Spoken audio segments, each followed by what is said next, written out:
Tell me why ain't nothing but a heartache. Tell me why ain't nothing but a mistake. Tell me why. I can tell you this is gonna be gay. Cause this is the Pride way. Hello? Welcome back to Vox Syreni Place. Where I'm sorry that it is not gonna be a, what's it called? A monster taming game today. It's gonna be a game for okay,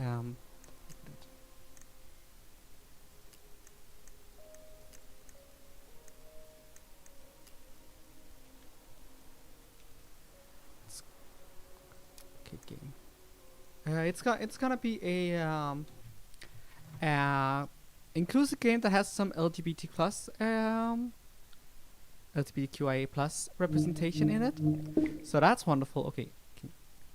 Sorry for messing around with the settings right now. It's just that it's not registering my gamepad.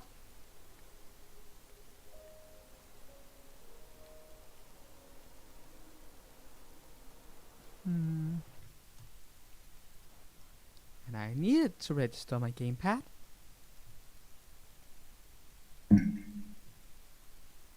So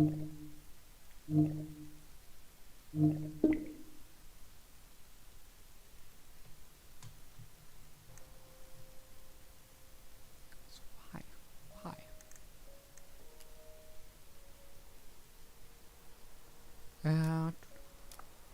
Game. Okay, we're gonna shut down the game for a second and open it again. And this time we're gonna hopefully. I have no idea what just happened, but it's fine. It happened when I went out of the game to, you know, start the stream, but yeah. Here we go. Then it suddenly didn't want to register my gamepad. Hopefully this doesn't fix it, otherwise, I don't know. Sitting with keyboard and mouse, I kind of want to avoid that. Mostly because I no experience doing that, so, you know.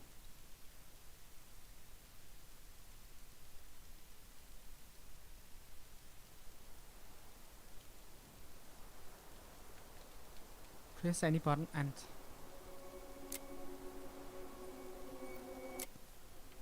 still nothing. Ah, this is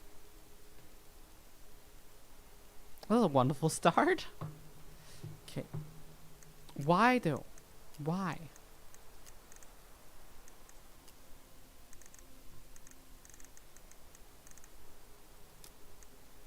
Gamepad controls. Okay, give me a moment. I'm gonna try a different gamepad.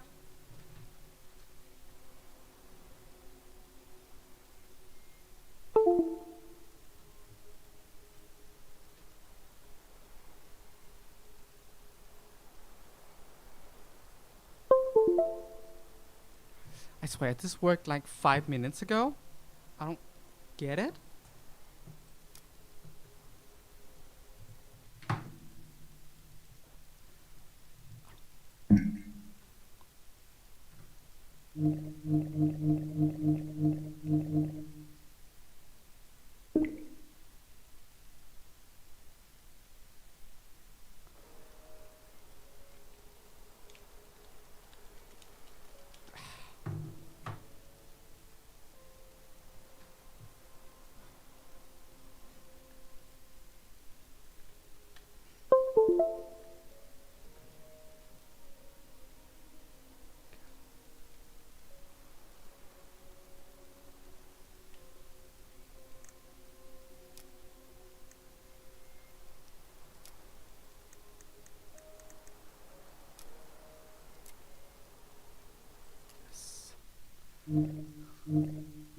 Isn't this... Yeah, that is so typical, I swear.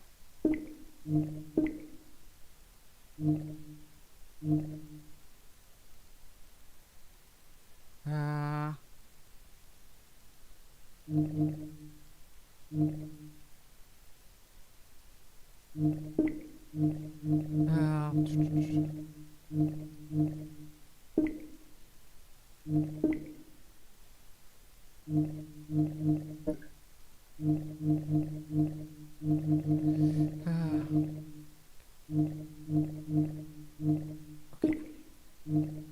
Trying to launch the game again, this time with a different gamepad. So I want to be less of a bitch about it.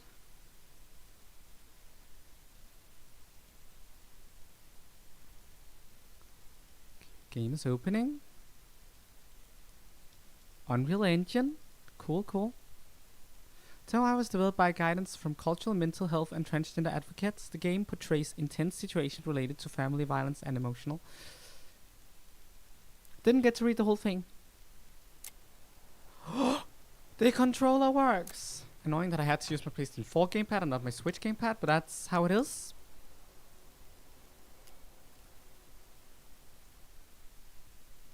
And I'm already being a dum-dum.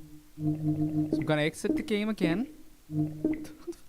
Because I said continue, and we're starting from scratch.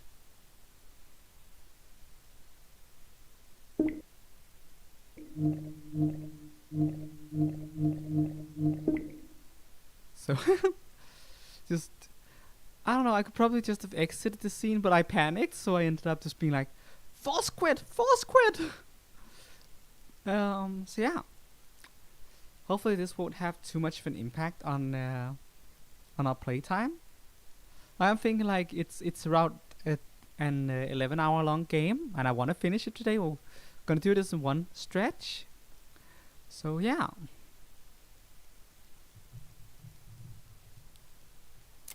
Okay. Press any button. Connection in progress.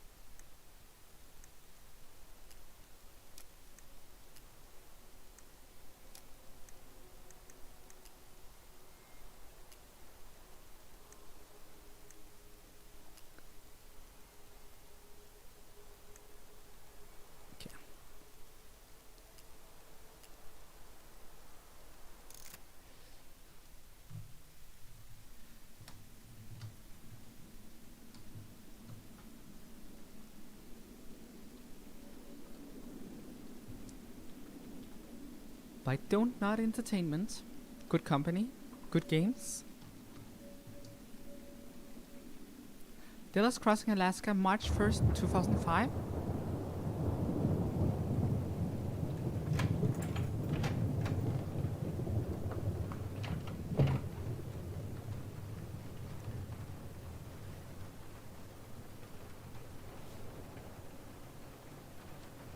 Hey, kiddo. I need to ask you a few questions, okay?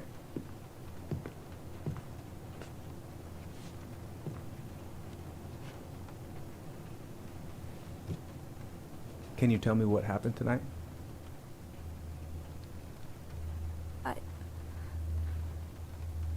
I went to show her my haircut.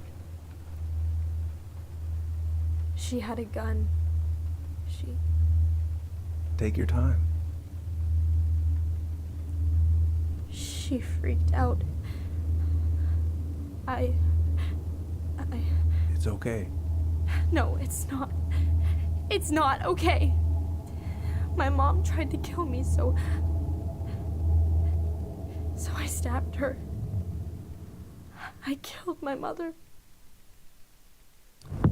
Oh yeah, about this game, get ready for the feels. Feels incoming.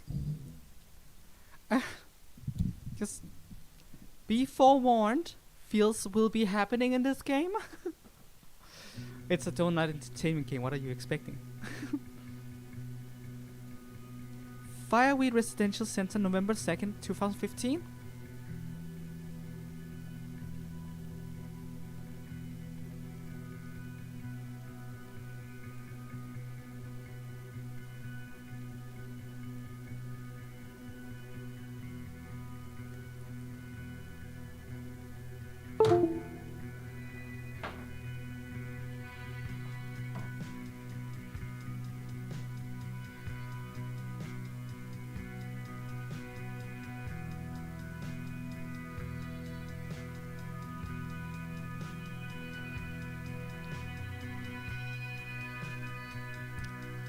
See, that's how I brush my teeth too. I start in the bathroom, and then I just walk somewhere else.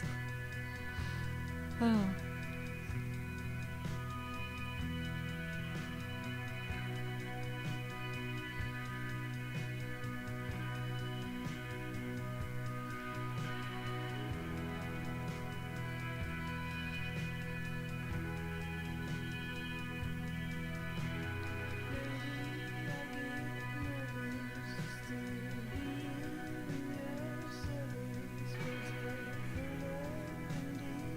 Totally sorry about that. I just removed the other gamepad since we're using the PlayStation 4 now, so no reason to keep that on.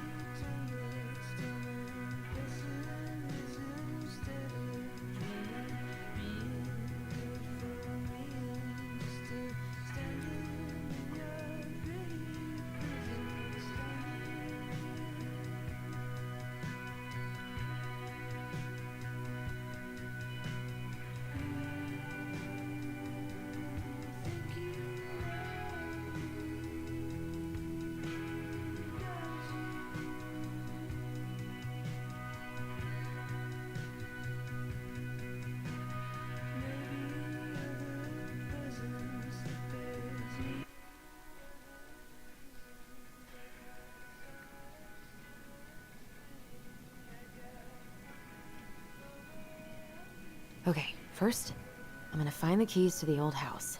Then, I'm gonna drive to Fireweed, and I'm not going to freak out. Everything's fine. Not here. Okay, anything you guys like to look at? Just gonna walk around a little bit, maybe look at the spaceship.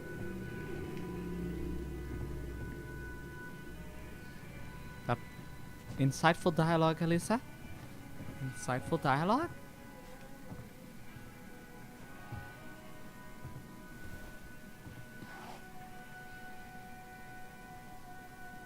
Oh, come on. Why do I still have this? Every time I look at it, it reminds me of how very single I am. Allison and Bobby, Caribbean Dream Senior Prom 2012. Oof. Yeah, don't keep a picture of your ex in your drawer. That's not a good idea.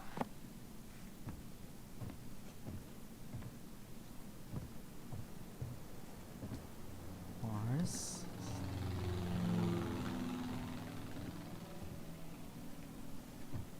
I don't really have time to dig through this right now. Why would it be in here?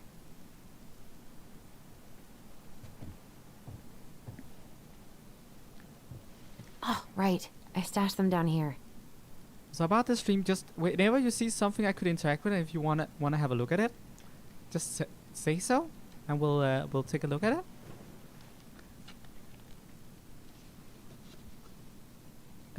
So yeah.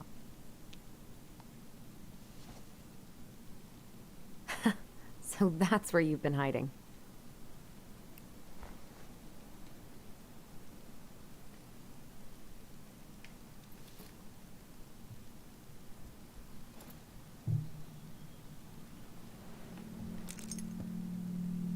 All right. I think I'm ready to go now.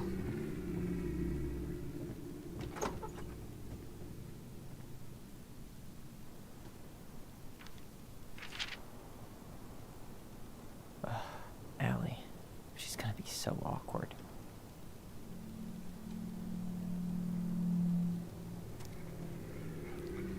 Dear Tyler, I know what you're thinking. A letter. Why all weird and formal? What's wrong with email? Well, I figured, hey bro, just wanted to give my twin a shout before reuniting after 10 years of swank juvie. It's more the letter territory. Whatever. You'll thank me when you are 90 and the machines have taken over and you still have something to read by candlelight. See? Always thinking ahead. Anyway, I can't believe you'll be out for real in a few weeks. What? Amazing. I'm definitely going to be awkward when I see you, so please try not to notice, okay? How's your last month going? Are you sad about leaving your mentors? I bet they're going to miss you.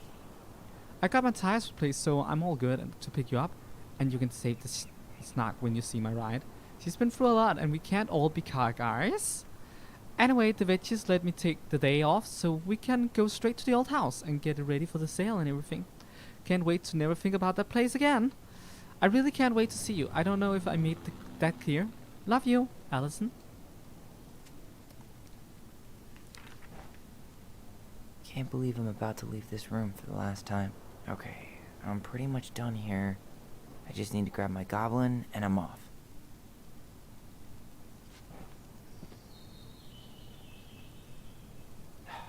Bummed I have to leave this behind, but the old house would probably collapse if I blasted this inside.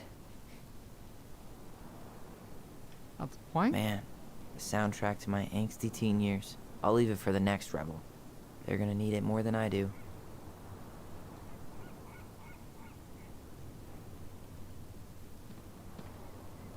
Been listening to this on a loop lately.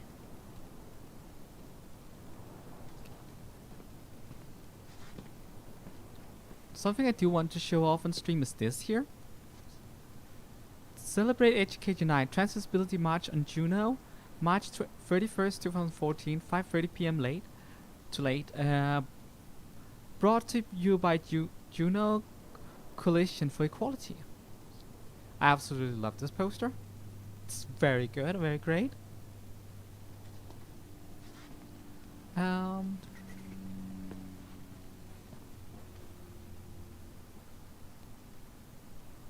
I also like this one.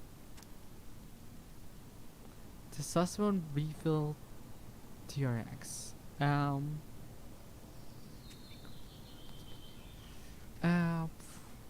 know, just the subtle ways of showcasing a character strands, although this game will get back to that in more detail, definitely.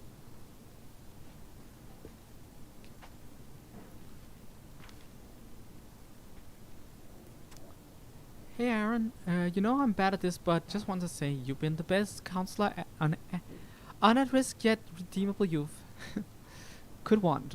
Thanks for putting up with me and helping in more ways than you know. I'll try to make it count outside Fireweed. Survival is rebellion. Thanks, man. Tyler.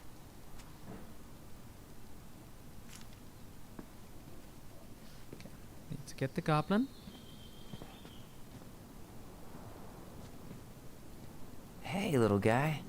You're gonna be reunited with your sister soon.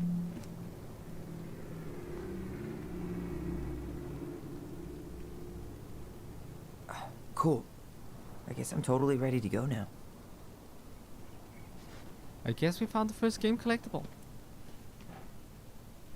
Well, time to go.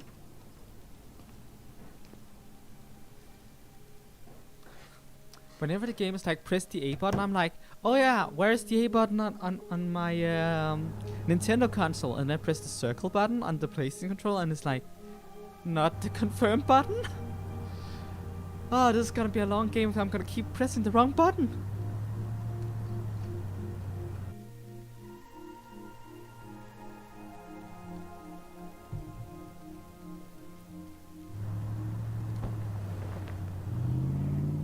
I swear, poor stuffed toy. Was kinda cute, you know?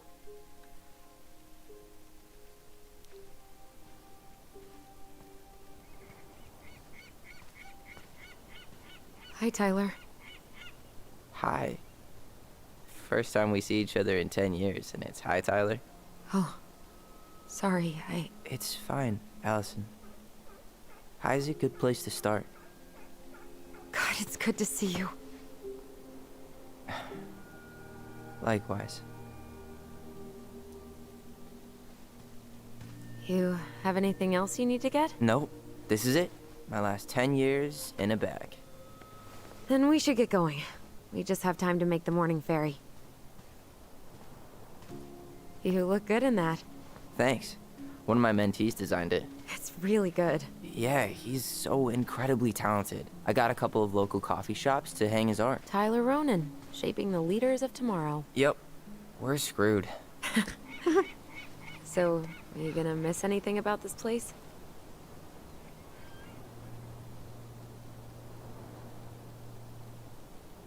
Tell me, where's which button? Oh, gosh darn.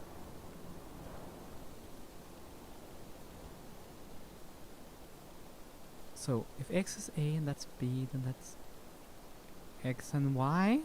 So that would be square for people and triangle for the food. Okay, it was.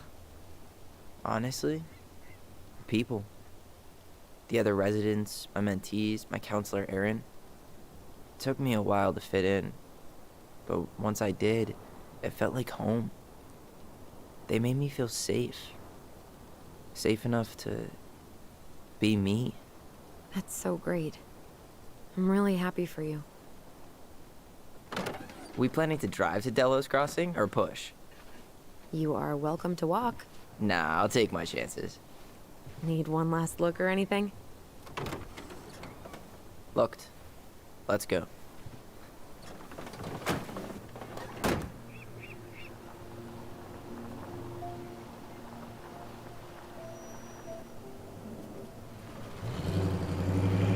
Very amazing game. Hey there, Professor Emily. It's nice to see you. Been a while. Welcome to my Pride stream.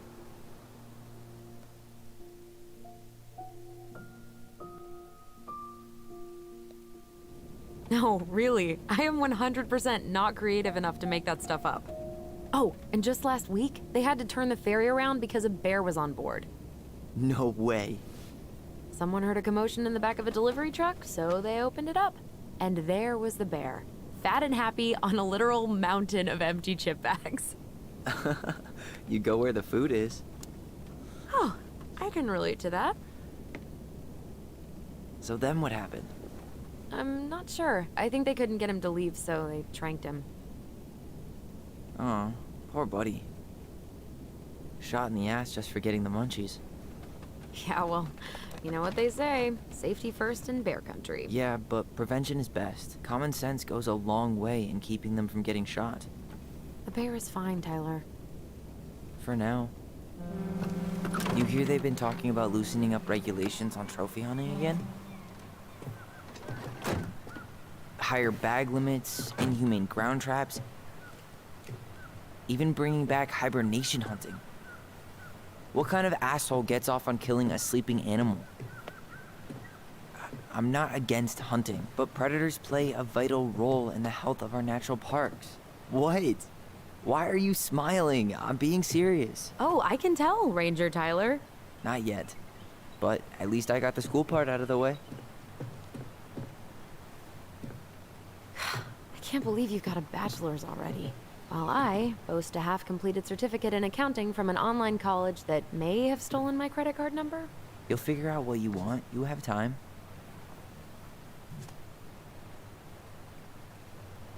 How are you feeling?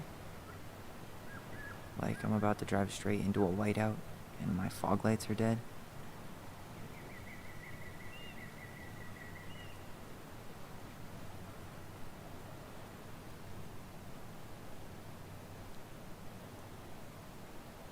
What about you?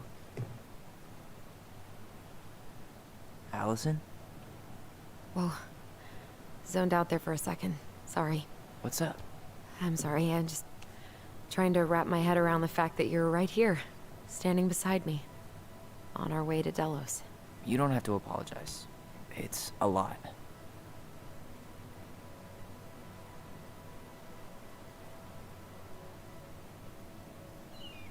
I'm guessing things haven't changed much. You mean in Delos? Still the capital of East Jesus Nowhere. Can't wait to get out of here.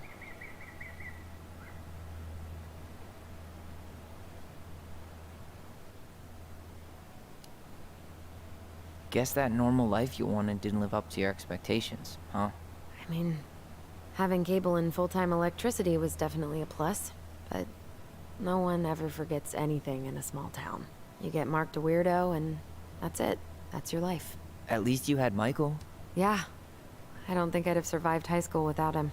Bet you're gonna miss him when you move to Juneau. How's he doing? Good. Good. But I haven't seen him much outside of work lately. He's been busy with his dance and helping his clan organize a potlatch. Is that smoke coming out of Stonehouse?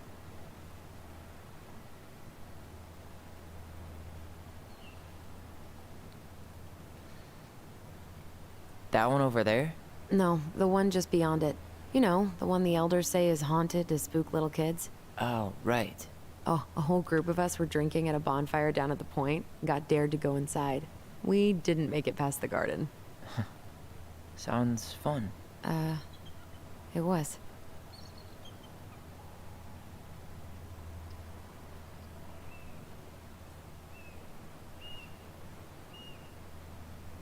So, we're really going back there, huh? To Stonehouse? I mean, we're going home. Yeah. Yeah, we are. Think the house will sell? No interested buyers yet. Turns out, people don't line up to buy murder houses with no electricity. At least it's got one hell of a view, unlike Juneau. Hey, Juneau has mountain views aplenty. It just also has people and fun. You still thinking you might be my roomie? I'm thinking about it. Hey, can I ask you a question?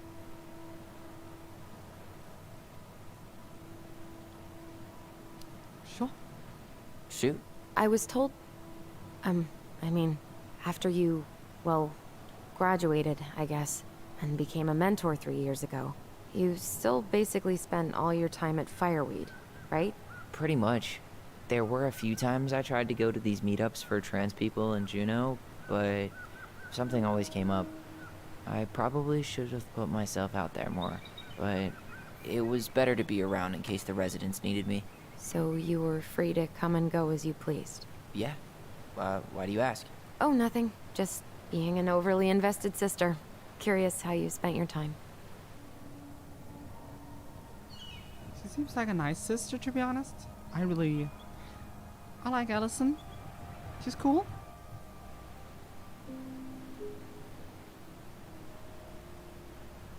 Allison, Yeah? spit it out. Okay, you need to promise not to freak out. What is it?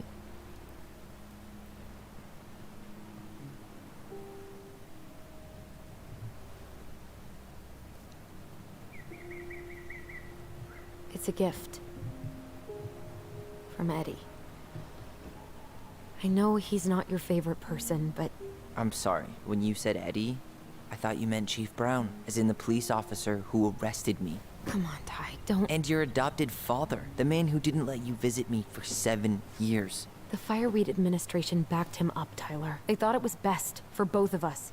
Yeah, well, it wasn't. It's a peace offering. And you're the two most important people in my life. Please. For me. He can't buy my forgiveness with some cheap-ass trinket. It's a gift, Tyler. You know what gift-giving means in Tlingit culture. And what it means to refuse one.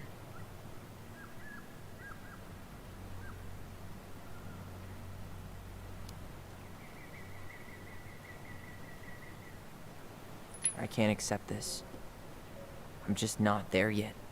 All right. You gonna mope about that for the rest of the day, or what? I just hoped you might make an effort, that's all. An effort? It's an effort not to punch something whenever you say his name.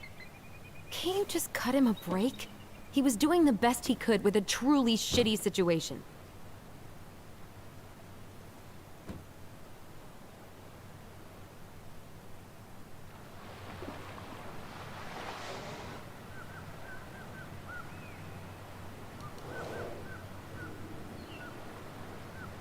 Did you hear that?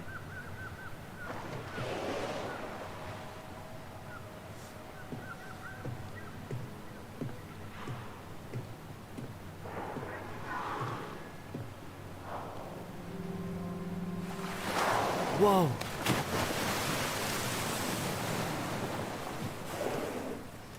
So, I'm a jerk. You just always need to have the last word. In other words, a jerk. I didn't need to dig in like that. I'm sorry.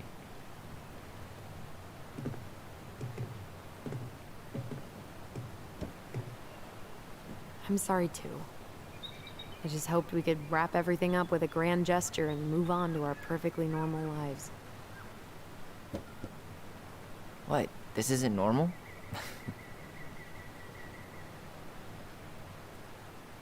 Still your brother? still your sister.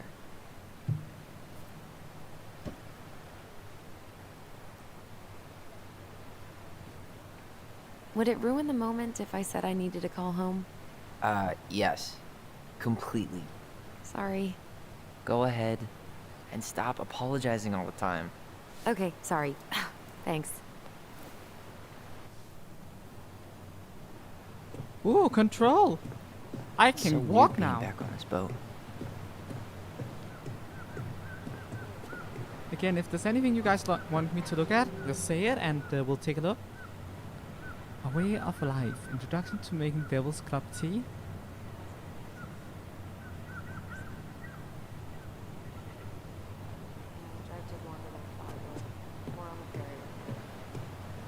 I know. Yeah. Yeah? I've been driving in this stuff for 5 years. I'll be fine.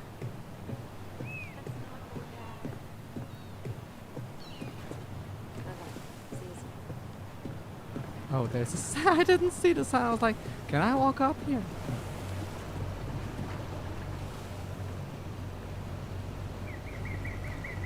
Impressive, ain't she?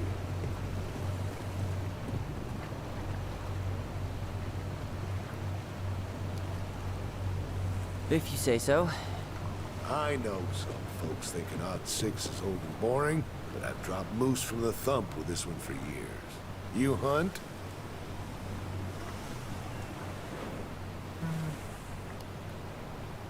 Never had the chance. No. Too bad. Ain't nothing like laying down the hammer on a big damn animal to make you feel alive. Where you headed? Delos Crossing? Same here. You from around here?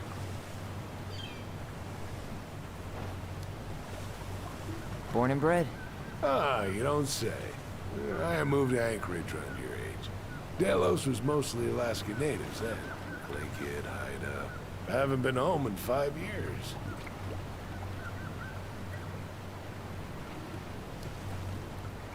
Oh, so you owed your family a visit? I'll say. You may not know it yet, but your folks, they get old real fast. Right. I'm Alex, by the way. Alex Gershwin. No relation. Huh? To George Gershwin. Gershwin, the pianist.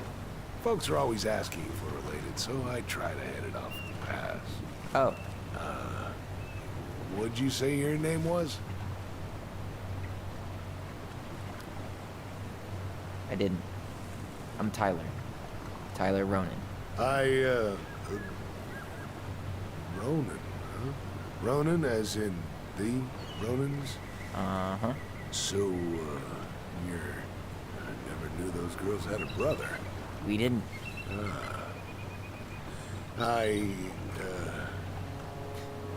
Nice talk. Yeah. Enjoy your time in town, Tyler. He does not understand the whole trans thing, I can tell.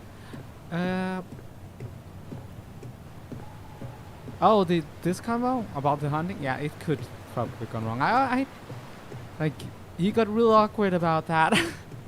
That last part, but the hunting part went okay. Oh. What's up, Allie? Weird calling someone else that.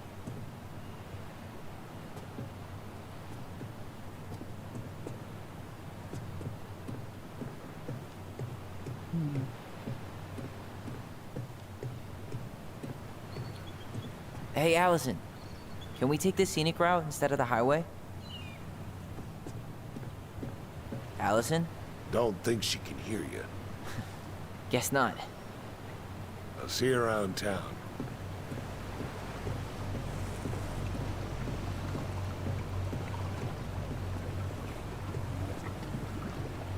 Remain in vehicle while ferry is stocking.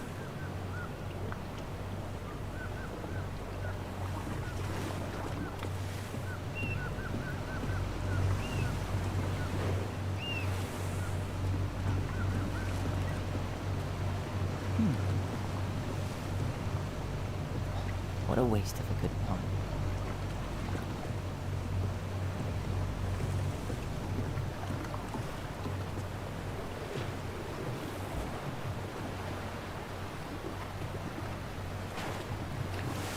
Is that tree on fire? Never noticed that. It looks like the tree is on fire. That's wow.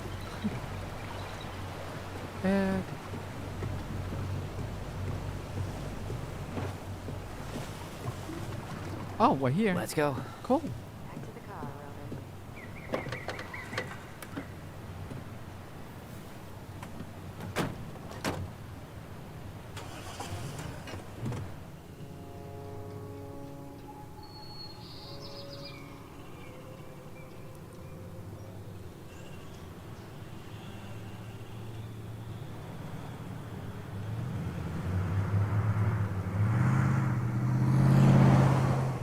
Also, if you want the game, the link is in the description. The game is free during Pride Month, so, you know.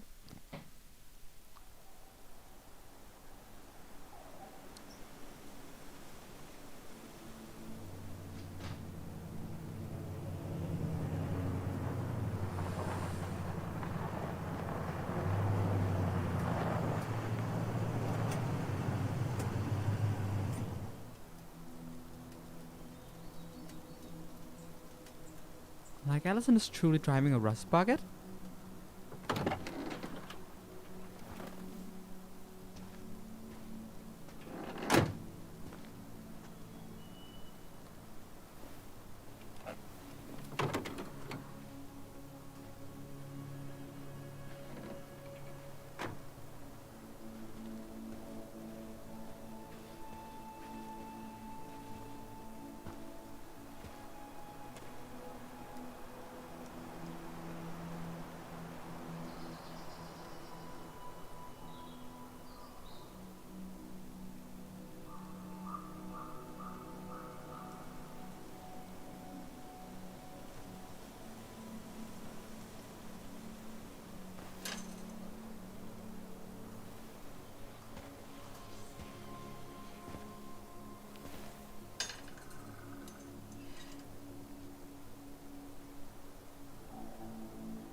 Wow.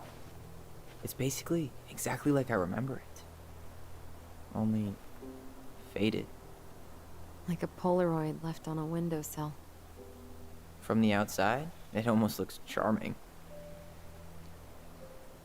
Charm's not the problem. Structural integrity may be an issue. You think there's a chance whoever buys it will just tear it down? If someone buys it, they can do whatever they want with it. You wouldn't care at all? Would you? Sure. Everywhere I look, I see a piece of one of our adventures. Everywhere I look, I just see her.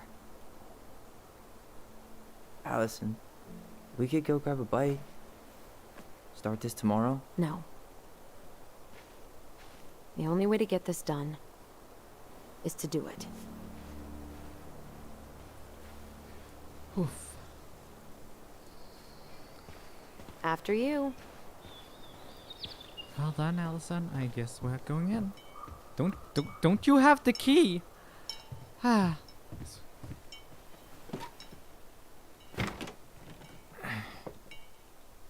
Locked. Well, it's a good thing I remembered this. What did you expect?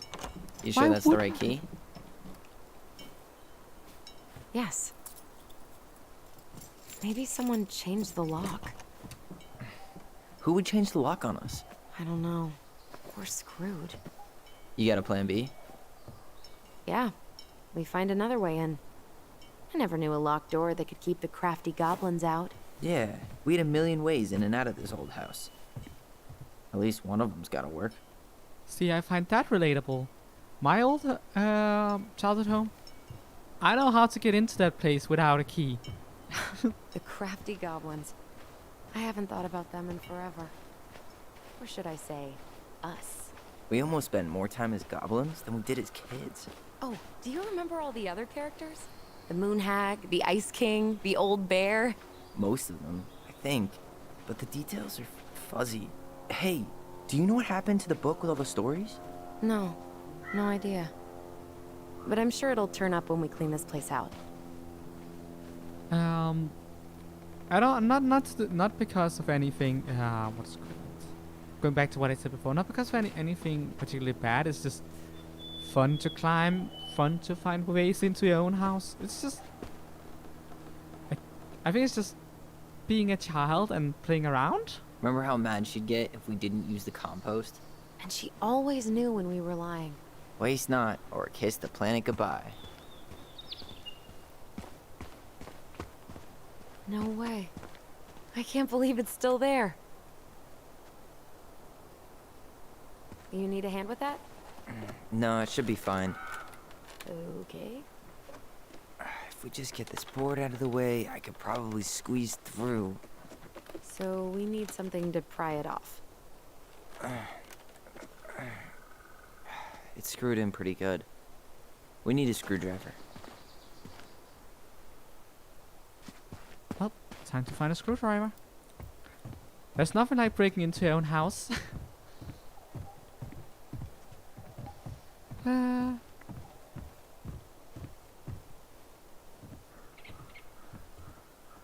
That's a shovel.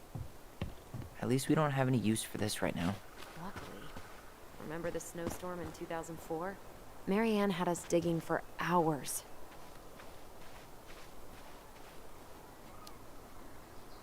I remember she made it a game, at least. That's right. We made tunnels to escape the ice troll. Gotta hand it to her. She could make us do anything if she turned it into a goblin tail. Doesn't seem like the greenest source of energy. Not like she had the money for solar panels.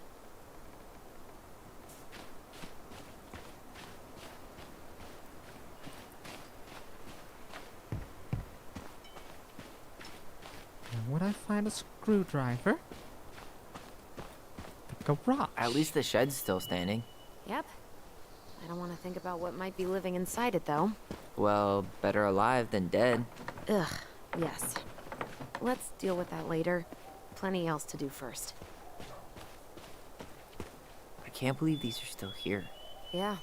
We should hide them so they don't frighten away potential buyers. Boy. I think that's a screwdriver down here. Yeah, the place looks a bit run down, but also they've been away for 10 years. So, you know. You really want to go out there? No, you're right. I'm not going there yet. Don't suppose there's a screwdriver I in this wonder thing? if there are still fish in the lake. Uncle Eddie taught us to fish here.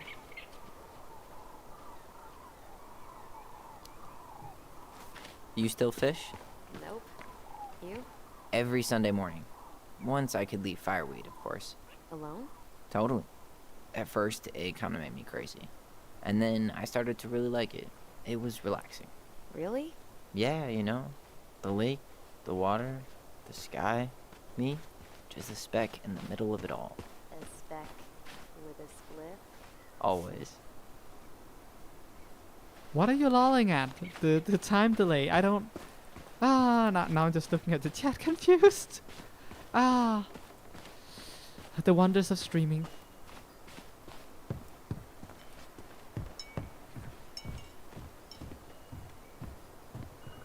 I could break a window.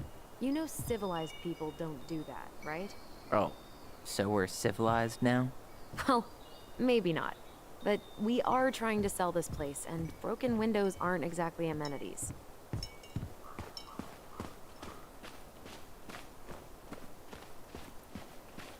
Still feels weird breaking into our own house. Oh, these here. Yeah, that's pretty funny. I mean, I would too. They are freaking horrifying. Can I get in here? Hey, it's locked, all right. Okay. Should be something in here that'll work. Hey, I see a screwdriver. Now all we need to do is get inside. Wait, I'm feeling something strange.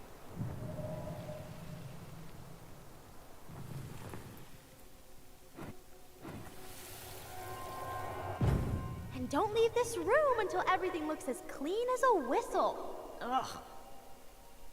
This is the millionth time I've gotten in trouble because of you. You and your big mouth. Hey, you were thinking the same thing. You just weren't brave enough to tell her. What good would it do? It's not like she ever listens to us anyway. Well, I'd rather scream it right in her stupid face than be a quiet little mouse.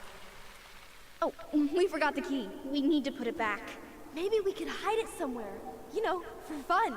Goblins are supposed to help the princess, not play mean tricks. Whatever, you're not fun. I'm only trying not to make her even worse.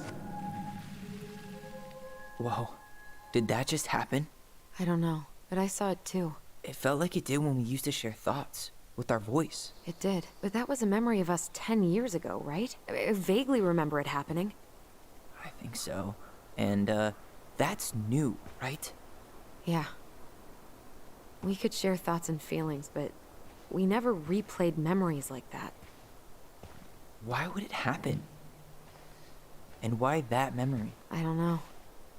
It's pretty eerie. It's weird, but our voice was always a good thing. This could be too.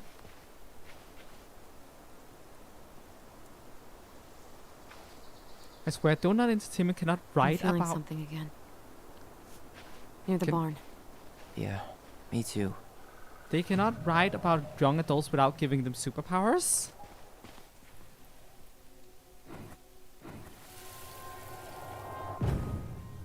Hurry! Let's go see the silent frog. I'm coming. What? Stop sulking. I told you already, I'm sorry. No, you're not. Okay, guess you don't want to see what I put in the treasure room then. What? No, I want to see.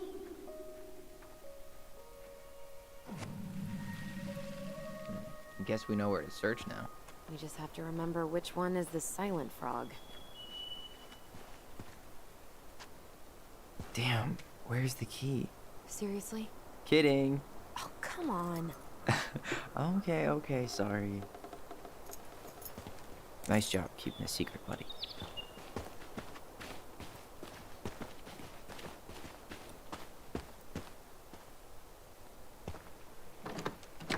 Yeah, you could probably sell them online. I mean, people might like. Also, I just realized. Are they really?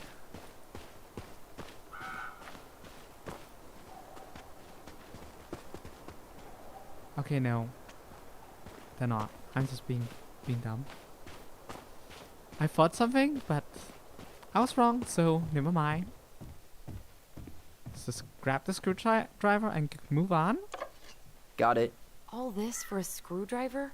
You got a better idea how to get in?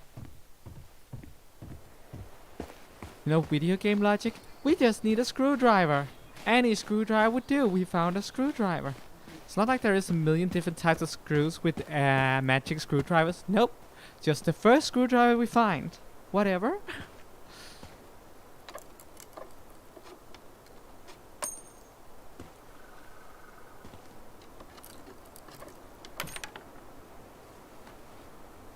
You should probably not let those screws just hang out right here.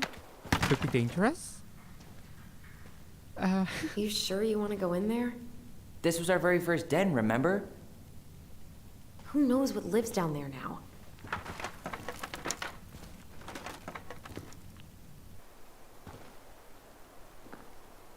Yeah, I thought that for a second, but they Everything weren't. okay down there? Tyler? Oh, that's not funny! Then why am I laughing? Okay, fine. But you're still an idiot. Alright, I'm going in for real this time. Okay. I'll see you at the front door in a few minutes. I agree. Universal screwdrivers would be a godsend. But that's sadly not how things work. Ouch! Are you okay? What happened? I just hit my head like an idiot. Wait. What? Where are you? Ty. I'm outside. But I can hear you in my head. Our voice. It's back. Holy shit. Dragons, straight ahead. Need to go left, I think. So I'll go right. You were right. Nothing here. Of course I was.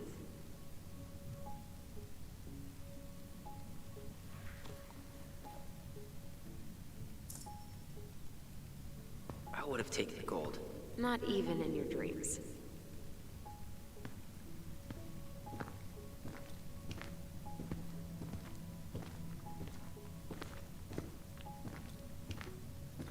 Then left again after the goblins.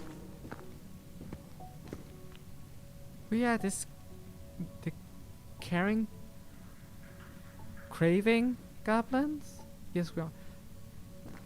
Can you read those? That is wearing? I have no idea, man. Wow. Can't say I ever expected to see you again. It's been a long time, buddy.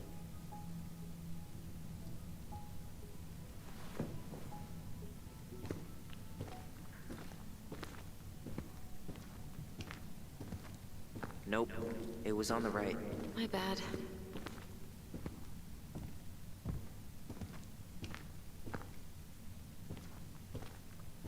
Oh, what is this? Wait. That was our treasure? It's just trash. We could make treasure out of anything. Our imaginations were that powerful. Marianne grilled us about all these missing dishes, but a goblin never gives up their treasure. Pink. It always had to be pink. I found her old kite. I think its wings have been clipped, though. Rest in peace, brave bird.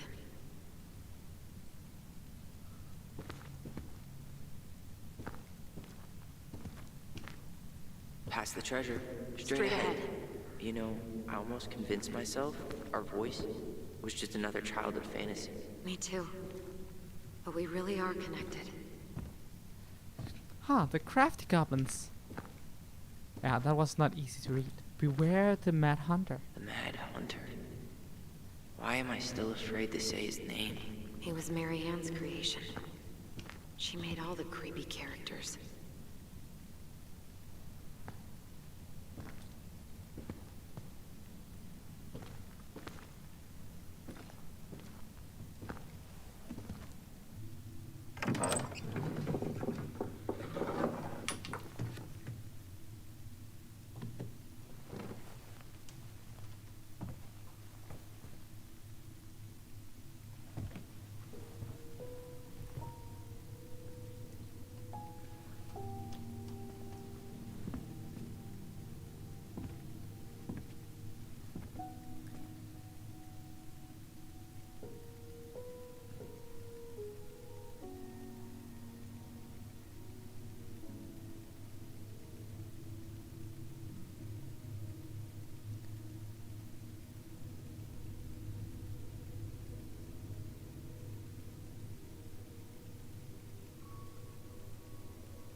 Tyler, are you in there?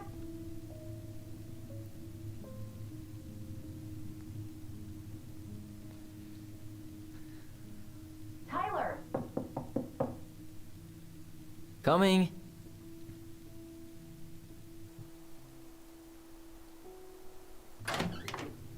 Are you okay?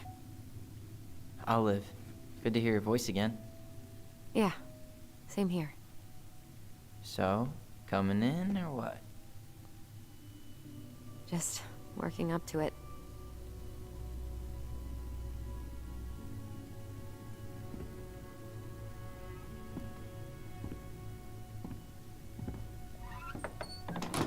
Well, we're here. Here we are. So, how do we get started? We figure out what to keep, what to trash, and see what else this house might be trying to show us.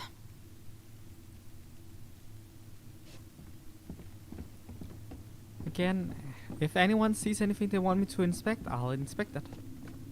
Marianne's room. Let's not go in there until we absolutely have to. Agreed. We should take down the creepy masks if we don't want to scare the buyers away. Oh, so now you don't want to scare someone with those masks.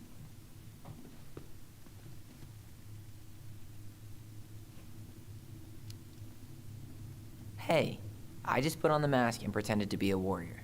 You were the one who got freaked out by it. Right. Not that she ever let me wear him very long. Huh. This bathroom still smells like Marianne. A good scrub and we'll be rid of that too. I tried to bury this dress in the backyard, but Marianne caught me. It was a pretty dress. Yeah, well, we both know pretty was never my thing.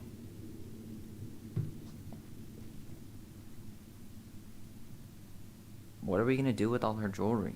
Well, I'm certainly not gonna wear it. Donation pile it is, then. Handmade soap. Still here after 10 years. Impressive. You could say that about the entire house. Wow. I forgot all about her weird concoctions. And how she was always testing them on us. Like we were lab rats. I kind of relate to the whole, it's called calling your parent by their name rather than calling them, rather than referring to them as parents. Sometimes, under circumstance, that's just less painful, After all this time, I thought I'd feel more prepared to deal with this mess.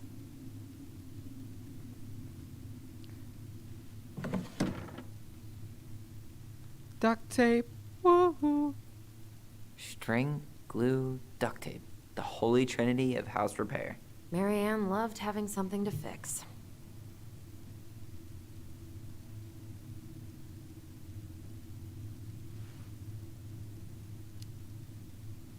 Yeah, well, she could have tried a little harder to fix her own head. Can you picture Marianne talking to a shrink? No. And speaking of... Therapy's expensive, and I'm fine.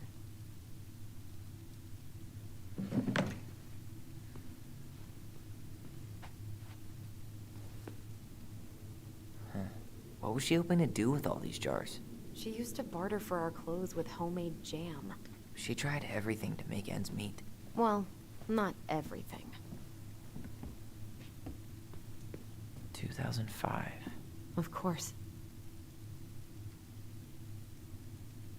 Hey, she drew some little hearts here.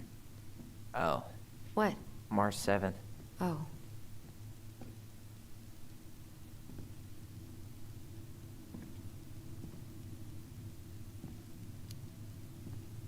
Hey, that reminds me.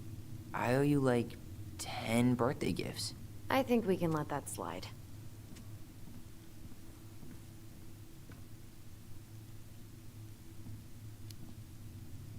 I mean it. Hey, you being back is the only gift I need.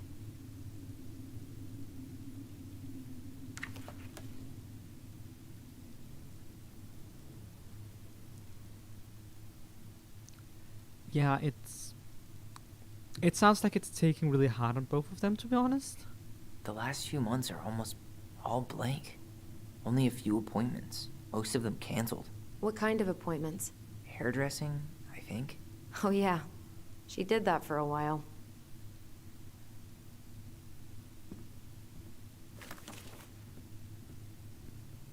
After all this time, I thought I'd feel more prepared to deal with this mess.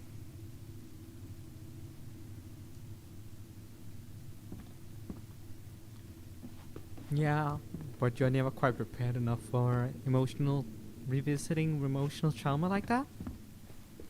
Oh. I feel it. I feel it. It's here somewhere. Where can... I didn't realize how much I missed the smell of firewood. I miss the cold winter nights curled up here, with big mugs of hot cocoa. Yeah. Marianne was so tired she was usually asleep on the couch. Ah, that's why it was so nice. No Marianne.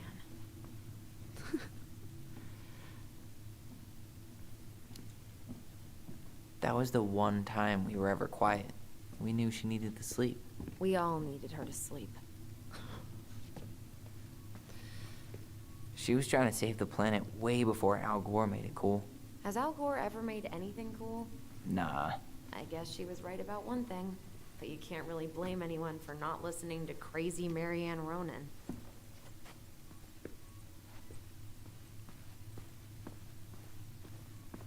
Okay. For some reason, it really just doesn't want to manifest. I'll figure it out. Just gonna look at this She pinched first. every penny. Old textbooks.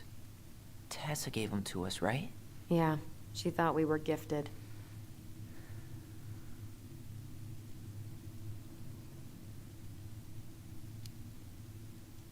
What about you? You think you're gifted? I wouldn't be here if I was. What? Like, in this house with me? I mean anywhere near here. I'd be working in Juneau or Seattle or something.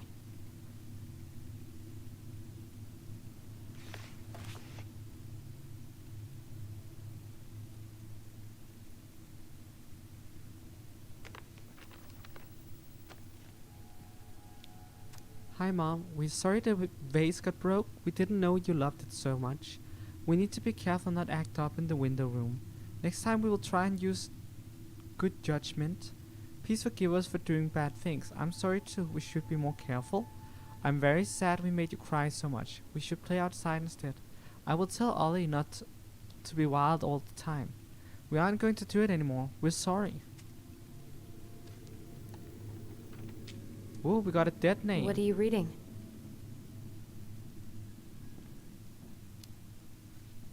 Nothing interesting. Ah, got the wrong button. Doesn't matter. Something that just had to be said is that don't ever try and look around for people's dead names. It is rude, and it usually makes people very uncomfortable. So just don't. Know what I'm saying? Just don't. I don't remember these. It's probably one of Marianne's unfinished masterpieces. There's 2 of them. Maybe they were us. In some weird way that only made sense to Marianne.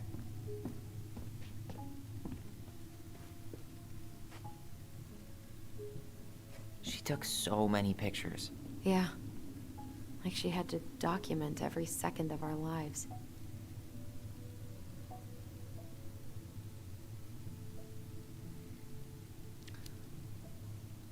It made her happy. And it was kind of nice to see her smile. I guess. You okay? All these happy pictures. They look so sad now. So staged. I know. Wow. I'm so embarrassed for us. Mini Da Vinci's we were not. She saved every drawing we ever did. There's a couple of these I might keep.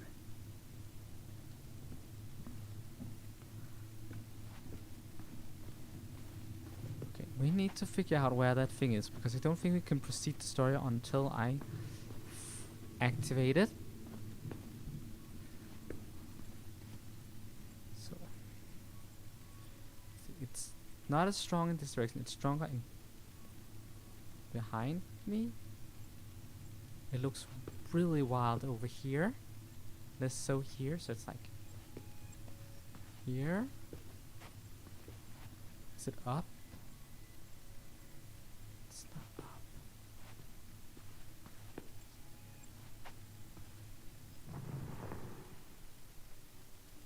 Oh, I need to press the button before I can see it. Okay, got it. Mom?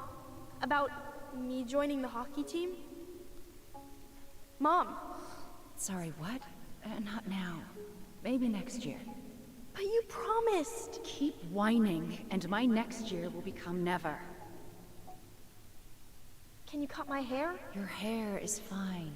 But I want to cut it short. Really short. What? Look, I'm tired, and I'm busy. Let's talk about this later. You always say that. Marianne said no to everything. Made me so pissed. She was always on edge those last few months. Yeah, and completely deaf to everything I was telling her I needed.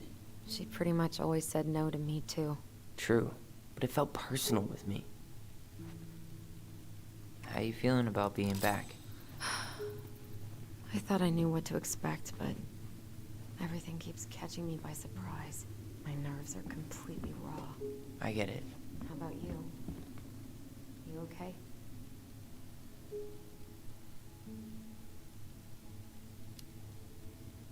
It's a lot to process. I'll get there, but I'm not there yet. Just glad we're together. Me too. I went over what I thought it would feel like to walk through that door. I was wrong. I know exactly what you mean.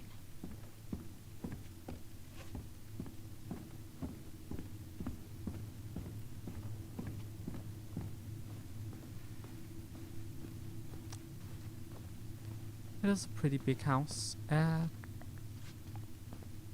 don't think I've looked in Guess the we never kitchen yet. had time to complete the collection. These came out of one of the prize machines at the Becky's store, right? Yeah, you'd slide the quarters inside on the little tray, and then magic, out pops a sticker.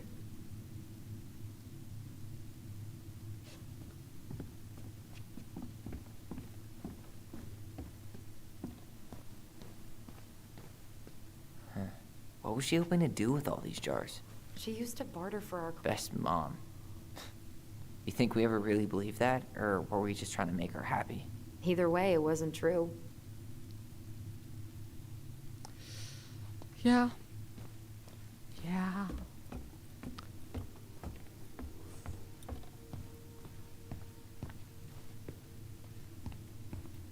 If you don't come up soon, I'm gonna take whatever I want from our bedroom. No way! Wait for me! No, this feels like home. So much for my dream of being a hockey star. Marianne thought sports were too aggressive, too competitive, and too groupthinky. You know, if there's one thing you gotta give Marianne, it's that she let us explore our artistic side. You should have seen Eddie's face when I tried to repaint his car. Yeah, I bet Uncle Eddie didn't appreciate your artistic touch. I'd rather you called him Chief Brown if you're gonna be an ass about it.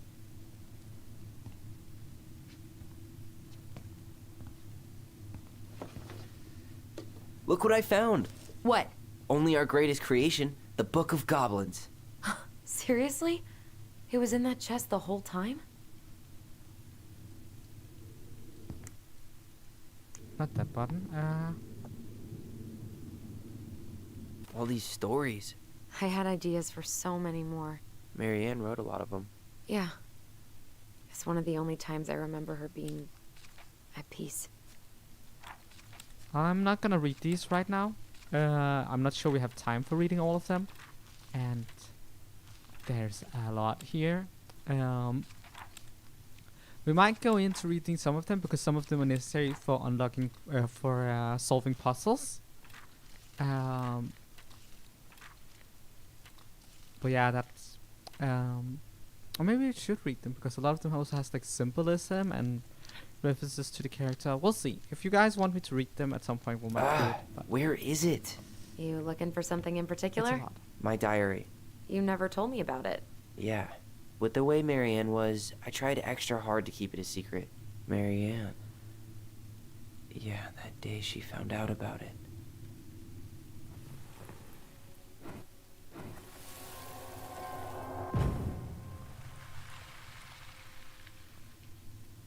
Mom?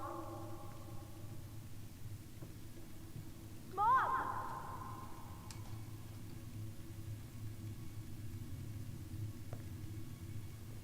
Mom, where is it? What did you do with it? What now? I can't find my diary. I know you stole it. Give it back. Sweetie, whatever I do, it's just for your benefit. You read it, didn't you? You had no right to do that. I have the right to do whatever I need to protect my little girl. I'm not your girl. I hate you. You will always be my little girl. And no matter how hard you fight me, I'll fight twice as hard to keep you safe.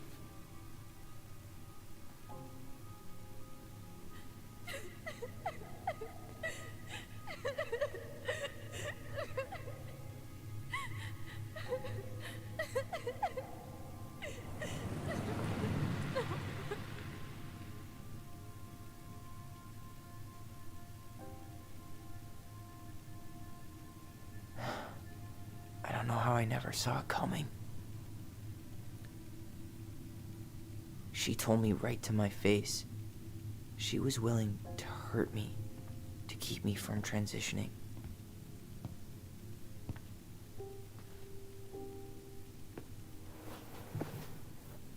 Tyler, there is no way you could have known she'd go that far.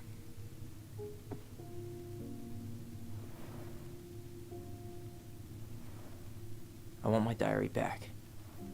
Her room was the only place I didn't look. Okay, but do you need to get it, like, now? That diary was important to me, Allison. Writing down my thoughts helped me realize who I am. Well, then let's go find it.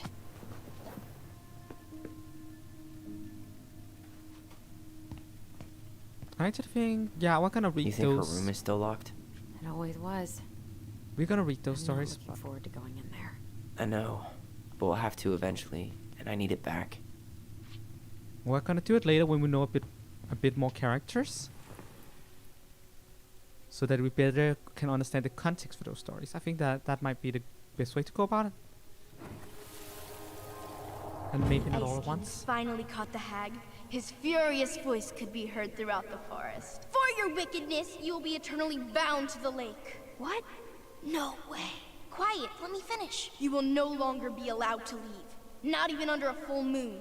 The moon hag was imprisoned in the lake, and she never again tried to escape. And then the title. What do you think? Not bad, right? I guess that's okay. But I would have changed the end. What? No way! The Ice King. I totally forgot about him. That's because it was dangerous to mention his name. He was too powerful.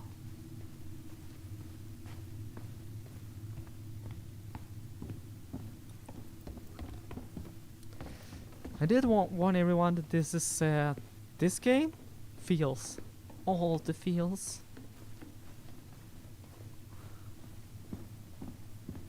Hold up. What? Remember this? Unfortunately. You must solve my riddle to earn the right to enter the princess's sanctum. Nothing a good hard shove won't take care of. I mean, yes, we could brute force it, but it might be kind of fun to finally solve it, right? We have different definitions of the word fun. Okay, well, if we break it, we're just gonna have to fix it for the sale. So let's at least try not to. You have the Book of Goblins? Yep. Hand it over.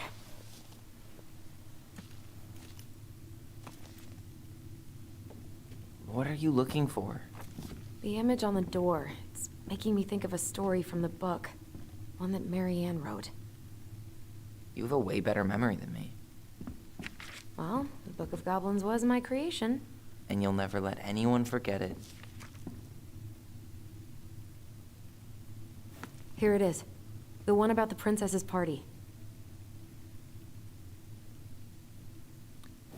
Give it a read. I think the symbols may represent something in the story. First ghost memories, now storybook puzzles. What a weird day. What a weird childhood. Touché.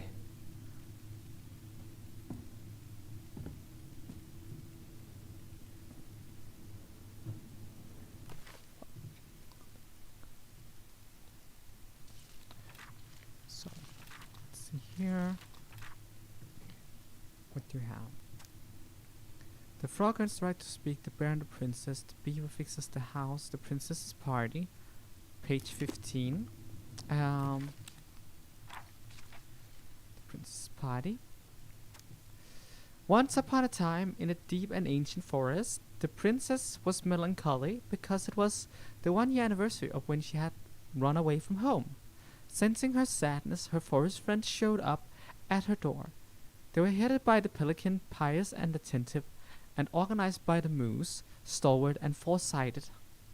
The old bear was there, with its claws so sharp, as well as the big frog prattling away. Even the haughty muskrat, who mostly came out at night, had come. The bear invited her to ride on his back, promising no wolf would harry her path and then the animals led her to a fairy glen where a fabulous party had been prepared. There was a buffet of seafood the pelican had served from her never-emptying beak. The air was filled with winking fairy lights. The moose had arranged after clouds filled the sky, and a gregarious frog mixed up fizzing drinks. Only the muskrat had done nothing in particular, mooching off everyone else's hard work. The princess had a very good time at her party. Such a good time that she forgot to say thank you to any of her friends. Noticing this, the fairies devised a bit of mischief. When the princess went to open her gifts, she found their identical boxes at the edge of the glen. Puzzled, she turned back and gasped. The entire party had vanished. "Because you have taken your friends for granted," called the naughty fairies, "we have hidden them from you. But we like games. Guess who has given you each of these presents, and you'll get your friends back." The princess opened the first box. Inside there was a torch, which, when lit, revealed the truth. Said the princess. "Someone wants to make sure I don't get lost in the woods when it's dark, and that I always see right from wrong. Which of my friends would give me a gift like that?" She opened the second box. Inside there was a magic sword, with which would leap right out of the bear's hand to defend them. Said the prince. "Someone wants to make sure I'm protected if I'm under threat. Which of my friends would give me a gift like that?" She opened the third box. Inside there was a bag of coins that always provided money if it was something the bear truly needed. Said the princess. "Someone wants to make sure I have money to buy food when I'm hungry, and clothes when I'm cold. Which of my friends would have given me a gift like that?" The princess thought about her friends, and then she smiled certainly. "Fairies," she said. "I may have been thoughtless, but I appreciate all that my friends have given to me, and all that they have done for me." She gave her answers, and the vexed fairies were forced to restore the party in a flash of colorful light. One by one she gave the animals a hug and thanked them for the presents, the party, and all they had done to help since she moved into the forest. And that is how the princess celebrated her first anniversary in the woods. Let me see here. The muskrat didn't do anything. The pelican, pious and attentive, organized by the moose, stalwart and far-sighted, and the old bear with his claws so sharp. So,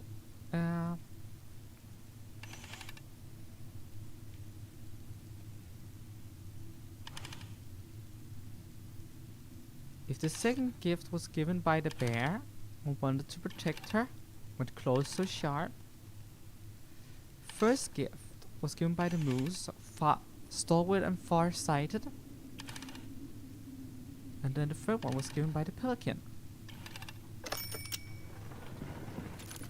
the one that provided food for the party.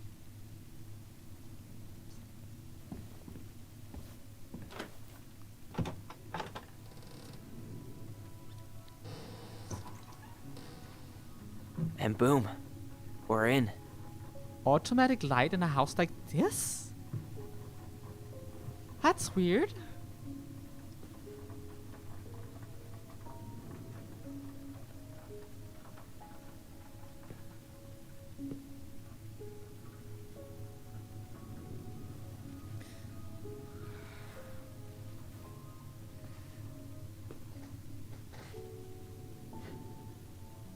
After so many years, I expected this to feel more, you know, like a win. Speak for yourself. I'm the one who solved the riddle.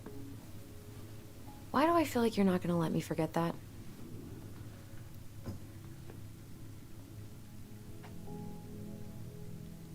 Where do you think we should start looking? I don't know. Where in this mess would she stash someone else's personal thoughts? I think she said no electricity, which is not the same as no power. I believe they're using like a gas tank outside to power the place. So yeah.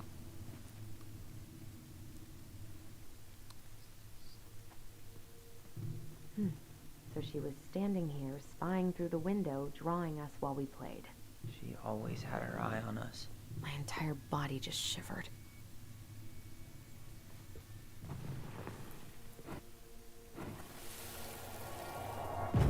I just can't get through.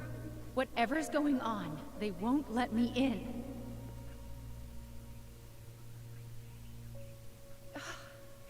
They used to tell me everything, but they shut me out, Tessa. They've shut me out. I've had so much on my plate lately, and they're convinced I'm the enemy, and I don't know why. I need them. I need my goblins. I remember now. We heard her crying. We listened through the door. Seeing her like this, as if she's still here, It really sucks. she was really coming apart those last few months, wasn't she?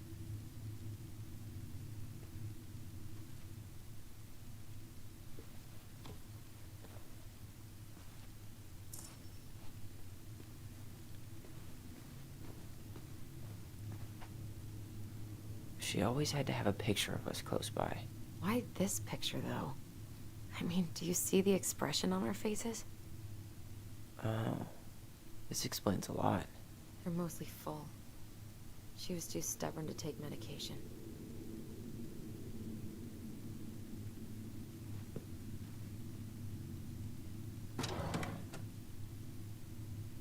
It's here. Oh.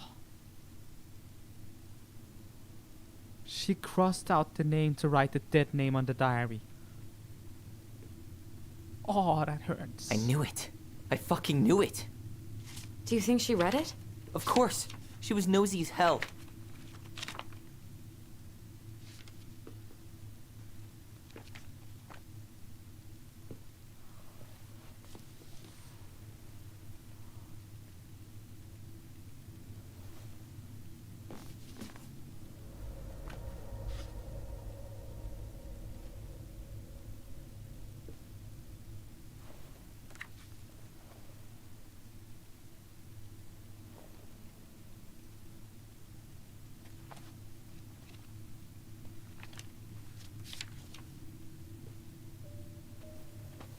Tyler. Tyler, What? look.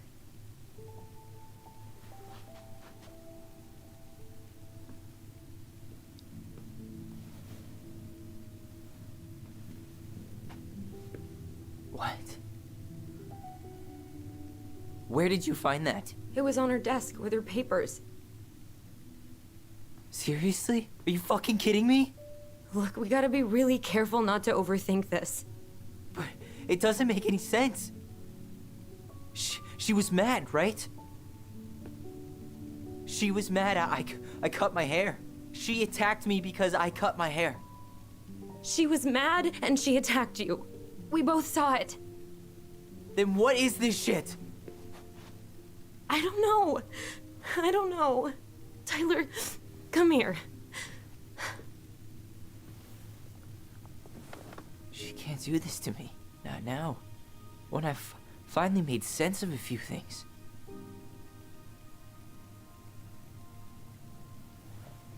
Well, that was your first mistake. Thinking the world made any kind of sense.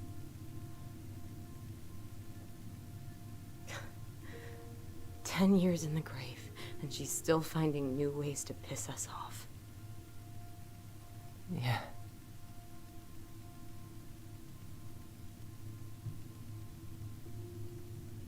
I think I need some air.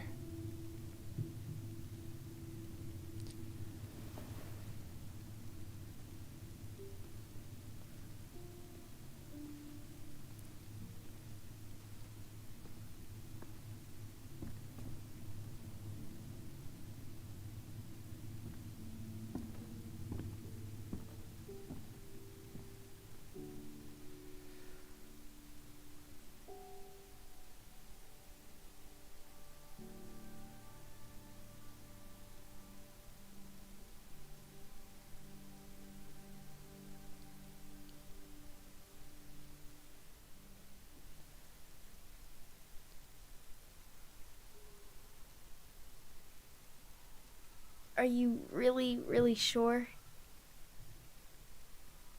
I am. Do it. Okay. Here we go.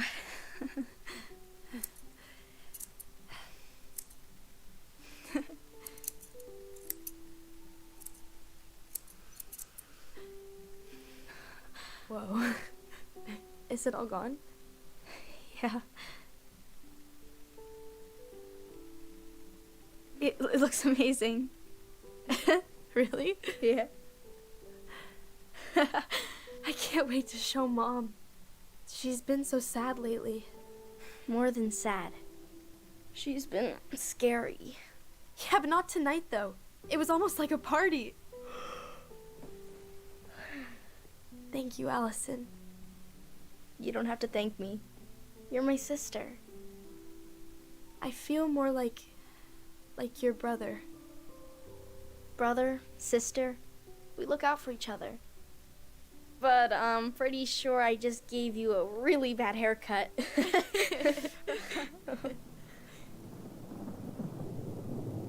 Mom? Mom?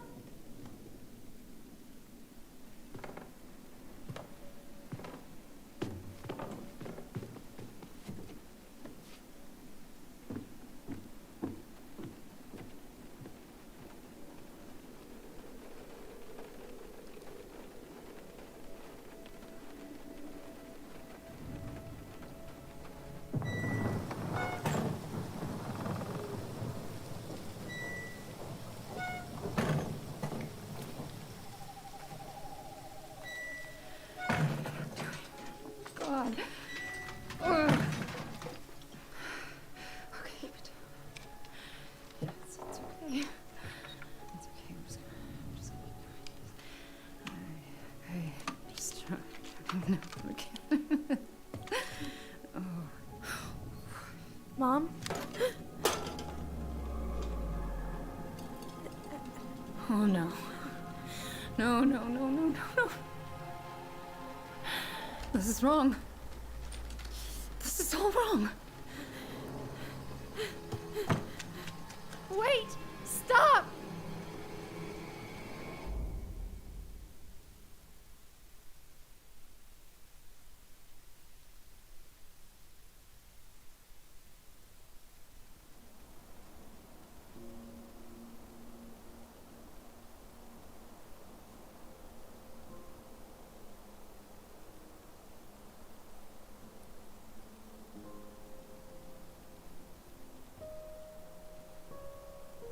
Glad we found your diary.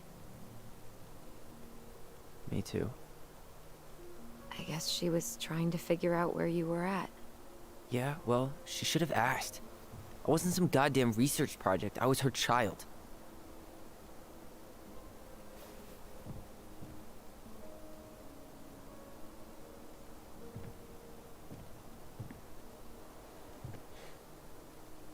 About the book. Raising your transgender child? Do you even know how rare these books were in 2005? Was she trying to figure out how to support me? Maybe. Which, she wasn't trying. She never... It doesn't make sense. I know. You cutting your hair was what set her off, right? Allison, she read my diary. She already knew. It wasn't my hair. And if we were wrong about that... Fuck. You think she read it. It's possible she never even opened the diary, and that things are exactly like we always thought they were. But if she did, and they aren't... God, Tyler. Sure. I mean, we could have been wrong. But what good does it do to ask the question now? You mean other than not having to live with the thought that my mom tried to kill me for being me? Tyler, I know you want there to be something to find. Something that'll make it all make sense. But she was unhinged. So that's it then. She was crazy. Nothing else to say. I think we'd be better off if we tried to move on. Why don't we talk to a few people who knew her? See if that book makes any sense to them. People don't want to talk about Marianne. They pretend like that night never happened.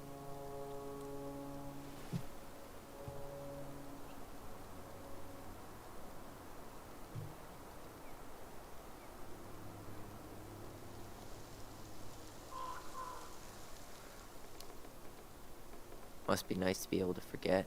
So, say we get our answers, and it becomes crystal clear Marianne didn't attack you because of your hair.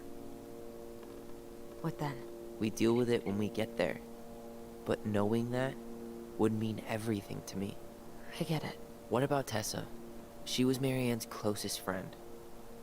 Let's ask her about it. Sure. But I'll warn you, she's particularly touchy about this subject. Well, maybe she'll talk to me. I was always her favorite. Operative word was.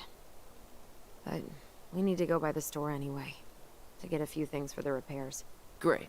2 seagulls, 1 stale hunk of bread. I'm not sure I like that analogy. Listen, I know you don't want to keep talking about this. But you're obviously not going to be satisfied until we do. So let's talk.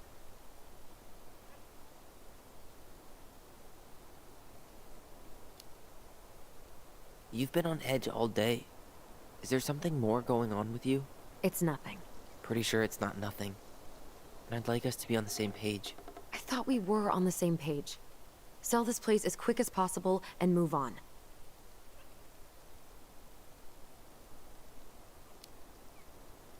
Look, I've already explained why this is so important to me. Why are you still dragging your feet? It's just, with the way you avoided this place for the last 3 years, I thought you wouldn't want to spend any extra time here. Oh. So that's what this is about. Maybe a little. Yeah.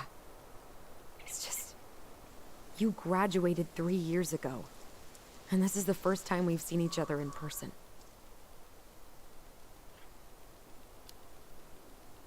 It's not that I didn't want to see you. I just wasn't ready to be Tyler in Delos Crossing. I tried to visit you. I tried to go to your fireweed graduation. I wanted to bake you a crappy boxed cake and take awkwardly posed photos. I know. But you shut me out. All I got was non-responses and half-assed evasions. Look, I didn't want to see anyone. I just started testosterone. And, oh god, I had the worst acne. My emotions were all over the place, and the smells... Allison, the smells... Men smell bad. I know. I've dated a few. Look, I needed some time to figure my shit out before I asked anyone else to try. Does that make sense? Yeah. Yeah, it does. So, I was thinking... Do we need to be in such a rush to sell this place? Oh my god, Tyler. Really? What? Everything we thought we knew about Marianne just got thrown out the window. Maybe it did. Or maybe nothing's changed and we dig up that nightmare for no reason. So, it's not worth the risk to you? Not if it means throwing away all our plans. Your plans. It's your plan to sell the house. Your plan to go to Juneau. Me? I'm just looking for some goddamn peace of mind. How about we start digging without putting off the sale? And if it seems like we need more time, we'll talk about it then. Okay.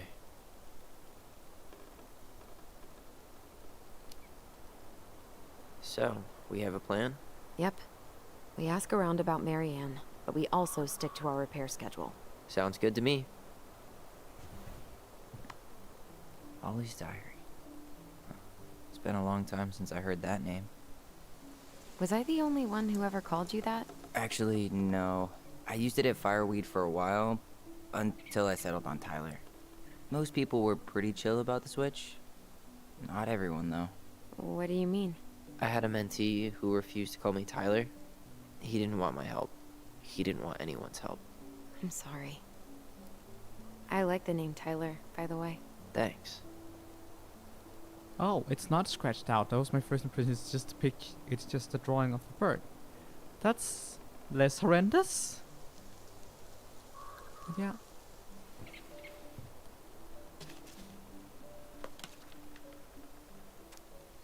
Mom and Allison argued again. At least I'm not the only one Mom is screaming at now. Mom almost seemed jealous we didn't tell her what we were planning to do in the forest. Ellie thinks we should tell her about our boys. I think she already knows. Mom seemed really upset when I asked to join the hockey team. Like it's wrong for me to play a boys' sport? I'm going to keep asking. I'll try again next week. She said no again. I'm so mad at her. Why does she always say no? Why doesn't she ever let me do what I want to do? Elsa and I started writing a story. Well, isn't it? She didn't like it when I tried to change anything. Why can't one of the goblins be a boy goblin?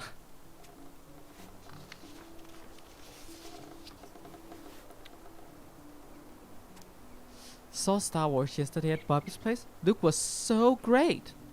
But Mom found out we watched it and got so mad. She said it glorified war. Zoom. Saturday, 5th February 2005. Would Mom be happier if I could do what she wanted me to do? When she looks at me, she just doesn't see me. I wish I could show her. I wish I could make her understand. I think she doesn't want to. Allison told me again that it was my fault Mom got angry at us. She's such a suck-up. Mom's barely said anything to us in a few days. Alice said she saw her throwing away pages from the Book of Goblins. Do this, do that. I'm sick of her voice. And I'm sick of that dumb name too. I'm Ollie the Goblin.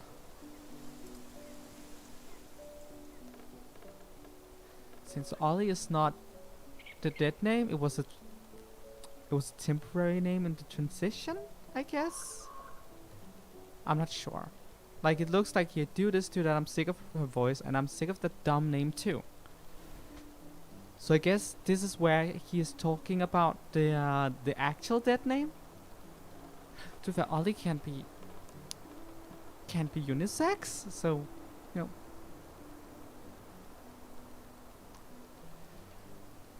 Regardless, Tyler is Tyler. I'm Ollie the Goblin.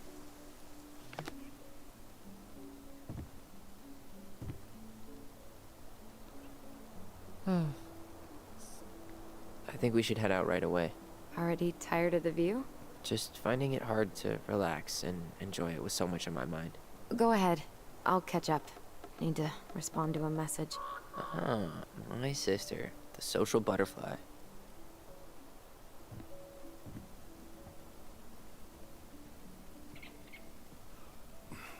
Seems we got a trespasser. What the fuck? You got 5 seconds to talk me into defending my property. Your property? 5, 4. I'm Tyler. Don't know any Tylers. 3, 2. Sam! Ellie? What are you doing out here, girl? This is our house. Was I talking to you? Sam, put the gun down. This is Tyler. My brother. Your brother? Oh, shit. Huh. I guess I heard about all that, but I never... Damn, you look like a real man. So do you, Sam. You know what I mean. I just didn't know they could make a woman look so much like a man.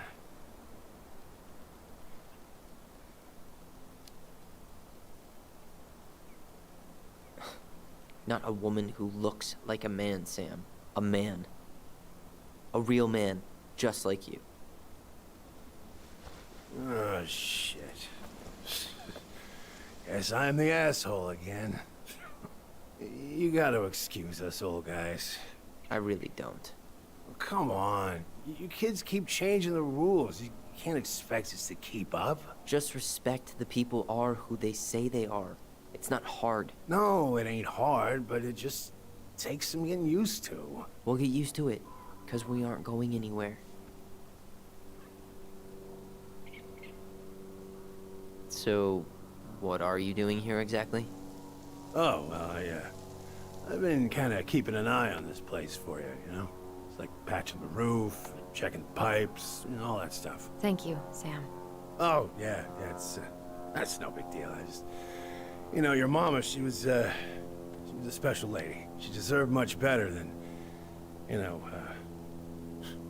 what you got. Didn't you used to help Mary Ann with repairs and building projects? Oh, yeah. Yeah, seeing as your mama never had a man around, I just took it on myself to help her keep this place standing. How antiquated of you. Thanks. I guess you two are still aiming to sell the place? That's the plan. Which, by the way, we need your keys. Since apparently you went and changed the locks. Oh yeah, absolutely. But, selling your mother's house? Are you sure? Bad or good? It's all you've got left of her.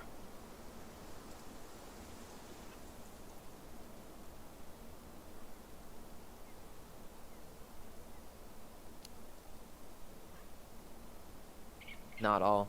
I'm sure the gun she tried to kill us with is still somewhere in there. Tyler! What? What Tyler means is, a fresh start is what we both need. Of course. This place has got to be full of all kinds of bad memories. But maybe some good ones, too?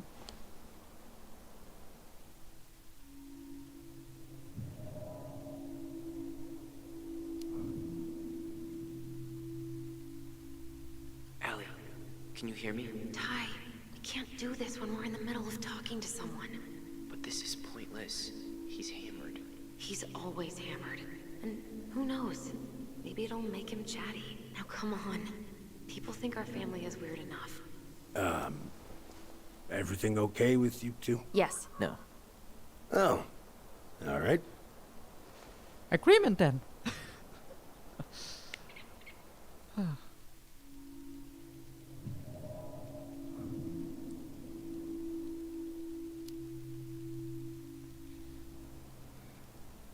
How well did you know her? Not as well as I thought. When I heard what happened that night, well, I figured people were bullshitting me. It really surprised you, didn't it? Much as anything ever has. Other folks say they saw it coming. Not me.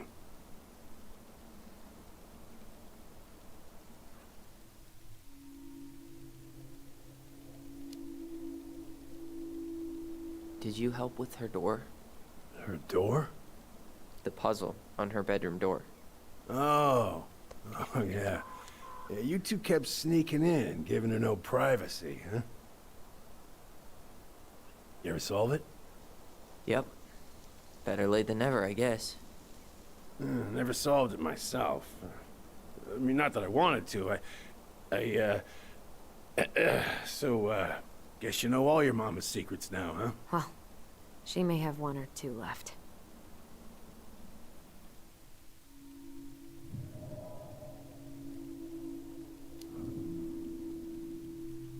We should get going. That's all you think we'll get out of him?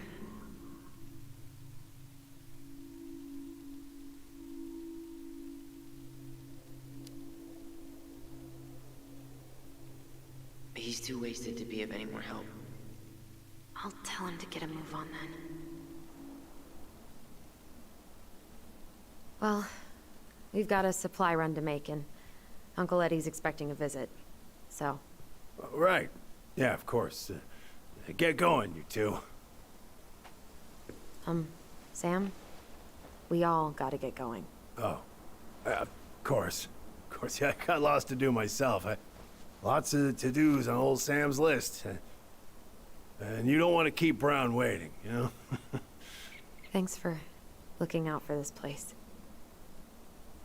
Happy to do it.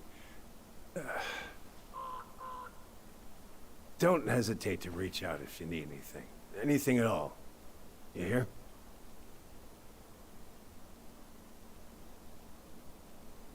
Sam? Huh? Sam? Huh? The keys? Oh, yeah. Of course. Of course. Yeah, they're yours. This place, it meant a lot to your mother. It almost felt like it was a part of her, and it's like some part of her is alive here still. Hopefully the house doesn't turn out to be a murderous psycho that tries to kill us in our sleep, huh? Yeah.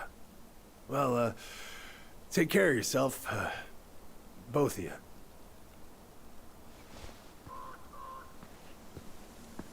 Hey, so, We really do have a lot to do. Okay, go on. I'll be right behind you.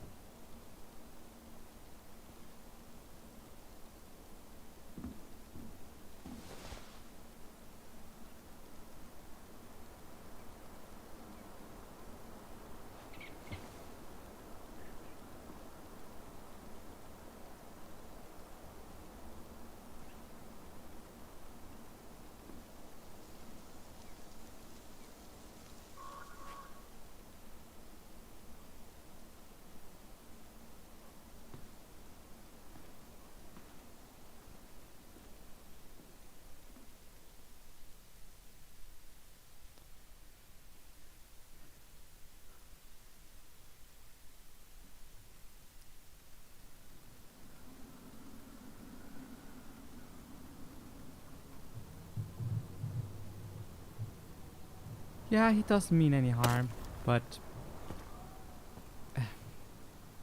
the boomer, you know?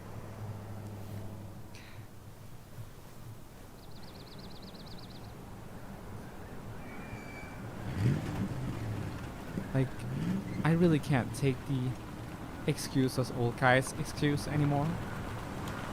They're right. They just need time to get used to it, but at the same time, I heard it so many times, and I rather just people, you know, Ready to Veni Vidi Vici? be respectful off the bat. I'm ready to talk to Tessa.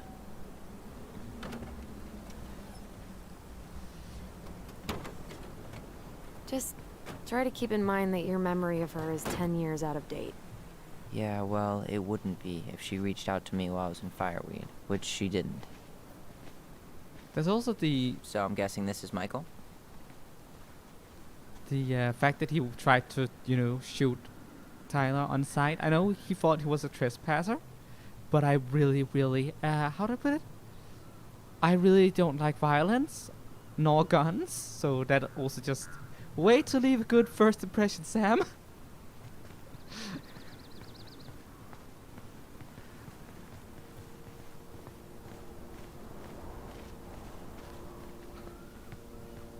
Hey, you. Hey, isn't it your day off? Yep, we're here as patrons. Tyler, meet Michael. This is the annoying coworker I was telling you about. I was there for your introduction to marshmallow vodka and wine coolers, and I've only worked my way up to annoying coworker. Rude.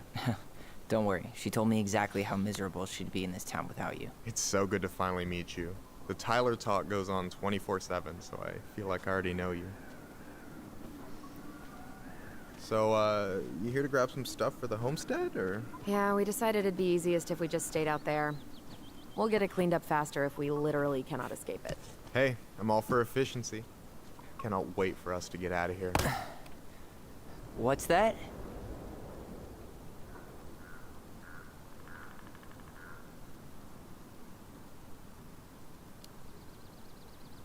Michael is moving to Juneau too. We were thinking of being roommates. Oh, okay. Thinking about it? You'd better not be backing out on me. The only thing that gets me up some mornings is marking one more day off the calendar. Don't worry, she won't. We'll get the house sold, and you guys can move on. There could be room for you too. For sure. The more Ronins, the merrier. I'm studying to be a chef, so, you know it'll be good eating. And hey, I only snore during allergy season. And baseball. How can I say no to that? You okay? Dead on my feet, girl. Got up at 4 to fish before work. It's been a day. Oh, you like to fish? Yeah, there's this spot called Buzzard Hole I go to at least twice a week. It's like an hour drive, but it's so chill, especially first thing in the morning. Shut up. I used to go there all the time. For real? Yeah. Hey, well, if you want to go sometime, holler at me. I don't mind sharing. Cool. Most guys I know get all Smeagol about their fishing spots.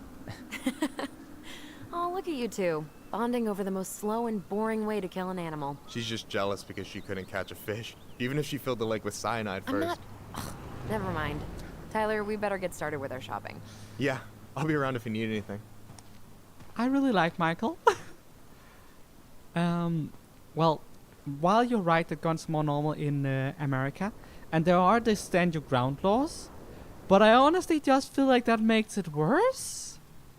Like, oh, someone threatened someone with a gun in their property again. Well, that's just America. Like that's one of the reasons why I don't want to go to America. Like, I don't plan on trespass or anything, but the fact that, walking on something that you don't know is private property, for instance. I don't know, walking into a park that turns out to be private and suddenly it's like shooting at you and it's perfectly legal. That sounds insane to me. Of course, that's that example is what is called hypothetical. I know that in practicality, the law is supposed to only be for when people break into your home and try to harm you. But I also know that we've seen it been like an excuse for people to harm people who happen to be on their property, like gotten invited in and afterwards they've been like, oh, but they were trespassing, stuff like that. It's like it's a legal battlefield of proving when it was okay to shoot someone or not, and that sounds like a logistical nightmare and also extremely scary. So yeah.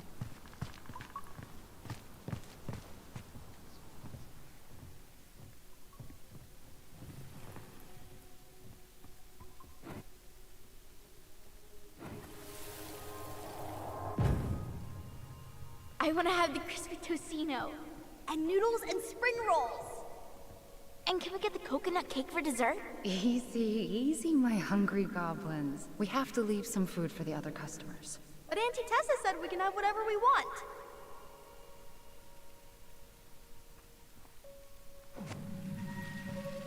Man, I miss Tessa's cooking. She still make those, what are they called? Fried banana rolls? Tehran? Right. No, I'm pretty sure she made them special for us. Should we go inside or stand around until we become human popsicles? Popsicles.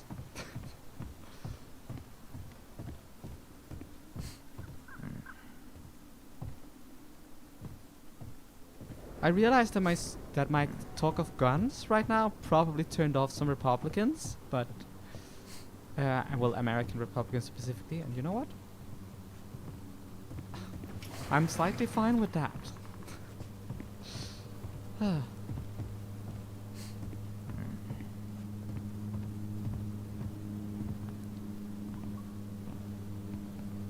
Well, hello, Miss Ronan. Did you forget something in the office?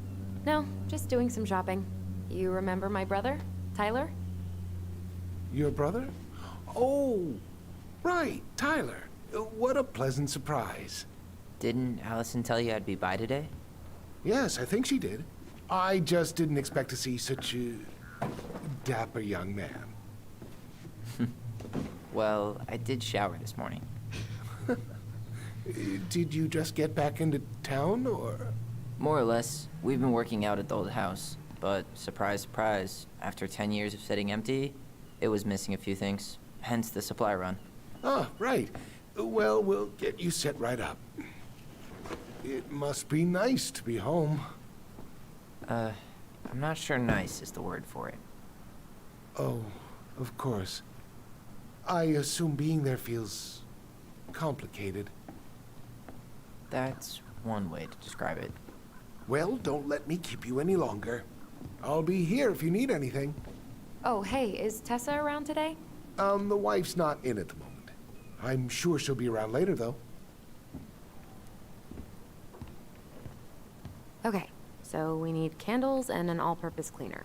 Plus snacks and drinks. I'm starving. Well, snacks right here. Kale. And, why can my brain only think Neki? It's So, called... cleaning products. You think we should get the organic one? Or the industrial strength planet killer? Organic. We might have to scrub a little harder, but I'd never be able to look those beavers in the eye again if we use those chemicals. Organic one it is? So, what kind of lure would you use for a steelhead? Well, it's hard to beat little Cleos, but depends on conditions. Wait, is this a pop quiz? Hey, I had to be sure. What, you think I'm like catfishing you? Well, can you blame me for being skeptical of an outdoorsy Rona? No. No, I cannot. I agree with you, Tom. He's pretty nice. Think you could take a picture of this?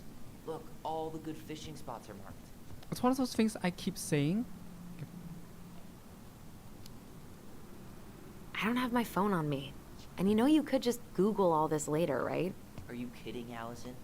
Old fishermen aren't gonna share this kind of juicy intel on the internet. Tom's pretty nice. Again, he's trying. This is something I keep saying to like everyone.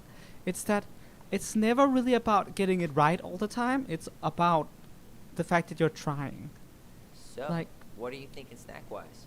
Are you a candy girl or a chips girl? Chips. Salt and vinegar's the only thing that sits right if my stomach's acting up. Wasn't planning on making out with anybody tonight. So, let's go for it. That pumpkin's huge. What was the thing again? Like, an example was that both my parents were bad at, would occasionally misgender me. They were pretty bad at it. But my mom would always be Do like, they always sell this much produce here? I mean, kale. In Delos Crossing? Yeah, Tessa was paleo for a hot minute and her whole gaggle of church ladies followed suit. The madness spread from there. my mom would always apologize and correct herself, which is like, you know, a sign that she's trying. My dad, on the other hand, would never correct himself. And when I called him out on it, he would be like, If we buy ice cream, we can keep it cool in the snow. Ice cream? In 20-degree weather? Ice cream in all weather. I'm behind you on that, Tyler. What was it? But my dad, he would never correct himself. And when I called him out, he would use the, oh, but I'm old excuse. Or he would be like, well, I need to get used to it excuse. It was first, like, at my, was that like my 18-year? Why do they have so many candles? Uh, Should I get the fancy scented ones? get the cheap ones. All we need is a light source. Let's not go crazy with the scents. If you say so.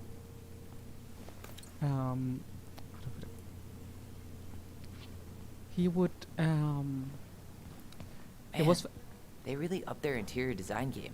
They didn't used to have a license plate wall, right? it's hard to talk when I try not to also interrupt the game. A word for culmination. The G. Yeah, it was my, It's not 10 letters, Tom. Ew, canned ham? How do people eat this? Did 10 years in fireweed make you forget what it was like to be broke? Sorry, that was shitty. I remember Marianne stretching vegetable stew for a week once. Canned ham would have tasted amazing by the end of that. it was at my 18 years birthday that I finally was like, no, you know what? You're not just getting used to it. It's been fucking 5 years. And I actually kind of shut him up. And you know what? No way, the Trout King is still here. He stopped misgendering me after that. So it really was a lack of trying. And like I said, lack of trying, it is not that you fuck it up. Everyone fucks Hey, something up sometimes. Should we get like 50 cans of peaches just in case the apocalypse hits tonight?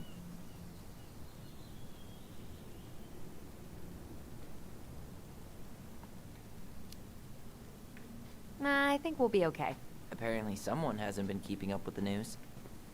But it's about whether or not people, you know, give a fuck. Actually, you know, try.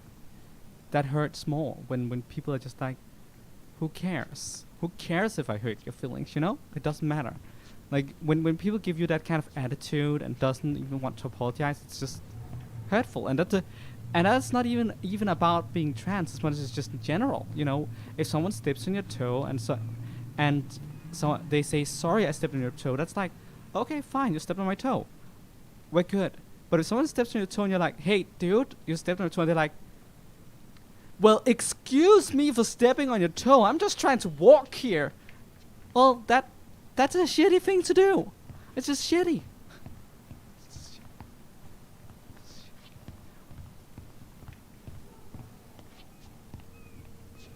What do we still need to get? Something to drink.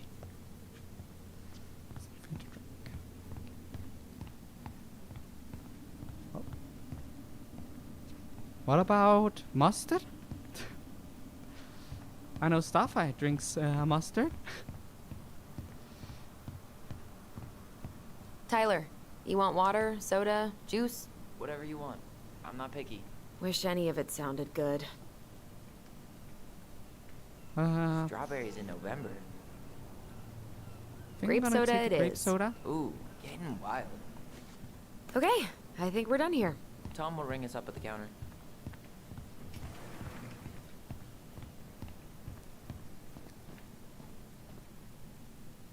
Allison, I'm waiting. Let's pay for the groceries. Inventory, huh? Yeah. My mind is so numb right now. Anyway, how's the shopping spree going? Finding everything you need?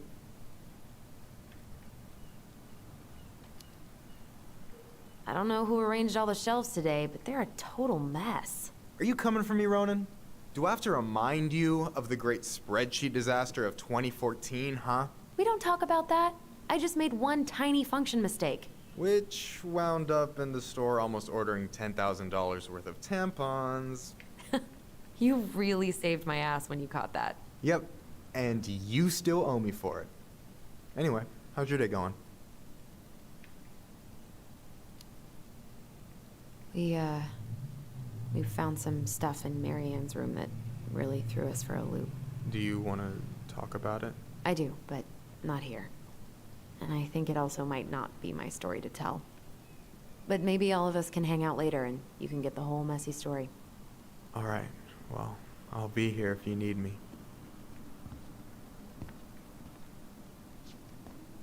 The great spreadsheet disaster. Also $10,000 worth of tampons. Hey Tyler, remember the Trout King? Yeah, I saw it. I thought Tom might have retired him by now. You kidding? He never misses a chance to tell customers he won a trout derby. It was a 12-pounder. I'm waiting. Let's pay for the groceries. I like Tom. He's just like, I heard that. I caught a big trout. Oh, I really like Tom. He's kind of sweet. Oh.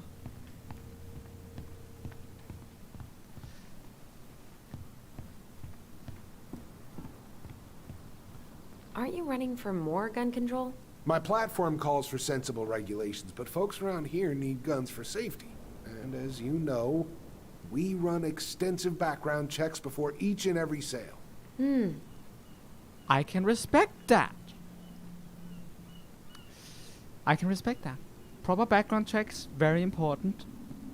Very important. Big fish. Will that be all? Yes. Thank you, Tom. Oh, hi, Tessa. We were just meaning to come talk to you. Hi, Tessa. Long time no see. Oh my god, you look like a completely different person. It's me. Plus beard. Yes. So we were out at the old house today. Heavens, why would you go there? Surprised it's even still standing. We found some stuff in Mary Ann's room that took us by surprise. Oh, really? We want to ask you some questions about her. You're the only person who might have known Mary Ann better than us. I don't know about that. It's been a decade, kids. I know, but I need to ask. What is it? Did she ever talk about me being a boy? No. It never came up. I found out much later, just like everybody else. Marianne was obviously concerned. She really didn't confide in you at all? Your mother was intensely private. She didn't need anyone else, and she made that clear. But this was about Tyler. She was always willing to ask for help when it came to us. Not at the end. Look, I have a lot on my plate today. I'm sorry. My advice to you would be to try to move on. It's not that easy. What happened that night? You can't understand something like that, but it was God's plan. That's all we can know. I need to go now. Best of luck to you, truly. What the hell was that? I told you she wouldn't talk. It's like she's got CIA training. Something's weird here. It's weird, right? Yeah, I feel it too. It's like something's on the tip of my tongue.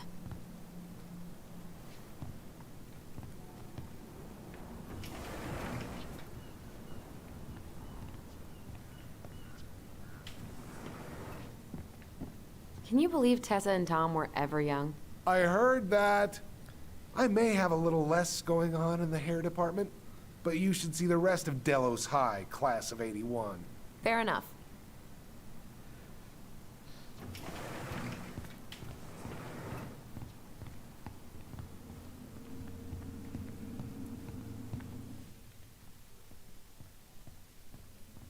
I can feel it. Okay. Can I spawn you in?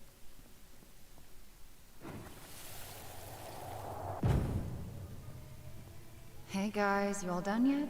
Yeah, Mom. Can we go outside while you and Tessa play cards? I'm afraid there's no time for games today, sweetie.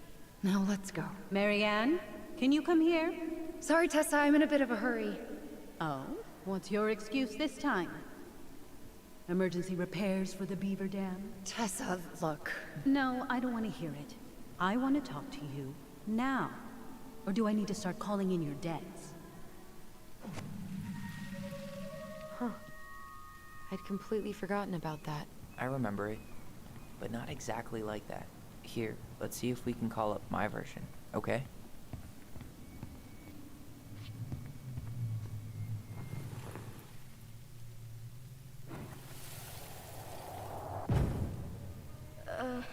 Mom?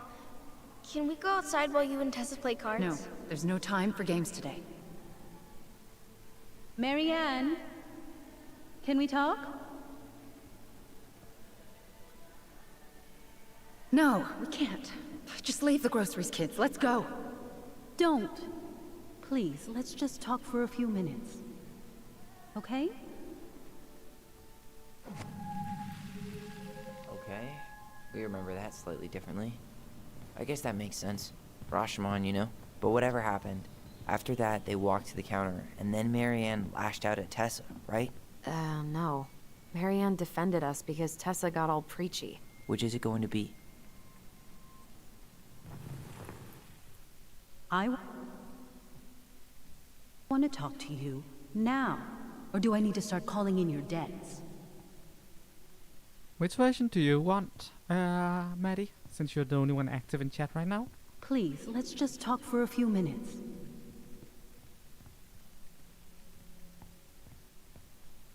Okay? You hearing this? Marianne was looking for a fight. Which is it going to be? Please, let's just talk for a few minutes. Okay? Please. No, Tessa was. She went all Jack Thompson on her. I want to talk to you now. Or do I need to start calling in your debts? So let's just... I want to talk to you now. Or do I need to start calling in your debts? That is very true. That is very true. Which is it going to be? People remember things differently, and things aren't always the way you remember them. It's just biases and time that infers a situation combined with time and forgetting details and projecting onto memories.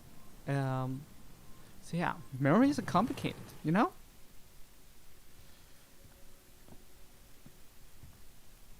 I want to talk to you.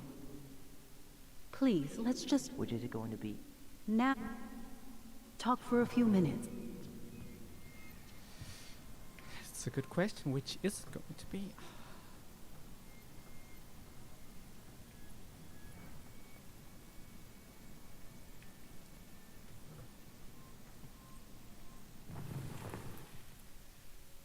It's probably one of those things where Tyler was angry at Marianne, so he sees it like that.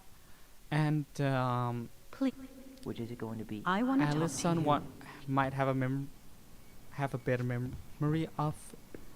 Might at the time had a better image of her mother at the time, so she probably had a more like she was more willing to put the guilt on someone else, and the truth is probably somewhere in between. Once we Please, remove the biases, but that is just an educated guess. You know? Which is it going to be? Please, let's just talk. I want to talk to you for a few minutes, okay? Please, let's...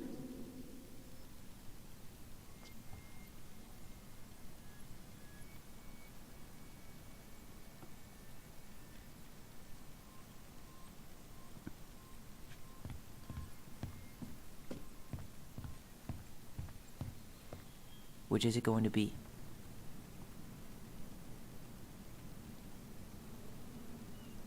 Role of Rodolfo in La Boheme.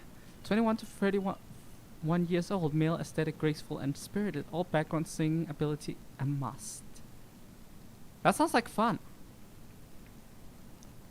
The Delos Dulcet Live free concert, a Catholic Halloween celebration. Friday, October 30th, 2015 at 7:30 in the Stevens Church. Which is it going to be?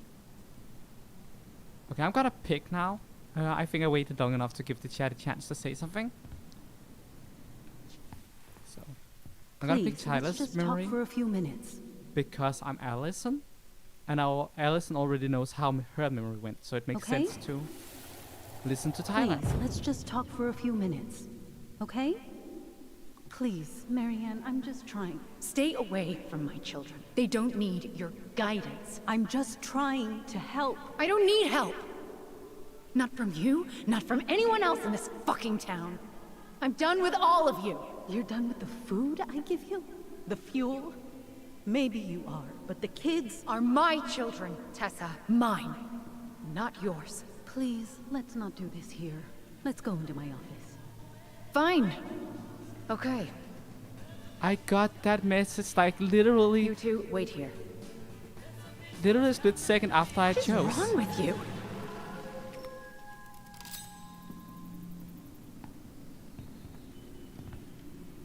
I'm still skeptical, but okay.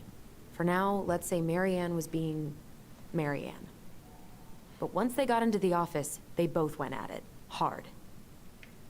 What do you think they were arguing about? Me? Don't know.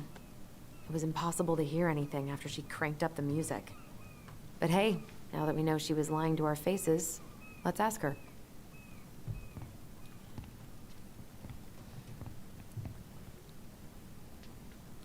Thank you for agreeing with my choice.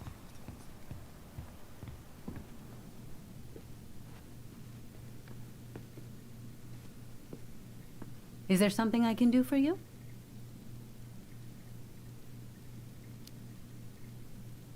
Earlier you said Marianne kept everything to herself. But you two had a big fight a few months before her death, didn't you? We argued all the time. You'll have to be more specific. This wasn't about who cheated at Canasta. This was intense. You locked yourselves in the office so we couldn't hear. I'm sorry. It was a long time ago.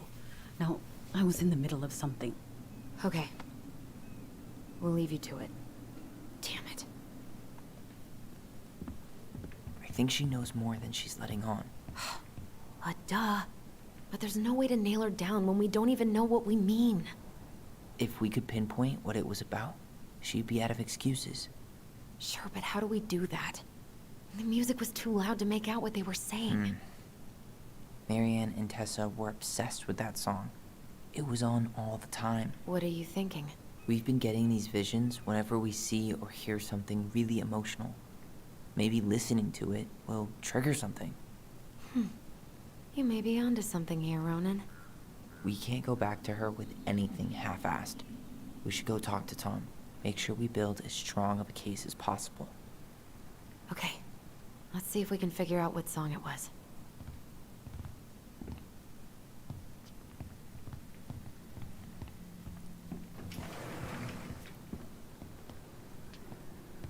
Hey, Tom. There's something I can help you with? House bill. This might be a weird question, but do you remember the song that Tessa and Marianne used to love? They played it all the time. How could I forget? I think she's still got the CD back here. A little worse for the wear, of course. Hold on. Huh, here it is. I was happy when it got put away, to be honest. A bit cheesy for my tastes.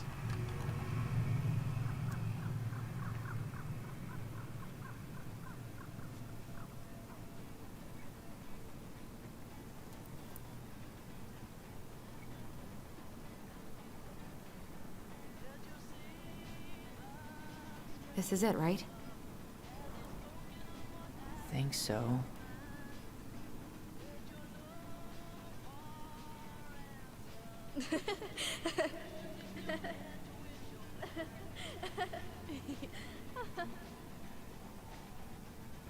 Whoa.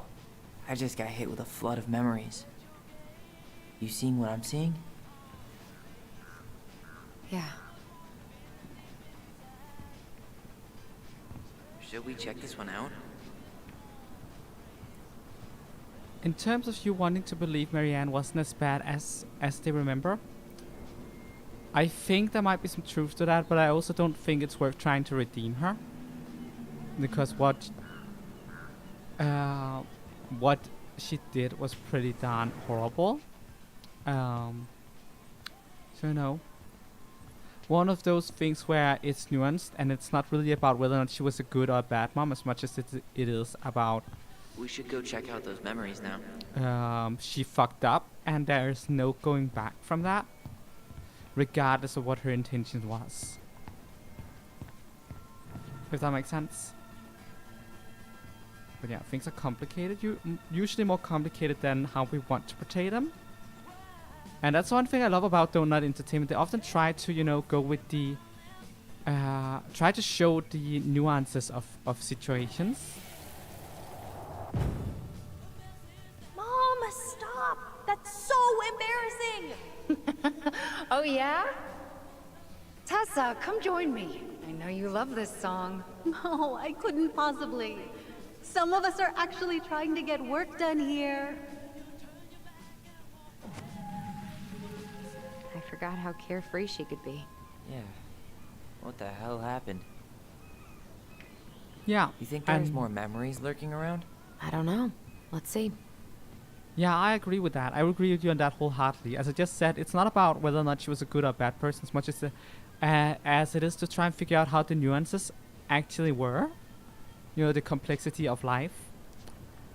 It doesn't make her a good person. It doesn't necessarily make her a good mom, and she's still fucked up. But maybe she was trying in her own way. And we won't know that until we dig deeper, I guess. I guess I already know because I did play the game. I have played the game before, but you know what I mean.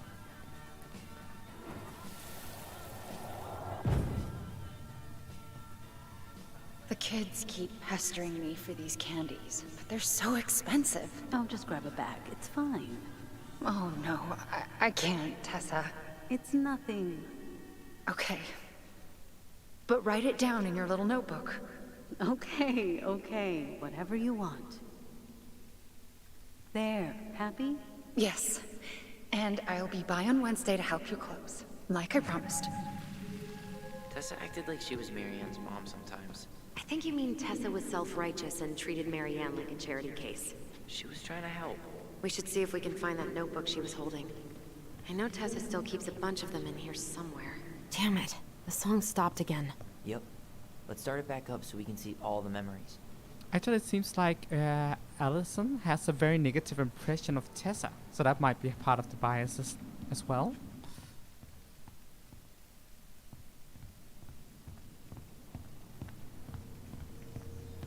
Okay, let's find more memories.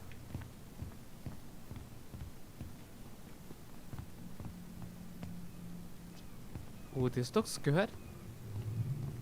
This looks good. Grains and nuts. I'm always down for that. Could you ask Tom to play it again? Oh, it stopped playing. That's why we're not seeing anything. Tyler, you're in the way. She Go. plays Mabel in Witches of Eldom? What? Why would I know about some silly show for teenage girls?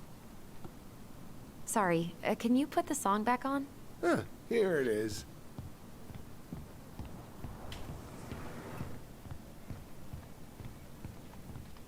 you seeing something again? What are you doing here? I thought you needed help at the store. I needed help 2 hours ago. Have you been drinking? What? No, I just had a day, okay? I took a pill. I'm fine. Marianne. I said I'm fine! Kids, come on, let's go. Wait, please. I have something for you. Take a look at this when you get home, okay? They can handle confusion. I've been working with these people for years. They can help. What do you think that pamphlet was Tessa gave to Mary Ann? I don't know. I saw it in Mary Ann's room. It had a creepy vibe, but I didn't think much about it. It was bad, though. Like, maybe conversion therapy bad. I'm sorry. Whoa. If this is true, I want to know how Mary Ann felt about it. And we need to hit Tessa with some hard proof. If that's true, then Tessa was also someone who really fucked up, to be honest. Also, in terms of what I was talking about before,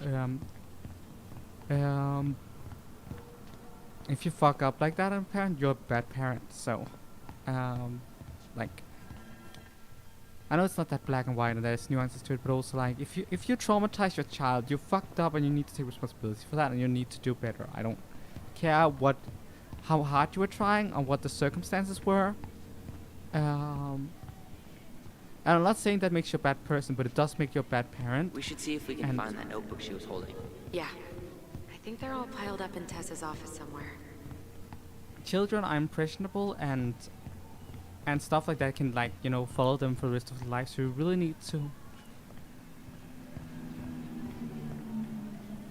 just try not to let something like that happen, you know?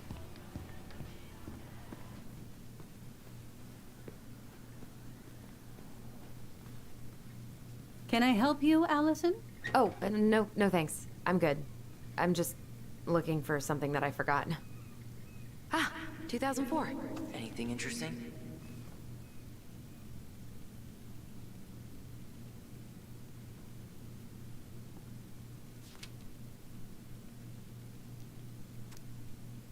February $50, March paid off, February debt, September $20 for gas paid in full.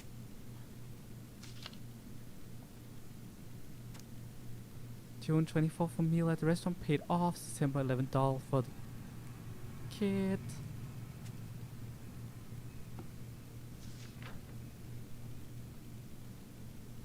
Yeah, yikes. Conversion therapy is very yikes. No show.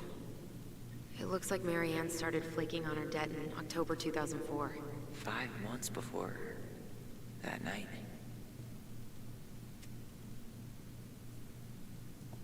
Oh, got it. Hypothesis. What's this doing here?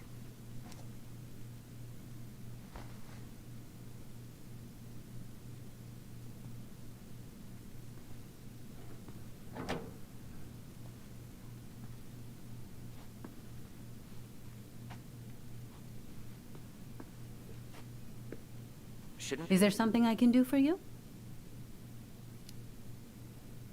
Hold on. You sure we've seen everything? Great. When the game goes like that, I become maybe not. nervous. Yeah, let's make sure we've been thorough. Did I miss something?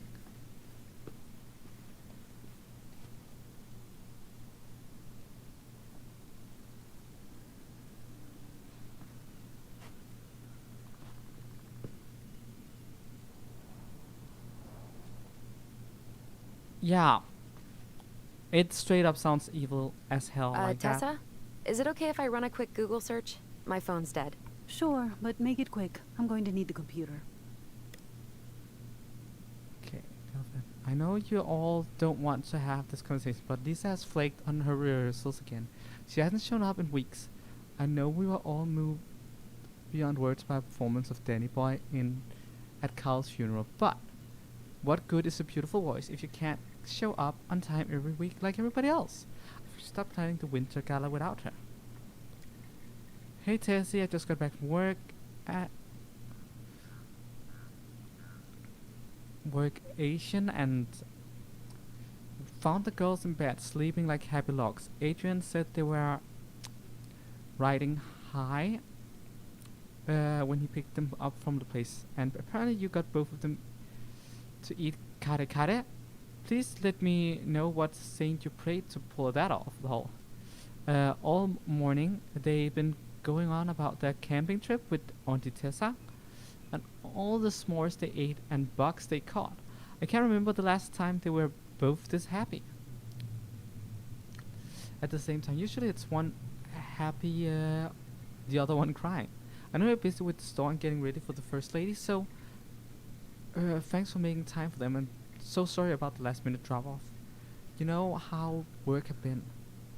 The girl says we love you, Auntie Tessa. P.S. You and Tom should come for dinner sometime. Adrian's been dying to show him the new media room, which will keep busy while we drink wine in the kitchen. Your favorite little sister, Notorious NYC. Hello, thank you for shopping with us. Your order of garlic peeler kitchen tool has been shipped. Virtue Seekers Youth Camp. Wait, what? Is that what she recommended for Tyler? I don't know what to say. I'm sorry, Tyler. Yeah. Let's see how Tessa explains this one away. Watch Dr. Whitemore's talk articulating God designs for sexuality. 10 powerful Christian quotes that will change your life. A parent's guide to preventing same-sex attraction. Virtue Seekers Youth Camp. Yeah, that straight up sounds like conversion therapy. I think we've seen enough. Holy fuck. Yeah, we've got a good sense of what went down. Let's talk to Tessa.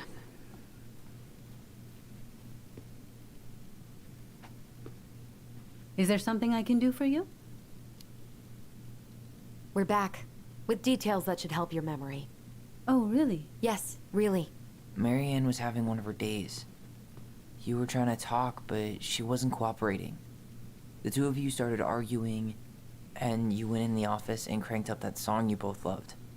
And when was that? Well, our memories don't exactly have timestamps.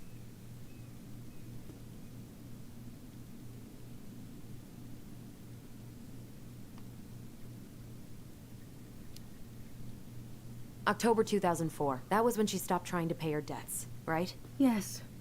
I don't know why. She always found a way to pay before that.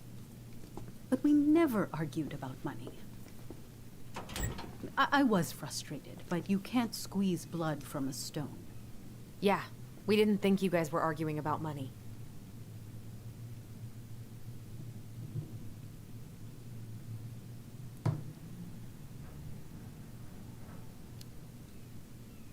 We know you support the Alliance for Traditional Families, and that you gave her the pamphlet about their camp. What camp?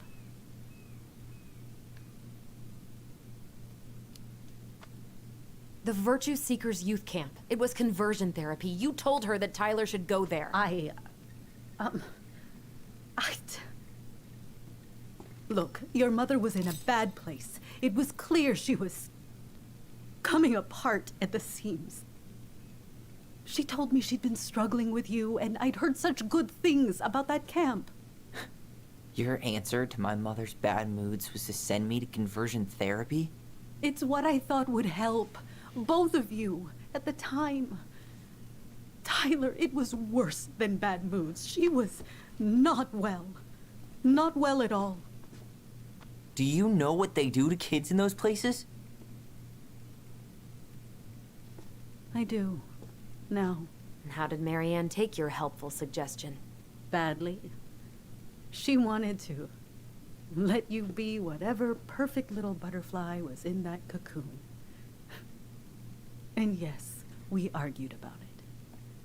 So she was cool with who I was? She was more than that. She loved you. Listen, I don't mean to be rude, but I really do have a lot on my plate today. Okay. We'll get out of your way then. Thanks, Tessa.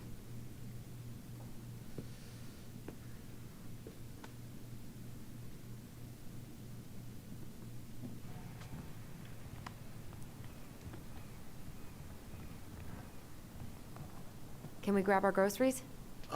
Michael already put them in your trunk. Okay, thanks. Bye, Tom. See you later. What are you thinking? Just trying to wrap my brain around all that.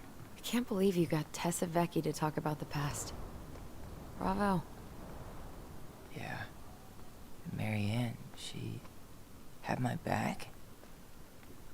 It really doesn't change much, right? She was still fucking crazy. She still tried to kill me. But knowing she was trying to protect me before whatever the hell happened that pushed her over the edge, it feels good, Allison. Hey, look at me. You are allowed to feel however you're feeling about this. God, I could use a smoke. You're speaking my language. Yeah, it seems like Tess has learned her lesson. What? Sorry, I'm just thinking about what this means. Yeah, me too. It's like what I said, it's not about whether or not you're a good or bad person, it's about... Well, it's a good thing Eddie's expecting us. He knew Marianne pretty well, and he was in charge of her case. Did he ever mention anything about the investigation to you? No, I never asked. And I'm sure he thought I was better off not knowing. Guess that might have made for some awkward dinner conversation. Exactly. But I mean, he's a good cop. Thorough. I'm sure he's got something. Let's go. It's like I said, it's not about whether or not you're a good or bad person, it's about whether or not you fucked up. And take responsibility for it. Or at least feel some regret for it. And it's one of those things where I feel like the whole forgive, don't forget kind of deal. At least the people show remorse. If they don't show remorse, fuck them, honestly. Because generally just homophobia and transphobia just... Yeah. And also you don't owe it to anyone to forgive them if they fuck up. That's also just important to know that if you're justifiably pissed about This is something... kind of bleak. It's usually more crowded, but the other officers punch out at 6 o'clock sharp. There's no crime after 6? In the mean streets of Delos Crossing, just bears and drunken disorderlies. And Uncle Eddie can usually handle them on his own. What a hero. And when it comes to... Anyway, he's probably in his office, upstairs. When it comes to being justifiably pissed, you are in your right to be so. And you're also in your right to not talk to people who has, wronged you. Damn. They still got this creepy mascot, huh?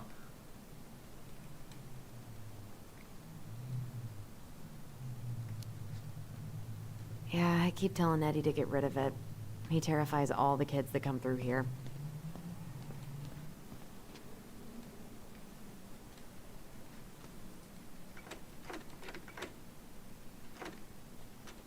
Hold on. I want...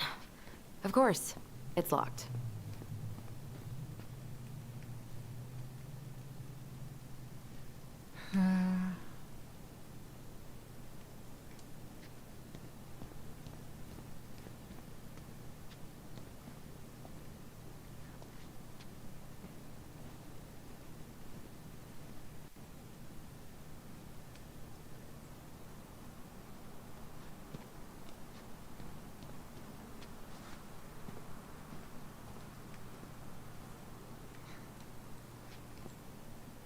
Home sweet home. You spent a lot of time here growing up? Yeah, whenever Eddie was working. The whole precinct's basically family. It's freezing in here.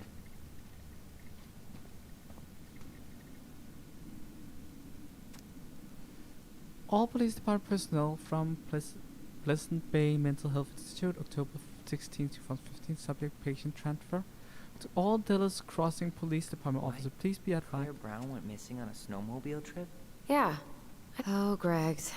Just leaving this out on display again. Greg's? Like Officer Greg's? The one who was with us that night? Yeah, he's still here.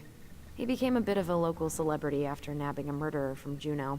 The guy was hiding out on a fishing boat and got really, really sick after eating out of the chum bucket. So it was actually a pretty easy takedown.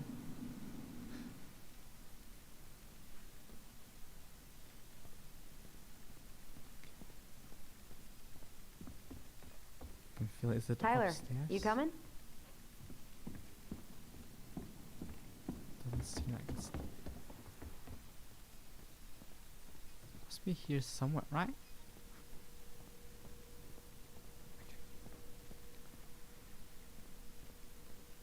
think it might be inside here, which...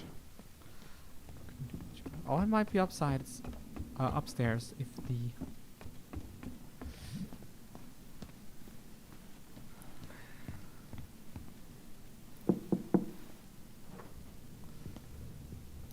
Allison, hey. Just finishing up a call. Trying to convince Melinda the Ravens and her garbage aren't police business. Give me a few minutes. Sure. Make yourselves a cup of coffee. Here's the key to the break room. Thanks. Come back upstairs when you're done, okay? I do kind of like that all the characters in this Coffee story sound good? are... The machine is in the break room downstairs. Uh-huh. All the characters in this game are like human. They're not just caricatures. They seem like they all have like depth and nuance to them. You think we could find some files about Marianne in the archives? I don't know, but it's off limits anyway. Maybe Eddie would show us her file?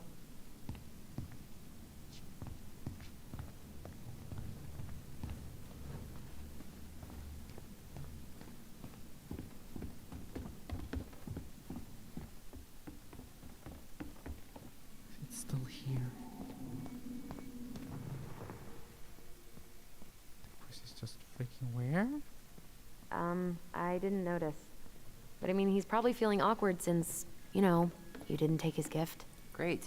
He's making it weird.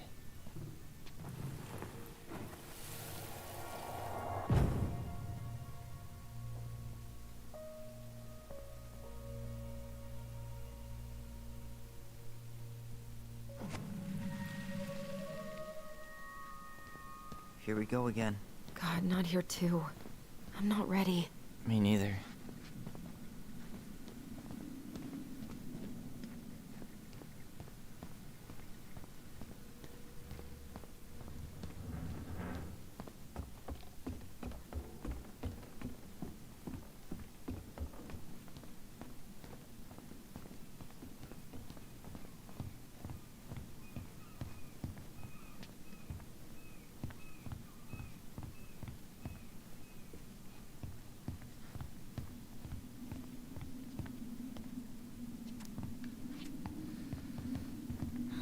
I'm not sure what it is I'm looking for.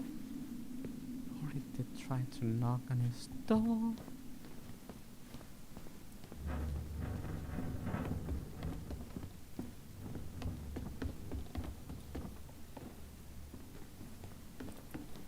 It's the holding cell.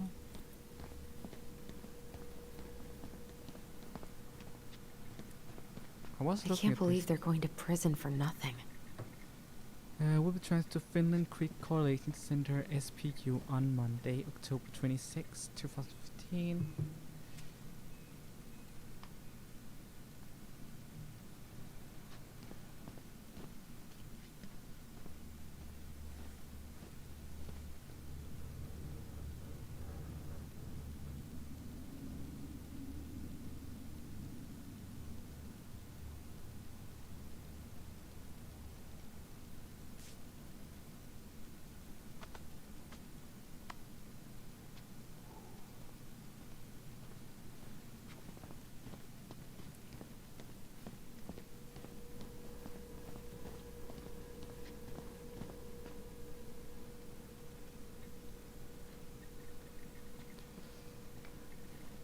You remember Dan and Shelby? I think so. The high schoolers who were always pissing Tessa off because they would blast fish and make out in the Vecchi's parking lot. Yep. Dan's a cop now. They're married and have a kid, a dog, the whole shebang. Damn. When did everybody decide to become an adult? Oh my god, that's the cutest. It's cute, but don't tell me you've got baby fever. Ew, no. Why do men always jump to that?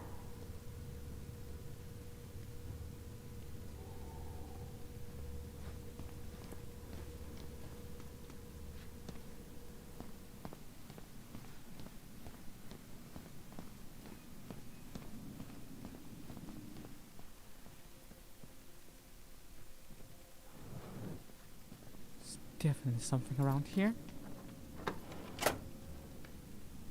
Okay, let's go in.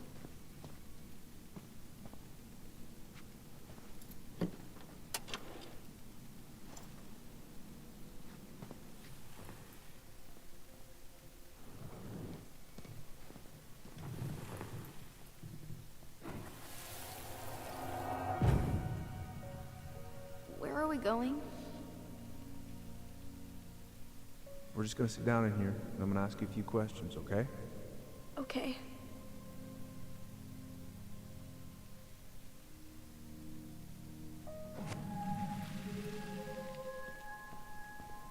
You know, I really thought I'd locked those memories in some deep, deep part of my brain. Same here.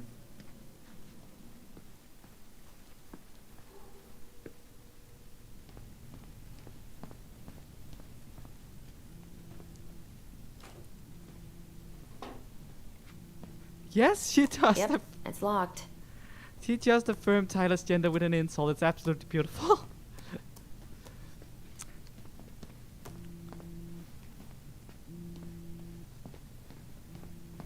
Didn't Ugh, they've let this place get gross.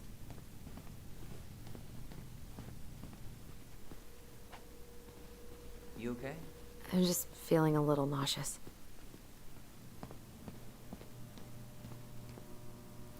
How is it still warm? You sure you want coffee this late in the day? You'll be up all night. I don't think I'll sleep much anyways. Too much on my mind. Those dusty couches won't make it any easier.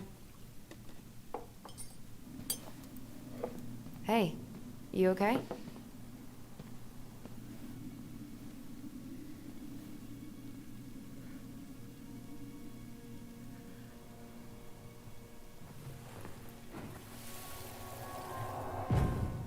I can't do this. Calm down, Allison. Stick to the plan. Come on, don't freak out on me now. I can't. Please, I can't lie. We already lied. It's all gonna be fine, okay?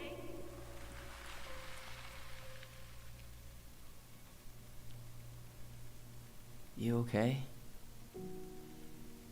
Honestly, no.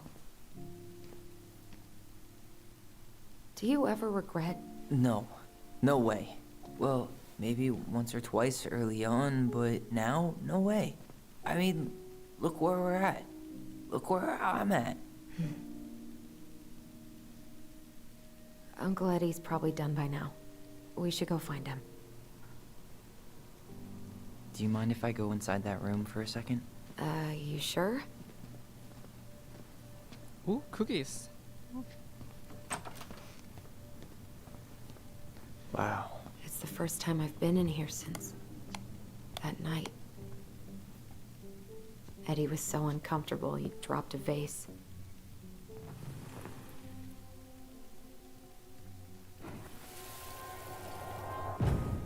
Here, have a seat. All right.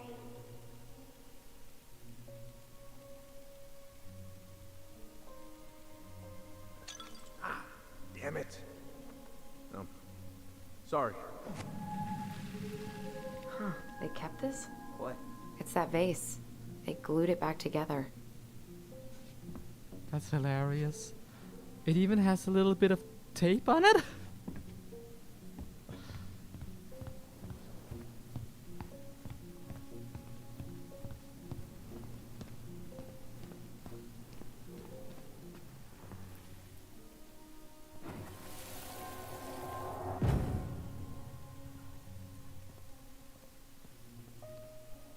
Why did you separate us?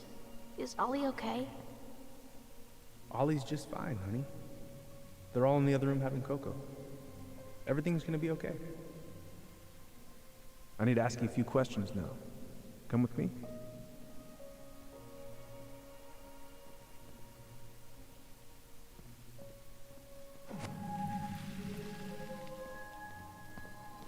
You okay? This is heavier than I expected.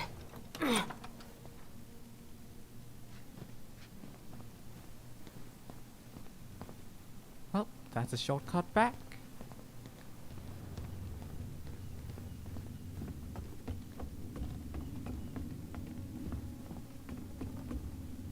Hey, sorry that took so long. Sometimes these old folks want us to come out just because they're lonely. No worries, Uncle. Hey, you remember this guy? Of course. Tyler Ronan. The prodigal son returns. Yep. Look at you. I didn't even recognize you at first. Heard that a lot today, Chief Brown. Chief Brown. No need for that kind of formality, not with family. Huh. How you finding Delos Crossing? Change much? Same dump, different year. Well, we're no Juno, but lots of folks feel at home here. It's gotta be good to be back with your sister, huh? Yeah, it's been a long time coming. Look, Eddie, we are here just to say hi. We found something in Marianne's room.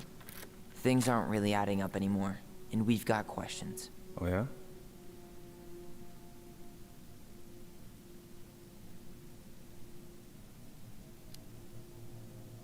Did anyone mention anything about her behavior in the days leading up to that day? Anything at all? No. Everyone I talked to said it took them by surprise. Did you see her at all? Like, in those last few days? No. I hadn't seen her for weeks. Maybe a month before.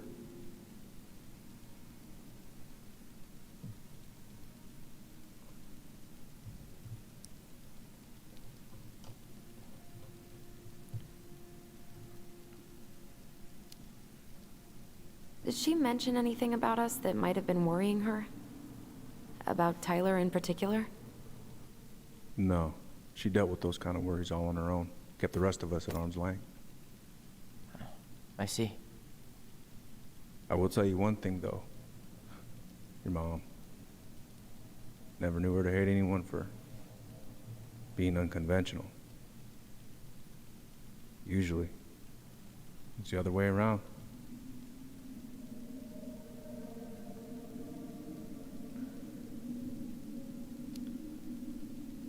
Thanks, Uncle Eddie. If you want my advice, nothing good comes from stirring up old memories. We don't really have a choice about that. There's always a choice, son.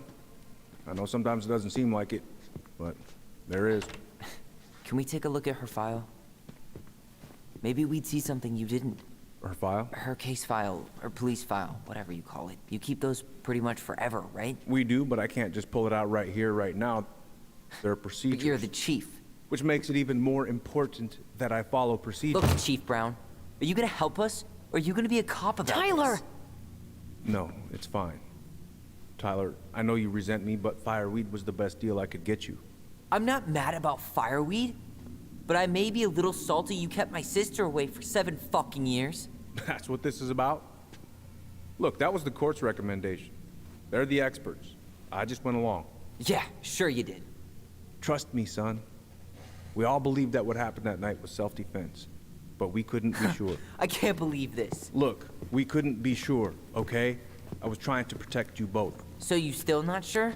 What?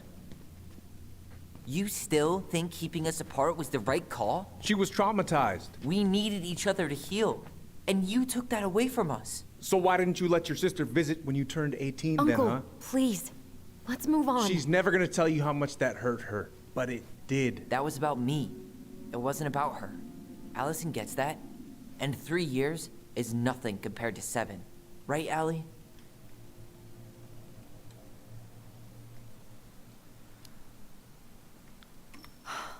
Look, Uncle, separating us like that did not help me heal. If anything, it was the opposite. Even if he had been dangerous, I'd have taken the risk. Being apart was that miserable. I didn't know you felt that way, little moose. It was hard to talk to you about it.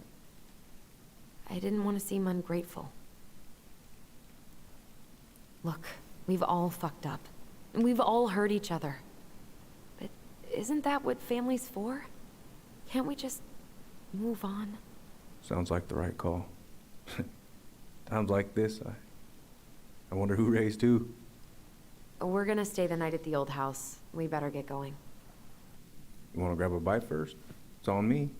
Don't wanna send you out there with empty stomachs. I would not turn that down. Okay, let's go.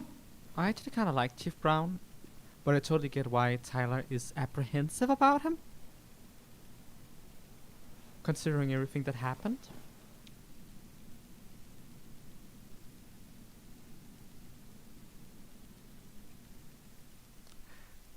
good luck sleeping tonight, folks. Oh, I forgot that.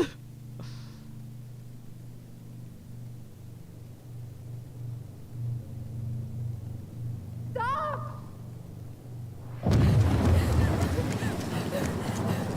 Allison! Allison!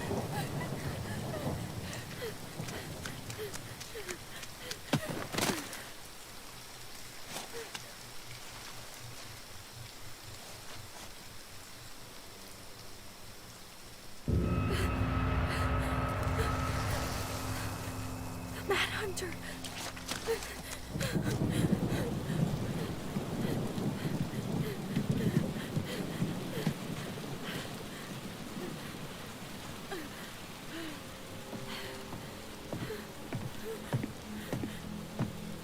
Please, Mom. I'm sorry I cut my hair. I won't do it again. I'm going to kill you! No. Please. Please. Mom, no. Mom, please. No, don't do this.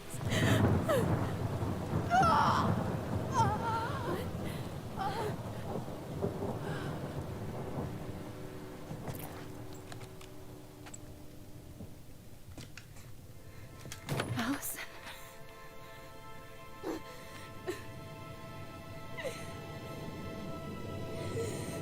This isn't... What?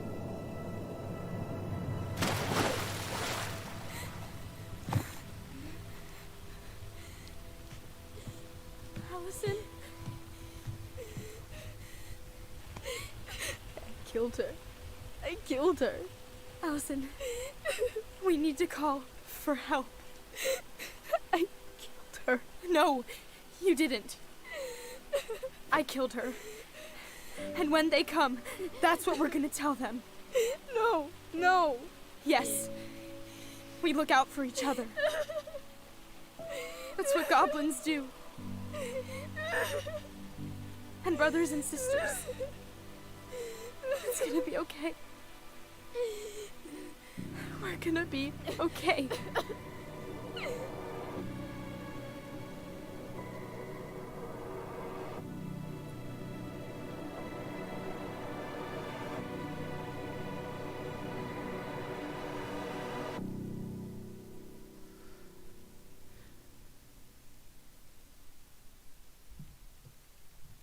So yeah, that happened.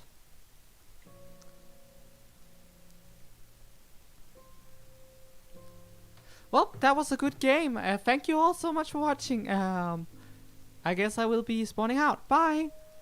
Joke aside, that's the end of chapter 1. This game was originally released in chapters. We're gonna get to chapter 2 in a moment. I'm just gonna let the credits roll. What do you guys think of chapter 1 so far? Honestly, with that ending, I kind of think Tyler deserves the Brother of the Year award. Like, man, he bit the bullet for her. He really did.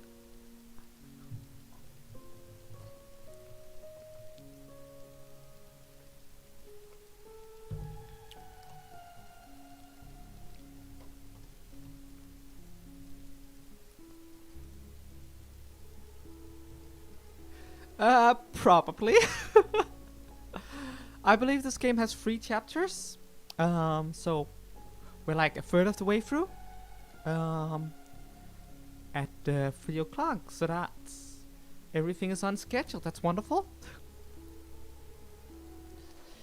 Imagine if that was the end of the game. Oh my god.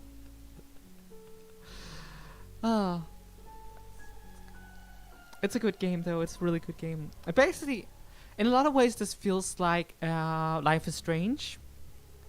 In its gameplay, its execution, its characters, the writing, everything. It feels like Life is Strange. So if you think this looks cool, I highly recommend Life is Strange. Life is Strange also has some LGBT representation and some ethnic representation going for it. So all of that is great. You might not enjoy it if you're a Republican snowflake.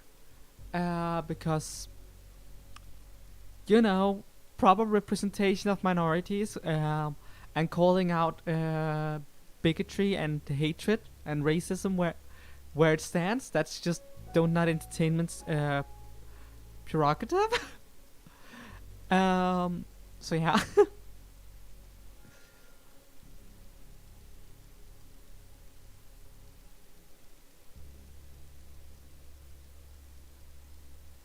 Yeah, yeah. I absolutely agree with that, but honestly,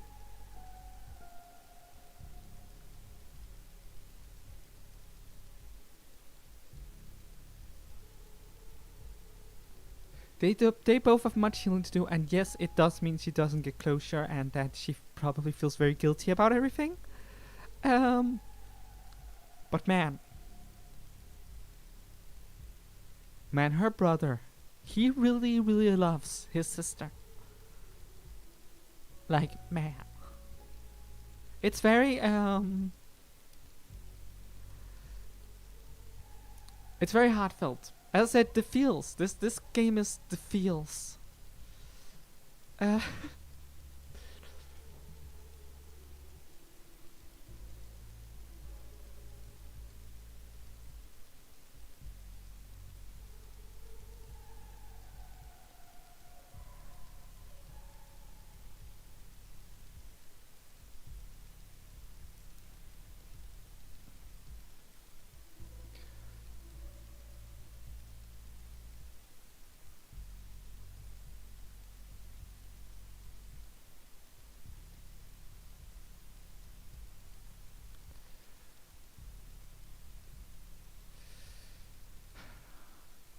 It's a good game. It's a really good game.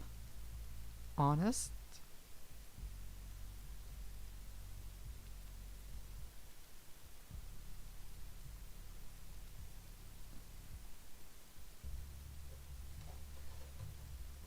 Man, these credits are long, aren't they?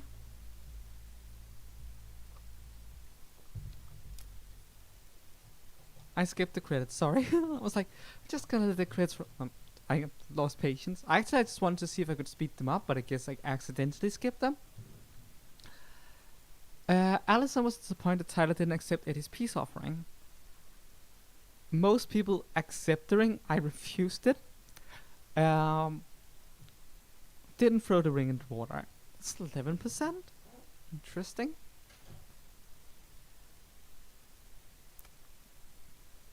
Allison was delighted to solve the princess riddle with her brother. 81% solved the door puzzle. 19% busted open the door puzzle. I didn't even know that was an option. Tyler felt supported by Allison's trust at the store. Almost equal split on that one. Tyler was reassured of his bond to Allison when she sided with him at the station. 30% sided with Eddie, that's interesting. Tyler earned Sam's respect. 55% called out Sam, 45% did not call him out. It's 90% were too impatient and broke the door down. Tessa opened up to the twins about Marianne. 47% learned the truth, 24% didn't get an answer, and 29% antagonized Tessa.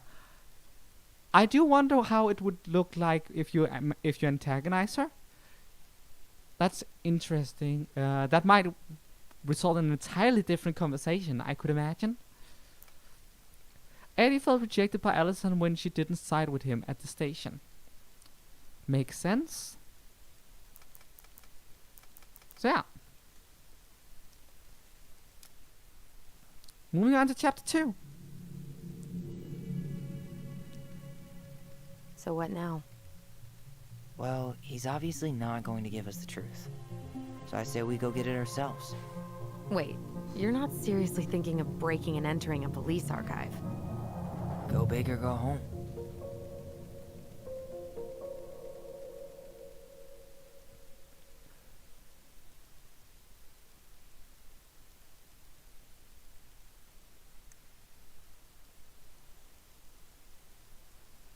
Yeah, I wouldn't blame them either. I like conversion therapy. Conversion therapy. Yeah, and also like, if this wasn't a video game, I might have antagonized her because Once upon a time, in a deep and ancient forest, there lived a pair of crafty goblins.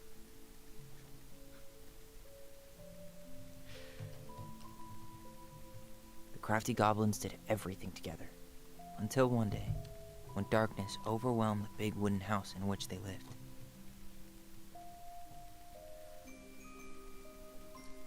Blamed for the darkness, Brother Goblin was forced to leave the forest, while his sister had to stay behind.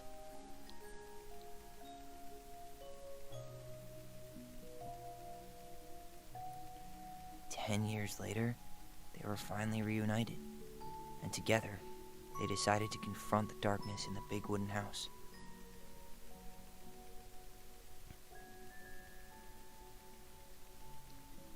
Though they sought the help of their friends in the forest, they found that no one wanted to delve into the long-gone past.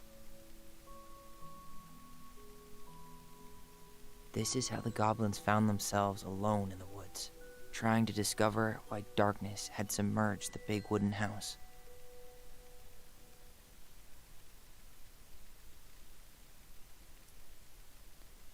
dude, you just got out of juvie. Let's break in and steal police files.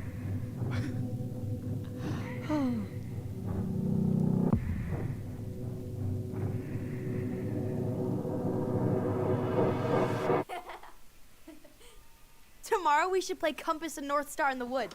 Be sure to wear your hat then. You be sure to wear your hat.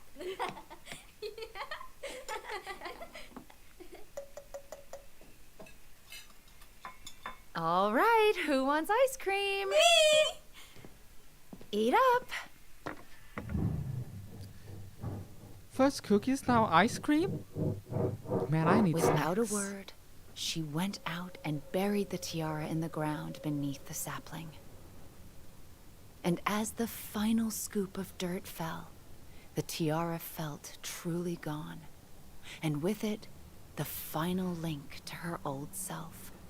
She could only go forward and find a new place for herself in this world, where she was no longer truly a princess in a tiara and a beautiful gown, but a wan woman, alone in a deep and ancient wood.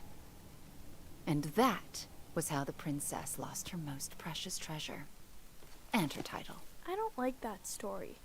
There were no goblins, and it was depressing. We won't read it again. I love you, Mom. Not me. Just kidding. Love you, Mom. Mwah. I love you too. Sleep well and dream, my doves.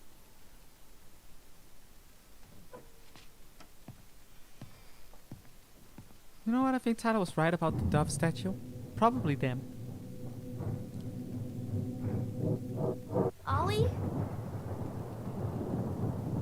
Ollie?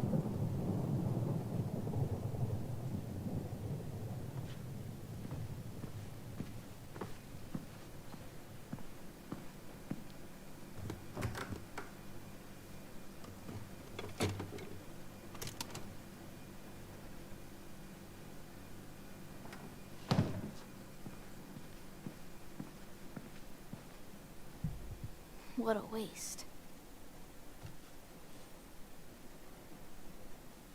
Oh, that's disgusting. And a kid would do that. Ollie? Allison, help! Yeah, still disgusting.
Mom, I killed her.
I do enjoy the visuals here.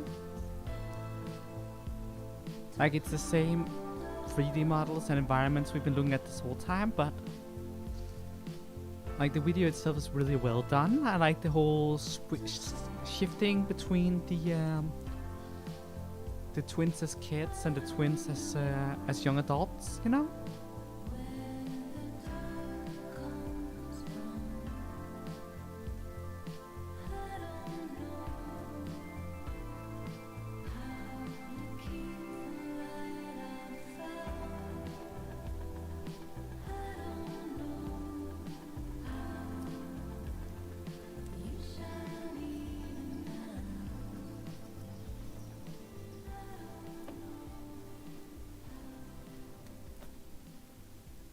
Hey.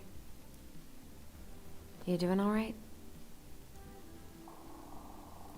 I thought coming here would be closing a chapter of our lives, you know? And instead, we've spun off a whole miserable prequel trilogy.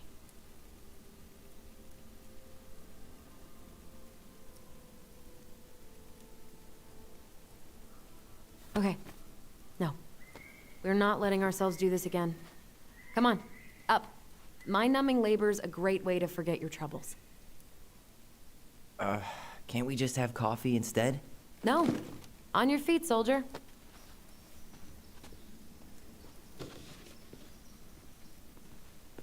Let's take a break from packing and sort out the furniture. If we get enough done, I'll drive you into town and buy you a gallon of ice cream. Mint chocolate chip, 2 gallons. Let's do this.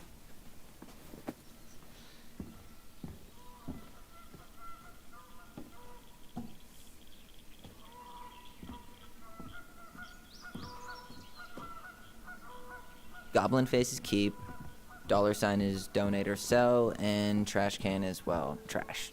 By the way, I cleared out most of the stuff from the bathroom this morning, but I left you the toilet. How very generous of you. You know what? I need to. You're doing a great job. Thanks? Ancient appliances, you are staying here. Although, that oven looks in okay enough shape. No way. We are not moving the oven.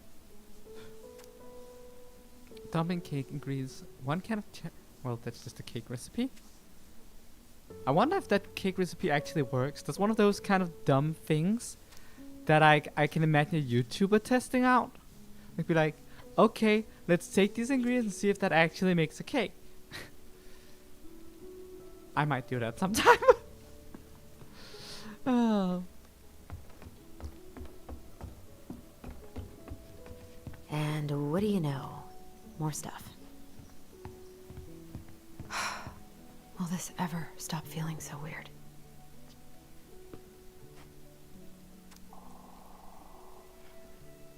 From Allison, others may not understand the lives we have together and love we share for each other, but I know whatever happens, every goblin has a twin. Happy sibling day. Oh, that's cute.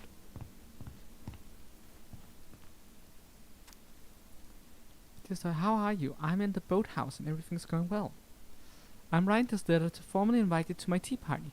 I'll prepare tea and cookies and you can meet my dearest friend Bellany, who I know you will love. Please come this afternoon at 4 p.m. Kind regards to Allison. Dear Allison, thanks so much for the invitation. Everything's good here, too. No beavers in sight, though I will be there at 4:15 p.m. because I need to make sure to feed the birds or Mom will go crazy. See you soon, Sir Ollie.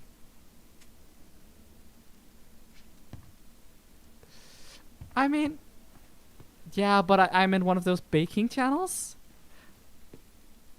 But yeah, maybe I should just do a dedicated video to that cake. Congratulations, you found the map that will lead you on with no mishap. Follow my trails of twinkling stone and perchance you escape the unknown. So, you gonna come back down to help me, or what?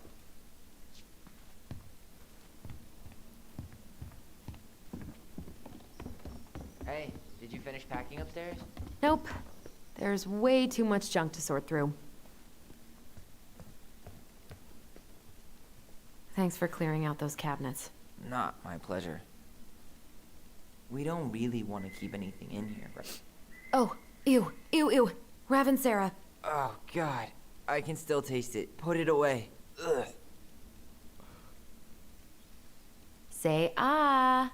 I remember cutting off shaving cream beards with these. Oh, yeah.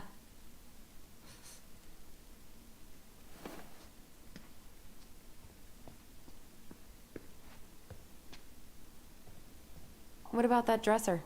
If you want your towels to rot, go for it.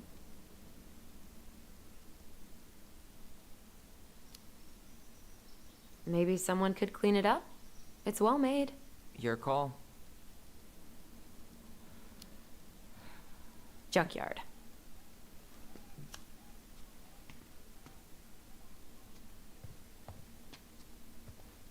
Let's trash the toilet. This place does need paint. Definitely need a paint job.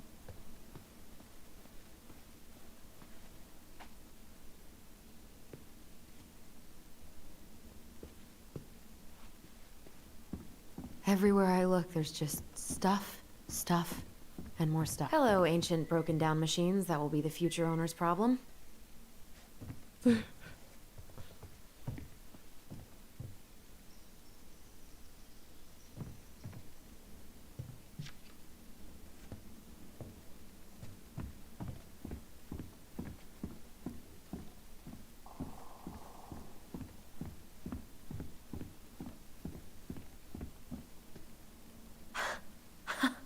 I completely forgot we had a pet vole for a few days. Poor Volcano. She was in rough shape when we found her. Good thing Marianne actually knew what she was doing with injured wildlife.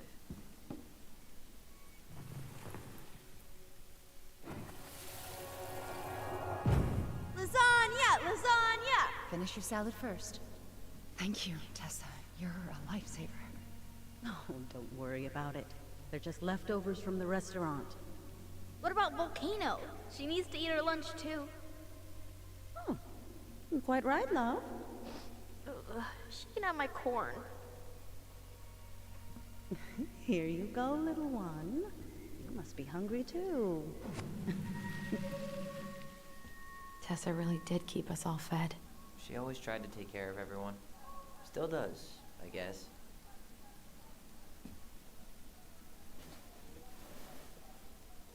What's this doing down here? How did it?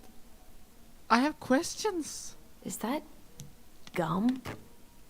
I guess that was probably me. Well, that explains that. Oh, wow. Well, I got the frog.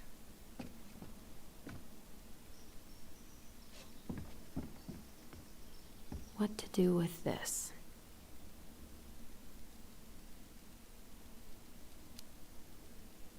Maybe someone would be willing to refinish it.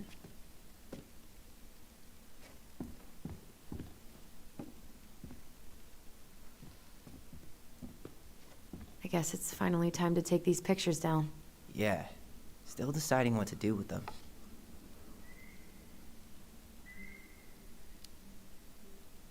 I mean, most of them are pretty happy memories. I guess. You look cute here. That's not me. I mean, it is, but... But not really. I get it. It's just weird. Seeing myself like that again. Damn. Didn't think a picture could throw me like this anymore.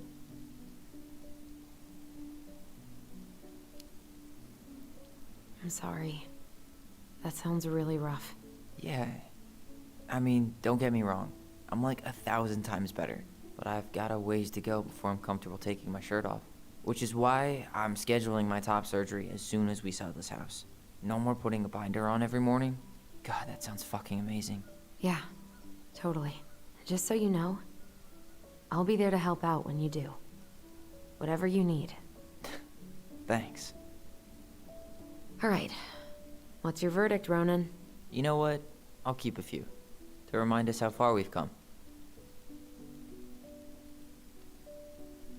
It didn't occur to me that this is like not Tyler. I was just like, happy sibling memories. I want to keep that.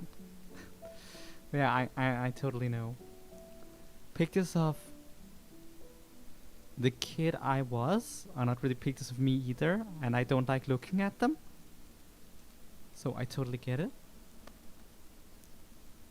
It's just that somehow it slipped my mind right now. Oh man, I love this one. Why do I look so pissed? I remember loving this. Maybe because Marianne was sticking a camera in your face? Come on, smile, like Allison.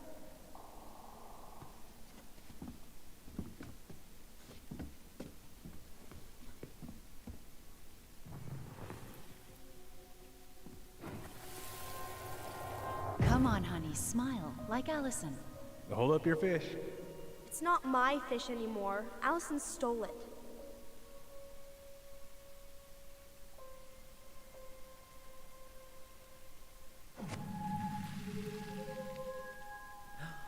My sister, the fish thief. You were just being bratty. Was I, though? Yes. All I did was help clean it when we were out on the porch. Eddie had to force you to share. Ugh. Gross stain is gross. What happened? Some unfortunate spillage that brought about the end of indoor tea parties. I hid the stain with my toys, forgetting that they would eventually be picked up. Brilliant move, Ronan. Well, I seem to recall a time you stole an egg, put it on the couch, and sat on it because you wanted a pet chicken. We don't talk about that. Uh-huh. Well, at least I didn't leave a stain.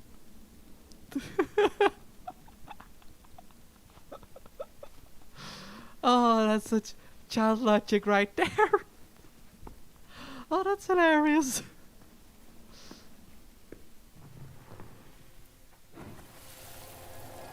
Steady now. Take your time. He's not gonna jump up and do the cha-cha. What about me? I want to clean the fish too. It's not even your fish. You didn't catch anything. Ugh, only because you wouldn't stop talking and scared all the fish away. Keep your eyes on what you're doing.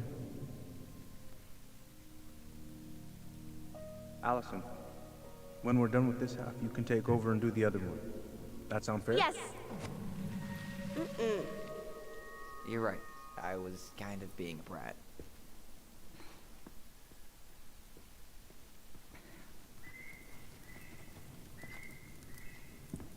That's a nice face. I wonder if my horse figurine is still in there.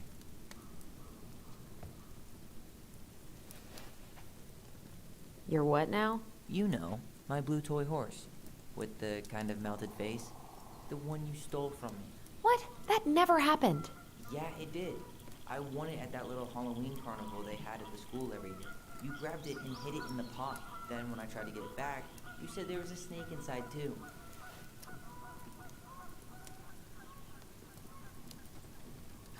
Whoa, whoa, whoa. Hold on. I think I remember the snake part, but you didn't win that horse. I did. And you were crying because you hadn't won anything, so I gave it to you. That makes no sense. Why would you hide it if you gave it to me? Because kids are kids? Ooh, I could turn this thing into a terrarium. Again, another example of people remembering the same stuff differently.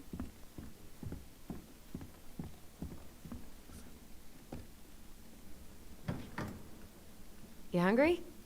We have a whole lot of nothing. Aw, I was hoping maybe you could make me one of those pickle and ketchup sandwiches.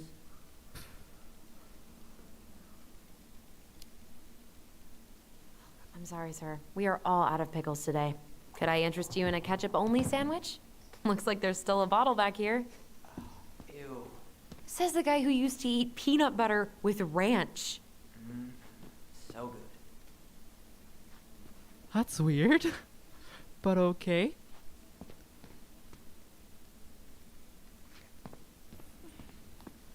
Guess I'm going back up.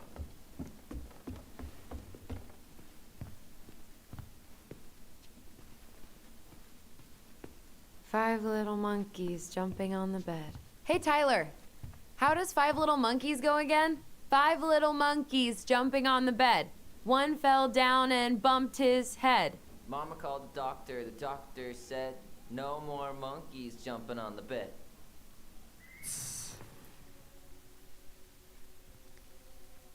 Where?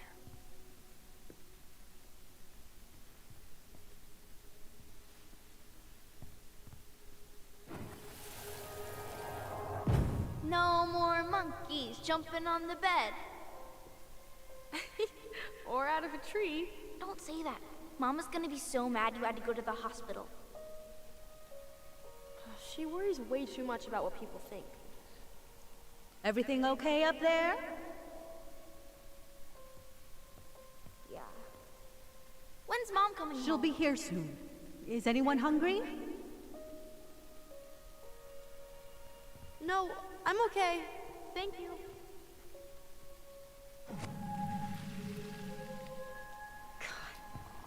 You scared me to death when you fell out of that tree. I cried most of the way to Tessa's house. It was kind of exciting going to the hospital, but the part after that with Marianne, that was less fun.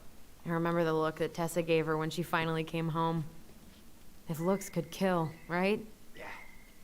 Marianne was a mess.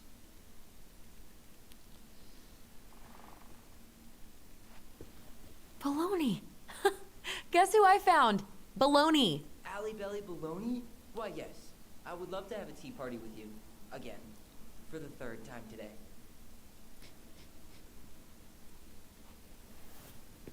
We should gather up all our old toys and give them to charity. What's that? I said we should give our old toys to charity. Oh, good idea. Except for maybe one or two? Softy.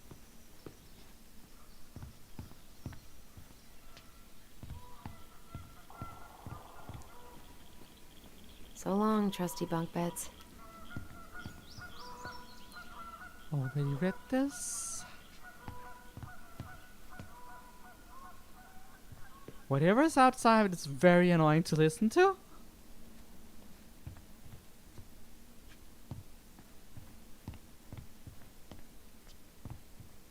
Right, also already checked that.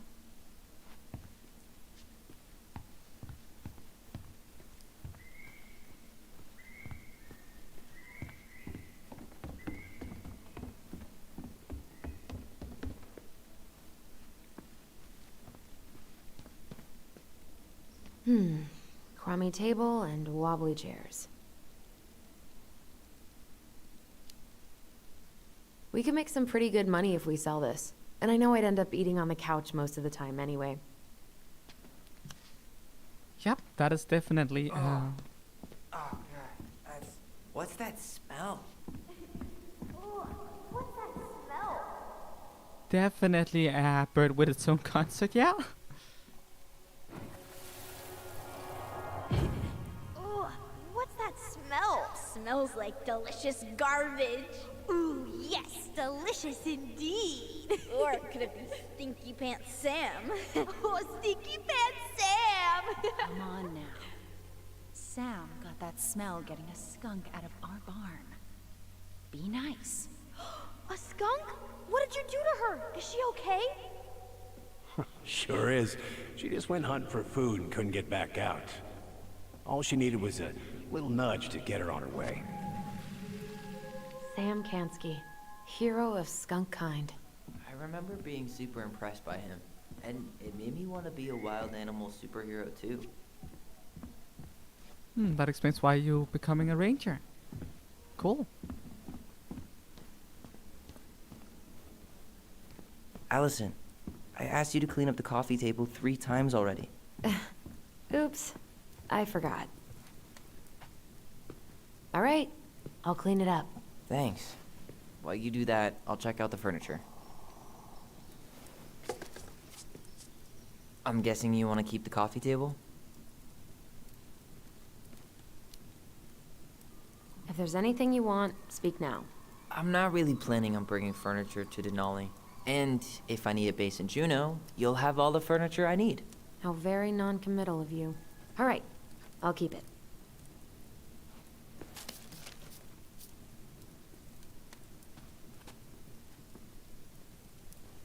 I really like that armchair.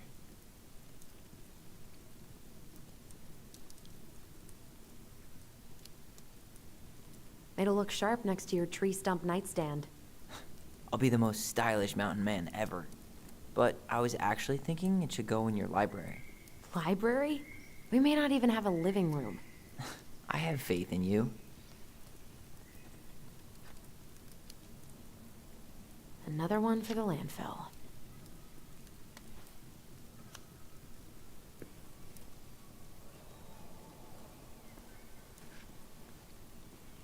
And finally. I hate to say it, but the couches get a one-way ticket to the dump. No protest here. I think I have permanent knee damage from a decade of bumping into the corner of those damn things. Well, then that's it for the living room. You are relieved from your duties.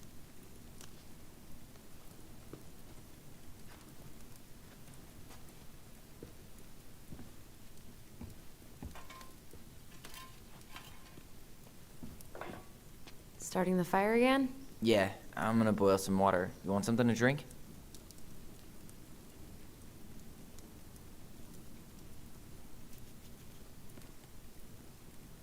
Earl Grey or chai? Your call. I'm fixing myself a good old cup of joe. Ah, a nice pot of wakey juice. Papa needs his rocket fuel. I am so glad Eddie came through on the caffeine. Shh, did you hear that? The Ice King is sending us a warning.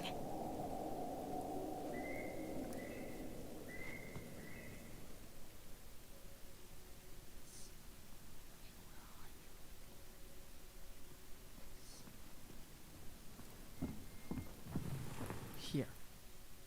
Despite the painful memories, it must be hard to throw away things this way when they contain such a mix of good and bad. Yeah, probably. I could imagine. For your punishment, said the Ice King, you shall be banished from the forest. And if you dare come back before the new moon, you shall feel my anger in your gut. Hear it in the wind. Whoosh! Do you think the Ice King would really react that way? He may be intimidating, but he's always fair and never mean. Oh, yeah, you're right. Maybe he tells the goblins to help the people they hurt instead? Great idea, sweetie. Why don't we think about it at dinner? I'll put everything away for safekeeping while you go wash your hands. Can you put them in the binder so they don't get stained? Of course, love.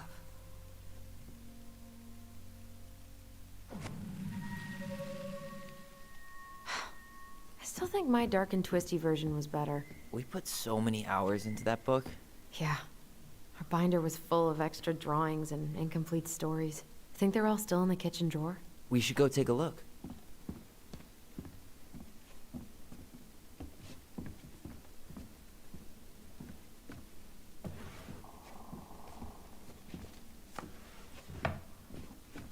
Come check this out.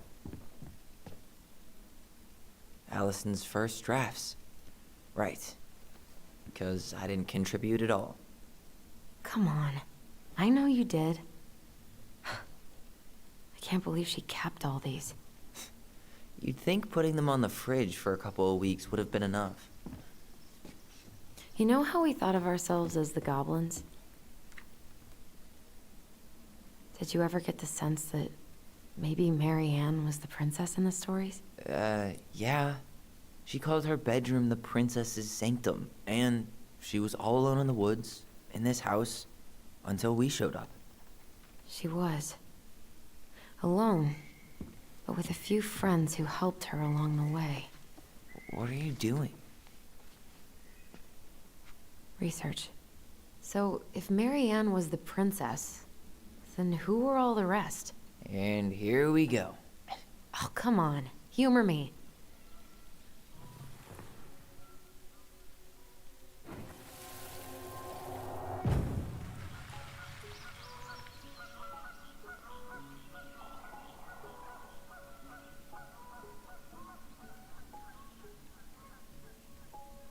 You go here.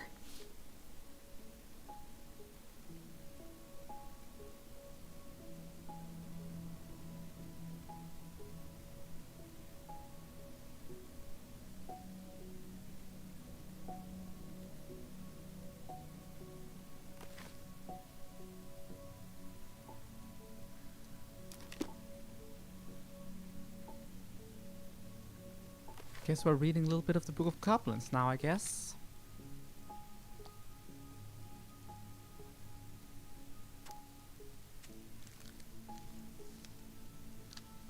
Princess and the Frog. The frog earns the right to speak.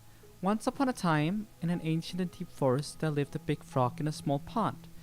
She was a peaceful creature who spent most of her time eating, swimming, and sleeping. From the morning to the evening, she did everything the small frogs did, except she did it bigger. She ate more, she jumped further, she was smarter, and she made much more noise. Everybody in the forest could hear her loud croaking, and everybody was happy that they could. You see, it was easy to get lost in the forest, but thanks to the frog's loud noises, you could just as easily find your way back to her pond. Maybe it would not have been the same if the big frog had kept singing during the night, but she was much too lazy an animal to stay active after the dark. One day, an unknown visitor came to the forest for the first time. It was a young woman dressed in a beautiful gown. She was walking fast through the woods as if she was running away, and she never looked back. Many eyes spied the princess pass by, but no one dared to help her, for the mad hunter was on her trail. "This is not our business," they said, "and we had better look away," for the mad hunter was an unyielding man who loved nothing but hunting down prey for money and glory. Nothing could escape the piercing eye for long. So the princess walked alone, without help, until she was hopelessly lost in the big forest.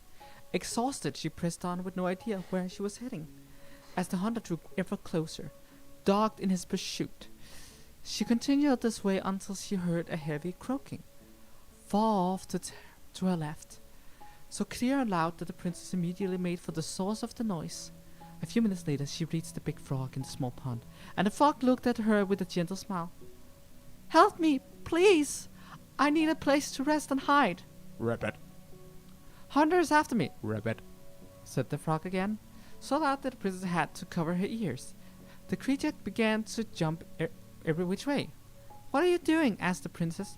"Stop all that noise, he will find us." But the frog kept croaking and jumping around her, left and right and up and down. "Ribbit, ribbit." Until the princess understood the meaning of all this fuss. Cautiously, the woman climbed on the back of the big animal, and then with a leap, the frog set off away from the pond. The frog jumped so high and so far that even the hunter could not find where the princess had gone. With a few jumps, the princess was out of his piercing eye. A few jumps more, and she had vanished for good. The princess closed her eyes and let her clever mount carry her wherever the creature pleased. Less than an hour later, the big frog had reached the other side of the ancient forest, near the shores of the very deep lake. There she landed without a noise in front of a big wooden house that had been abandoned. "Thank you," said the princess, covering the animal's snout with kisses. "I only wish you could speak, so I would have understood what you were trying to do sooner."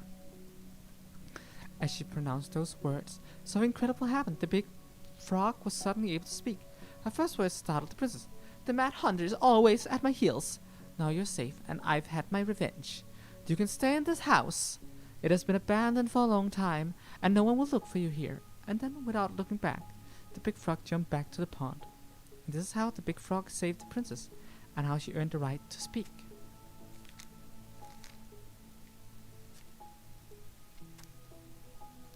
The Bear and the Princess. Once upon a time, in the ancient and deep forest, the old bear stood on the bank of the river, swiping at salmon on their way to the spawning grounds. Just as he got his paw on a particular fat one, he heard a woman shouting for help. He considered simply eating his salmon, but then she screamed again, and he lumbered over to investigate. After a short walk, he found the princess clinging to the top of the tree, while a wolf snarled and snapped at the base of the tree. Old Bear would normally not get in the middle of such a situation after all. As a fellow predator, he understood the wolf's need to hunt. But when he saw the princess, he was struck by her beauty, and he knew he had to help. With a great roar, the bear heaved onto his hind legs. Rising to his full height, the wolf snapped and snarled in his direction. But the bear roared again, and the wolf took off into the trees, till behind his legs. The old bear fell back down onto all fours and stared up at the princess. She regarded him fearfully. "You can come down," he said. How do you know you didn't save me just so you could eat me instead?"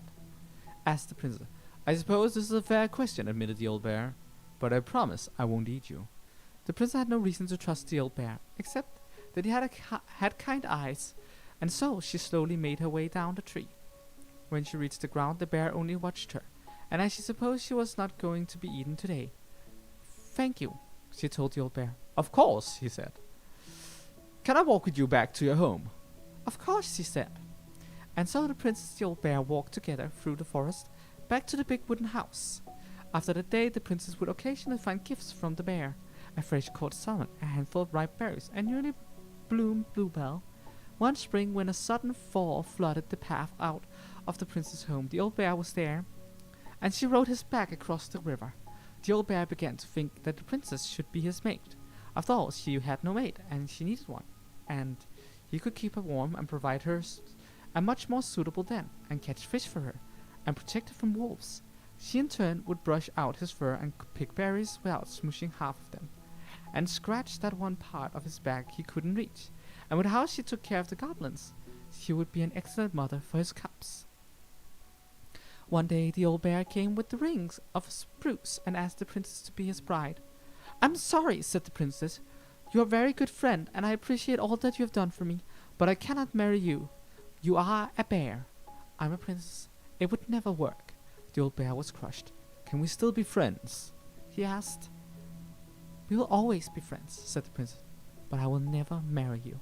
The old bear and the princess carried on their friendship, and after 1 year, he tried again to ask her to be his bride, but once again she refused him. This happened 1 year later, and 1 year after that, and then finally the princess said, "Old bear, you are my dear friend, and I appreciate all you have done for me, but I would sooner you have left me the wolves than marry you.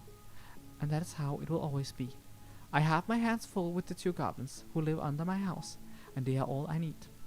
That wounded the old bear deeply, but it was finally enough to stop his proposals. They remained friends, and he continued to give her gifts of fresh salmon and ripe berries, and newly bloomed bluebells. But the old bear never again asked the princess to be his bride, much she might have wanted to. And that is how the princess befriended the old bear, and how she refused him.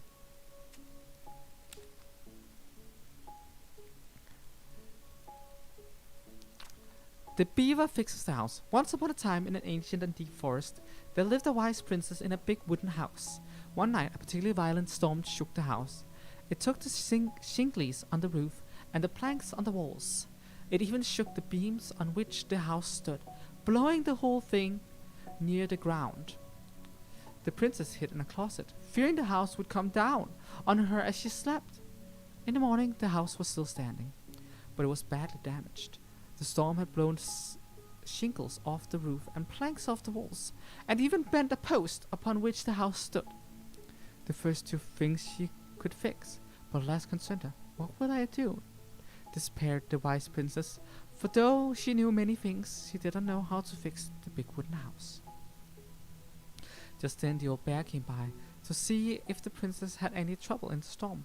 When he found her nailing planks back into place, he said, "Stop, princess, let me do that for you." "I'm happy to do it," said the princess, "but if you want to help with the roof, you may." When the pair were done with the roof and the walls, they examined the bent support post. "I could throw my body against it," said the old bear. "I'm very large." He stretched up onto his hind legs, being sure the princess could appreciate how very large she was, then charged straight at the post. He threw his body against it with an impressive thud. The impact moved the post but too far, and it ended up bent in the other direction. The wise princess decided more precision was needed. She thought then of a very old beaver, who kept an excellent crafted dam. Perhaps she can help. She went looking for the very old beaver and found the industrious animal hard at work, stamping down on mud part of her dam that had been blown apart in the storm. Most of the structure was unharmed because the beaver was very good at building things. The princess knew she had come to the right place. "Beaver," she said, "my house was damaged in the storm. Would you help me fix it?" "I believe I could do that, yes," said the very old beaver, and she paused at fixing her own den to follow the princess. The very old beaver examined the wooden house and nodded. "It will be an easy fix," she said, and set about righting the post with loud slaps of her tail. When she was done, the wise princess stroked the beaver's head. "Thank you, beaver," she said. "The wind blew the shingles off the roof and the planks off the walls, and even bent this post. Now, thanks to you, I still have a home." "Think nothing of it," said the very old beaver, and who returned to work on her own den once again. That winter, the very old beaver grew ill, very ill. She was not able to fix her den, nor to gather food. When the princess found out, she set about delivering meals to the beaver. She brought stews of corn and beans and baskets full of bark and twigs from the beaver's favorite aspen. One day, the wise princess noticed that the beaver's den had begun to fall apart. She set about fixing it, and though she was not as talented as the very old beaver, the fix kept the creature warm and dry. "Thank you," said the very old beaver. "Of course," said the princess. "You helped me when the storm blew my house near the ground. To the ground. Thanks to you, I still have a home, and I'm happy to do the same." The princess continued to nurse the old beaver until the day she came to the dam, and the forest was still. No birds song, no branches rustled, no small things skittered within the underbrush. "Oh," said the princess, staring sadly at the dam, for she knew the old beaver had passed on. "Goodbye, my friend." And that is how the very old beaver saved the big wooden house, and how the wise princess repaid her kindness.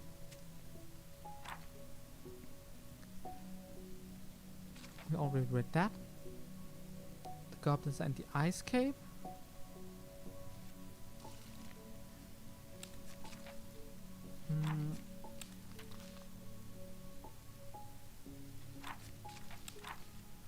I guess that's what we're gonna read for now.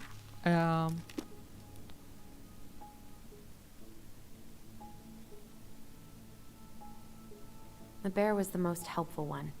He was always around. Stalking her? What? No. I mean, he was kinda always there, lurking.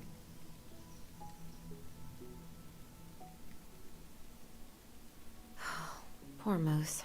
Really didn't do him justice. Justice? Kind of ironic, huh? Considering he was the lawful good one. Too bad the law isn't really just. You done?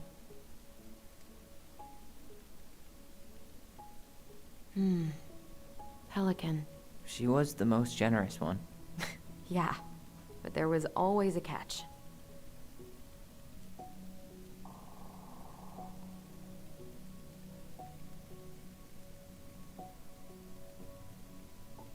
All right, I think I'm done. You sure?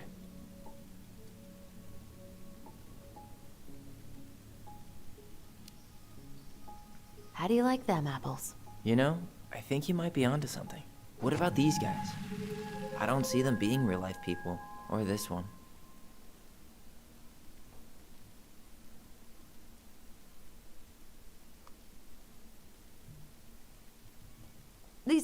human attributes you have assigned to these forest animals are truly thought-provoking. Indubitably.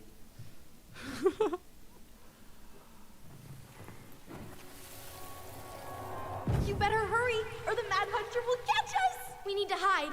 This way. What's going on? I don't know. Is he here? Is he really here? I don't know. I'm scared. Go away! Yeah! Go back to the forest!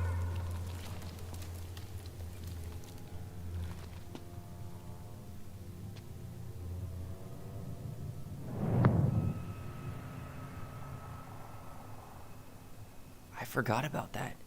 We'd been pretending he was there. And then, suddenly he was. That was the only time that happened, right? Allison? Wait. It felt way too real. It was... Us. Pushing our imagination way too far. Great. Sam Kansky, Grandmaster of Bad Timing. We're not done with this conversation. Morning, Sam. Ahoy, goblins! I ran into Chief Brown, who said you were starting the cleanup on the house this morning, so, I kind of figured you might need some supplies. Thank you. That was very thoughtful. Oh, also got something for you, Tyler.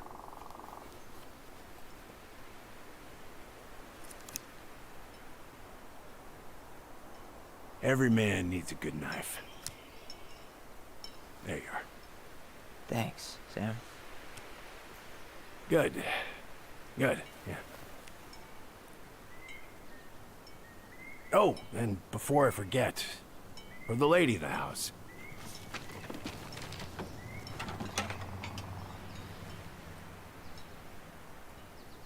It was her mom's favorite recipe. Still make it darn near every week. Think of her every time. Thanks. But we don't have a stove. Still no electricity. Oh, yeah, that fuse box is busted. Just another thing I've been meaning to put back together around here. Where is it? I can take care of it. Oh, I don't doubt you can. But, I've been kicking this thing back to life for the last 20-some years. I'll give you a hand. All right. Box is in the barn. Follow me. We'll be right behind you. Like what we talked about earlier, Sam is not that bad. He's just a boomer. Like, he just affirmed Tyler's gender and then gave him a knife saying, you know, every man needs a good knife. Like...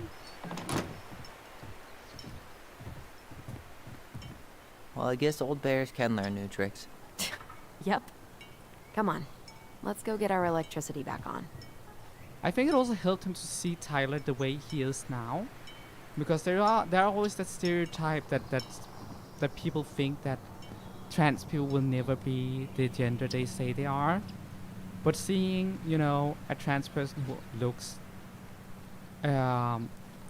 like the gender that they are, sometimes is what is needed for someone like Sam to click it in their head. Like, for instance, look at me. I don't look like a man. I don't think I ever really have looked like a man, but that's besides the point.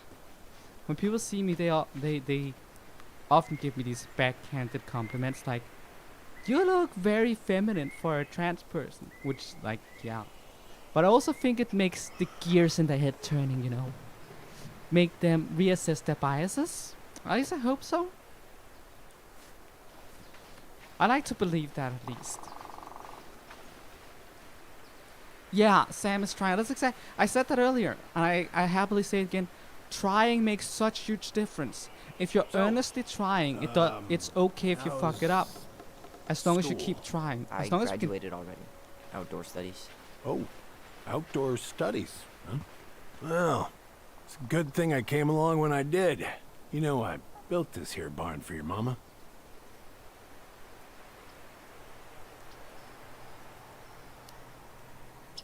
You really helped her out, huh? Now, you know, just a few chores here and there as I was glad to help. Your mother, she... No. I can never bring myself to leave her high and dry. Anyways, we'll find that darn key. As long as you earnestly try and this is very important, listen to the needs of the person you're trying to help, because otherwise you can't help them.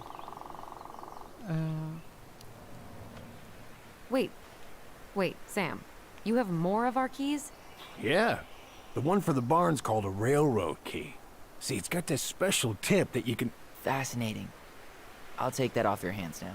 Well, I, figured I might still need to do some maintenance, so, Nope. We're good. Thank you. Fair warning. Door's a bit temperamental. Haven't you been taking care of this place? You didn't oil the doors? What? You think I just hang out here all day or something?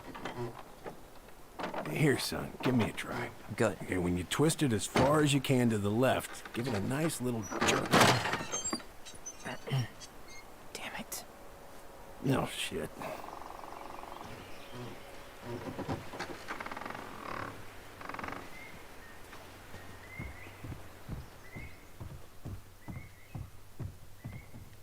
I think you know Well, what I mean. At least the door's open now. Yeah, well, that's easy enough to fix.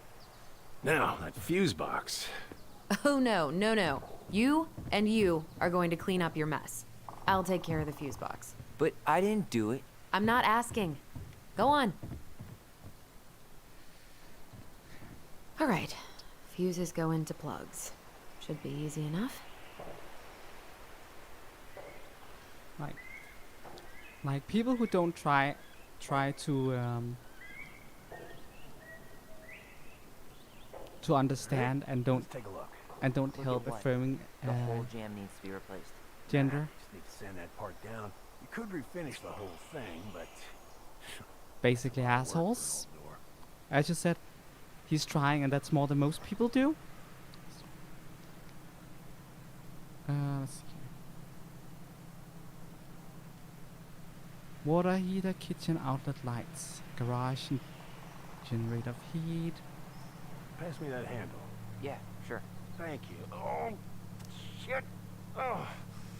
What I happened? wrapped up You your okay? electrical wall. Yeah, it's just a bum knee. I wrecked it playing ball. Ball. Football? In college? High school. Best damn fullback around. Well, until I got hurt. Damn. That's rough.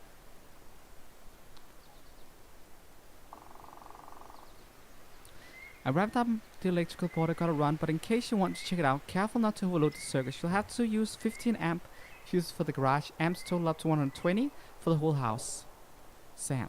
P.S. Pretty proud of myself. For once I've respected the right color coding. Each fuse should have the right color cable. Seems to be working just fine. Problem must be the latch. No shit. It's covered in rust. Nothing a little salt and lime can't fix. Salt and lime. It's a door latch, not a bottle of cheap tequila. Sure could go for a margarita right about now. A margarita? Really? Hey, sometimes old Sam likes to feel fancy.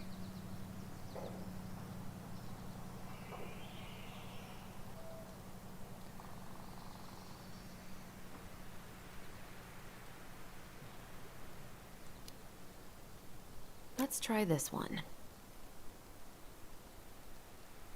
If I can math. Here, hold this. I want to get a look at the spindle. Shouldn't we get this cleaned up before we put it back together? I just want to check something. Hey, you two got any, bear insurance? What for? You and your gun are always around. Almost Oh, realized not something always. else. And you can't fend off a bear with smart-ass remarks, you know? We're not getting a gun, Sam.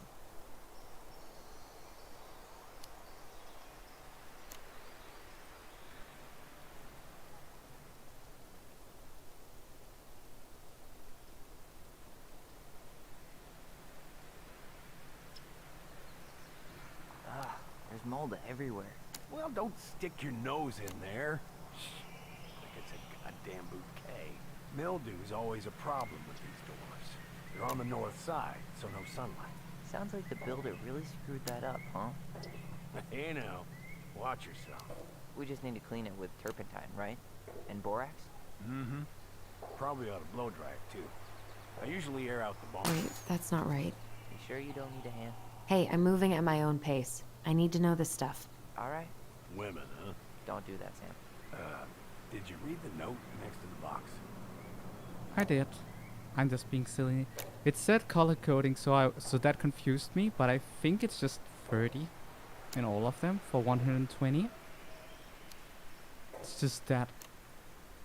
Is it? The little silver bit, it needs to be forced back onto the brass bit. That's probably what was. Damn it. I guess I should try a higher amp fuse. Careful you don't put a low amp in a high amp plug. That's a fire just waiting to happen. Just do the math, Allison. Says here, have to use 15 amp fuse for the garage, and total of 120 amp. Like, oh, for the what if? Don't budge. Is there any 3-in-1 oil in the barn? Nope. You'll have to pick some up at the Vecchi's. Anyways, see how loose the bolt is? Since that's the Strap heater, needs to be replaced. and not Does that mean you can't fix the door? the garage. Yeah. Not today. Maybe. So much for an easy fix.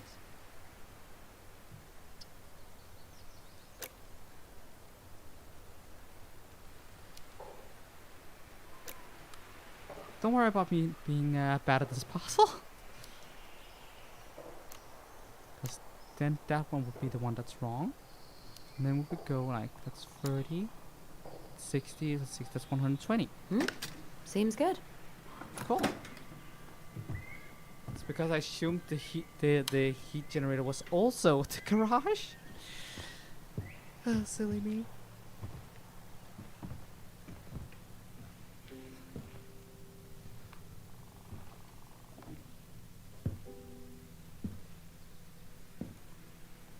And I thought the garage didn't count as the house. That's how I confused You myself. damn fool. Everything okay? You two look like you got this all in hand, so,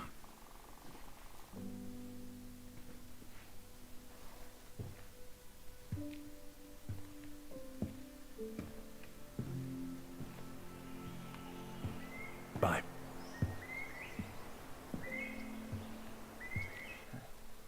What was that about?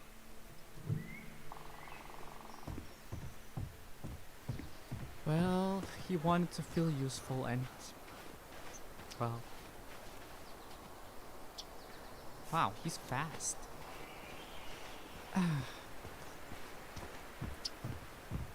What are we gonna do with this wreck? Take it apart and sell the scrap? Be my guest. It sure looks like a pile of junk to me. Where you see junk, I see dollars. Yeah, Sam's not doing so hot, no. I mean, you could tell by how reluctant he was to give the keys. Like, he's emotional about this place and he doesn't want it to be sold. So. I wonder why Sam got so upset. Oh, he probably forgot he was all out of bourbon.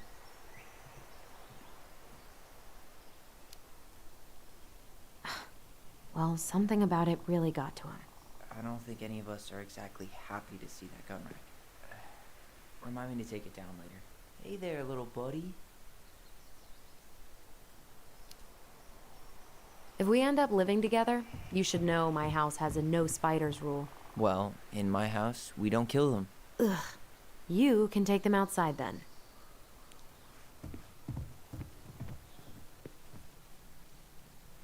Oh man, I'm gonna put together the sweetest toolbox ever. Yeah, there are. Like, he and Marianne was very close, and, you know, she wrote stories about him, like he's the bear. So, we know that he had a crush on her. Huh, look at this. I think this is where she made all her toys. Toilet paper tubes, rope, cardboard.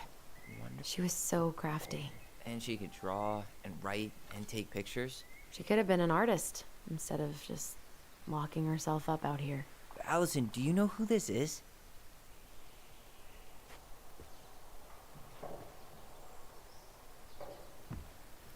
What did you find? Do you know who that is? Yeah. That's Carol, Eddie's mom. I've seen other pictures of her, but never this one. Man, look at Brown. And Marianne. She looks really happy. Can I? Careful, the glass is broken. Are you okay? It stings. Let's go see Mom. But she'll get mad. We weren't even supposed to be here.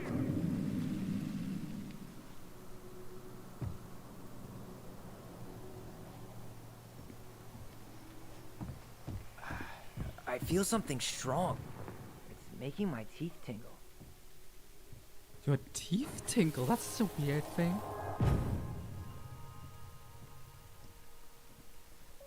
Come on, it's gonna get infected.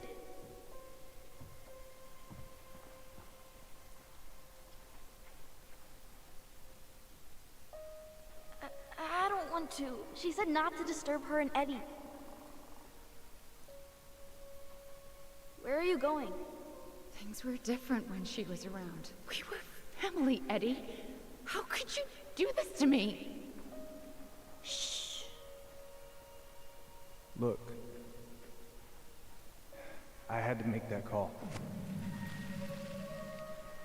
What were they talking about? I can't figure out what's going on.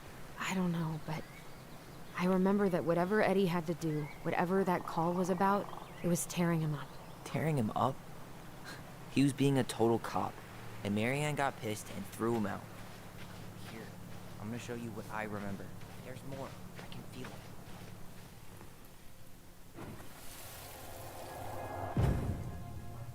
I had to make that call. I was just following the law. Oh, yeah? And this little visit right here? What would the law say about this, huh? Look, I didn't have to come out here, but I did. You're a goddamn hypocrite. Get out of here! Marianne. I said get out! Out! What? She didn't throw the picture at him. You sure about that? He was being a complete dick. How can you be sure? We were eavesdropping. We could barely see a thing. What do you think happened then?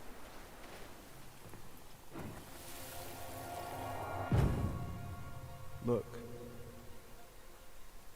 I had to make that call. I was following procedure, what I'm legally required to do. Then why are you here? Pretty sure this isn't procedure. I wanted you to hear it from me. Please leave. Marianne, I'm sorry. Please just go. How do we keep remembering the same thing so differently? It was a long time ago, and, well, memory's a tricky thing. Wait, when did that happen? I'm not sure.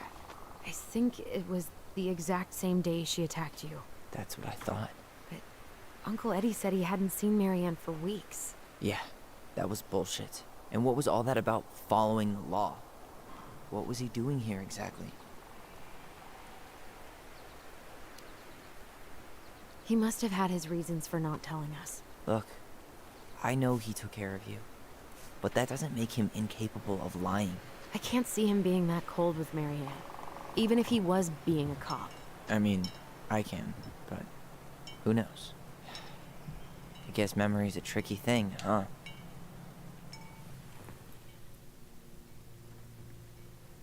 So, we got another one. Get out. You're a goddamn hypocrite. Out. Get out of here. Which one do we go with? I'll give the chat a minute.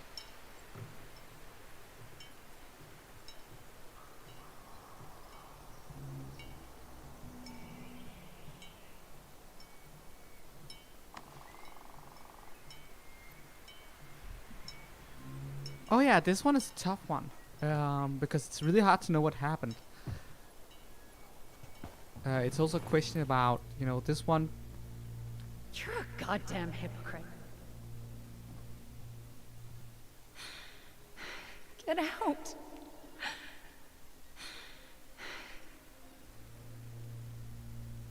Get out of here. Get It's working. out. Get out. You're a goddamn hypocrite. Get out of here. Get out.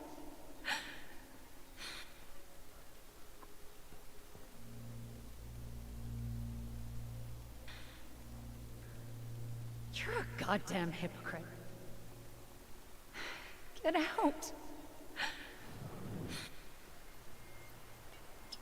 The controller is like pulsating violently. That's not comfortable to hold for long. Get out. That is very true. Both can be very natural reactions to out. desperation.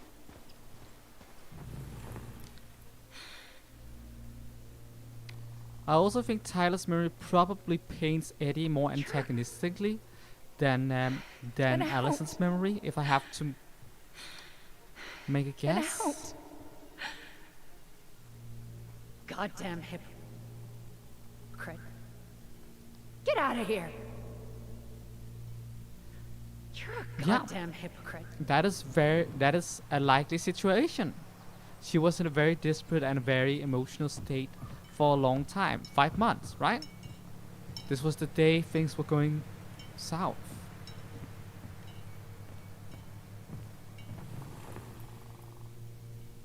Oh well, the day things escalated to, you know, what happened?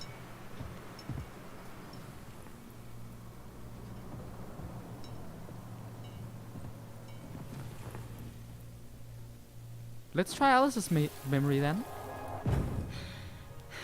Get out. I know you were just doing your job, but I need you to go before you get in trouble. Please, just get out of here.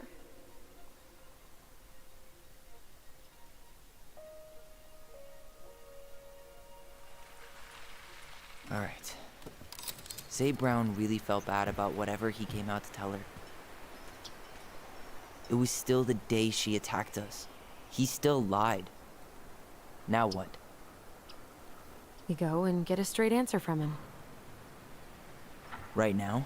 Yes. I'll go get my car keys. But what will these mountains of trash do without us? Fuck the trash.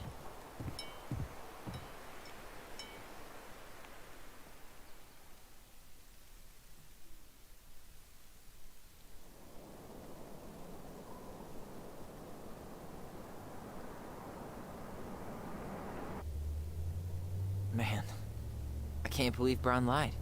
I mean, I may not be the guy's biggest fan, but he's always talking about the truth and the law and shit. Do you have to be so happy about it? What? I know you've been waiting for something like this. Something that proves Eddie's an asshole. But gloating about it is really not cool. It's Tina. I gotta take this. Yeah, just a sec. I'm parking the car.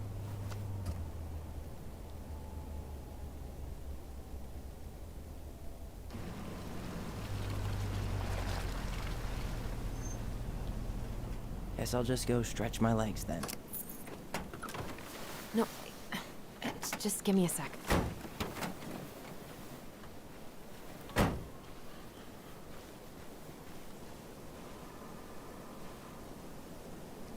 Okay, Tina, what's going on? Hi, hon. I've got someone who is super interested in seeing the house. Oh, that's amazing. When? They're just in the area for a couple of days, so they'd like to come by day after tomorrow. Oh, I'm not sure it'll be ready. Hun, this guy is very motivated, but I know he's looking at other properties. And it's not like you've had people breaking down the door. I appreciate that, but we've kinda got a lot going on over here. Did I mention it would be an all-cash offer?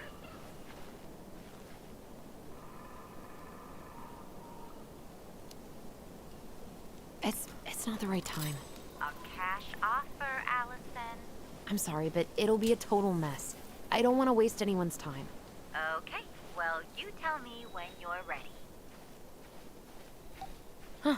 Well, I think I just made Tina's shit list.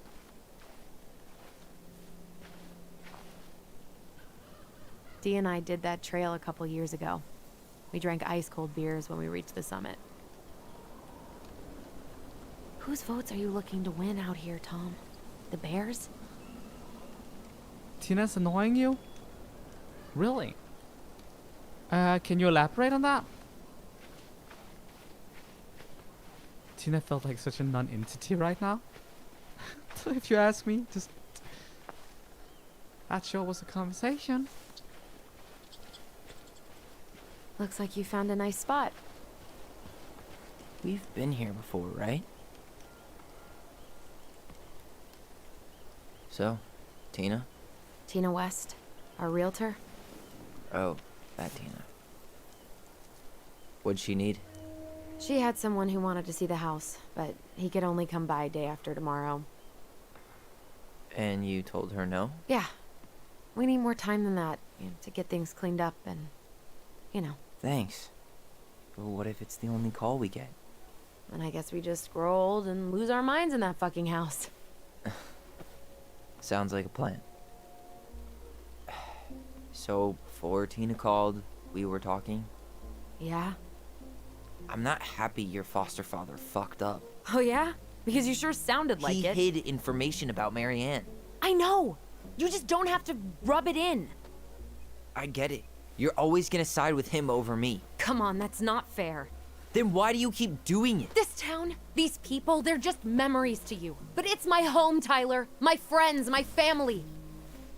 And as much as I want answers, I'd rather not lay waste to my entire life to get them. I didn't come here to ruin your life, Allison. Just want some answers. I know. That's why we're doing all this, right?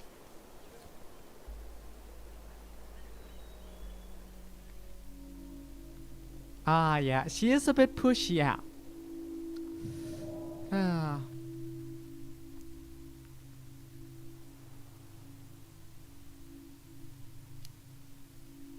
Uncle Eddie warned me about this, but I didn't listen. Oh yeah? What did Uncle Eddie have to say? Just that we've led pretty different lives. We might not really see eye to eye like we used to. Ah, I see. Chief Brown said you shouldn't trust me, so you don't. Got it.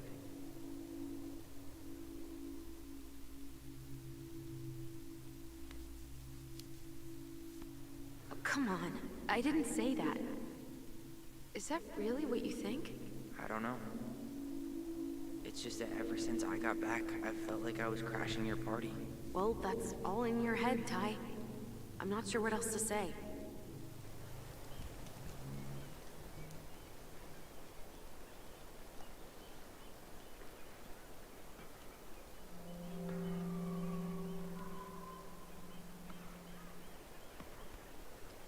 Oh look, it's snowing. Now it's a Christmas game. You feeling this?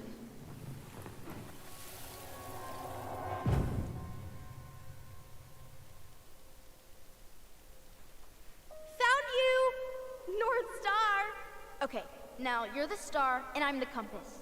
Okay, and don't cheat. I know you were sending me fake hints last time. I did not. Yes, you did. Okay, I won't do it again.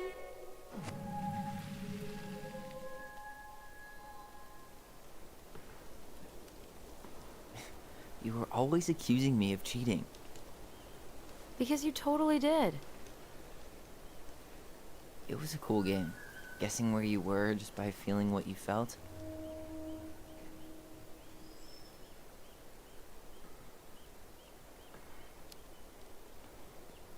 No one else could play it with us. That was the beauty of it. For real? You never wanted any other friends? Nah, not really. I mean, we had each other. That was enough for me. So, not too disappointed I turned down our chance to be billionaires? Nah, all that money would have made me soft. And I've spent way too many years polishing my edgy side. You were right to call me out earlier. I was being a jerk about Eddie. I'm all for enjoying the wins as they come, but maybe not at the expense of my father figure. I'll try my best.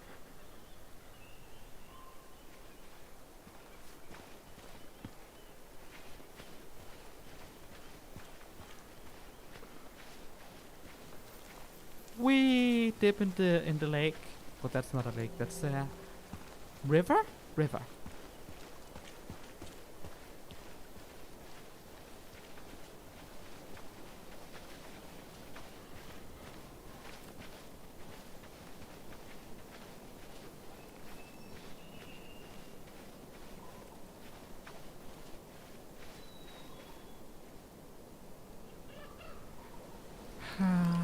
Apparently bears are around. Well, I'm not seeing Sam anywhere, so I guess not.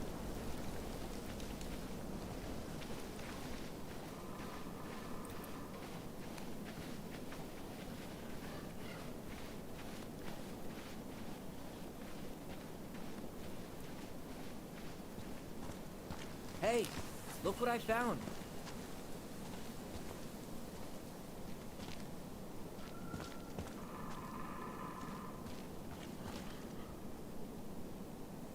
Oh no, Oa! Aha! I knew it was still here. I knew we'd been here before. We claimed it as part of the Ronin kingdom. And it still is. All it needs is a little update.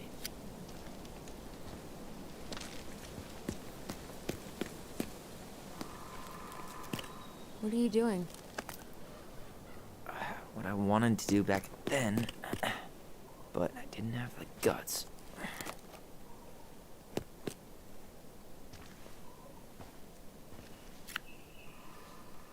There, looking better already. You're right. Way better.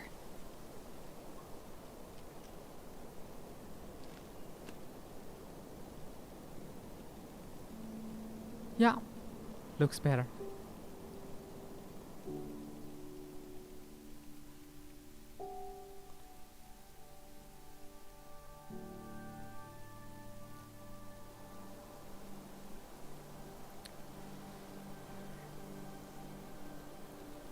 So, what's the plan?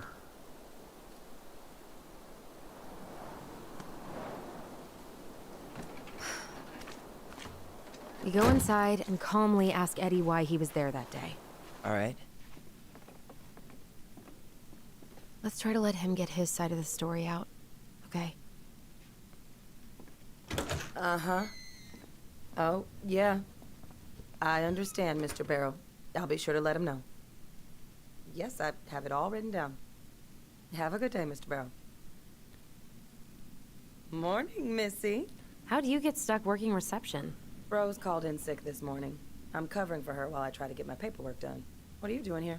Just checking in with Uncle Eddie. I'm guessing from the identical features that this is Tyler? Tyler, Denise, Denise, Tyler. Wilson, could you tell Officer Vincenzi that I'll be... Oh, good morning, Allison. Hi, Uncle. I'm gonna take Dr. Torres' statement. No need for Vincenzi to come back to the station. He doesn't seem like he's in the best of moods. Yeah, I don't know what's going on, but he's been a little off all day. Good luck. Oof. Tyler. You don't have to whisper. You're in my head. Right. Apparently Eddie's not in a great mood, so what we said outside goes double. Oh, hello, kids. Hello, middle-aged adult. Everything all right? Your uncle said you two were going to be knee-deep in trash for a few days. A few days? That's optimistic. It feels like every time we clear out a drawer, 2 more just appear out of thin air. Huh. Yes, you got my sympathies. When we emptied Linda's parents' house, I thought we'd have to rent a backhoe. How is Linda? I feel like I haven't seen her in months. Good. Yeah, she started working over at the high school as the librarian. Pay's not great, but she gets to see the kids every day, so... I bet Brendan's thrilled. Oh, yeah. Happy as any teenager who's got to spend extra time with his mom. Well, I'll let you work. No worries. You're not a bother. Dr. Torres, you said your daughter was with you during the incident? Yes, she was. I'll need her information too then. Can you give me her name and date of birth? Okay.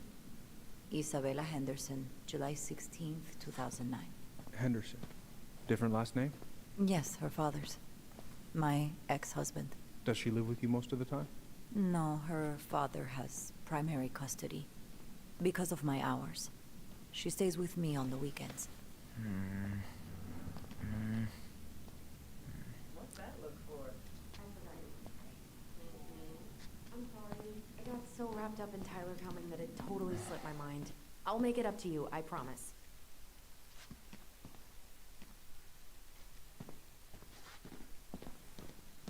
All right. Incident report states you called yesterday at 6:13 a.m. because someone vandalized your mailbox. Officer Vincenzi was dispatched to your home at 6:29 a.m., but you couldn't stay to give a statement? I had to be in surgery at 9. I was already running behind. Of course. Says here you work at Cottonwood Hospital? That's right. That sure is a commute. It certainly is. What's your usual working hours? I'm a surgical resident at one of the only hospitals in Southeast Alaska. I'm basically always on call. You ready? Yeah, of course. Well, listen, we really appreciate you coming in after a 24-hour shift. Did you need something, Allison? Yeah. Tyler, shall we? He's in the middle of something. Morning, Chief Brown. Good morning, Tyler. Hey, could we talk to you in private?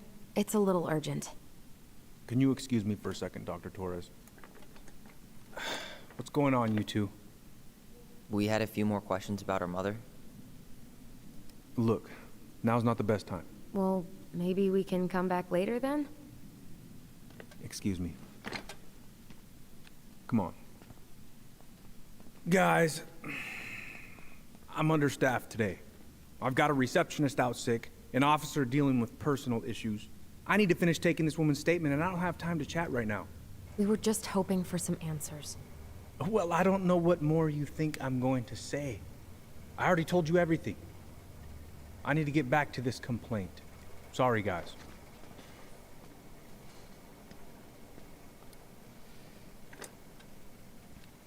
Oh, I hate when he's stubborn like that. So what now? Of course, Miss Torres. Where were we? Well, he's obviously not going to give us the truth. So I say we go get it ourselves. Where do you think they'd stash our file? I don't know. The archive room? Maybe Eddie's office? Wait, you're not seriously thinking of breaking and entering a police archive? Go bigger. Hey, what are you two up to over there? Everything all right? Yeah, everything's fine. We're just, I was just telling Tyler where the upstairs bathroom is. Tyler, help me out here. Oh, yeah. Toilet emergency. Lake water. You know, Mother Nature's juice cleanse. There's a bathroom just past the break room. Behind you. First door on your right. Forget it, Tyler. There's no way we're getting upstairs out in the open like this. It's too suspicious. There must be another way up. Should we just look around? Dr. Torres. Okay, Of course. act normal. I woke up at 5 and got ready for work. Isabella's father was coming. There's not no mean to access to the interrupt first that, floor okay? this way. We need to find another way up. I made breakfast, and as we were eating, I realized I hadn't grabbed the mail the night before. Isabella asked to come with me, so I... There's no access to the first floor this way. We need to find another way up. It was still quite dark, but she spotted it anyway. Something was going through our mailbox. My back was to it because I was shutting the door. But Isabella... You heading out? Around her side. She shouted at them, but by the time I turned around... Yeah, I need a smoke. You should think about quitting. Only gets harder the longer you do it. Yeah, I know. While you're at it, get your sister to stop too. What about you? I like her.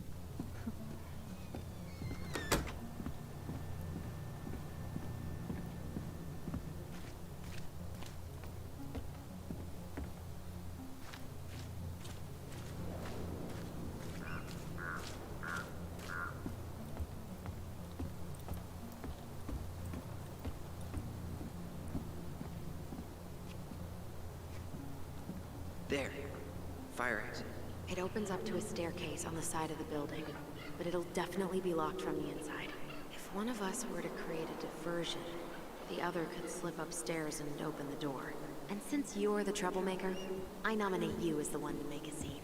Wait, really? Got a better idea? Aren't cops, like, trained to notice suspicious behavior? I'm not exactly an amazing actor. Figure out something simple and commit. I have faith in you.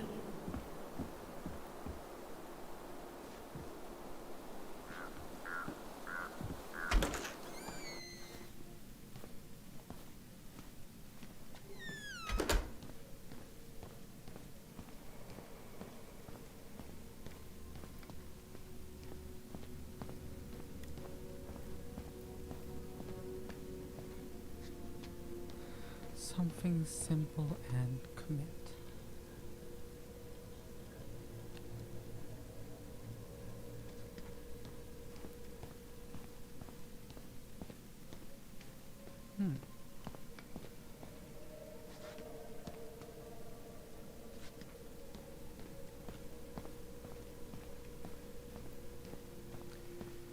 Got an idea, but that's probably not a good idea to do in a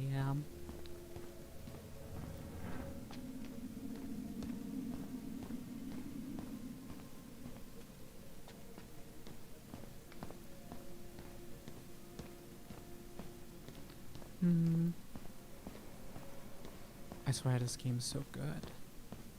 It's a good game.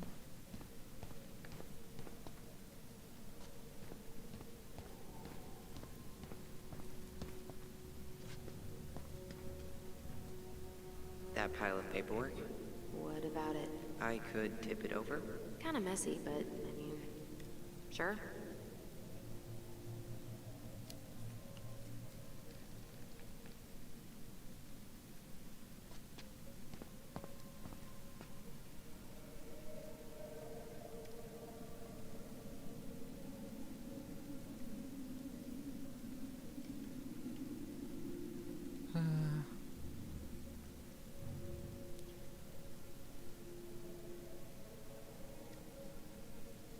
Mailbox bandit?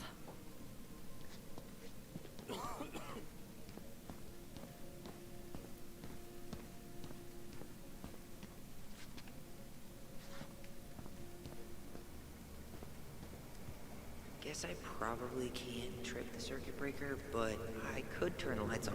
Just go. Improvise.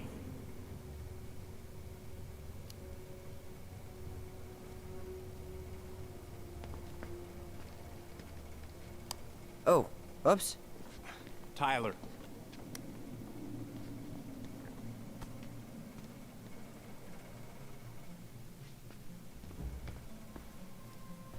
Well, that worked out. All right. I'm in position. What now? Turn right when you exit the station and follow. Crisp winter air. Okay. I'm by the door. Come on.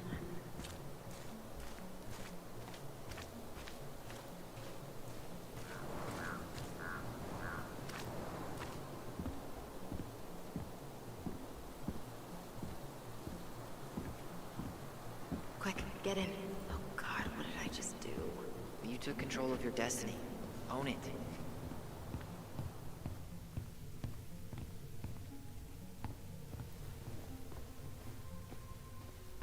How old is Brown? 38. Oh, wow. Graduated really young. Youngest officer to ever join the DCPD. If Eddie catches us in here... There's no turning back now.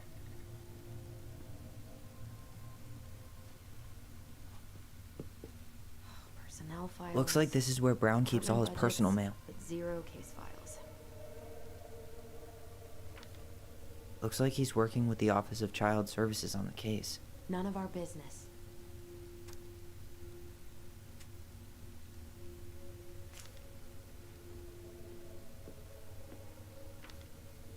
You applied to a summer drama program back in 2009? I did, but they rejected me. Michael and I were supposed to go together. He went, but I was stuck here for the summer with no one but Justin Beaver for company. Why? Well, this letter says you got in. What the hell? So he just turned it down? I'm sorry, Allison. Shouldn't be surprised he's lied to me in the past. Oh wow, that's... wow. I am delighted to inform you that you have been accepted to our contemporary drama summer program in the College of the Fine Arts at Juneau University. We're excited at the prospect of working with such a passionate candidate. On behalf of the College of Fine Arts, I extend our most enthusiastic congratulations. You may sign up and read more about what awaits you this summer on the website where you first applied. We look forward to welcoming you in person. Ouch. I know, right? What the fuck? Why is Brown on a first-name basis with the director of Fireweed? Oh. What'd you find? It's an invoice. Eddie Brown, you'll find enclosed the final invoice for resident Tyler Ronan. The Fireweed administration would like to thank you for all of the support you've given us over the years. I knew Eddie pulled some strings to send you there, but... that's a lot of money. More backdoors and secret moves. Maybe he didn't want to make you uncomfortable. Well, now I feel like I'm in his debt. That's interesting.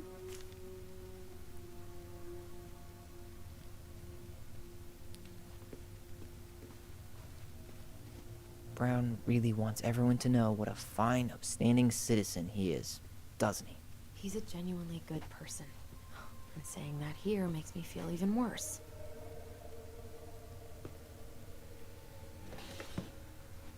Oh, we got the moose. Huh. Hey, you.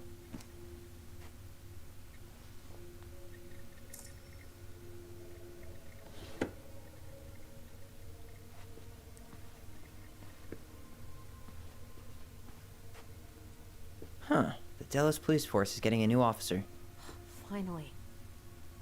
This guy has a record, and not a short one. Why is he even in the running? Shh. Eddie has a really hard time hiring people out here. I don't think he has a choice. There's always a choice. Armed robbery. Oof. Yeah, no. Criminal traffic, multiplication.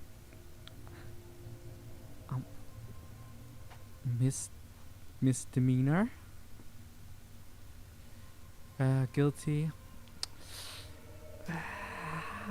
Drug paraphernalia, possess and use.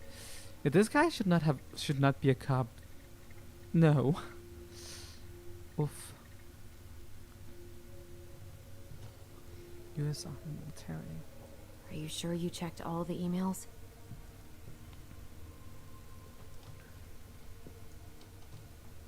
You finding anything? No. His emails, you say? Whoa. Brown looked at our file this morning. Wait, what? What does that mean? I don't know. But there's a reference number. R68653. Regarding your request this morning about Ronan case R68653, it hasn't been detached yet, so you can find the paper originals in the archives for other reference about the case. Transcripts of phone calls have been taken out, but you can find the digitized calls for the appendix. Let me know if you need anything else. Thomas Arbor, Dallas Crossing Police Department. Huh. Tom invited Eddie over for dinner? Oh, yeah. He's been trying way too hard to get Eddie's endorsement. Does he? Support Tom? He preferred staying neutral. Tessa and I would love to have you over for dinner on Thursday, and I know I cannot say no to her roasted salmon. I didn't catch it myself, but it's this morning's catch. One of his emails mentioned the archives. That's gotta be where our file is. This is the part. Good morning. Please remember your presence is required Wednesday, November 11th at 1300 hours. I need us all there, so speak now if you can't attend, and I'll reschedule. As I said this morning, we'll be talking about implicit bias. This is not punishment that has nothing to do with dismissal of Randy Spears. We all can benefit from this discussion no matter who we are. I've attached some reading material we'll be discussing, and I'm available if there are any questions. We would like to remind you of your upcoming council meeting. You hit reply all, Sherlock. Man, who pissed in her cereal this morning?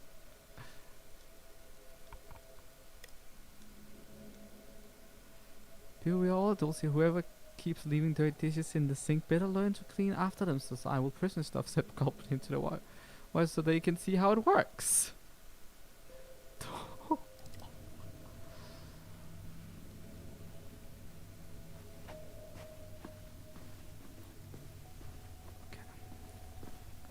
We got a file number. We need to get to the archives.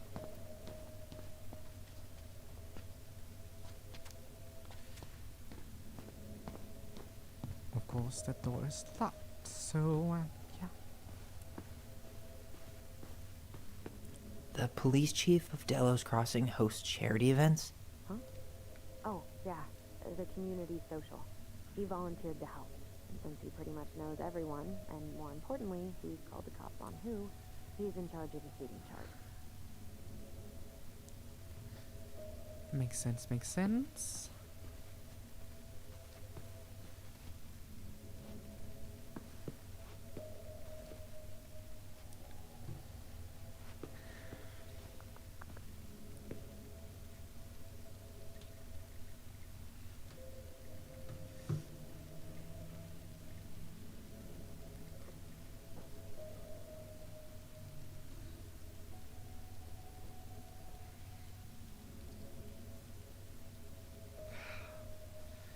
Sorry about that, but we've been sitting here for 4.5 hours. Stretching is important.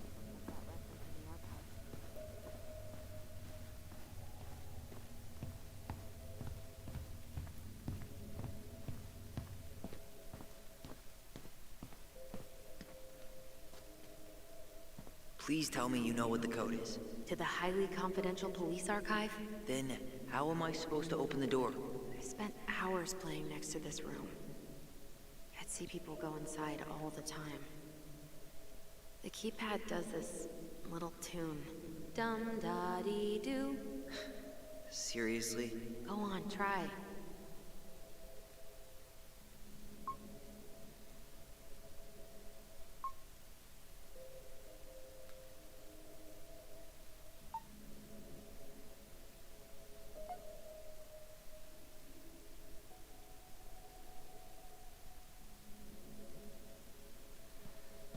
How did that tune go again? Dum-da-dee-doo.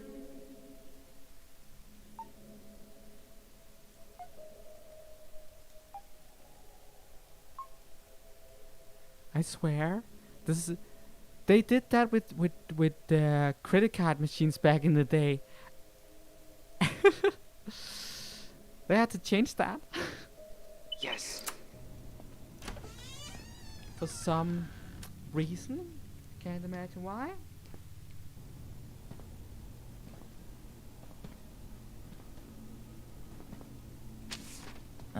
Looks like they're finally going digital. Oh, that's right. I remember Eddie complaining about this. They're gonna have to resort everything. Great. They've digitized their closed files, but only the ones before 1990. Meaning? Meaning our file is still somewhere in those boxes. Perfect. A room of scattered case files and a half-done sorting system. Yep. This is gonna be so fun for you. I'm gonna go keep a lookout. What? Why do I have to be the one stuck with box duty? Because if anyone sees me, I'll have a better excuse for being there.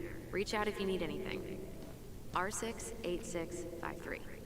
Look it up. Look it up, she says. Okay. Yeah, they probably should be using the voice in here.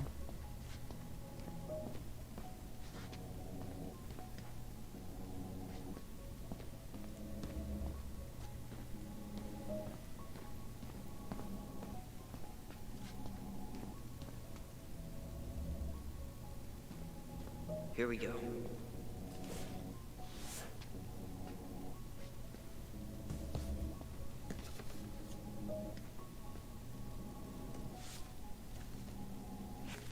Looks like a step-by-step record of the investigation. Notified by my partner, Officer Christian Holt, of accident at 12 Cannery Road, Dallas Crossing, AK 77477, white female identified as Mary Ann Ronan, falling over deck into lake, audio recorded tape. Brown Holt arrived at the scene, briefed by Patrol Officer J. Chan of Incident Brown. Located witnesses, minor's name redacted, Ronan, and minor's name redacted, Ronan.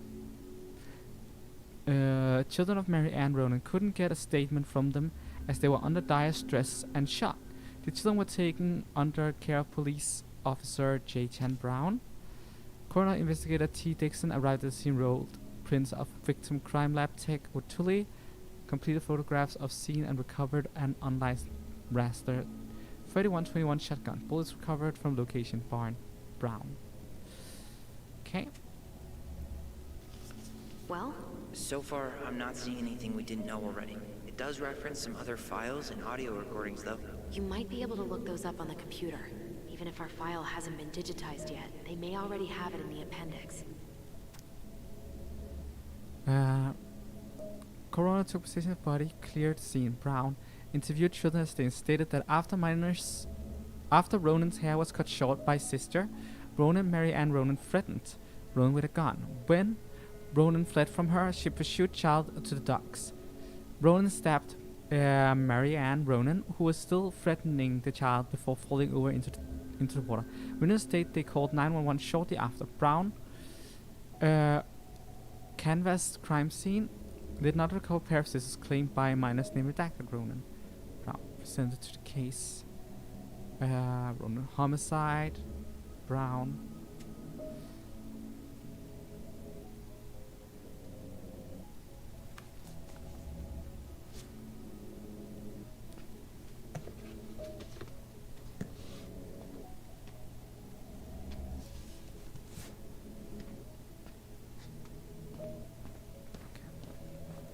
Alright, I'm in. You can search by keywords. What should I look for? I don't know. Mary Ann Ronan? March 1st, 2005?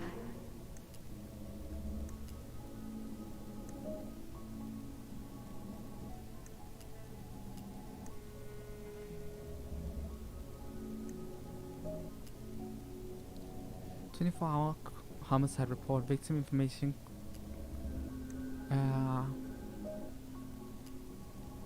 autopsy report, Roman personal information, and rap sheet."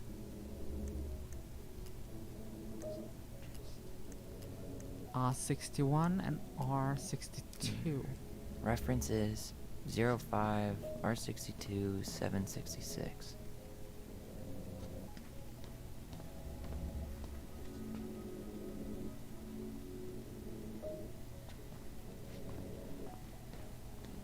Nope.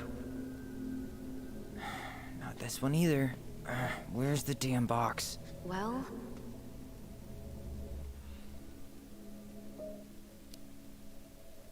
'05, R62, 766.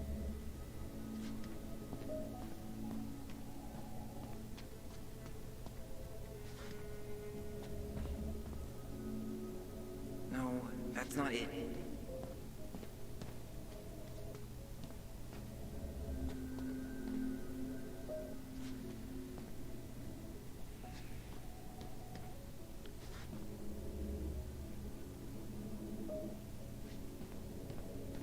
Is it that one? It is. That's why I can't find it. Okay. I have her autopsy report. Okay. She... God. What is it? She drowned. Stab wound was non-fatal. What?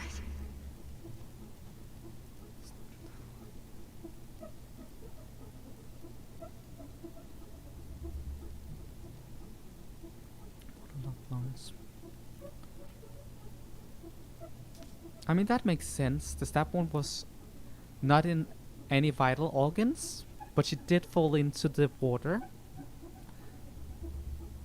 Fluid in paranasal sinuses, trachea, bilateral pleural effusion, blood work, evidence of freshwater inhalation, diffused hemolysis, low natrium, high K, other conditions contributing but not related to the immediate cause of death.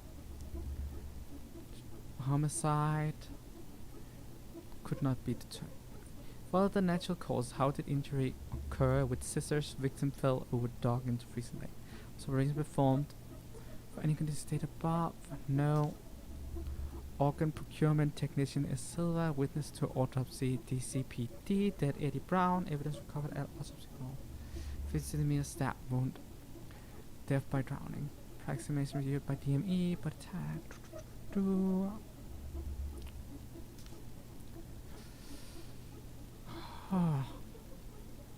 Okay.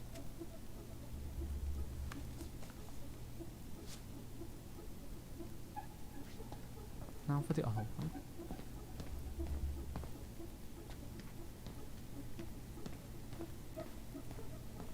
There might be other references on the computer.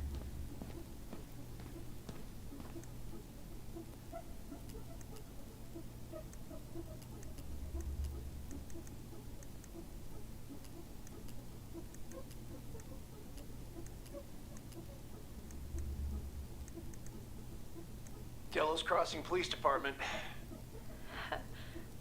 Hello? Hello? Hello, I can hear you. It's my mom. She fell in the water and she's not coming up. Okay, where are you now? Home. We're home. Are you alone? Where's your dad? It's just me and my sister. All right, honey, can you give me your address? 12 Cannery Road. Please, hurry. Just stay right where you are, okay? We're sending someone out to help you. Don't hang up.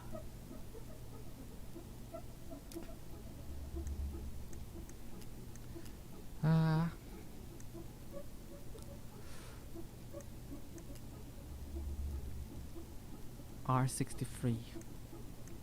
Okay, I need to check out 05 R63 325.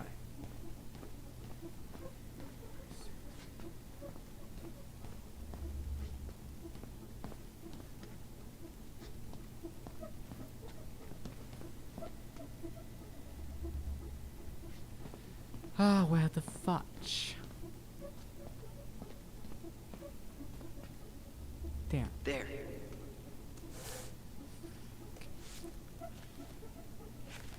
Well, that's a picture I definitely don't want to keep. Order of a temporary detention or placement in the Superior Court for the State of Alaska at matter of extended placement of minor's name redacted Ronan case. A minor under 18 years old, order of detention or placement, hearing held, having found probable cause to support the pending petition, or the minor having been determined delinquent or in violation of probation conduct agreement. The court finds by preponderance of the evidence that the detention or placement outside the home of a parent or guardian is necessary to protect the minor or others. It is ordered that the minor is committed to custody of the Division of Juvenile Justice for detention in a locked and secure facility such as Fireweed Residential Center for Troubled Youth. DJJ has discretion to release the minor further or court order other orders. The above is supported by the oral findings entered on record and contained in the clerk notes or as otherwise noted below. Order for detention placement recommended on detention. Interesting.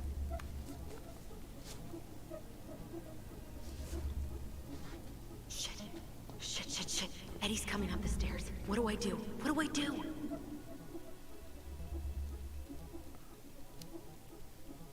Stall him. No shit, Sherlock.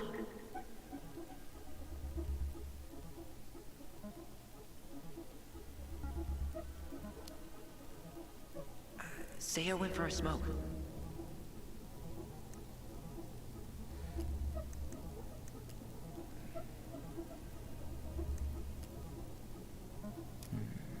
Reference is 05 R61 889.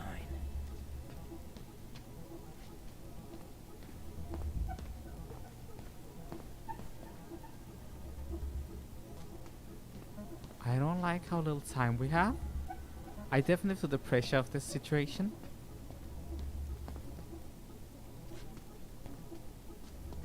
Oh 0561, 0561. I thought I knew where that was.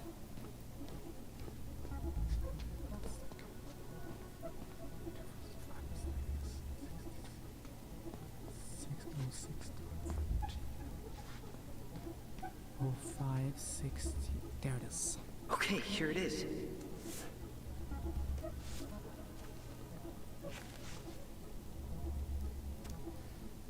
Ronan, licensed.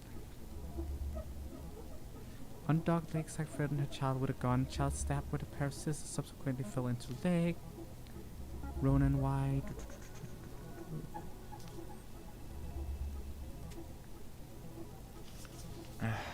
Man, shouldn't police reports be straight and to the point?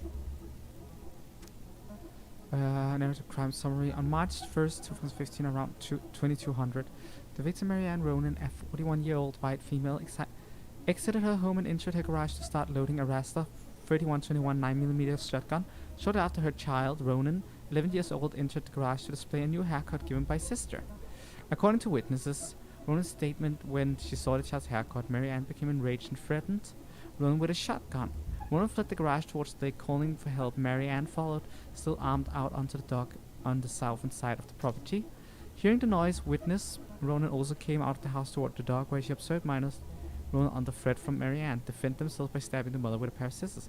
At the time of witness state, Marianne Ronan lost consciousness and fell into the lake. Dallas Crossing Police Department after Christian Holt received a phone call from minor redacted. Ronan detailed the incident.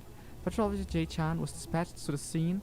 Upon arrival, they set up containment of the scene, began a crime scene log, and started tending to both juveniles. See their statements for further description notification to text. On March 21st, 2005, Officer Christian Holt notified his partner, Officer Eddie Brown, by telephone of the incident before being dispatched into the scene. Investigator Holt and Brown arrived at the scene at 22:58 hours. They noted the crime scene was located entirely outdoors. Connery Road is a secluded road, mostly comprised of few residential cottages. They observed a loaded Raster shotgun on the dock. No rounds had been discharged. Directed forensic personnel to recover items. Detectives were directed to witness. Ronan stated that she heard screaming while she was upstairs in her bedroom. She ran down the stairs and looked over the kitchen window and saw her sibling and the mother, Marianne, on the docks. Marianne was threatening her child with a gun. Ronan tried to run away, but Marianne threatened that she was going to shoot. According to both witnesses, they stated, "I'm going to kill you!" Ronan stabbed Marianne Ronan with a pair of scissors, trying to escape. Marianne Ronan then fell into the water unconscious. Well, this seems consistent with what we've seen so far. I don't feel like we've gotten any new information so far. Here.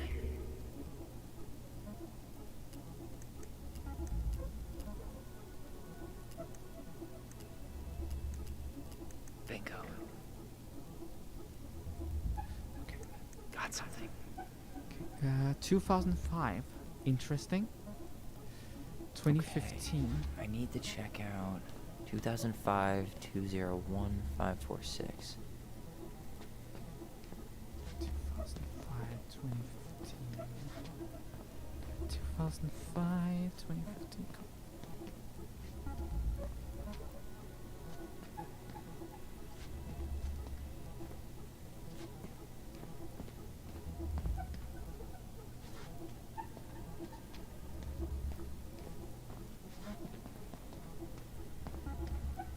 Oh, 05. Is this one? Here we go.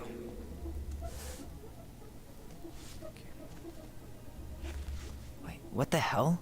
Tessa accused her of child neglect. That is a good point. It's what the kids remember. Does cause summary. Incident type: theft, shoplifting, associated persons, Tessa Vecchi. It's interesting. Not exactly what we're looking for. I guess you did some. Tessa's name came up.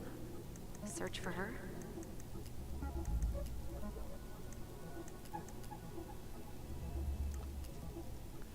Hospital set release from Ronan. 05R68. Reference is 05R68 MISC.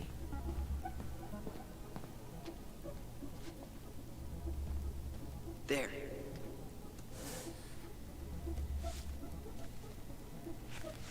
Huh. Why is that here? Last name Ronan. Diagnosed concoction. Description of symptoms: pressure in the head and headache, loss of consciousness. Tessa Vecchi hereby released medically liable. This must be from when Tessa was taking care of the children and he fell down a tree, right?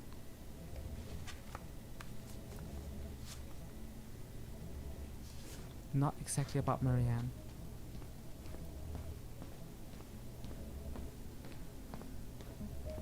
It mentioned child services. Search for that? Here. Bingo. 0501 com. Okay. I need to check out 0501 COMEBR.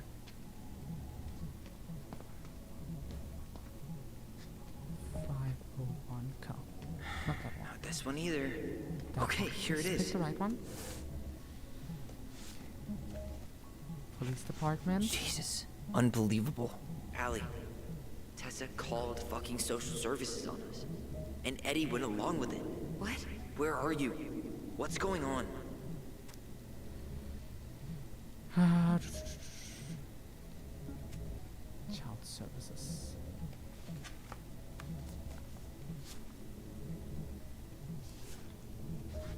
I need to get moving. Shit. I'm sorry, Tyler. I couldn't stop him. He's coming your way. Get out. Uncle, we didn't mean to. I'm not gonna repeat myself. You're a goddamn hypocrite. I said move it. Hey! Get off me! Rather spend the night here? Come on! I said don't fucking touch me! Go on. And consider yourselves lucky you're family.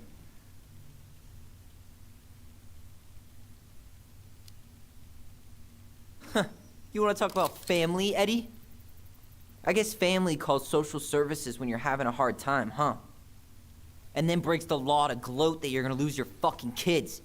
It's your fault she lost it, Eddie. You and Tessa and everyone else in this goddamn town. Okay. Let's talk. Well, he's ready to talk now. Good we got here in a civilized manner. The winter before your mother's death was hard.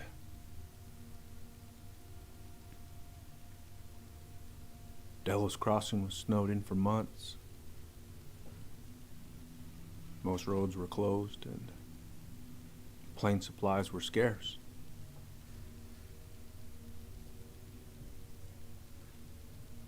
Everyone was struggling. Especially Marianne. Yeah. She was always just scraping by. And that winter left nothing to scrape up.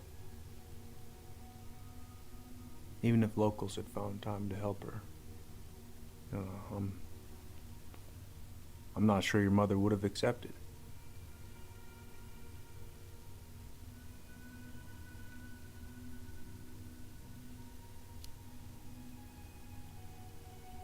You're saying Tessa reported our mother because she was having supply issues? Tessa came to me because she was honestly concerned. Right. I was legally required to report Tessa's complaint, even if I didn't agree.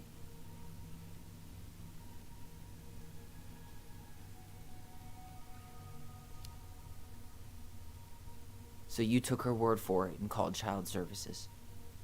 Failure to provide adequate food, lack of appropriate supervision, inattention to a child's psychological care. Like it or not, she had a case. What? It's bullshit! Just following the law, then. Right. Is that why you came over that day, before she died? You felt shitty, didn't you? That's why you broke procedure? I had to warn her that it was happening and that it wasn't looking good. An assessment worker had been assigned and started doing background checks. What else was I supposed to do? I thought always telling each other the truth was our #1 rule. Still is, little moose. And yet you still lied. I didn't want you two putting yourselves through unnecessary hurt. But you're adults and that was your choice to make. I'm truly sorry. Thank you, Uncle.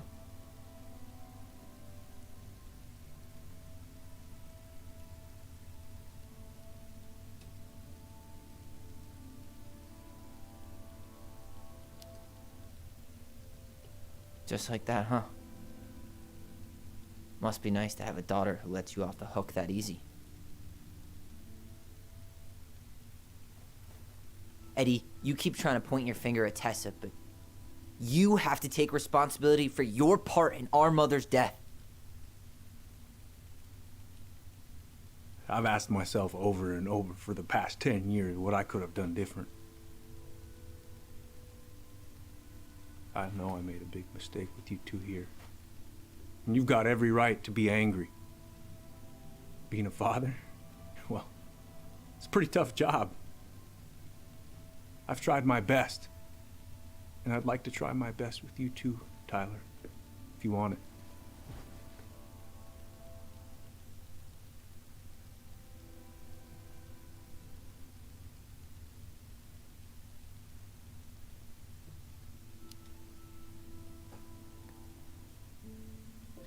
I'm sorry, Eddie. It's not that easy. You're right about one thing, though. It's time we move on. See you around, Chief.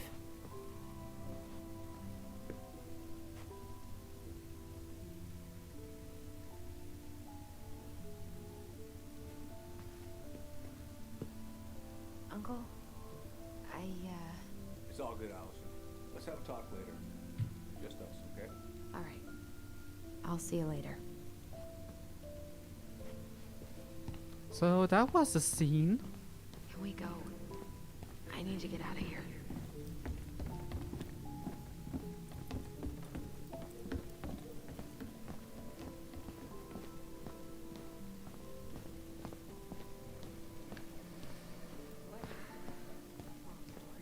Hey, you know the drill.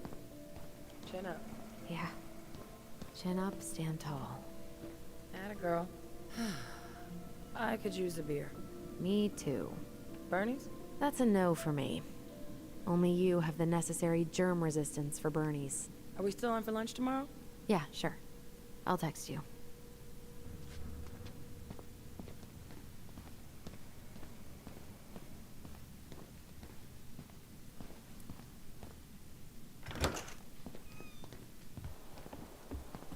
Allison, What? you feel like shit. How can you tell? Because I feel like shit. What are we gonna do about Tessa? Nothing. Look, we're not gonna do anything. That's enough, Tyler. Talk to Tessa? Why? What are you looking for? What are you expecting her to say? I thought she loved us. Really? Chief Brown, is it true? Is she... Oh my God. Children, Tessa. Tessa, you need to leave. Come on, kids. Everything is going to be all right, okay? You're going to be okay, I promise. Go home. You can't be here right now.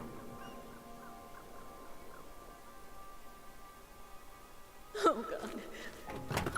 Oh God.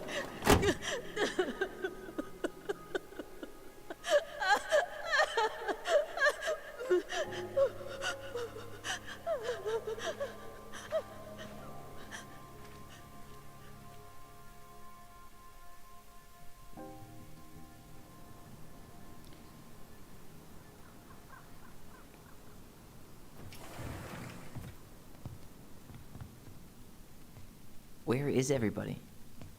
Tessa's gotta be around somewhere. I think I'm hearing something. Well, at least we know the entire world didn't vanish.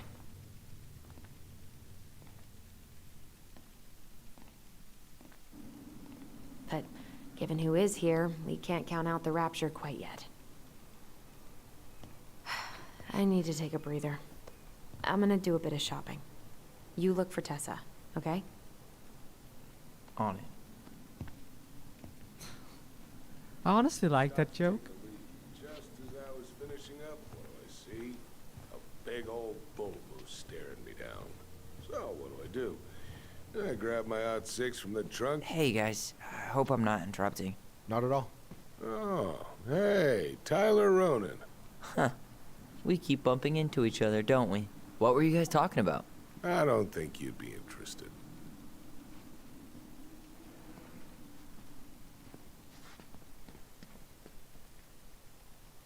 You two just can't stay away, huh? Unfortunately. We're looking for Tessa again. She took off about half an hour ago. Sorry. Do you know if she'll be back soon?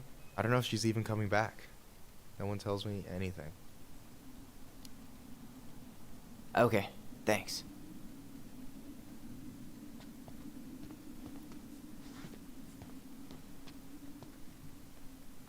Doing some shopping? Just looking for the woman who runs the place. The shopkeeper's wife?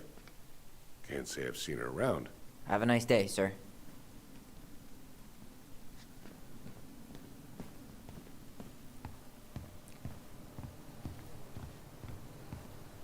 Huh, water.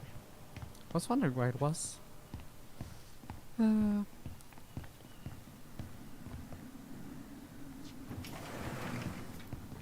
Oh, Tom is here. That's...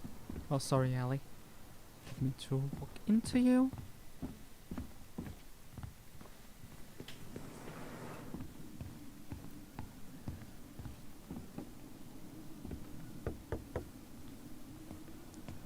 Come in.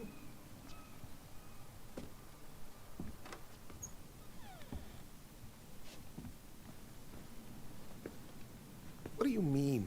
We've got enough signatures.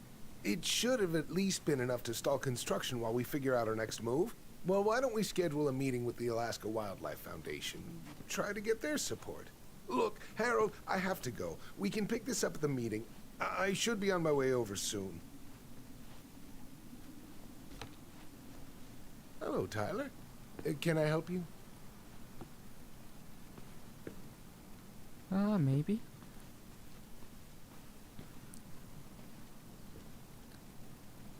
Hey, hope this isn't a bad time, but is Tessa around today? She had to step out for a family matter. This wouldn't be something I could help with, would it? Yeah, maybe, actually. We were over at the police station and we took a look at Marianne's case file. Okay.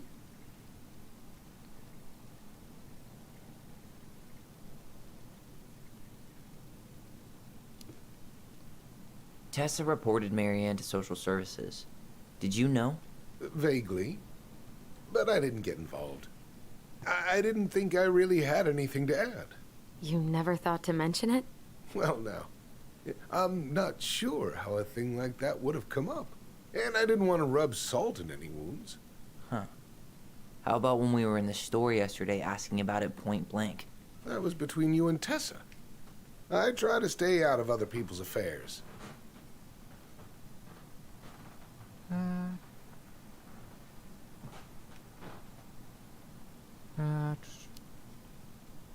Why did Tessa come to the police station that night? She was looking for you two. To make sure you were okay. When she heard what happened, she was a mess. How exactly did she hear about it so fast? Can't remember who called, but you know how it is. No news travels faster than a secret. Everyone knew 5 minutes after Brown was on his way out. Okay. Thank you.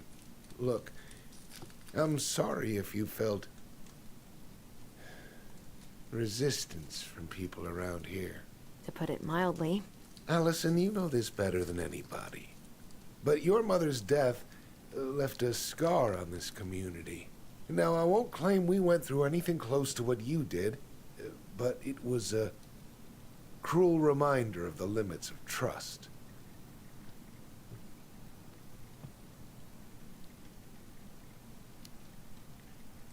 Well, if we want to get past the limits of trust, we all need to face what happened, which means being completely honest about it. We all want to find peace, kids. It's just harder for some people to talk about the past. Now, you let me know if you have any other questions, okay? Hey. Yes? You said I should remind you not to be late for your meeting, so don't be late. Yep. I'll be on my way in a minute. So, kids, was there, anything else you two wanted to talk to me about? Did you ever hear any rumors about our mother? Like, who her father might have been? I'm not exactly a rumor monger.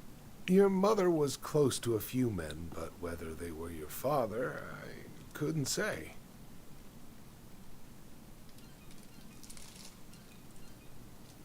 But look, oh, gosh. I'm sorry.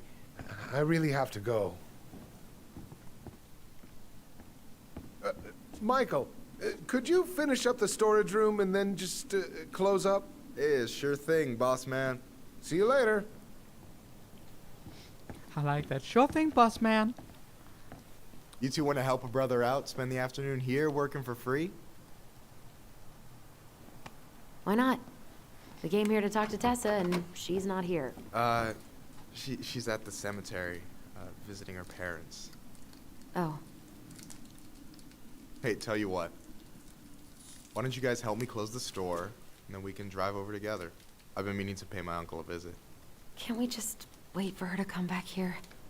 I'm not really excited about going there. Allison, we don't have to visit her grave. I'm gonna start working in the storage room. Tyler, join me when you're done. Sure thing. Just give me a sec.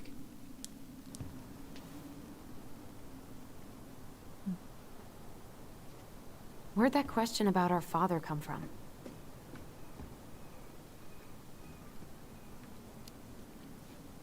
I've just been thinking about who he might be. And if he knows anything that could help us figure this shit out. Why? He wasn't a part of our lives. Besides, Marianne always said we never had a father. Well, her name might have been Mary, but I don't think she was a likely candidate for Immaculate Conception. I mean, yeah. Let's talk to Michael. Alright, I already counted there, but I just need you to double check a few things. It's not complicated. I've got this in the bag. Oh yeah? Because you're just that good, huh? I mean, it's just counting stuff on a shelf, right? Yeah, let's start with an easy one, alright? Go to the back of the room and tell me how many cans of Molto Bene brand tomato sauce we have left.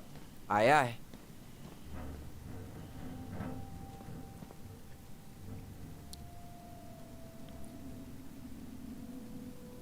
Tomato sauce.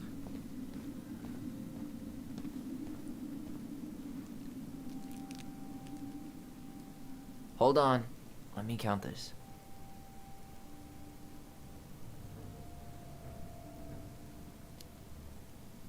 There's 14 cans of Malta Bene tomato sauce. Okay. Sounds about right. Man, I'm so good at this. That was easy. I need you to count the bottles of bleach for me. On it.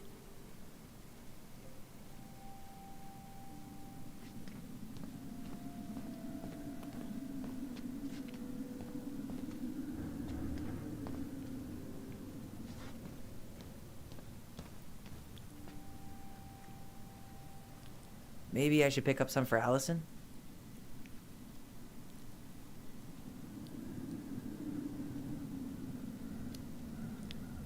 Six? Alright. Not bad, Tyler. Not bad. Careful. They might give me your job. Oh, you can have it. What's next? Come here and help me with this.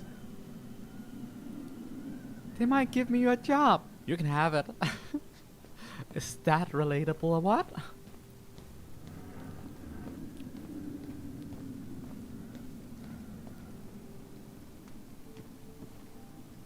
What's up? I need your opinion on this masterpiece.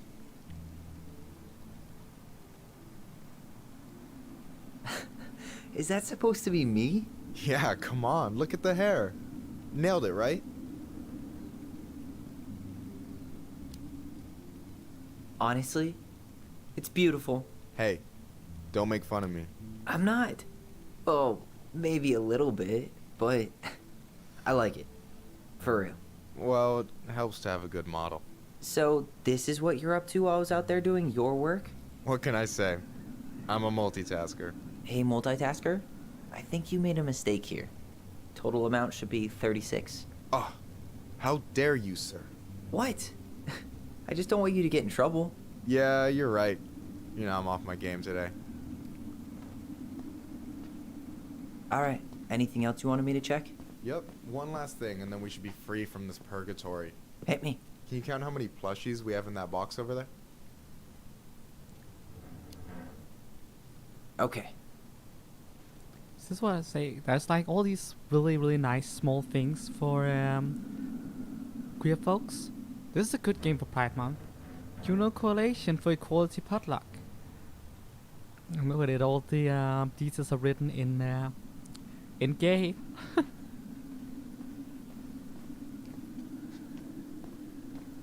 Where is the plushies?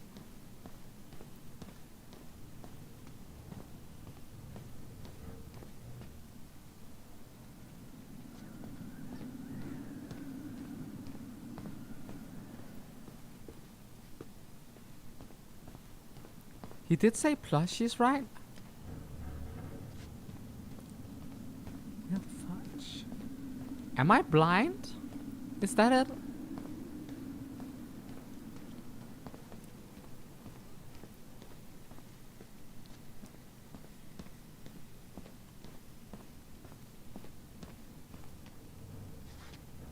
That's bread.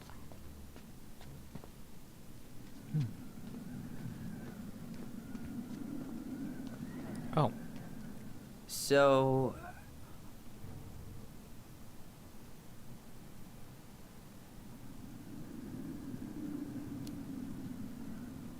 you've got about 11 left in that box.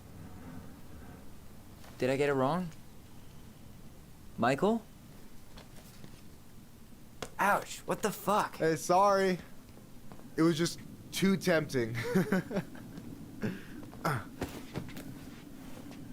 Lesson number 1 in the ancient art of inventory. Never let your guard down. You have no idea what you just started. First one with 3 confirmed hits wins. Cool?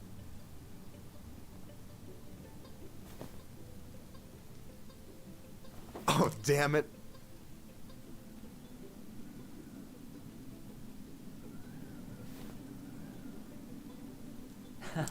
Gotcha. Oh, come on. Is that all you got, Ronan?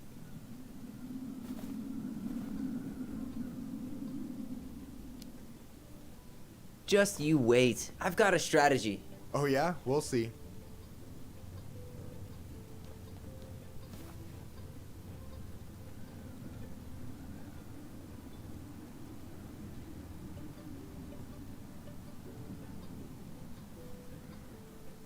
Boom. One more hit and you're out. Prepare to feel my wrath. God, you're corny. So, is this a typical workday for you? Nah, I usually don't have such good-looking company back here.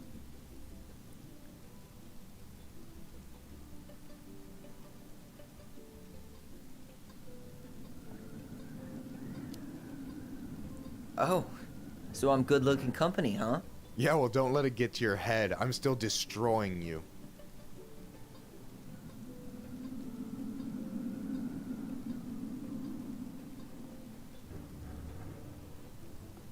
Hey, is it cool that we're throwing these toys around?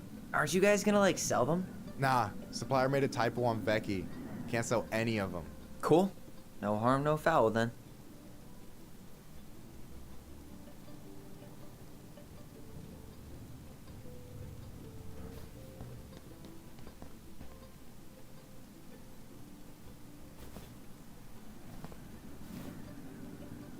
Oh, damn it. He almost had me there. Yo, we better wrap this up soon. Oh, I get you. Gotcha.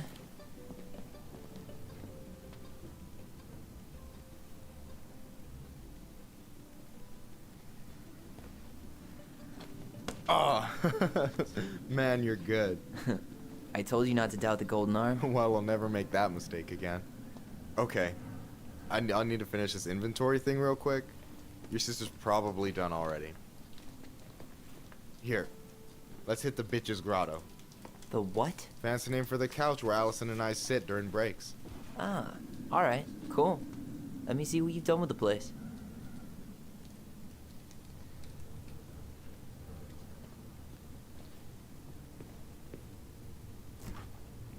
Oh, hey, see that container? That's for you. Huh? It's the trout I caught yesterday at the buzzard hole. Grilled it up with my world-renowned marinade.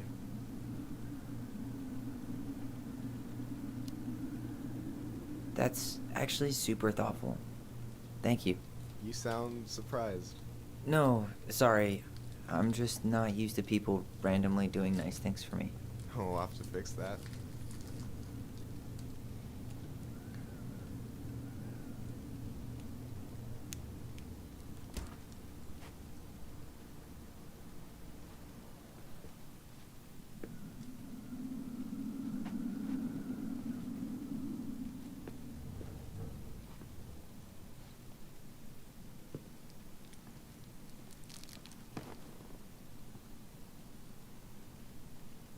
I'm surprised Tessa let you hang this up.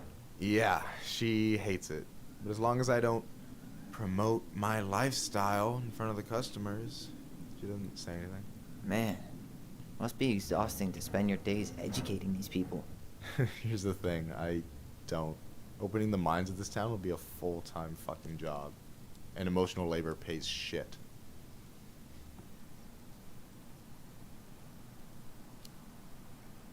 Do you ever get lonely in Delos Crossing? Yeah, sometimes. So I'm always in Juneau working with the JCE, meeting new people. I gotta make my shit happen for me, because no one else will. Right. I feel you. Yeah, lady conversion therapy. I can see why she wouldn't approve of that poster. Oof. Hey, I hope this isn't too personal, but you ever been with anyone in Delos Crossing? I dated a guy in high school for a minute, but we had to keep it quiet. I've been with a few other people, but that shit's tricky out here. And what about you? You ever been with a guy? I mean, assuming you're into guys, which I guess I kinda did.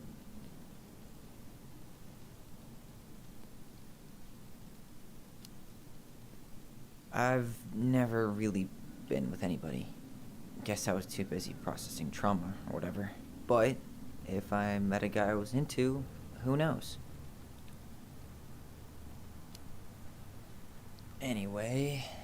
And I'm done. I gotta tell you, it's so weird to finally meet the other Ronin. You mean the OG Ronin? I was born first, you know. Is that so? Thought Allison said she was. Well, our mother never actually told us, but it was me. So, why is it so weird to meet me? Because I just heard Allison tell your story so many times. She told me everything about you. Fireweed, your transition. I hope that's okay, by the way. Yeah, it's fine. She asked me first. Yeah, figures. That lady is thorough and she loves you like crazy. I know. So, yeah, you were probably the first person to know about it other than Allison. I'm glad he trusted me. And it's great to finally get to know you in the flesh. You're pretty alright. But you're not too bad yourself. I try not to be. Especially around guys I'm trying to impress. So I wasn't blowing smoke when I said you should move to Juneau with us. I know. I've got a community there. Could be yours too. Fitting in. There's a concept. You have no idea how life-saving a chosen family can be. It pulled me out of the dark more times than I can count. I hear you. Hey, can I ask you a question? Of course. Shoot. Why do you care so much if I move to Juneau? Look, like I said, I want to get to know you. Because I'm just that fascinating, huh? Honestly, yeah. I think you might be one of a kind, Tyler Ronan.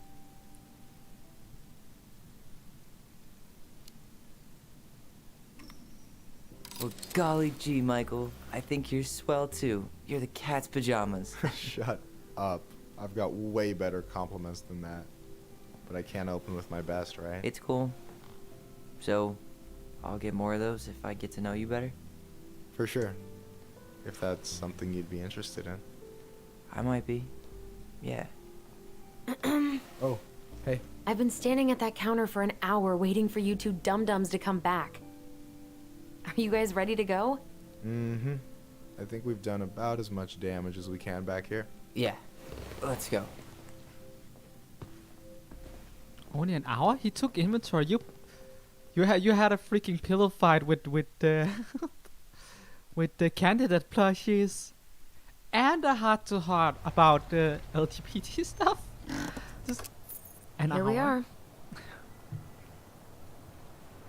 Space is warped. And time is bendable. Thanks for letting me hitch a ride over. No problem. You sure we can't drive you back? Nah, you're like stretching my legs. It isn't far. And anyway, can't put the wind in a bottle.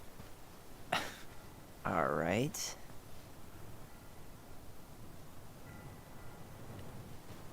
Tessa should be at her parents' grave, not far from the entrance. Look for a big crooked tree. You can't miss it. I'm gonna go check in with my uncle. Good luck. For real.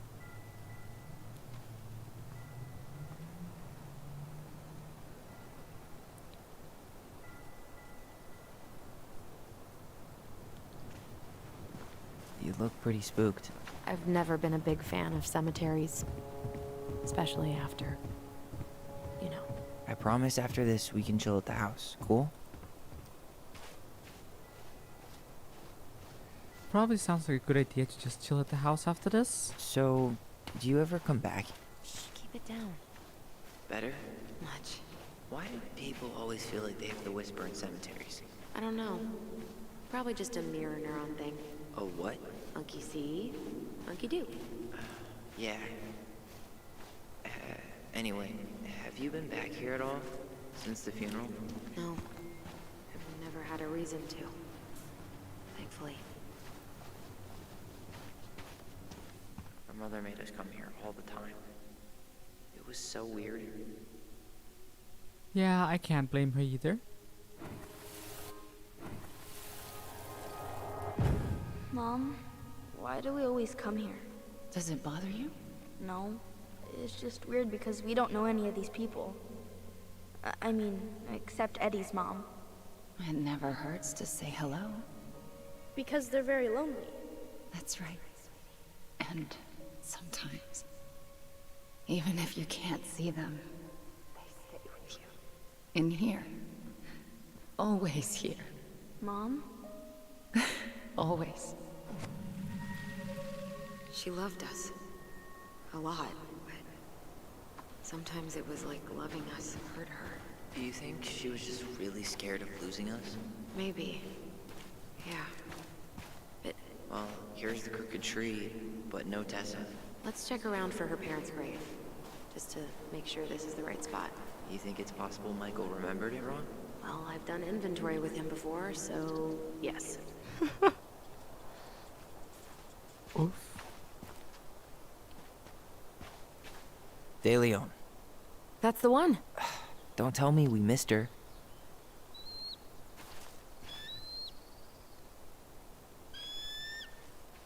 Hello, Mr. Eagle. Kids. It's time.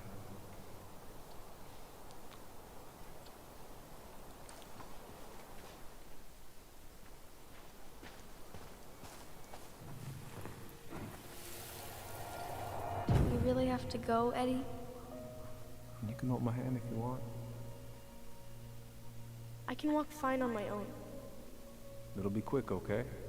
Then we'll get something to eat. The day of the funeral. I barely remember it. That's probably for the best. I don't think either of us are exactly eager to relive what went on behind that gate. So... I know I said we didn't have to visit her grave. But it feels like the right thing to do. Yeah, exactly.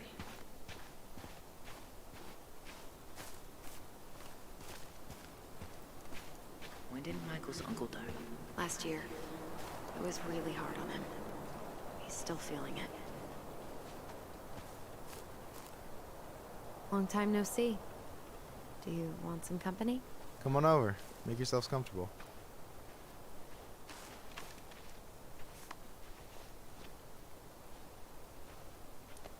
So, how are you? Is this a bad time? With you? Never. Don't mind me. I'm not really here. Hey, I get to see your ugly mug almost every day. You're old news, lady. You wound me. Deeply. So, can I help you guys out somehow? You can tell they're on good terms with each other. So what was your uncle like? Oh boy. Where do I start?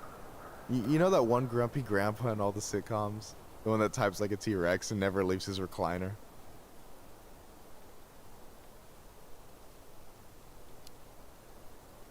I think I'm getting the picture. Not yet, you aren't. As grumpy as he was, they didn't make him any sweeter than him. He's the kind of guy who accepted you for where you were at, even when he didn't approve. Not many of those out there.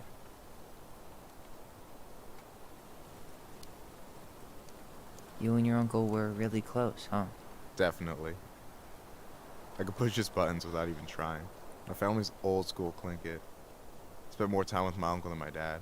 He was the first person to test out all my new recipes. Even before Allison. Guess I should thank Uncle William for saving me from a muffin top.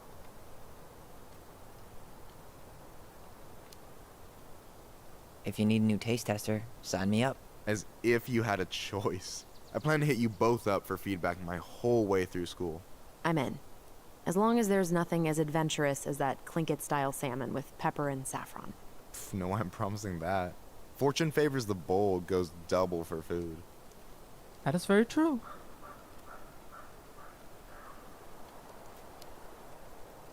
Talk to you later. You bet.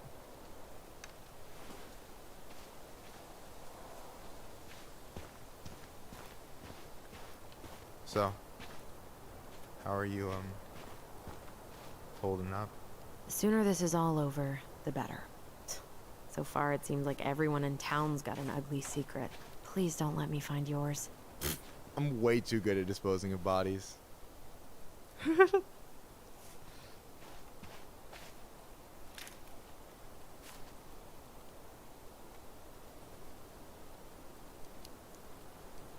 Not sure I want to taste your food anymore. Afraid you'll learn something about yourself you don't want to know? Anyway, girl, I know you're in it right now, but try not to let it get to you. Juna's gonna seem real boring after all this, huh? God, boring sounds so... How's it going?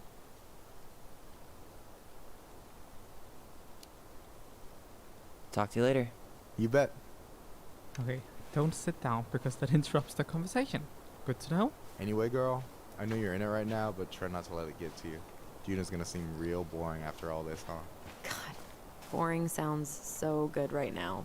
Binging terrible shows while my amazing roommate cooks something delicious. Heaven. Delicious food for tax returns? You got yourself a deal, mister.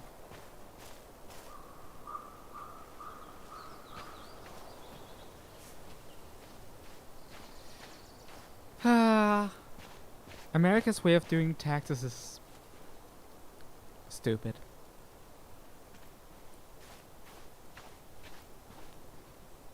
There's probably some people who heavily disagree with that on a political standpoint, but like the way we do it in Europe is that, you know, the government sends us their math and then we check it, which is a lot easier than having to figure out everything yourself, and then the government still knows all the answers anyways, you know, because otherwise they can't check it, and after they double check it, they punish you for getting if you get it wrong. That's kinda dumb.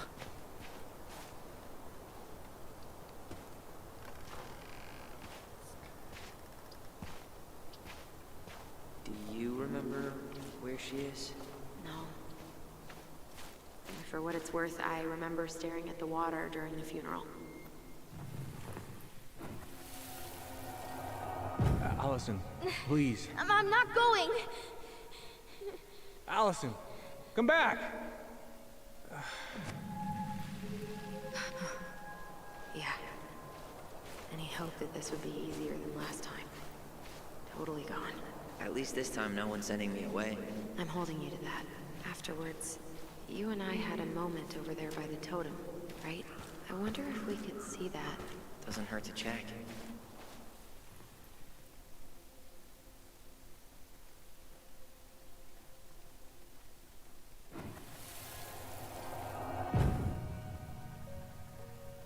I won't let them take you away. I'm gonna tell them the truth. You swore, Allison. I'm gonna be okay. Please, don't worry about me.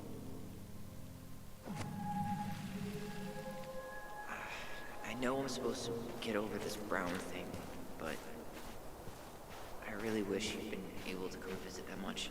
Yeah, me too, but... Look, I didn't make any promises that day. You did. Watch. Oh. This spot's familiar.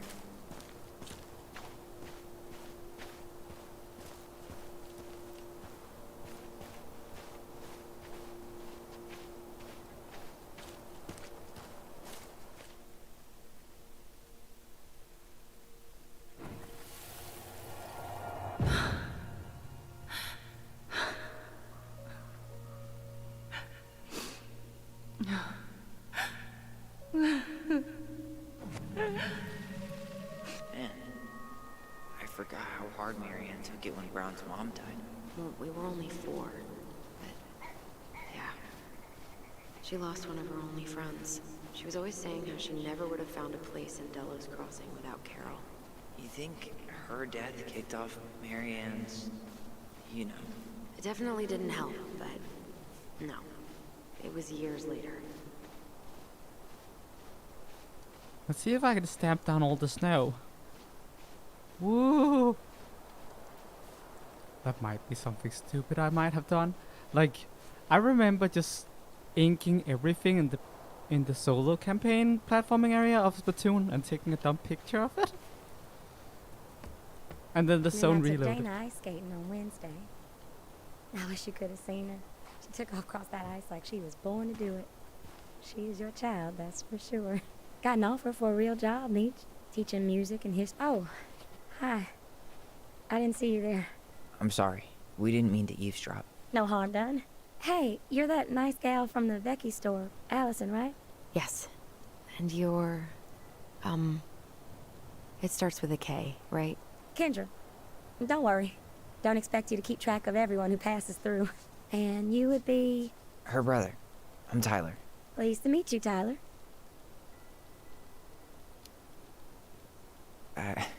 I hope this isn't rude, but where's that accent from?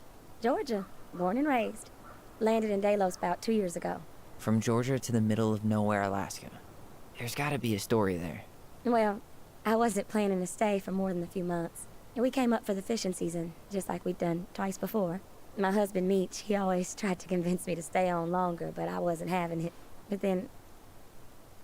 well, we lost him. Fishing accident. Oh, God. I'm so sorry. Way too many families around here have lost someone that way. Yeah, something's gotta change. Anyway, now it's just me and my daughter, Jaina. And I just can't bring myself to pack us up and leave him here all alone.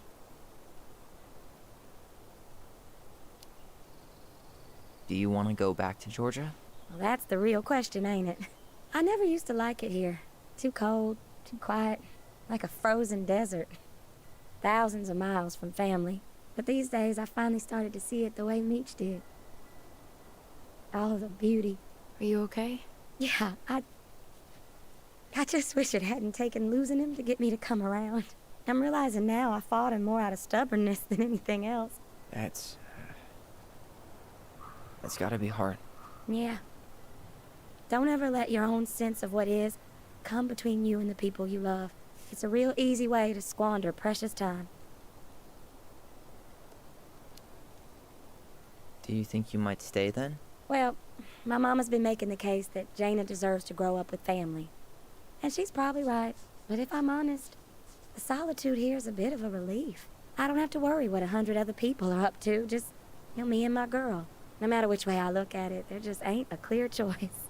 What do you think Jaina wants? I think she's happy to be wherever her toys are. But when I think of how close I was to my cousins growing up, well, she may not realize she's missing out, but she will be. I probably put too much stock in chance encounters, but you have any thoughts?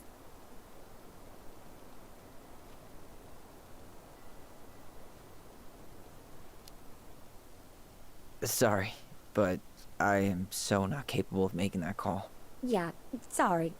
It was a strange question. It sounds like you've only got good options. I don't think you need to worry about making a wrong choice. I really appreciate that. Well, we should get moving. I hope everything works out for you and your daughter. See you around, Kendra. You two have a good day. She seems nice. I think I like her. Kendra. She really cares for her daughter. She got kind of stranded out here. I know. Ty. This is it. Right? Yeah. God, I think I need a second. I'm gonna have a look around, okay? I'll be right back. Yeah, all good. Where is she?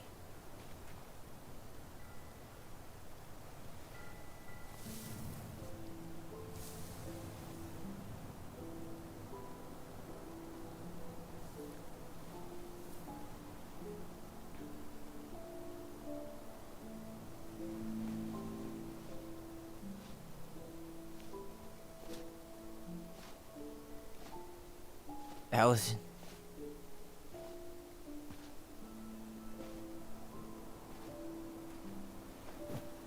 Is that her? What the hell was going on with you? What broke? Why didn't you say anything? We were your goblins. You didn't have to do it all alone.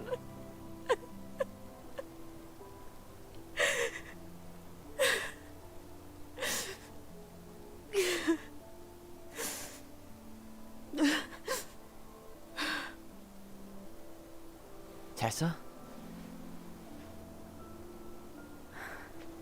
Kids, I wasn't expecting to see. What are you doing here? What are you doing here? Feeling a little guilty, maybe?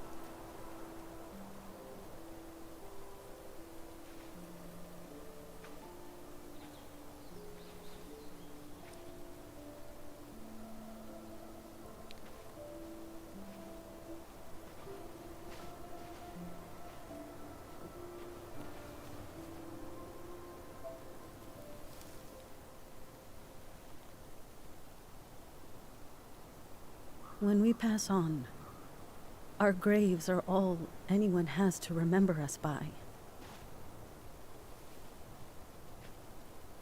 Letting hers just fall apart would be cruel. I'm not a cruel person. Cruel enough to call social services on our mother. I wanted to protect you. Marianne was getting worse all the time. I was afraid that if things kept going the way they were, then one day... We were going to end up dead? Look, I'm sorry I didn't tell you the whole story back in the store, but I didn't want you to... Enough with the excuses. What the hell happened to her? Why'd you turn your back on us? Your mom was always just barely getting by, and over the years she burned a lot of goodwill. It got so bad, no one was willing to hire her, and the stress of that, well, it took its toll. I tried to help, but she pushed me away. She pushed us all away. In the end, she isolated herself from everyone. She was alone and out of options. She had us, until you threatened to have us taken away. I couldn't let her drag you down with her. She had you stealing for God's sake. Your mother never wanted to be a part of this community. She always thought she was better than the rest of us. A spoiled little girl playing fairy princess in the woods. If she just settled down with someone instead of running around with married men, well, just ask Sam Kansky how much better that would have been for everyone. Wait, what? Oh God. What happened between them? I wasn't thinking. Please, just forget I said anything. Tessa! All I know is whatever went on, Laura left Sam over it. But I shouldn't have said anything about that. I promised I wouldn't. I'm sorry, kids.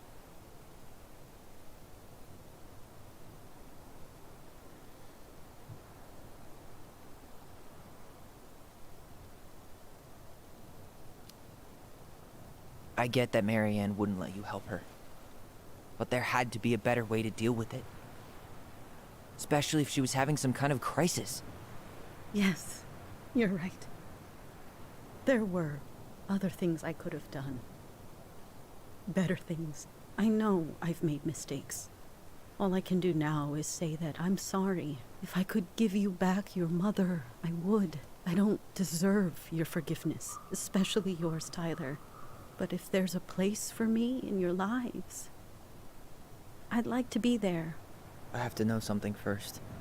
Are you good with who I am? I've been thinking about that since you came home. I believe that my life is better for having lived it by God's word. But I also believe we don't always understand what he's saying to us.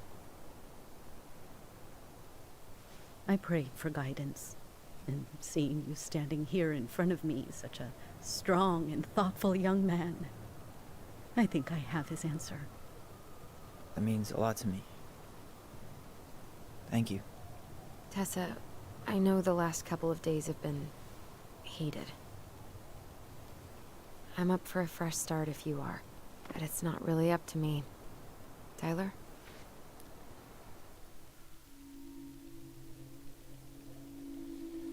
Oh, this is a hard one. But honestly,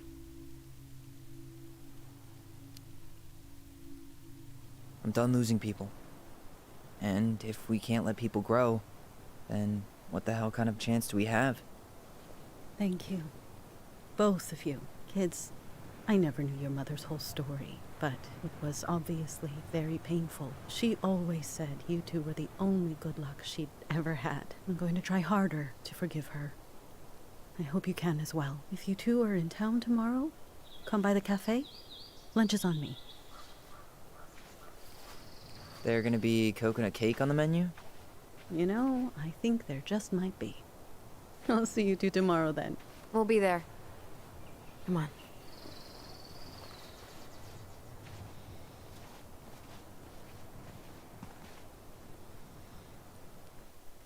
yeah, we should let people That was something, huh? Yeah, it was. I had pretty much given up on her.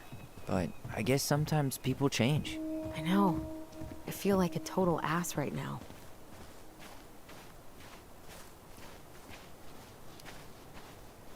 You shouldn't. She needed to hear all of that. Yeah, you're probably right.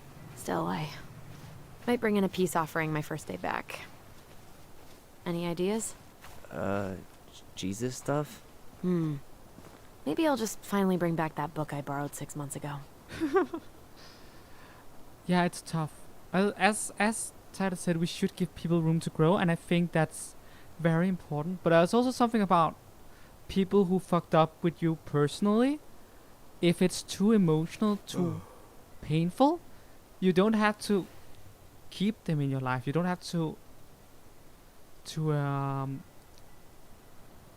what is called open the doors and take them back in, you know? If someone wronged you, you are in your right to be emotionally distraught about it, and you don't have to look at the ugly mud if you don't want to. But this is also, again, what I say, forgive, don't forget. People who want redemption, let them redeem themselves. Doesn't mean you have to spend time with them, doesn't mean you have to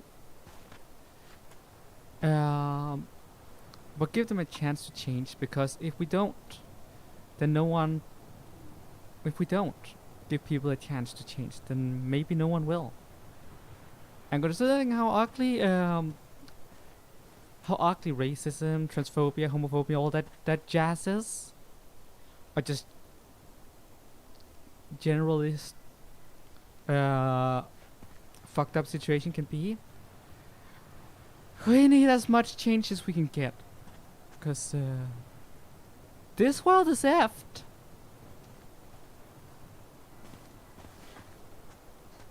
Not a bad view, right? Yeah. I get now why they put cemeteries in nice spots. Takes a little bit of the sting off.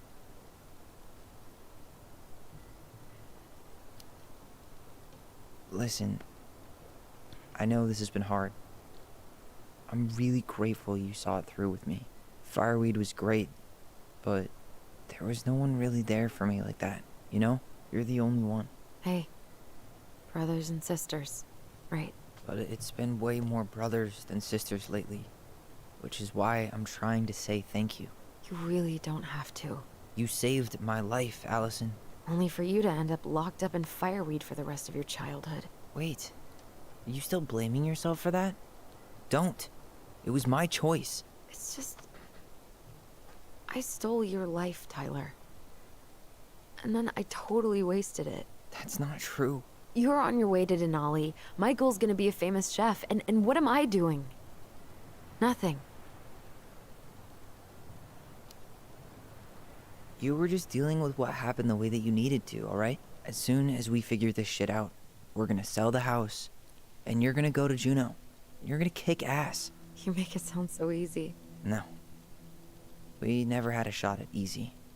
But we always pull through, right? Yeah. You're right. Hey. Wherever Ranger Tyler ends up next, he better come down from the hills to visit us city folk every now and then. You hear? For sure. And anyway, that's not gonna be for a while. We've got time. Oh yeah, of course. We do. So I guess we know the story now, huh? Marianne was done with Delos, and Delos was done with her. Maybe she was too proud, but she worked so hard for so long, and when she reached the end of her rope, no one was there to help her. Not even Tessa or Eddie. And when she heard social services was coming, she Gave up. But killed her kids? Really? I don't know.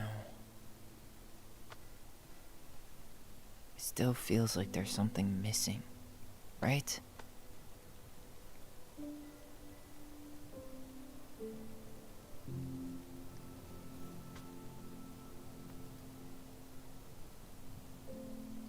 You're never gonna understand what was going through her mind. I'll bet even she didn't.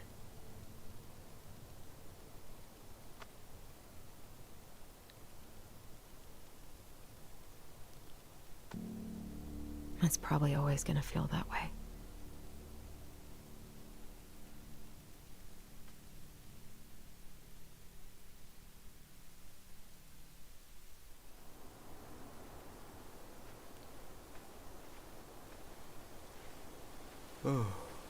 I'm gonna fall asleep the second I hit the couch. You better rally. We still have to do some cleaning before bed. Do we have to? Hey, whoever packs the most gets the big couch tonight.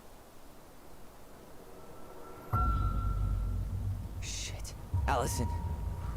I'll get the fire extinguisher.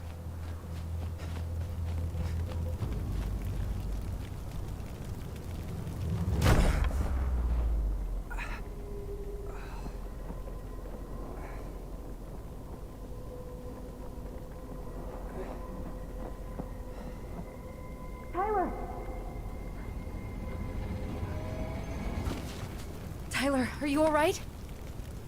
Allison, barn. Stay there. I got it.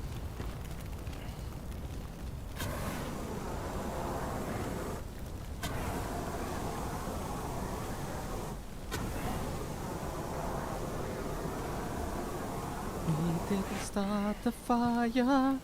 It was always burning as it keep on turning.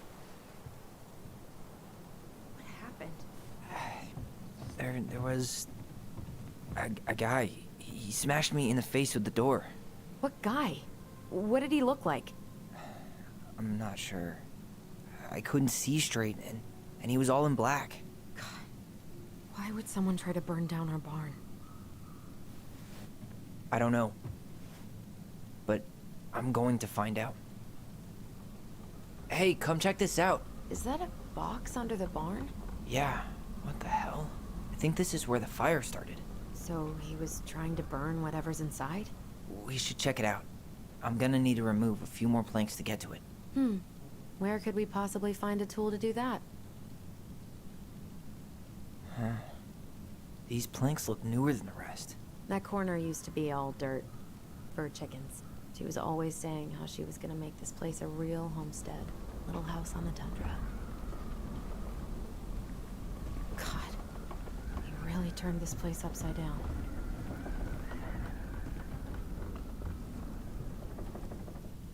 Asshole even dumped the drawers.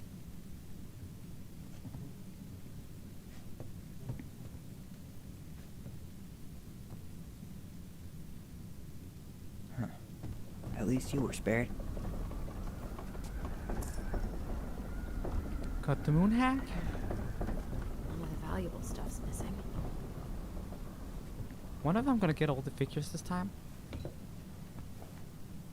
Guess we know how he made the hole.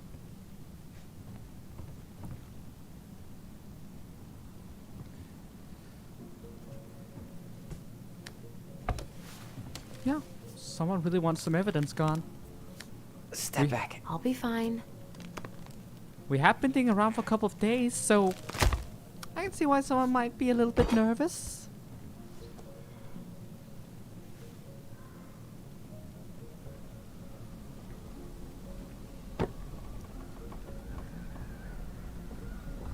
Well, I only know one person who'd bother to decorate a storage box like this.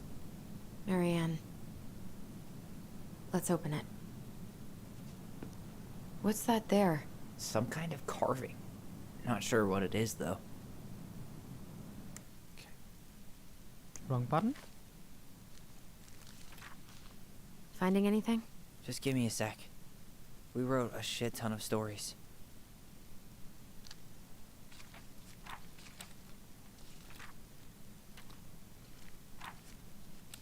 Wait.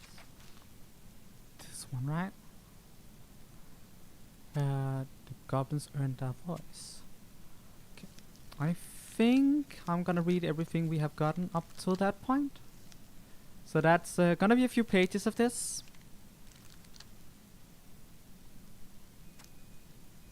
She opened the second box. Inside there was oh no, yeah, okay. The goblins and the ice cave. Once upon a time, in the deep and ancient forest, the crafty goblins were playing near the glacier when they discovered a hole in the ice. They crept through a gradually widening passage and found themselves inside a spacious ice cave. Light spilled down the undulating blue-white walls in a way that made them look like electric waterfalls, and a column made up of hundreds of icicles stood in the center.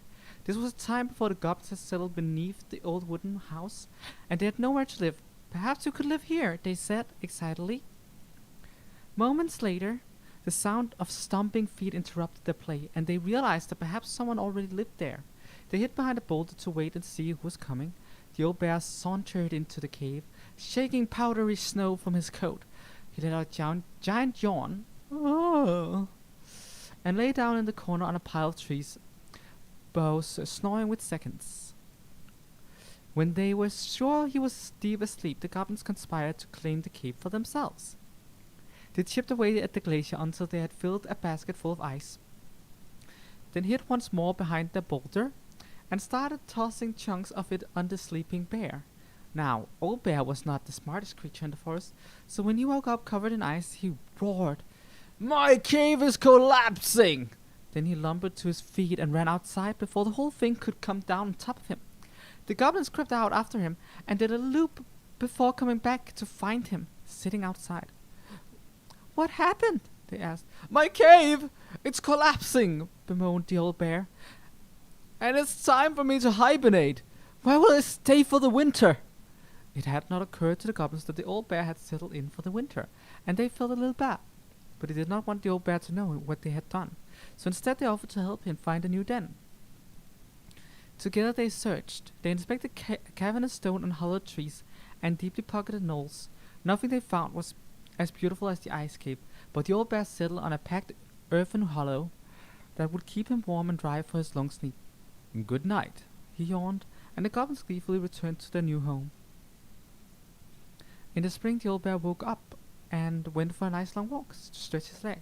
His path took him right up to his old cave, where he heard the curious sound of laughter. Making his way inside, he was surprised to find that the cave was intact, and the goblins were inside playing a game. "What's this?" growled the old bear. The goblins stopped playing and looked ashamed. "We're sorry, old bear," said the goblins, "but we had nowhere to live, and it's just so beautiful. We didn't realize you were about to hibernate, and then we couldn't bear to tell you what we'd done." The old bear was angry at the trick, but the young goblins looked appropriately ashamed, and he said, "Come with me." He led the crafty goblins to the hollow in which he had hibernated for the winter. "You two can have this spot," he said. "Look, someone had built a big wooden house right over top it. No one lives there now," said the old bear. "But one day, maybe someone will." The earthen hollow was not as beautiful as the ice cave, but it kept the goblins warm and dry. And they were excited that someday they might have someone living overhead, someone who baked cakes and tolerated their mischief. And that is the story of how the crafty goblins tried to steal the cave of the old bear, and how they got their own instead.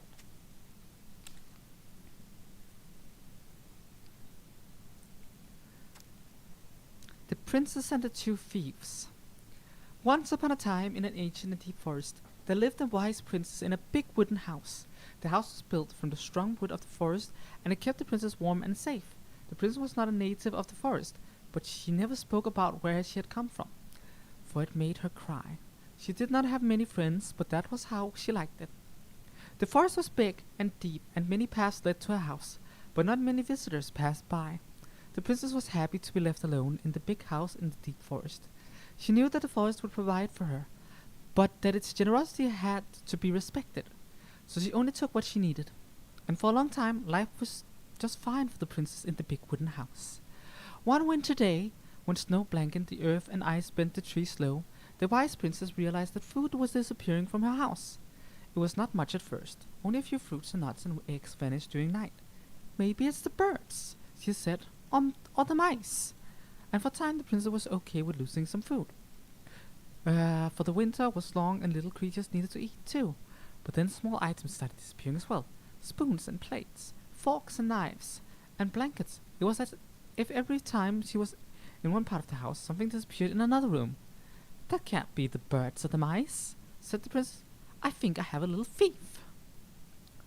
So she went outside to look for traces in the snow and noises in the wind, but there was nothing to be found, nor to be heard. "That is strange," said the princess. "Maybe the thief is hiding inside my house."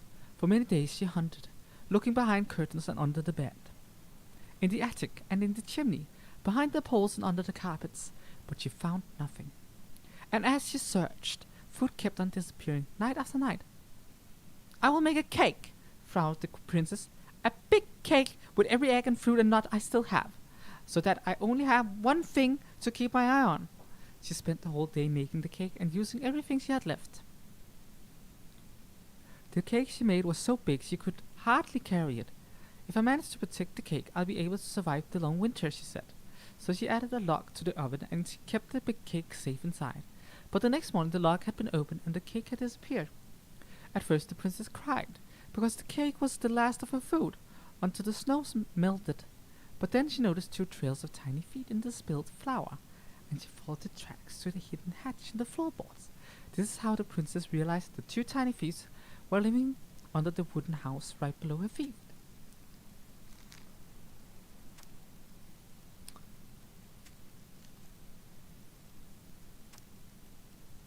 The princess makes new friends. Once upon a time in an ancient deep forest there lived a wise princess in a big wooden house. She had been living alone just fine for a very long time, until the day she noticed food and small items were disappearing from her house. The thefts went on until the day her last cake, which had been made with the last of her eggs, the last of her fruit, the last of her nuts, and the last of her flour. Well, that last cake was stolen too, and all she found at the scene of the crime were 2 trails of tiny feet in the spilled flour. leading to a hidden hatch in the floorboards. The princess did not try to open the hatch, nor did she try to break it. She was too tired and too hungry. All she could do was cry in silence, alone in the big wooden house hidden in the ancient and deep forest. She cried for a long time, until evening arrived, and then she cried some more. Suddenly, a tiny voice came out from under the house. "What is that noise you make?" it asked. "We do not like it, not one bit." "I'm crying because you two are mean to me. Whoever you are, you stole all the food I had, and I will starve before the end of this long and cold winter." The hatch opened just a peep, revealing two frowning faces peering out from the darkness of the hideout. "But we are hungry too," said the second creature. "We've been hiding in this cave for a long time, and now winter is upon us, and we need food." The princess dried her eyes and smiled at the two girls. "If we were friends, we could share the cake you stole from me." The two of you spat and smirked. "A friend? What is that?" The princess frowned, for she realized that the two tiny feet were as lonely as she was. "A friend is someone you love and care for, someone you would never hurt." "We never hurt each other, and we care for each other," said the goblins at the same time. "Does that mean we're friends?" "Yeah, that's exactly it." "And if we were friends, you would not hurt us?" "Of course not. Friends trust each other." The goblins shook their little heads. "We trust no one, for no one trusts us." The words made the princess cry again, for now she understood that the two creatures were not only as lonely as she was here in the big wooden house, but they had been lonely since they were born. "You're making that noise again," frowned the goblins. "Please stop that, for it makes us feel unhappy. Are you a witch? Is this some sort of magic?" "It makes you unhappy because we are friends," said the princess. "But we don't know you, and you're not like us." "Sometimes friendship comes right away, even between people who are very different." "Does it mean we can't steal from you anymore?" "Yes, but that's what we do. We're the crafty goblins who live under your house." "Well, maybe we could arrange something?" "Is that what friends do?" "Yes, I believe they do." And this is how the princess met the crafty goblins, and how they became friends. The Bear's Big Paws. Once upon a time in a deep and ancient forest, the old bear was out looking for a snack when he spied a bee's nest in a hole high up a tree. The tree was dry and brittle, but the old bear was hungry, and so he made his way to the nest. But when he got there, he found his giant paw couldn't fit into the hole. Determined, he tried to force it inside, but the effort caused the branch below him to snap. The old bear tumbled to the ground and landed with painful oomph. He lay there, stunned from the fall, when all of a sudden something bit him. The bite was followed by another, and another, and another. Carpenter ants were swarming up his legs. You see, they had been nesting in the branch, and they did not appreciate being forced from their home. The old bear howled and jumped to his feet to dance around as they swatted and snapped. But his big paws couldn't do much about the tiny ants. When he had finally managed to squish or scare them all off, the old bear heard someone laughing. The crafty goblins had seen the whole thing. "Clumsy old bear," they teased. "Those big old paws aren't good for anything, are they?" Then they sped off, leaving old bear's pride hurting just as bad as his body. He lumbered through the forest, hungry, and said, "Maybe I'm just a clumsy old bear," he moaned. "And my big old paws aren't good for at anything." At that moment, the old bear heard a sad noise. "What's that?" he wondered. And he followed the sound where a mountain goat stood atop a boulder, high up a hillside. "Bah!" she cried. "Old bear, please help. My kid is stuck." Sure enough, a tiny mountain goat was trapped inside the stones, bleating sadly. The old bear began to walk toward them and then stopped. "I'm probably just going to make it worse," he thought, but then the goat kid started to bleat even louder. And the old bear put away his fear. He climbed up to where the goat was trapped, careful of where he stepped and trying not to think of how he had only just fallen out of a tree. Every now and then the ground would slide away from under his feet, but he kept going. When he reached the goat kid, he put his mighty paws against one of the boulders and began to push. At first it didn't budge, but he dug in and pushed even harder. Finally, the boulders parted just wide enough to let the kid scramble to safety. The old bear released the boulder and let out a roar of triumph. "Thank you," gushed the mama goat, and she and her kid bounced off up the mountain. The old bear watched them go and with a smile, and then made his way back down the hillside, wriggling his rump in triumph as he went. To his surprise, the crafty goblins waited at the bottom of the hill. "We saw the whole thing," they said. "We were wrong. You aren't just a clumsy old bear, and your paws are good for helping others." The old bear forgave the goblins for doubting him, because he had doubted himself just as much. He never again thought his paws weren't good at anything, even though sometimes they weren't always great at everything. And that was how the old bear proved his heart was bigger than his paws. The moon hag loses her name. Once upon a time, in the deep and cold lake in an ancient forest, there lived an old seal who was a powerful witch in disguise. She was mean and cruel. She liked nothing more than to swim in the deepest part of the lake, where the light was dim under the ice, admiring the corpses of the many victims she had tricked into the water over the years. She was so hateful that only the cold water of the lake could keep her cool. Her most prized possession was a tin mirror, sold to her by the secret keeper, and she kept it in a chest at the bottom of the lake. It was no ordinary mirror. If you looked in it, you would see a reflection of who you truly desired to be. And for 1 hour, the mirror granted you the power to appear as that person. Whenever a boat or an unwise traveler approached the edge of the lake, the old witch used the mirror to appear as a beautiful woman she always wished to be. And with this disguise, she lured the unfortunate sailor or wanderer into the deep and cold water. There, the old seal forced the victim to become her servant, and when she was done with them, they joined her collection of corpses in the deepest part of the lake. One day, when the old seal swam down to her den under the lake, she discovered that someone had stolen her mirror. The chest where she kept her most prized possession had been forced open, and now it was empty. Who would have committed such a crime? Who had dared to deprive her of her lonely treasure? Not lonely. The old seal went mad, and her anger heated the water of the lake around her. For a time, everyone was happy with the temperature change, but for the weather suddenly became sweeter and the air warmer. But after a few weeks, things started to get ugly. First, the fish began to die off, for they could not live in the hot water. Then the glaciers began to melt, and the water of the lake rose and spilled out, flooding the forest and the meadows. And finally the weather grew so hot that even the Ice King himself was awakened from his long sleep and decided to see what was going on. In the deepest part of the lake, he found the mad witch steaming among the corpses of her victims, so angry that the lake was about to boil. It only took a few minutes for the Ice King to understand what had happened, and demand that the thieves present themselves before him. The thieves had no choice but to appear, for no one dared to disobey the Ice King. The crafty goblins presented themselves, mirror in hand. "Why did you steal the mirror?" asked the king. "We were curious. We just wanted to see what we really wanted to be," apologized the goblins. "But the stupid thing is broken. We look the same." "That does not mean it did not work," smiled the Ice King.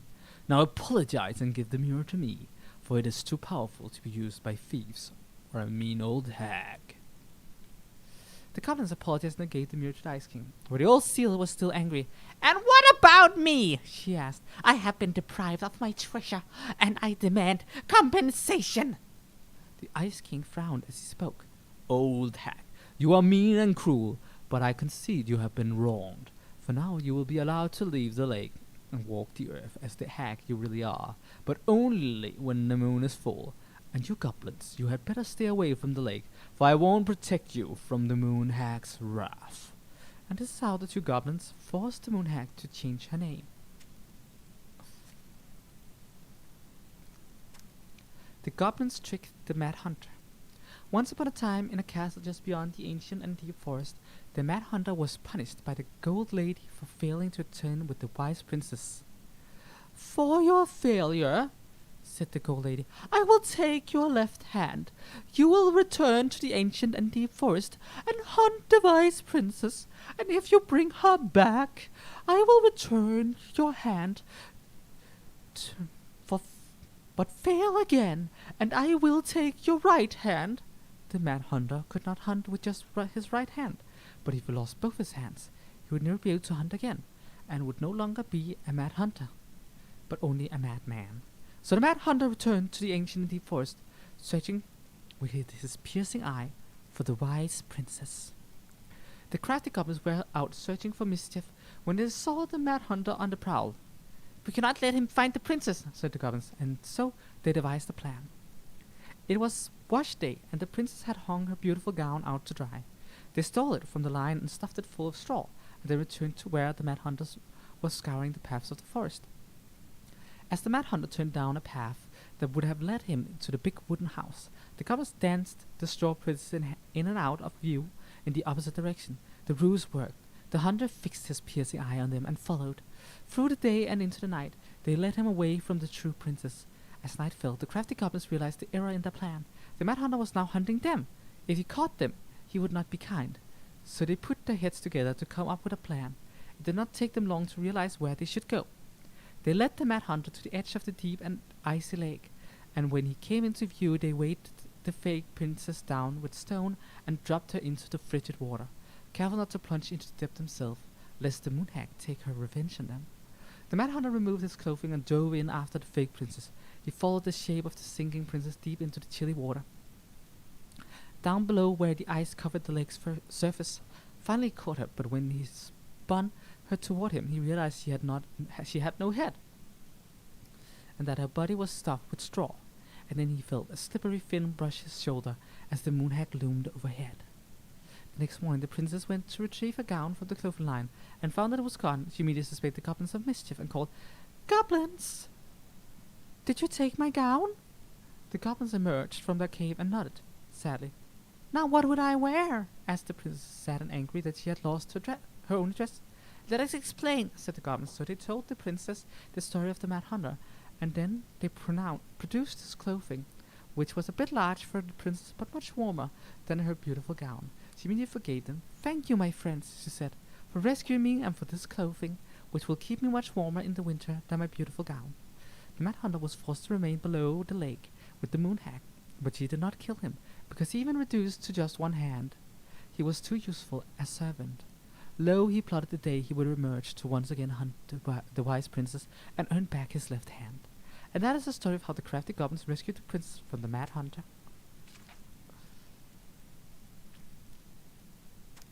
The pelican helps her friends. Once upon a time, in a deep and ancient forest, an early winter storm blanketed everything in snow.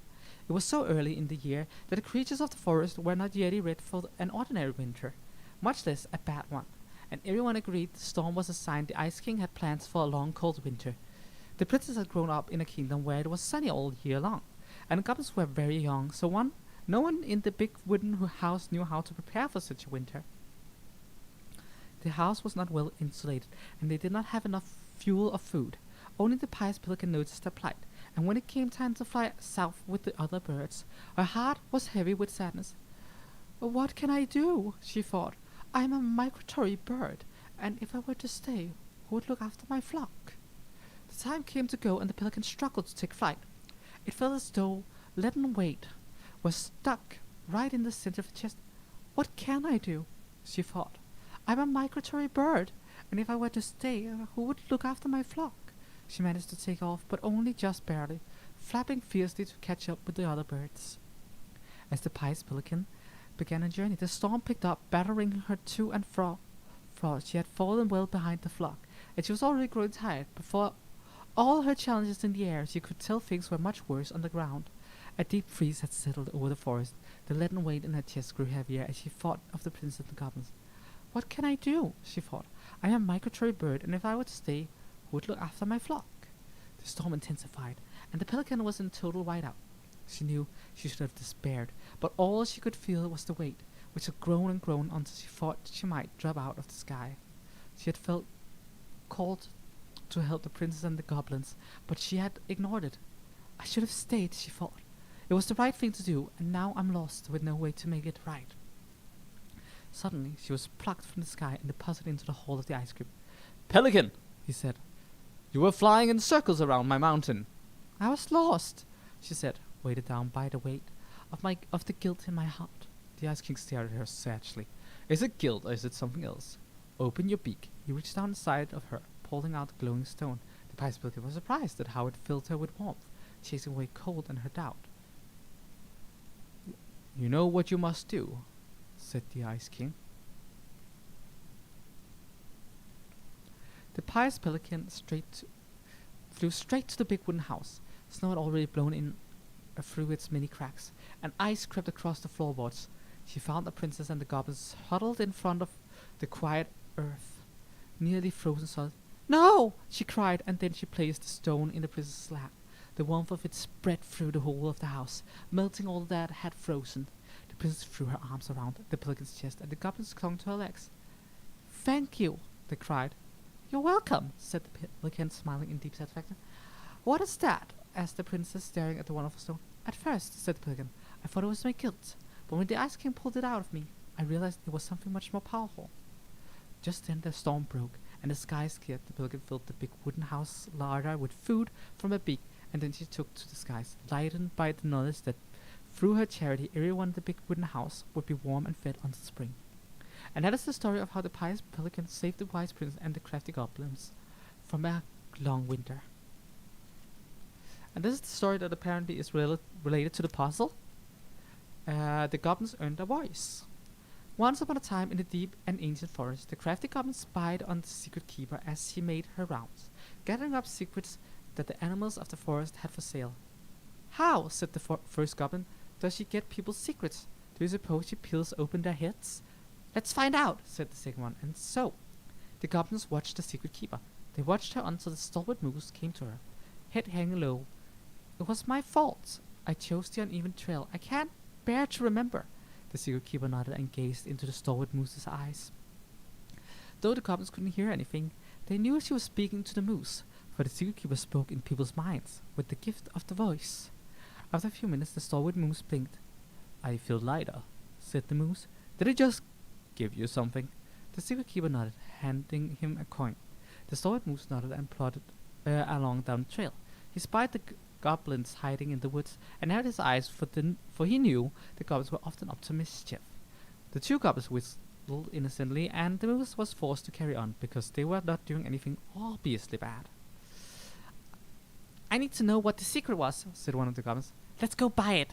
So the goblins approached the secret keeper before she could stow away Moose's secret. "We want to buy the Moose's secret." "What do you have to trade?" asked the secret keeper, her voice filling their minds.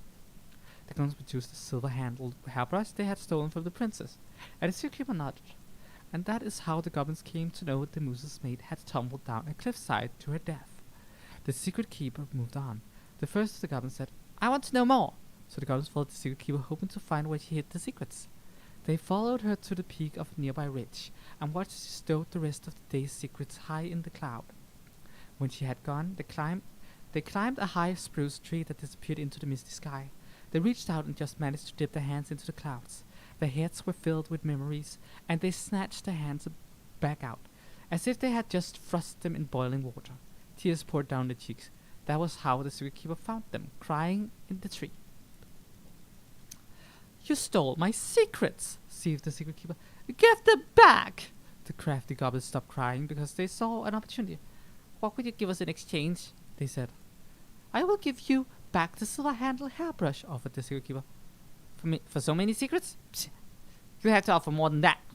"What if," said the secret keeper, "I shared the gift of voice?" The crafty goblins grew excited. "That will do." So the secret keeper shared the gift of voice with the goblins, and immediately they found that they could hear one another's thoughts and feel each other's feelings.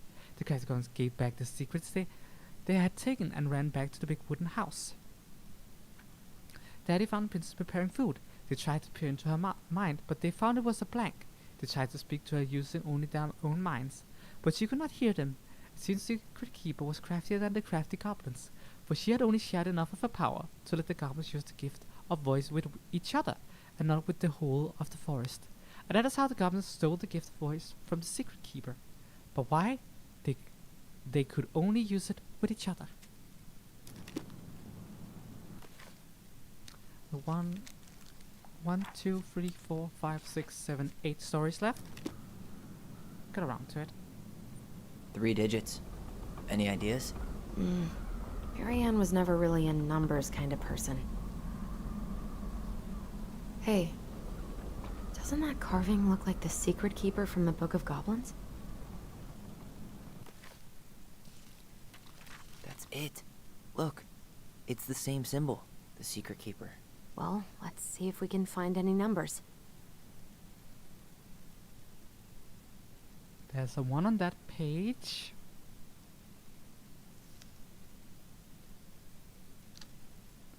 $130. Wow, I didn't have to read any of it. That did it.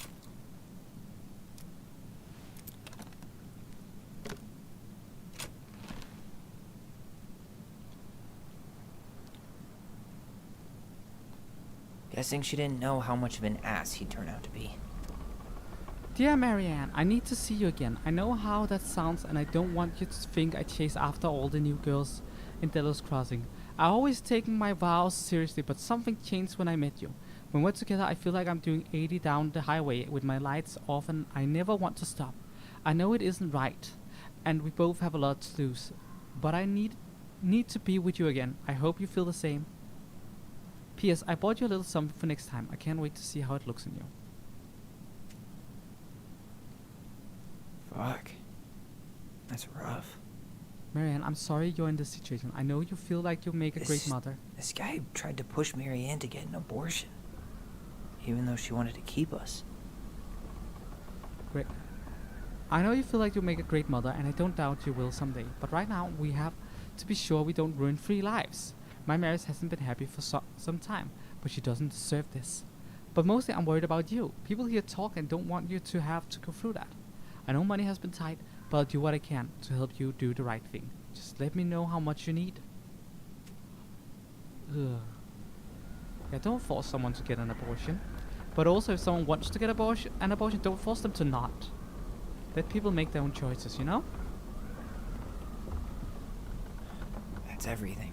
What the hell? So, Marianne hid a box under the barn. Box full of letters from our deadbeat dad. And a decade later, some guy comes along, trashes the barn, and tries to destroy the box. You thinking what I'm thinking? Yep. That guy had an affair with Marianne, and he just tried to torch the evidence. He must have heard we were clearing out the house. He was worried we'd find it. You know, I can't shake the feeling I've seen him here before.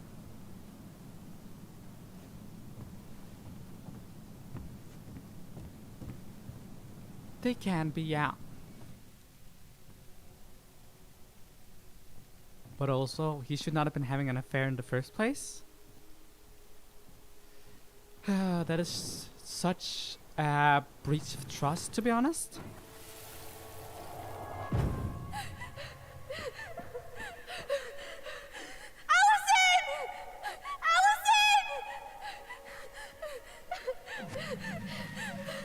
Why are we seeing this?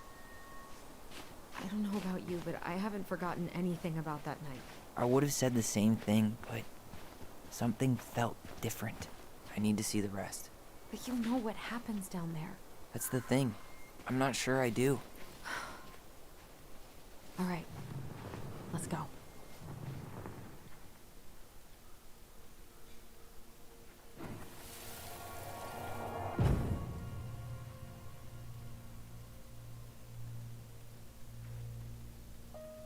The Mad Hunter. Oh. Wait, there was someone here that night? In the woods? No. It was just... I saw... Who the hell did I actually see?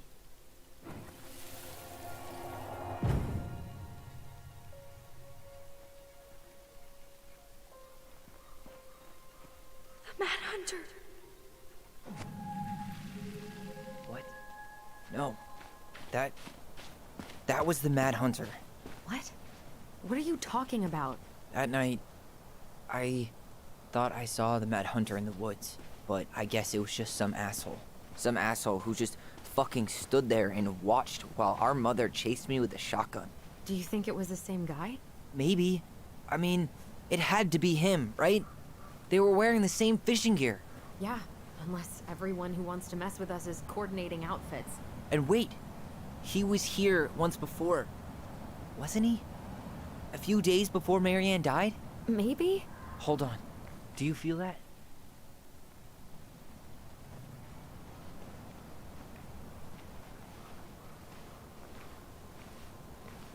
Tyler, not there. Our mother fought with someone on the dock about us. We need to know if it was the same guy. But what if it's not that memory? What if it's... I can't go through that again. We have to take that chance. But do we really? I mean, someone just tried to burn our barn down. Yeah, and that means we've got to be close to something. I'm not going on that dock.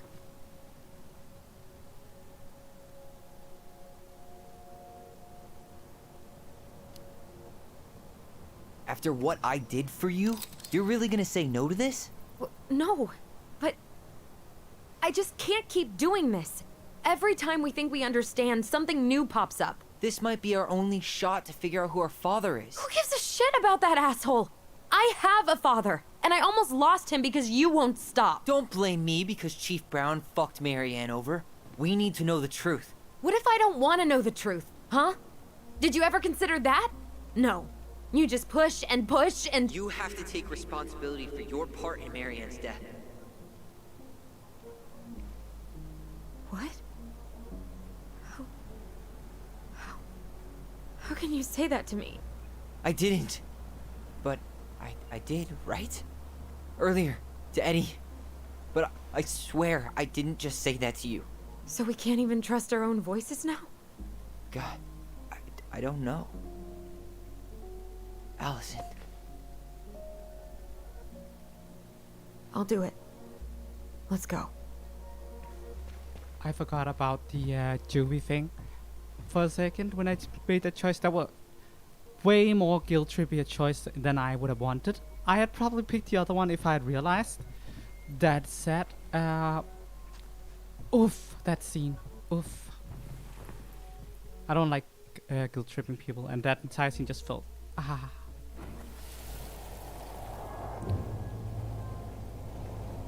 We can do it. Don't let go.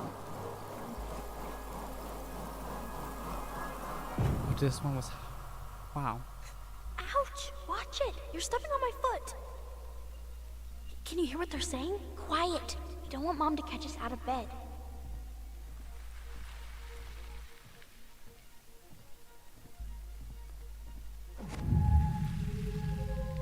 I told you that would happen.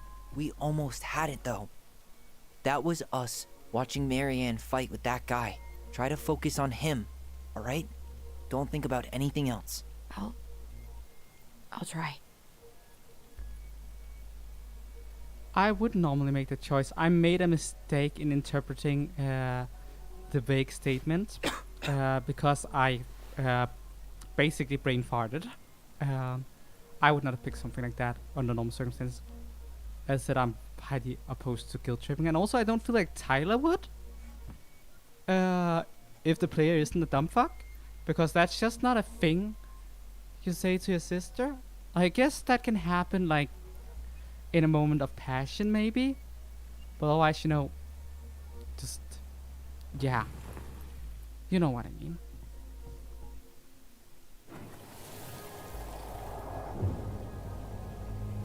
You can't see it, but the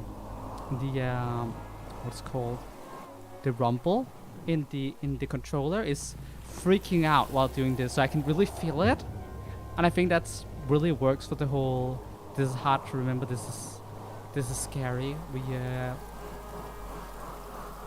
we're not sure we want to do this kind of deal. So you're here to make sure I've been keeping my mouth shut? I don't owe you anything. You've been a little all over the place lately. All over the place? I've just been trying to survive. If you want to make sure I don't get desperate, you could help us out.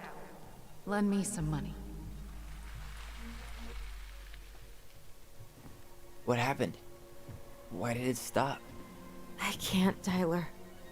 But we were so damn close.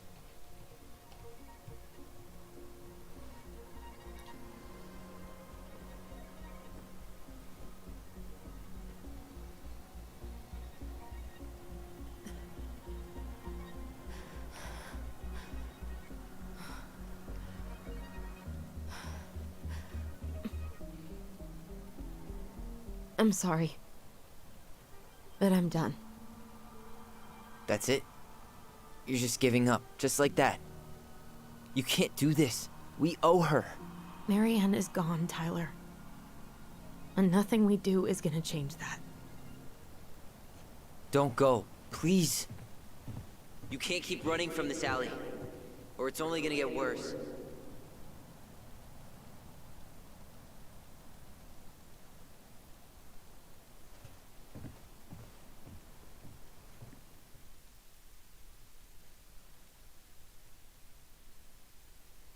I feel like a bit of a dumb fuck for doing the guilt trip option, but also I was I should not beat myself Ouch! up over Watch this. it! You're stepping on my foot! Can you hear what they're saying? Quiet! We don't want Mom to catch us out of bed.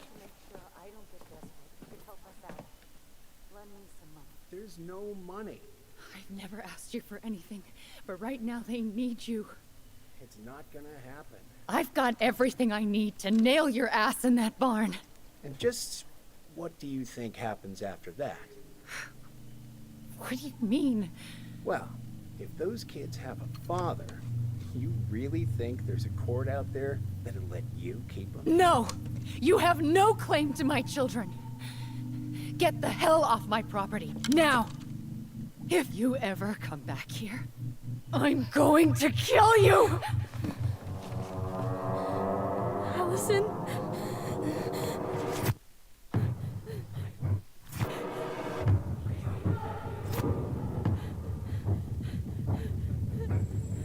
I'm going to kill you.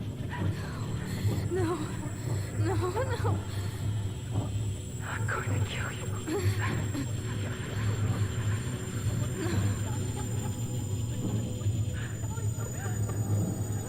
I'm going to kill you.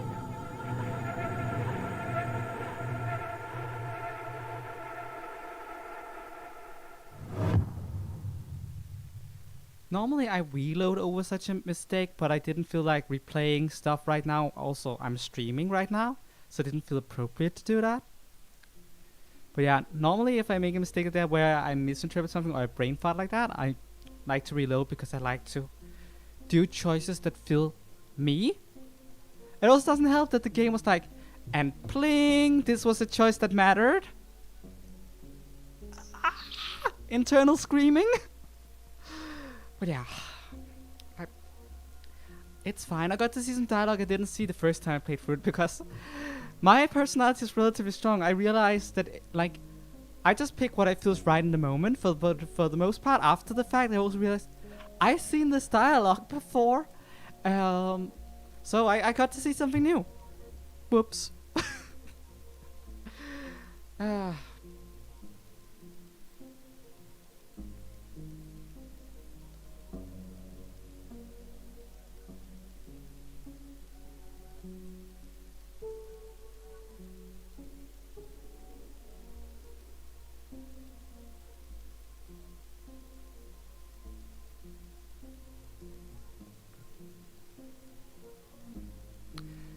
Yeah,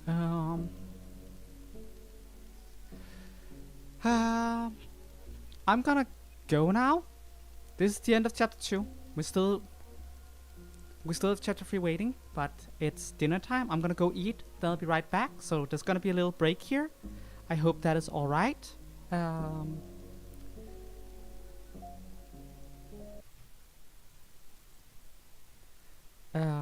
Gonna put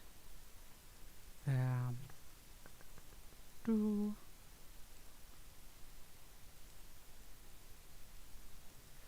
here we are.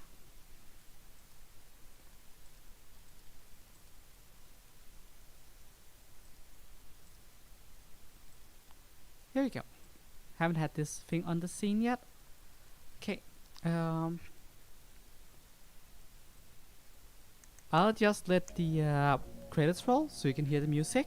But yeah, I'll be back. Okay.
Probably right. I should probably timestamp that. Looks like it took me 25 minutes to eat. I'm sorry. That's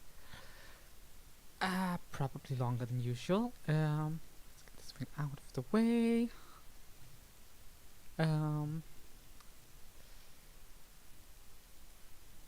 But we're back. We're back.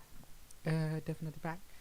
Well, almost. I just realized I don't have my earpiece in, so I can't hear the game. That would be kind of silly. I'd probably timestamp it like chapter 1, chapter 2, break, chapter 3. Kind of nice that I could put the break between chapter what's it called 2 and 3 basically. Also, thank you for welcoming me back.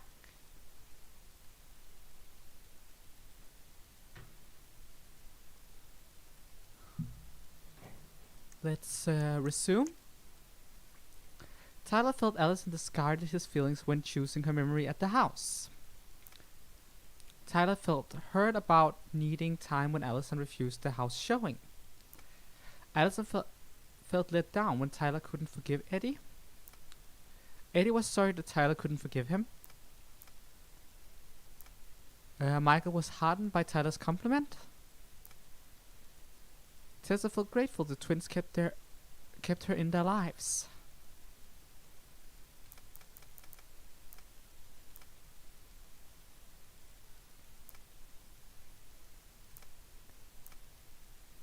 That's cool. Let's get into chapter 3, shall we? There's something else. Look at this. What do you think? Should we give it a shot? I think the crafty goblins have one more hatch to sneak through. Let's go.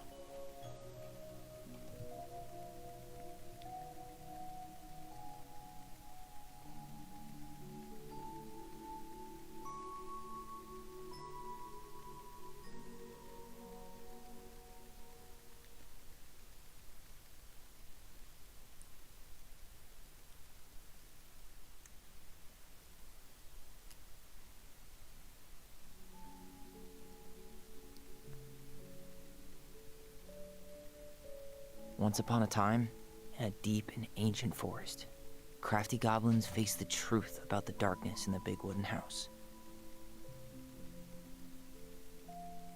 It had come for the wise princess, driving her mad and causing her to attack them. When they started asking questions about the princess in the darkness, the goblins realized that no one else in the forest wanted to know the truth. So they dug and searched and asked hurtful questions, learning more about the wise princess than they had ever hoped to. But the search took its toll. The darkness was proving too much for Sister Goblin, and yet Brother Goblin kept diving deeper and deeper until Sister Goblin finally said, enough. And that was how the goblins found themselves separated again, hurt and confused, with so many unanswered questions and too many opened wounds.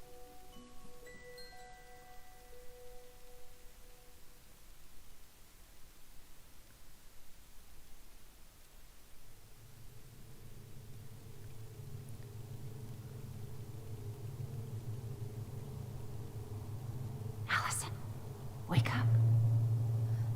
Yeah, that isn't freaky at all.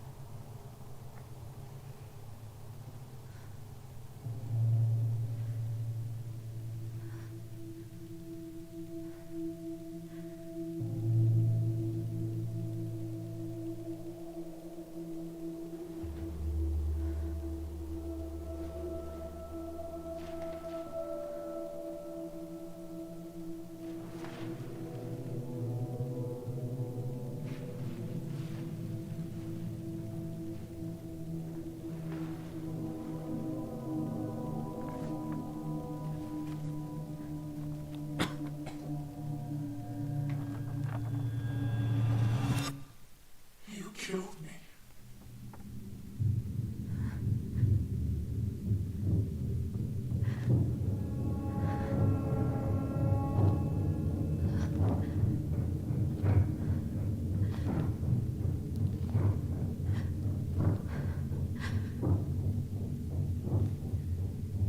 would say good luck sleeping tonight, but it does look like Allison is having trouble sleeping.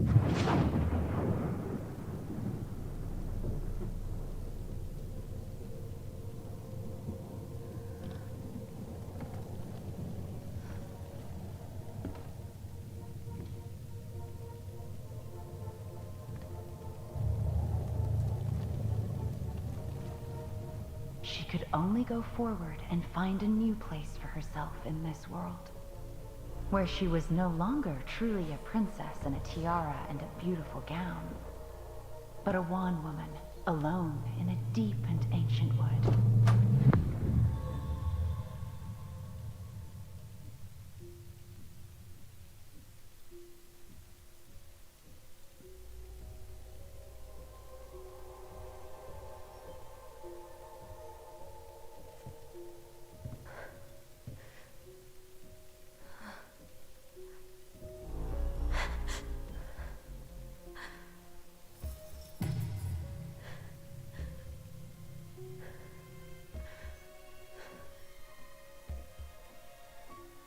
You killed me.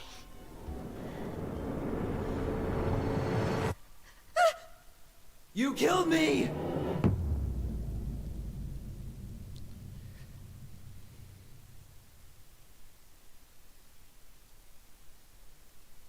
What happy dreams! Whoa!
Morning. I started collecting documents you need for your rental application.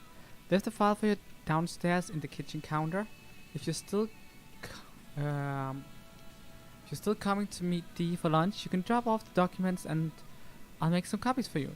Take it easy today, Uncle Eddie. Because my famous buckwheat waffles are slowly growing cold in the kitchen. He's right. Time to get my shit together.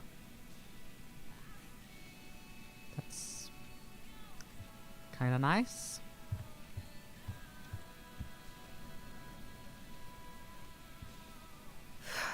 There's not enough concealer in the world to erase the night I had.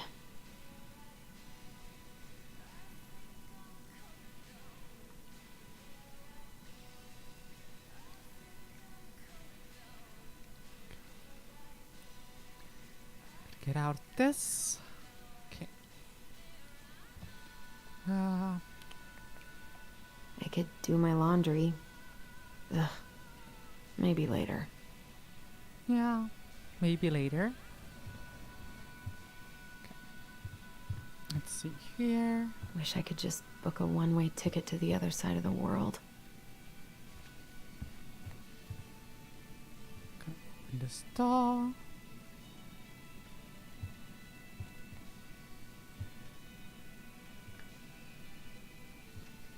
Yeah.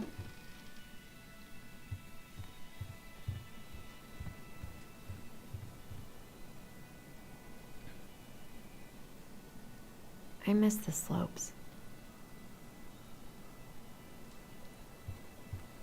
What the?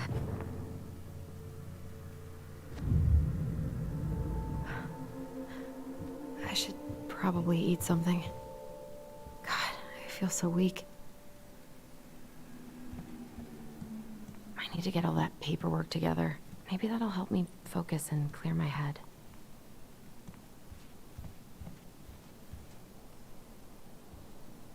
I haven't had any time to sketch lately.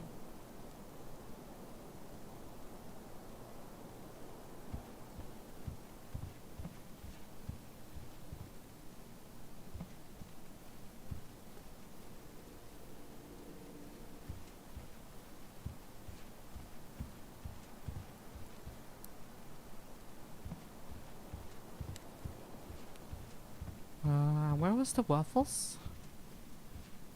There it is. Here's the file. Just need my ID and pay stubs. Okay. We were family, Allison. How could you do this to me? Fuck.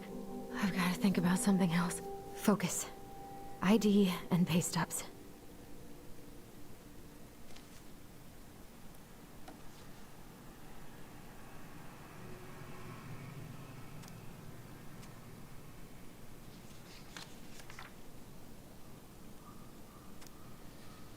To whom it may concern, in regard to a current rental application, I can confirm Miss Allison Ronan has been employed at Veni Vidi Vicky's General Store since June 2013 and is still currently working as an accountant assistant.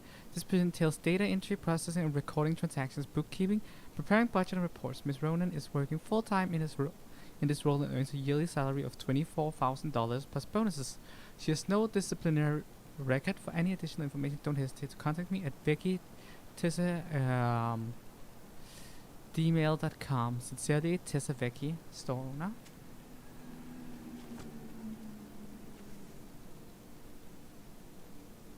That's pretty cool. For what it's worth. Where did I stash my pay stubs? And where did my wallet end up last night? I can't really eat anything right now. Fine, I guess I'm not getting waffles, Allie. I wish you could just change your mood as easily as a record. Yeah, I get that. I totally get that. I know I sound insensitive, I'm just joking around. Allison is in a rut and I get that. But also she's a fictional character, can't hear me make my poor jokes. So,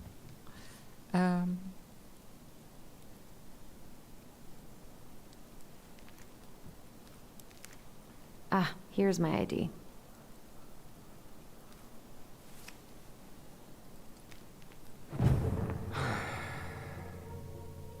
This place was never much more than a bachelor pad, huh?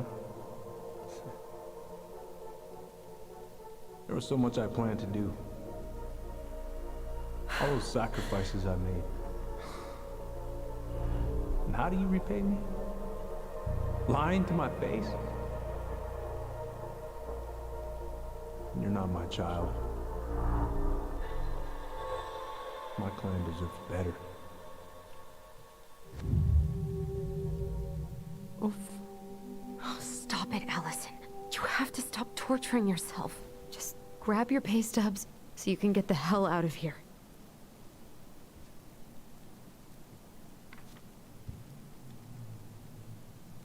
I wonder if I'll ever hear from Tina again.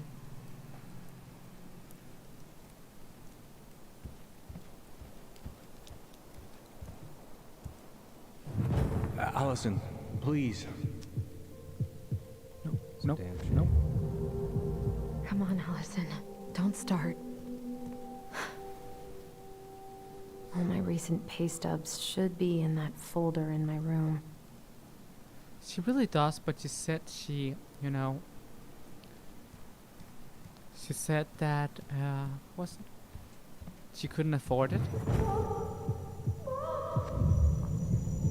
Nope. I told him Nope. I wanted to stop messing with those memories, but he wouldn't listen.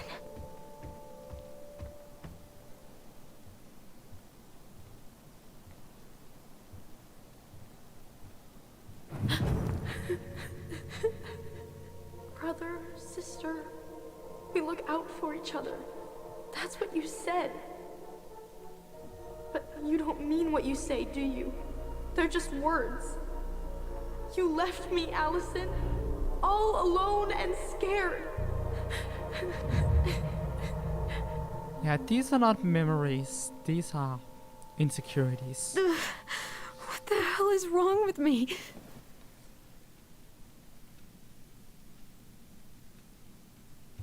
I think that power is stronger than it has than what is good for them, to be honest.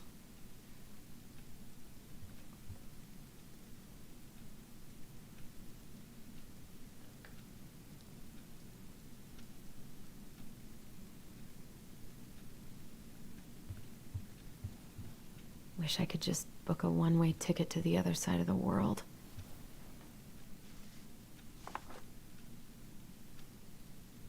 Here they are.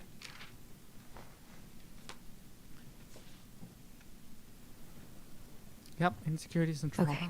I think I've got everything I need for the application. Where's that coming from? Where did I leave my phone last night?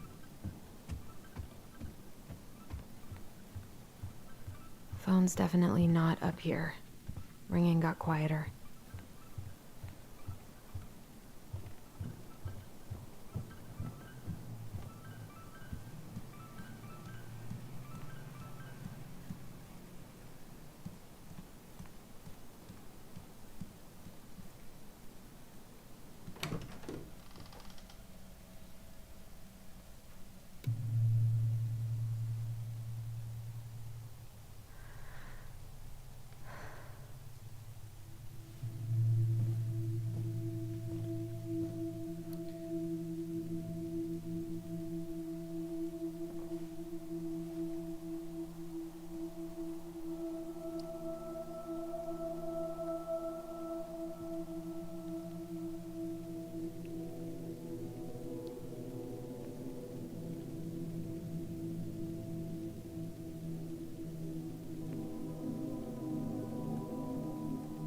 My dove. Only thieves and monsters hide in the dark. Fly back to the light, Allison. What the?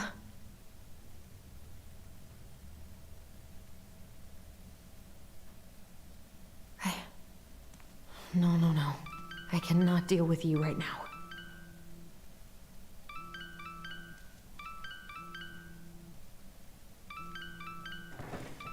Oh, Not found here.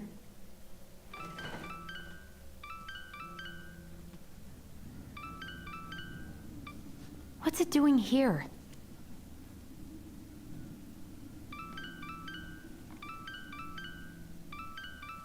Hey, Dee. Finally. I was starting to get worried. Why didn't you pick up? Yeah, sorry. I didn't have my phone on me. Okay. Well, I just wanted to make sure we were still on for lunch. Yeah, of course. I'm getting ready right now. That so? Because it kind of sounds like I woke you up. That's just how I sound. Anyways, I still have a few things to do before I can leave, but I'll be there. All right, hun. See you soon. Get it together, Allison. Come on. Grab the file, get dressed, and head out. Or it'd be nice to make a gift for Dee. God, my hands are still shaking. I've got enough time to carve something for Dee.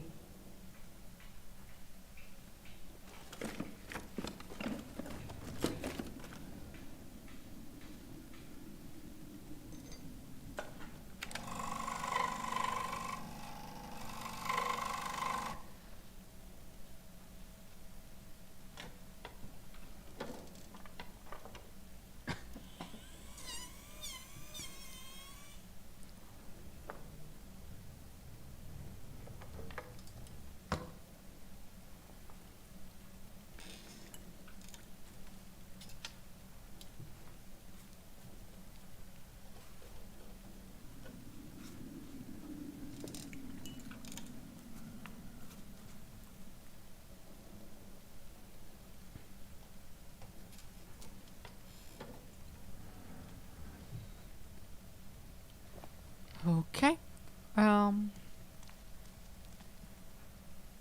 Tyler and I should bike around the lake when we've patched things up.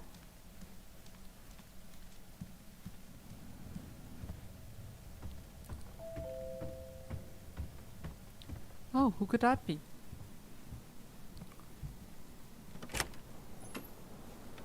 Morning. Hey, Allie. Hey. Hi, guys. What are you doing here? Tessa and I were worried after you called in sick last night. She's busy at the cafe, but she sent over some coconut cake, since you won't be making it in for lunch. That's nice, Tom. Thanks. I'm gonna head on inside.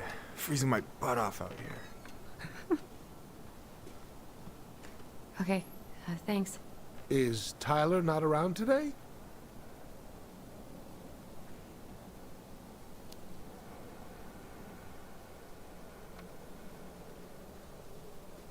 We had a fight.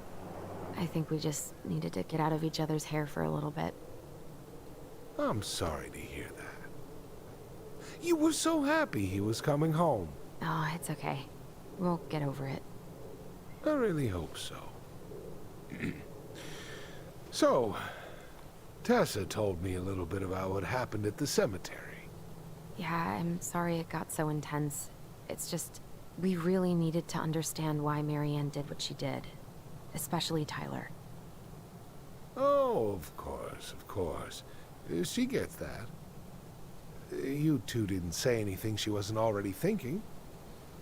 She spent years blaming herself. Well, she wasn't the only one involved. There was a lot of blame to go around. I'm glad you're able to see that. It seems like your brother, well, he's not nearly so forgiving, is he? He has been pretty harsh. Especially on Eddie. But we both got tired of people lying to us for our own good. Yes, of course. Totally reasonable. Though, I am sorry you're the one taking all the repercussions. I heard about the fight with your uncle. I really hope your brother appreciates your sacrifices. He will. I mean, he does. I'm sorry, but I'm pretty beat. Oh, of course. I'll let you rest. Tell Michael there's no need to hurry back. Okay. Thanks for stopping by, Tom. Bye now. Take care.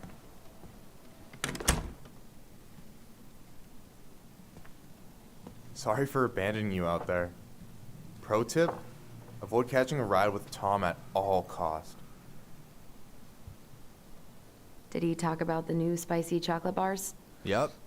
And exactly what they do to his digestion.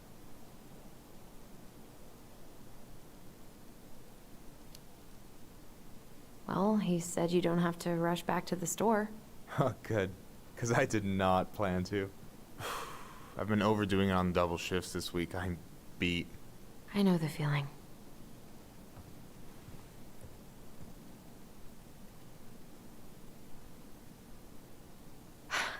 I'm glad you're here, Michael. Thanks for coming. Coffee and a friendly face is just what the doctor ordered, right? I just feel like cuddling up in front of the TV all day. Maybe finally binge that last season of Witches of Eldom. Then do it. I gotta drag my lazy ass out to have lunch with Dee. I've been kind of freaking out on repeat today. What do you mean? It's hard to describe, but I just can't calm down. You ever try any of that affirmation type shit? Look, when things get dark, I tell myself that whatever I'm going through will pass. That I'm a great person and my feelings are valid. This will pass. I'm a great person. My feelings are valid. We'll work on it, but that's a good start. Do you want to talk about what happened with Tessa at the cemetery?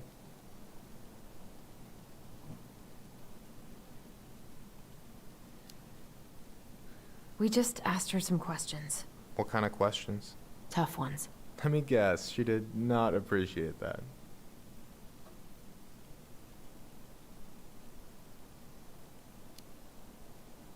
She reported Marianne to social services. She was trying to get us taken away. Fuck, I'm sorry, Allie. I knew she was nosy, but that's like some supervillain shit.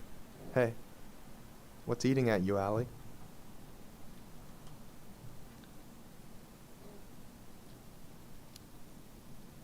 Tyler and I had a fight last night. I was so excited to have him back, but what if 10 years was too much? And we're too different? I don't think so. You just need to get to know each other again. Start with the small shit. Figure out what each other's favorite foods are, you know? And then build up to the big stuff. Yeah, that makes sense. The last few days have been a lot. It's totally okay to be overwhelmed. You're gonna figure it all out. Families are fucked up. They're basically fuck-up factories. You're right. I just need to relax.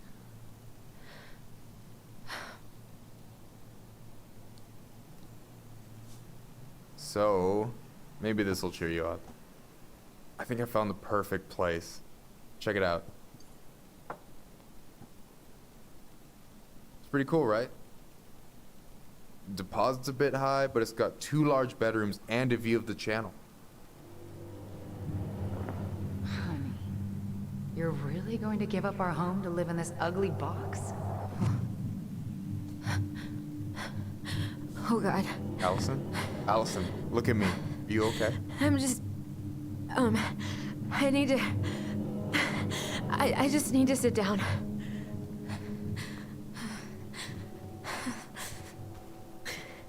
It's okay. I got you. What's going on?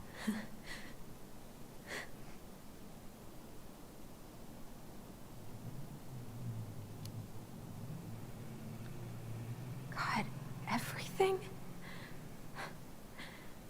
My anxiety's through the roof. I can't eat anything without getting sick, and I've been seeing things. Memories.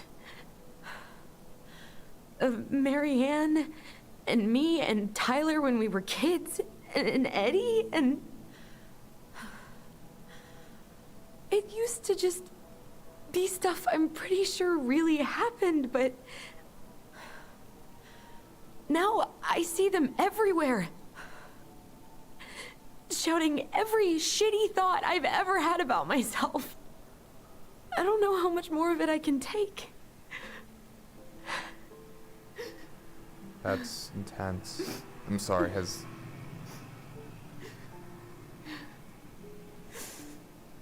anything like this happened to you before?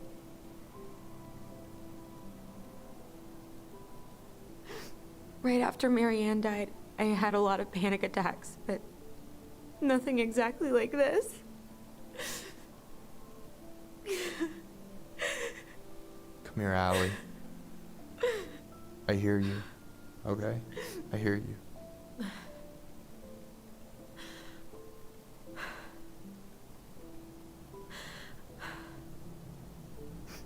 You must think I'm completely nuts. No. I think you went through some really bad shit. You never saw anyone about it, right? Yeah, I've looked into therapists a few times, but they're all so far away and so expensive. Well, you know what I went through in 2011. I don't know if I'd still be here if I hadn't gotten help. You got that money coming in from the house. For our apartment in Juneau. I don't want to bail on you. Look, I know you hate letting people down, but you gotta put your own oxygen mask on first. I get that, and so does Tyler. Thanks. I'll try. I really need to work on the house today, but Tyler's crashing out there. Not sure if I'm ready to face him. If you want, I could go out there, see how he's feeling, and if he's ready to talk. What do you think?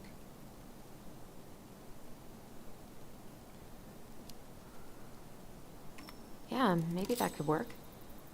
I hope he'll talk to you, though. He's never been the best at opening up to new people. You sure? Yeah, of course. I don't mind trying if it might patch things up between you two. Oh shit, I'm gonna be late for my lunch with Dee. I still need to change and stuff, but I can drop you off at the store if you want. Sure, thanks. No, Michael, thank you for listening. I mean it. Michael is so gosh darn wholesome and I freaking love him. He's the greatest. Like, seriously, he's... Yeah.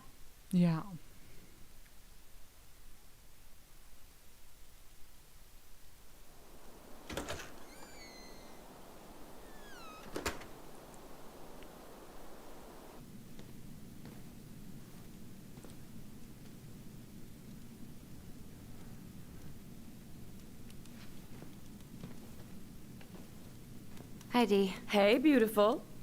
You okay? 'Cause, girl, you look like shit. I haven't been sleeping well. But here I am. That's how much I love you, right? Aw. Well, I appreciate us having a girls' lunch anyway. Just give me 5 minutes so I can finish off this paperwork. Oh, no rush. I need to drop off some stuff with Eddie. All right. Oh, help yourself to some cobbler. Mrs. Romero sent it over after I caught her flasher. It's in the break room. You better hurry before Greggs kills it off. Mrs. Romero's cobbler? I'm on it. I'll meet you in there when I'm done with this.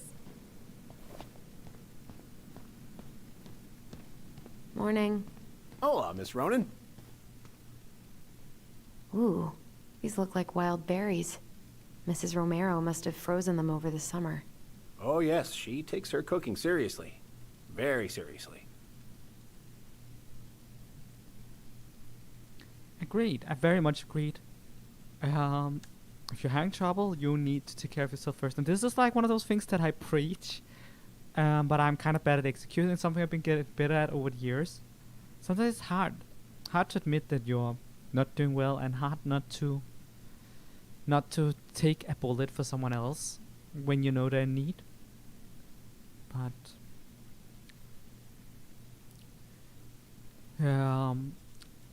you can't bring anyone back to shore if you're drowning yourself. That's how simple it is. Hey, Greggs. Hey, Allison. What brings you here today? Just needed to drop off some paperwork with Eddie. Chief's busy right now, but you could leave him in his mail slot.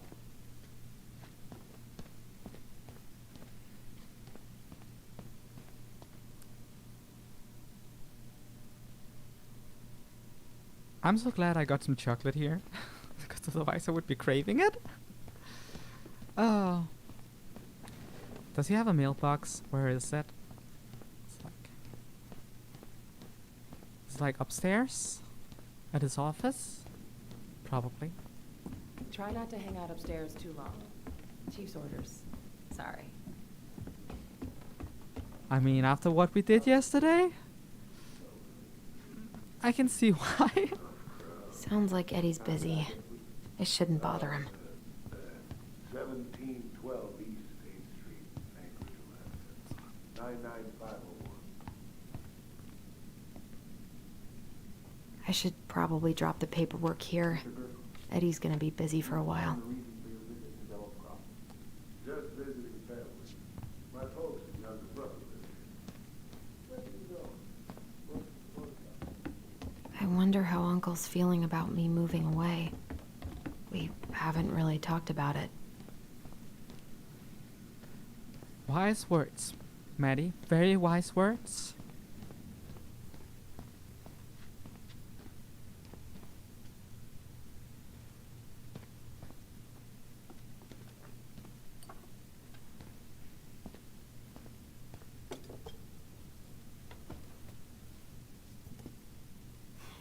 Dessert for lunch. Pretty cool, right? Pretty cool, yeah. I've always had a sweet tooth. Got it from my mom. She baked darn near every day. Need to start being a little careful, though. Doctor's orders. Brenda may be in for it, too. God, that kid can eat. Linda's pretty concerned, but, growing boys, right? He needs the extra energy. He wants to let her in wrestling, and, whew, boy, is he working hard. Damn. Sometimes I miss being 14. I hear that, Greg. I hear that.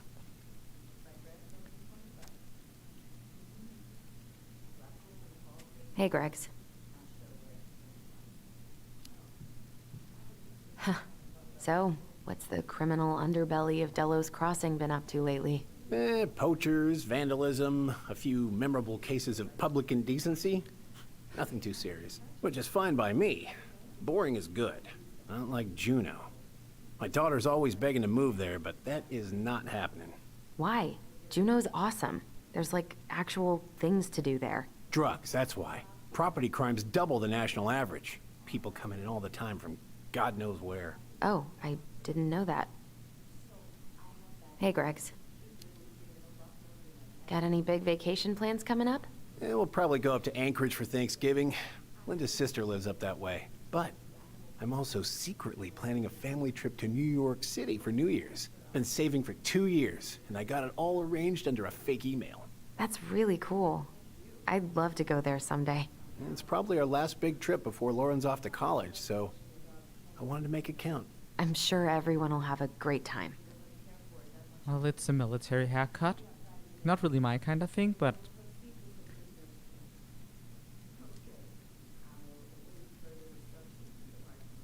kinda makes him look like Forrest Gump. You know what I mean? We haven't had a three-pointer coffee break in a while. You remember how that one shot of yours went wild and smashed the picture of old Chief Burke? Yep. Couldn't show my face around here for a week. Well, I'll let you in on a secret. Most people hated Burke anyway. Your dad's a far better chief than he ever was.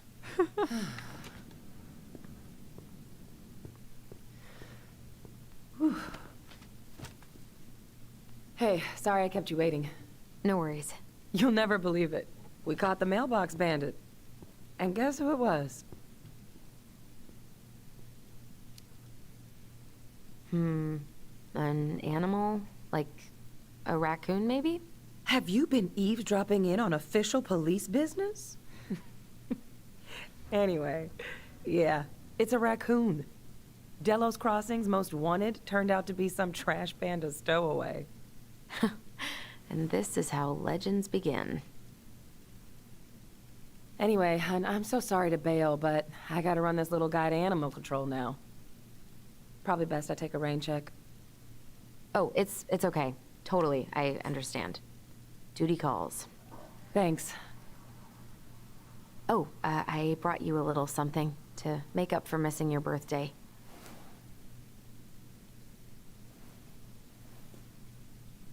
It's not much, but... You're kidding. I love it. Did you make this? How did I get so lucky? Delos Crossing's not gonna be the same without you, girl. Oh, come on. Right, I'll call you later. And try to get some sleep, all right? See ya.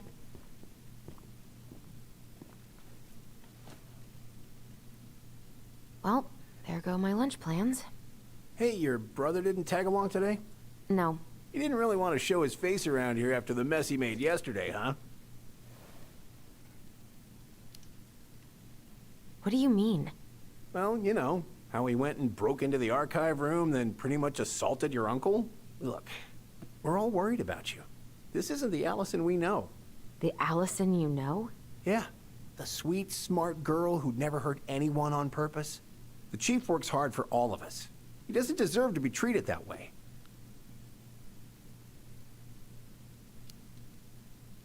We did what we had to get what we needed.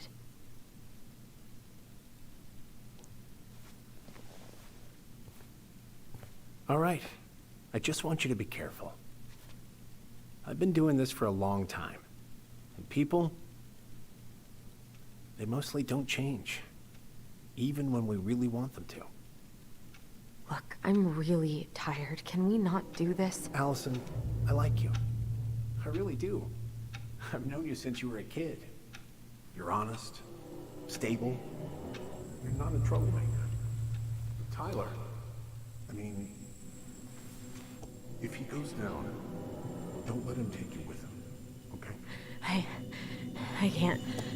I can't do this. Oh, you okay? Please just let me go. I need air. I need some air.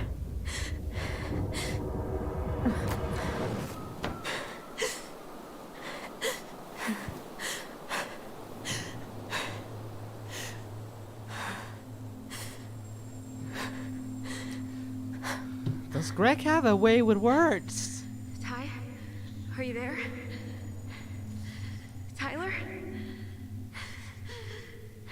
Answer me, please. Fuck. Why is he ghosting me? God. I can't breathe. Please stop.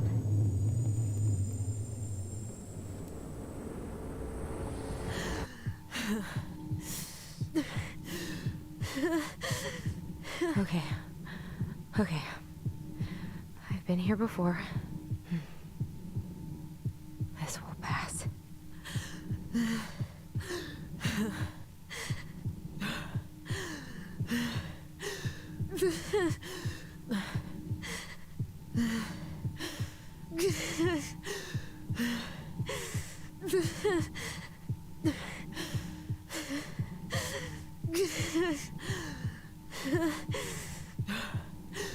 You just need to breathe in and out.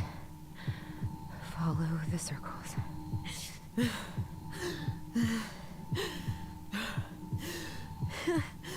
This is a really Just a little longer. This is a really cool app.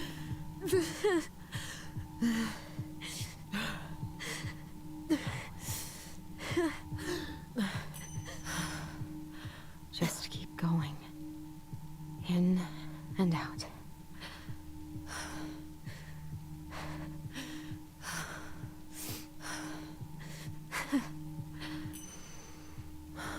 My heartbeat's slowing down. Hold on.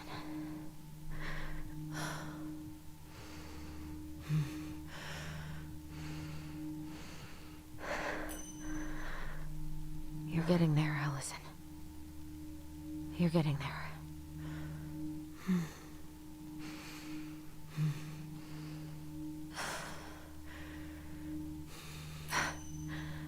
I'm okay. I'm okay. What's happening? Are you okay? Yes? Are you fibbing? I'm scared. I don't know what these people are gonna be like. Or when I'm gonna see you again. We can still undo it. We can tell them what really happened. No way. It's done. That's it. You're gonna be there to talk on the voice if I need you, right? Of course.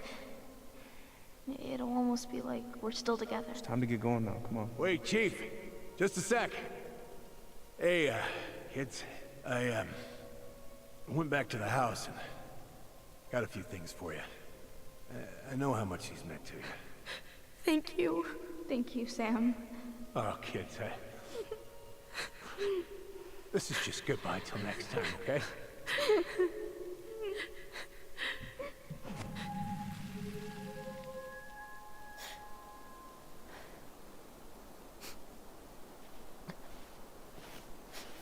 Allison?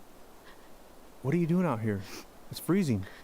I just needed some air. What happened? What's wrong, little moose?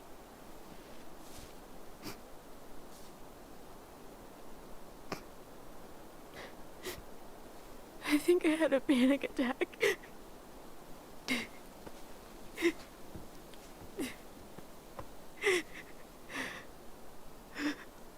It's gonna be okay. Let's get you inside and warmed up.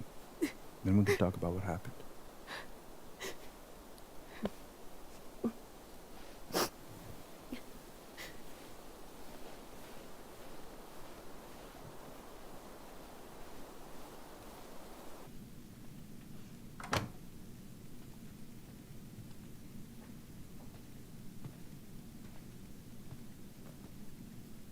I'm sorry. This morning has just been so... God, I'm embarrassed. Don't be. You haven't had an attack in a while. What's going on? I've just been so wrong. About everything. Did Tyler say something to make you feel that way? No. It wasn't him. It was me. I failed him. Over and over.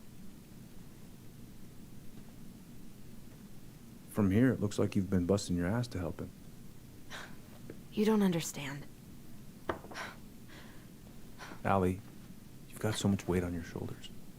With Tyler coming back, and your big move, you know, maybe it's time to ease off some of this other stuff that's clearly stressing you out. If you mean Marianne, I can't. I owe it to Tyler to see it through. Do you? I don't know why you've always blamed yourself for that. It wasn't your fault.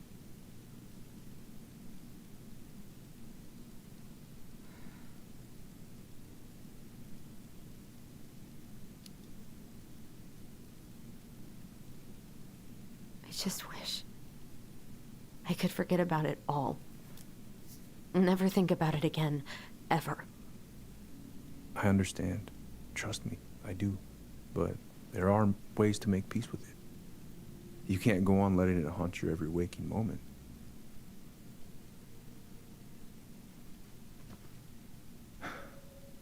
Look, you're not your mother, okay? What do you mean? I mean, something happened to her.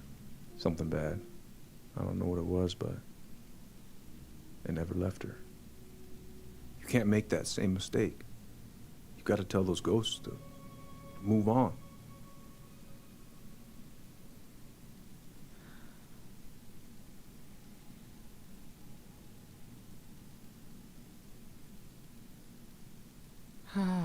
Double jeopardy. It's not like you can change anything, and he's her father, so maybe he'll listen.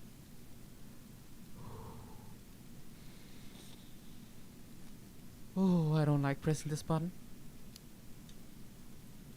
Uncle. It was me. I is the one who had the scissors. What?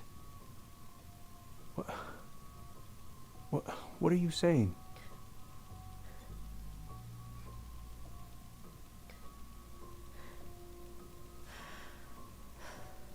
She was threatening Tyler.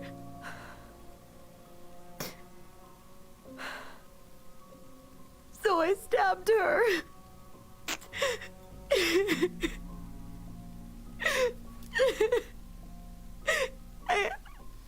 I killed her. I killed my mother.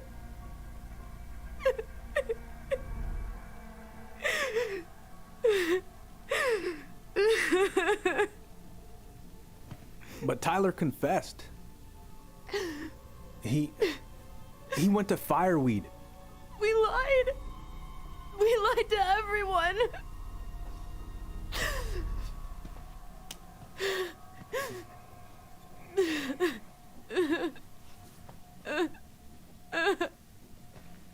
No.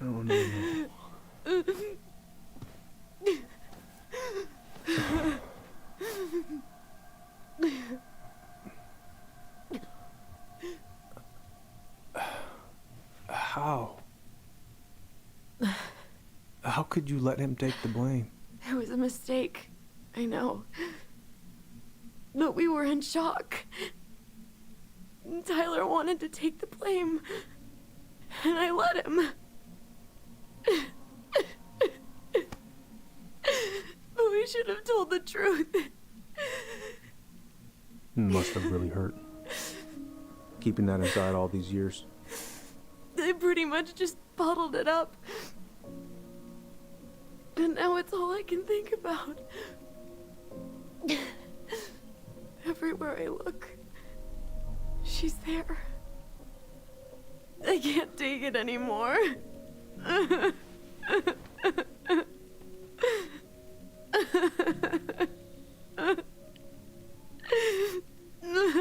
It's not easy to admit something like that. It takes a lot of courage, Allison. I should have seen it. I'm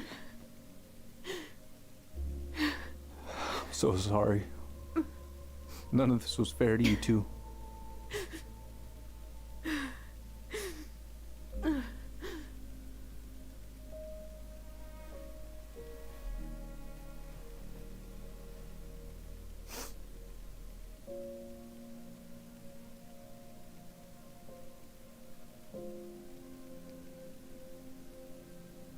Thank you, Uncle. How are you feeling now? Any better? Relieved, actually. And really tired.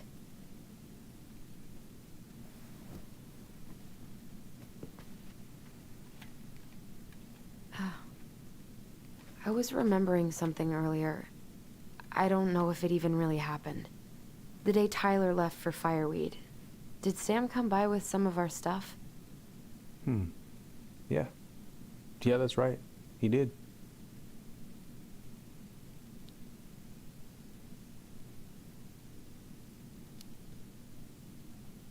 I remember he brought us our goblin figurines. And we had a big group hug. Yeah. He borrowed the house keys so he can go out and get them. He was over at our house a lot. Fixing things, chasing off animals. I know you didn't turn up anything about who our biological father was. But did you ever think it might have been Sam? Ooh. Well, your mom and him were close, so that's a possibility, but I never found any proof, no. I should go talk to him. Are you sure that's a good idea? You need to get some rest. I have to do this. And not just for Tyler. For me too.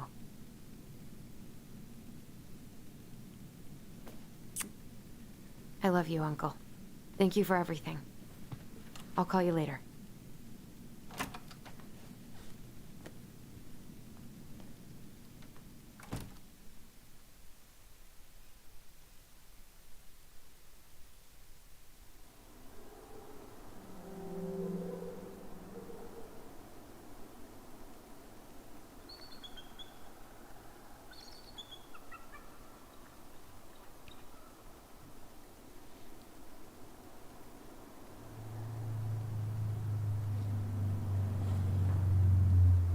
Okay. You can do this.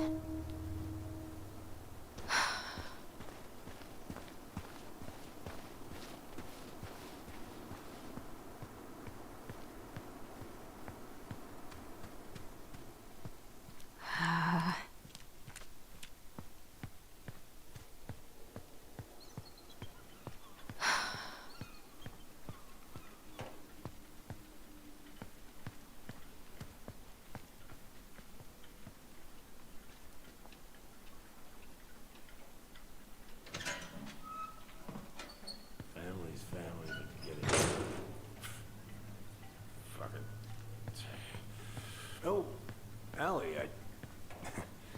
Hello. Hi, Sam. Are you okay? Yeah, I'm fine.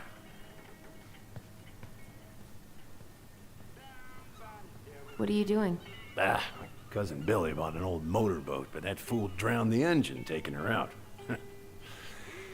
Yeah, I told him I'd fix it. can't put any of the chain or the valve covers back on. So, did you need something?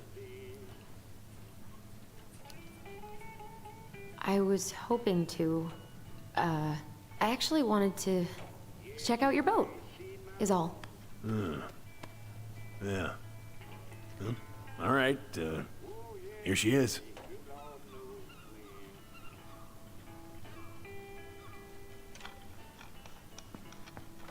So, I was over at the station and I was thinking about some things. Yeah? You've known us for a while. Your whole lives. You puked all over my slick denim button-up.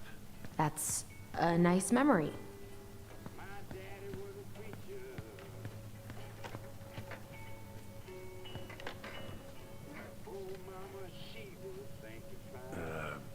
Where's your brother? Back at the house, I guess. So, what's he getting up to today? Who knows? All right.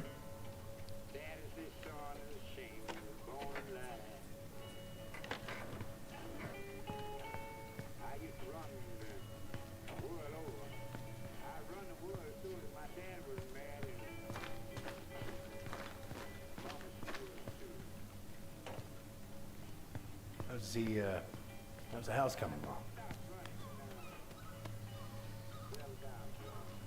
Slow. There's a lot to do. Of course. I mean, there's a whole lives in there. No shame. This article about ocean acidification is really unnerving. Why stop vanishing at unprecedented rates due to increase of acidification? Oh, there's an article in today's paper about how climate change is ruining the ocean. Yeah. Fish have gotten puny. Spotting fewer and fewer whales. I don't know where we're headed, but we sure as hell are going there. Fish has gotten puny? Oh, I think you mean that his catches are smaller.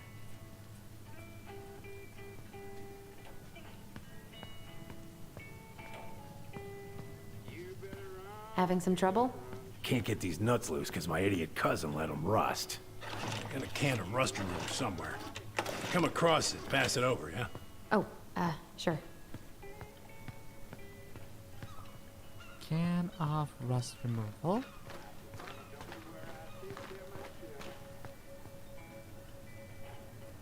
Shit. These freaking nuts are stuck.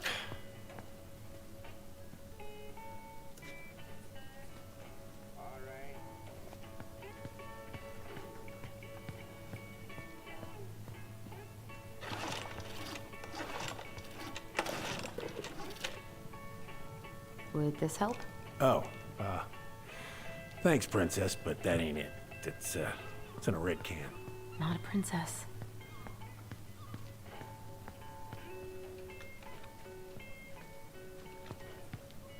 A red can, you say? That sure narrows it down. Maybe you should, I don't know, organize your shite, mate? Like, this place is...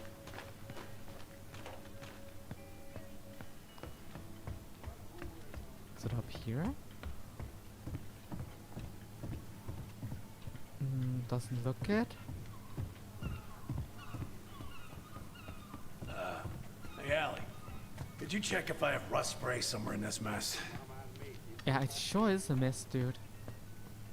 That's not a red can.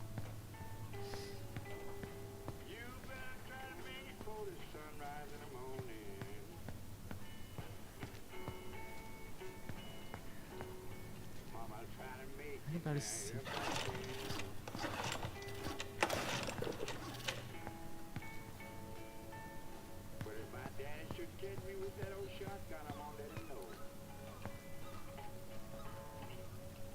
Rust remover's in some sort of spray bottle. Should say sticky mechanisms on it.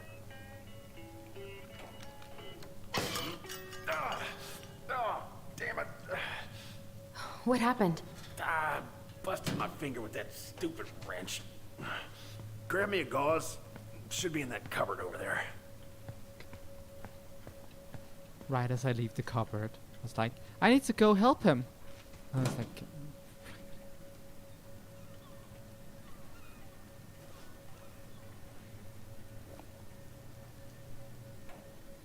still no idea why that done. Yeah, the gauze should be in that cupboard over there. I did hear the first time, Sam.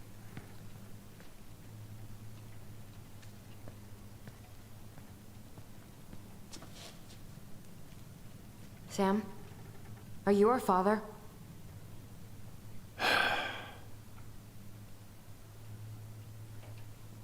Figured you'd ask me that question someday.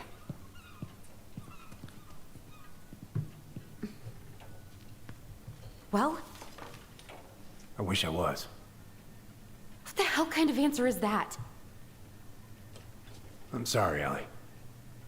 But the man you're looking for, he ain't me.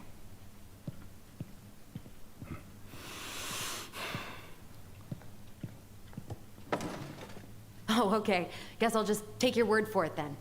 Hey, you got no right coming in here getting angry at me for something I got nothing to do with.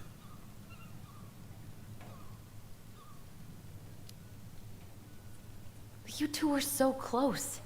I know you meant something to her. You honestly think I would have let you two grow up without a father? I may be a deadbeat, but I'm no coward.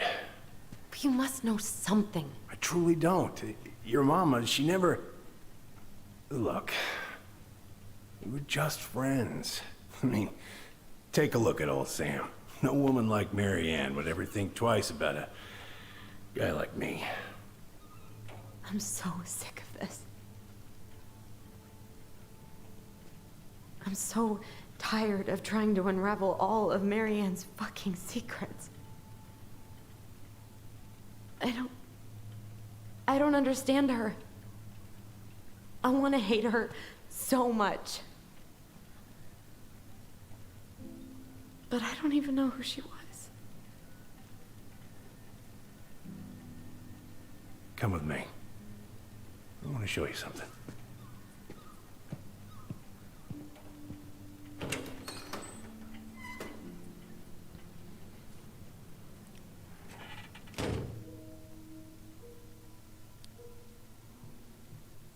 Come in. Come in. Oh.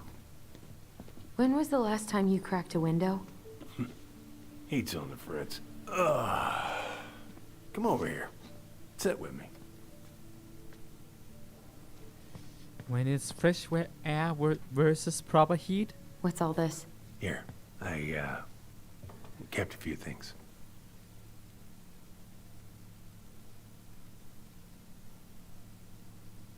Swords and schemes. Oh, and I took her to see that for her birthday. She hated every second of it. Whole drive back, she talked about how it butchered the books.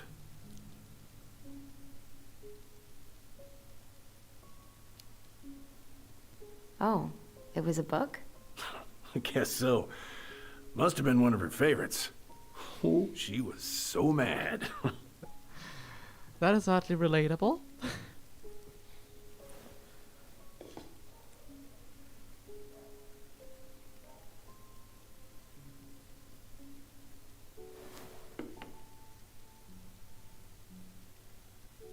Her mother made that. Oh, she was a real artist, that one. Kind of like you.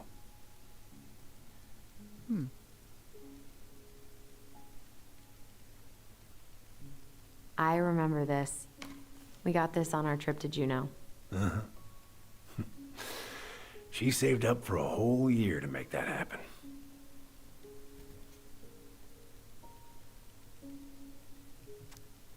Dear Sam, I'm writing from the little hotel you recommended in downtown Juneau. And you're right, the kids love the whale mirror. Our other favorite was the raven mirror at the city hall. Today we took the tramway to the top of the Mount Roberts. Kids wanted to hike the trail, but we only made it to the totems. Tomorrow we're going to hike to Nugget Falls to see if the glacier still looks like what's on the other side. Hope you're hauling them in by the barrel load, Marianne.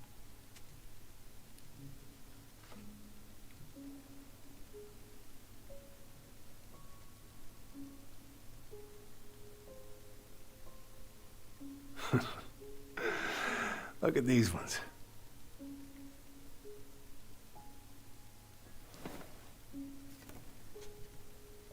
She looks happy. She was. When was this? Why are you wearing a square hat? Oh, yeah, that was when I finally got my captain's license. Mary Ann's the one who pushed me to get it. Made me wear that stupid hat when I went to take the oath. Huh. Yeah, Laura took this one. We'd been working on that barn for months. That roof was a son of a bitch to sheath. Rain just kept on leaking into the loft. Wait, the barn has a loft? Oh, yeah. You didn't know? Oh, she didn't tell us. Is that a trap door?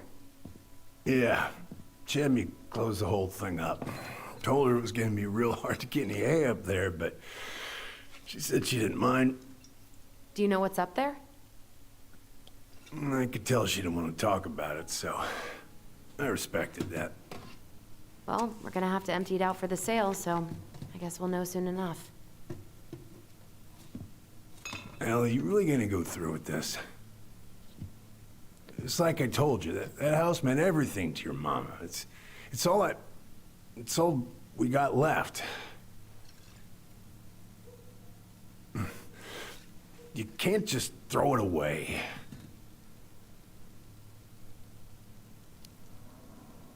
Look at yourself. That's enough.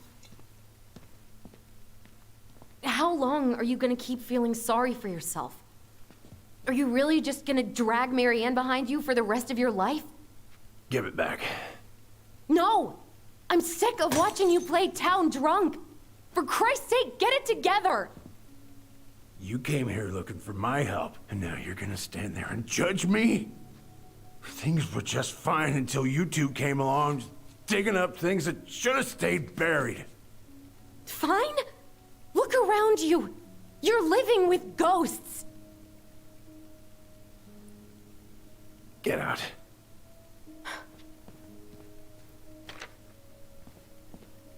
You're pathetic. You make the choice, Sam. Out!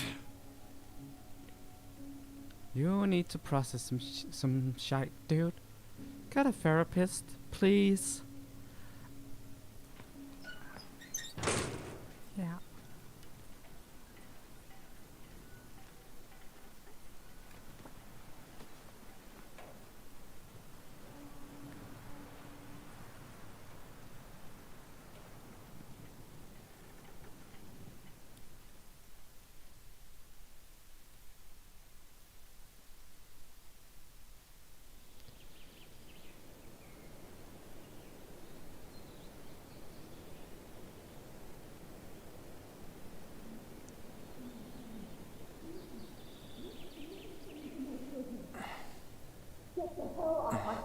Now, if you ever come back here, I'm going to kill you!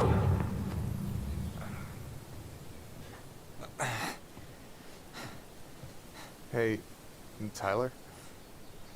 I've been looking all over the place for you. You alright?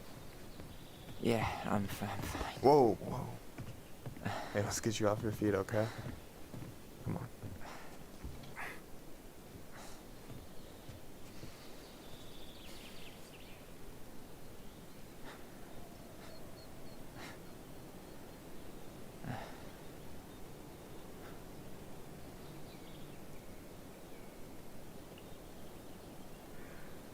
Listen, if you want to be alone, I'll go. But if there's anything you need to get off your chest, I won't snitch. You saw Allison? How is she? Yeah. I went back to check on her this morning. She was in a pretty bad way. Whatever went on between you two, it wrecked her. Look, I don't want to drag you into this. Well, I'm already in it, and you look like hell, so... I just got a lot on my mind. Well, I know one thing that's good for that. As a wise man once said, fishing is the cure to the wounds of the heart. Was that wise man you? Hey, like I said, I gotta write my own legacy. So, you in? I don't know. Come on, we're burning daylight. Let's go. Where are we gonna go? Why go anywhere when we have a perfectly frozen lake right here? Ice fishing in November? Yeah. It got cold way fast this year. Climate change. That shit's gonna kill us. But hey, fish first. You can walk behind me if you're afraid, though. You're actually serious? I am a very serious man, Tyler. Let's go. We still have to get everything out of the car.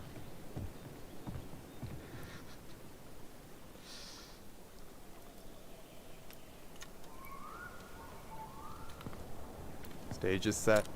It's showtime. Whenever you're ready. You sure you don't want to go? Nah. Look, no way I'm gonna rob you of your first catch in your own backyard. All right.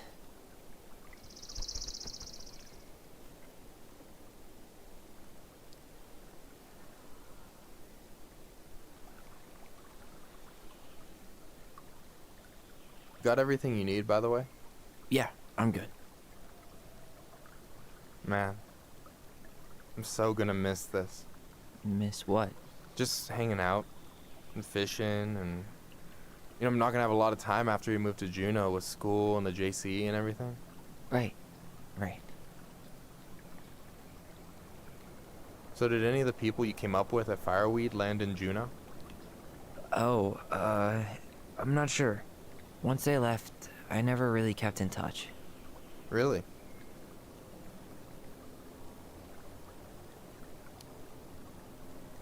People came and went a lot. And besides, everyone moves on eventually, right? Not everyone. Not people who get so close they're like family. I already have a family.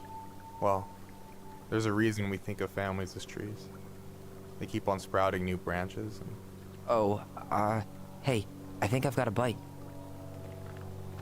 You got this. Reel them in.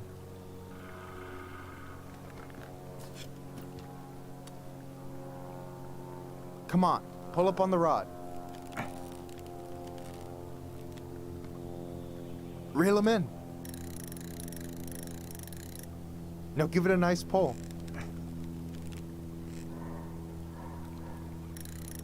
I got it. That's a big one. Slippery little. Got it. That looks like a good Bravo. dinner. First of many. Pace yourself. It's a marathon, not a sprint.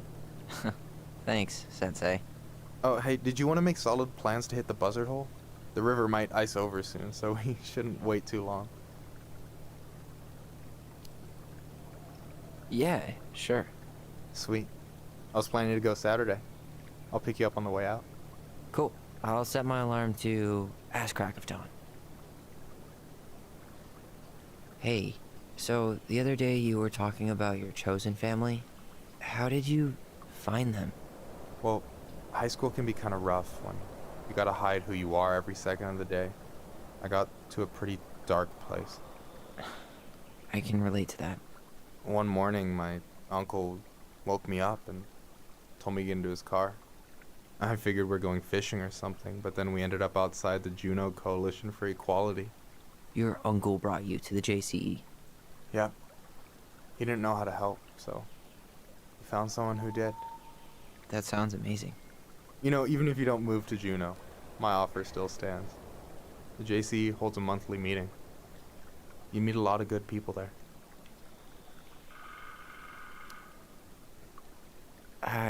I'm not sure where I'm going, but yeah, if I'm around for the next one, I'll give you a call. No pressure. Just letting you know the door's open. You got anything good in there? Maybe, but who says I'm willing to share? Okay, fine, be that way.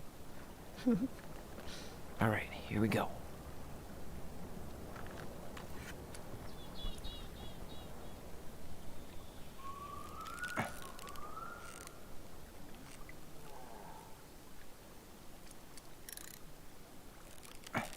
This one is tougher.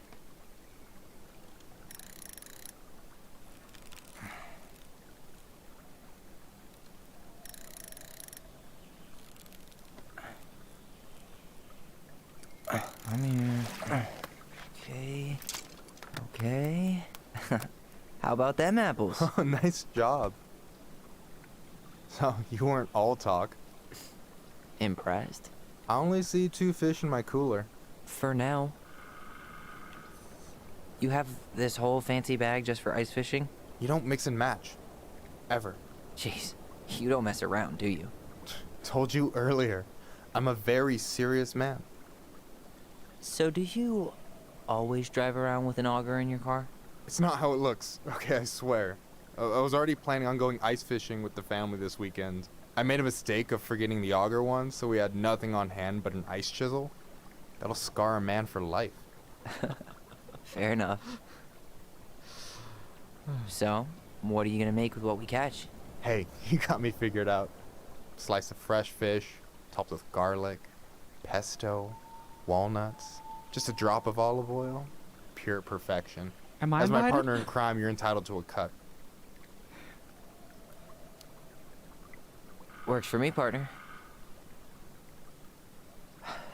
So, about last night. I don't know what Allison said, but from my side, well, I thought we were on the same page. But it turns out we weren't. Hey, so don't tell her I told you, but last week your sister was almost unbearable. She was jumping up and down with excitement at you coming back. Really? You better believe it. Look, the last time you saw each other, you were kids.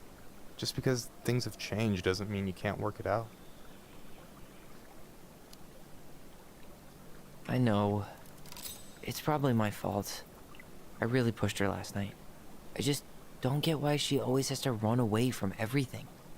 You blame her? Avoiding the problem doesn't make it go away. She's so fixated on selling the house. It's like she's trying to bury the past. All of it. Even the good parts. Look, I'm not picking sides here. Okay, but she's been murder house girl ever since it happened. Now she's got a chance to put it behind her and start fresh. Shit, I'd be pretty eager too.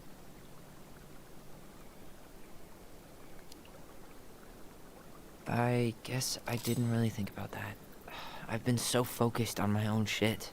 It's been hard, you know? Figuring out how to live out here. You mean outside of Fireweed? Yeah. When I first got there, all I could think about was getting out. It felt like a cage. But after a while, it started to feel more like a shell. I figured out who I was in there. But now I've got to work out how to be that person out here. Well, if it makes you feel any better, none of us really know what we're doing. Like, shit may look bleak now, but your sister's never gonna give up on you. And you can lean on me too if you want. Just be careful, okay? Got a bad left shoulder. I'll keep it in mind. Thanks for listening. Don't mention it. Don't you say anything. I got this.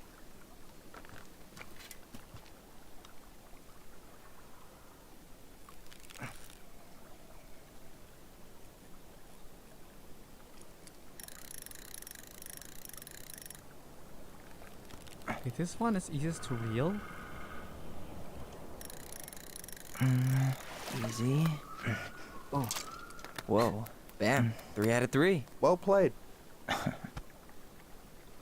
I got nothing. That was clean. Huh. I'm a little disappointed. Can I ask you something kind of weird and maybe hard to answer? Weird and kind of hard to answer my jam. What's up? How'd you know you were ready to trust anyone enough to put yourself out there? Okay.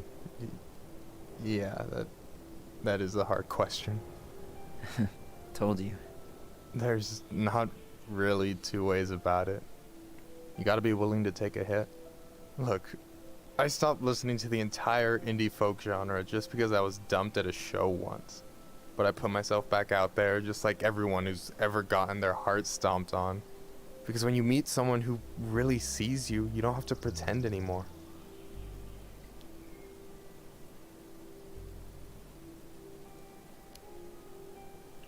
And you're still interested in being that someone? Even after all the shit that's happened? Hey, I've got baggage too. I think it's worth a chance. Don't you? I think we're in total agreement here. Yeah? Yeah. I get this feeling like I could say or do anything with you, and it'd be cool. I feel safe. You are. Because your sister would kill me if I did you dirty. Yeah, she would. So, doesn't look like you're catching anything with that. You want me to show you how it's done? Go for it.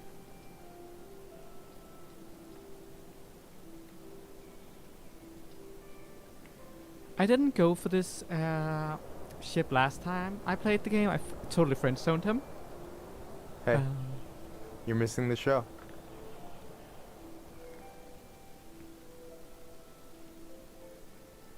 But he's a really good guy, and it felt appropriate considering that it's a Pride stream.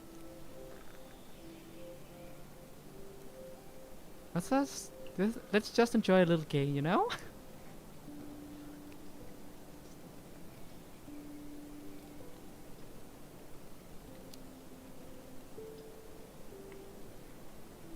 You okay?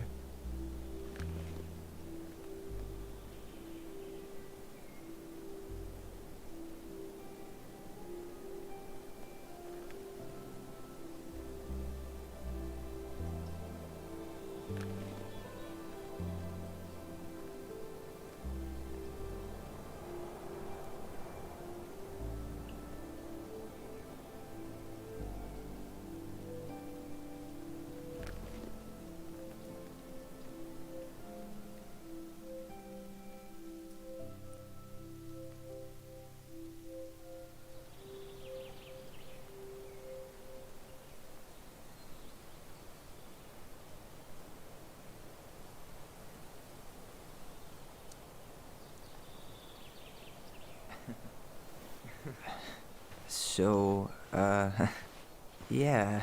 Yeah, is one way to put it. Hey, Allie. I think I'll just show myself out. Okay, call me later? You know I will. It's a cute ship.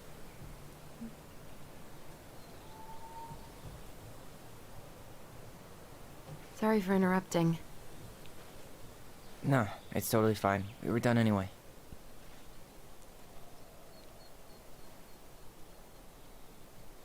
Catch anything? Mostly ice, but yeah. Tyler, I'm sorry for freaking out yesterday. All of this, it's just been really hard on me. Don't apologize. I was being an asshole. We should have never pushed you that hard. Come here. Yeah, you're being an asshole and guilt trippy too. It's nothing to do with my trigger happy fingers on the Why did I controller. miss you so much? It's only been a day. I've been told I have that effect on people. You dum-dum.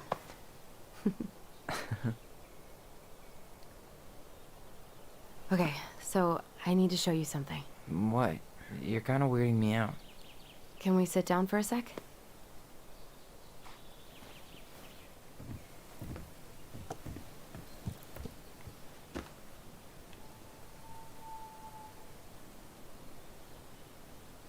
So, what is it? I was just at Sam's. He's not our father. How do you know? I asked him, point blank.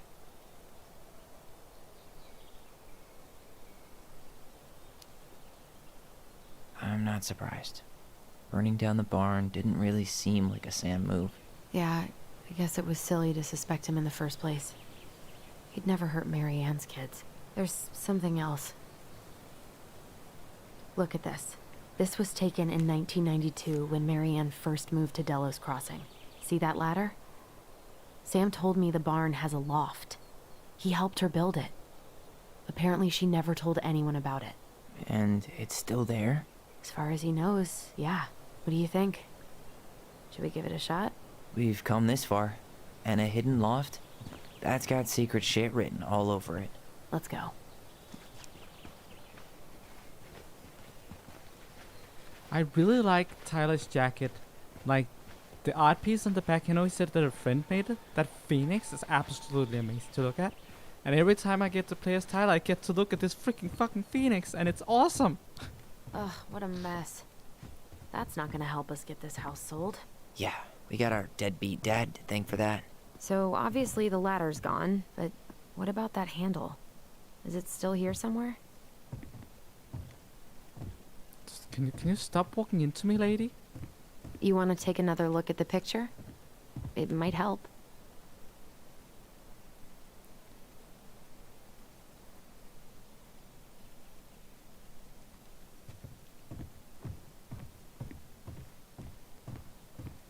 The handle should be behind this.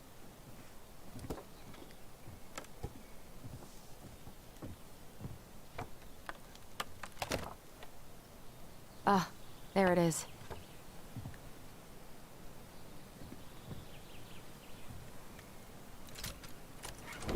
It's opening up. The Secret Keeper always did store all the best secrets in the clouds. Yep. Come on, let's find a way to climb up there. Way to keep secrets, Marianne, by telling us everything in your freaking storybook.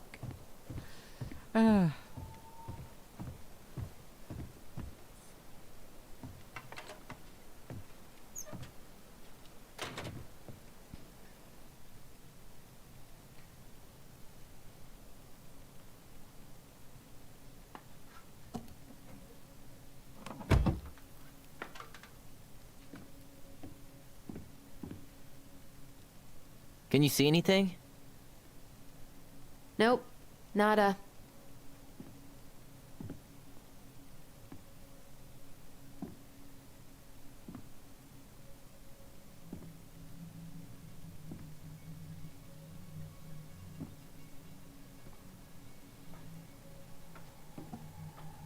Here, found a switch.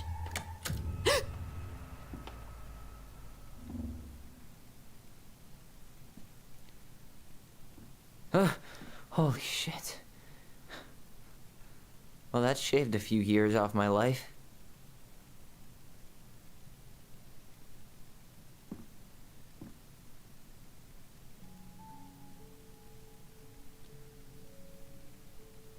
Whoa.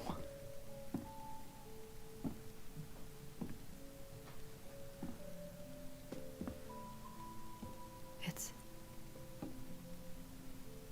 her story. Look, she left us something.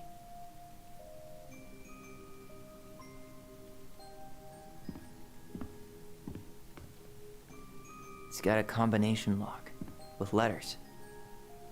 Do you think she hid the code somewhere in all this? Knowing Mary Ann, probably. Well, you want to do this? Yeah, let's start here.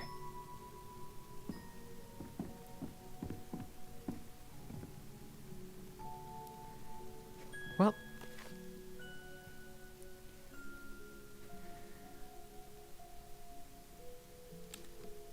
let's get to the rest of it, shall we? The big frog is punished. Once upon a time in an ancient and deep forest, there lived a big frog in a small pond.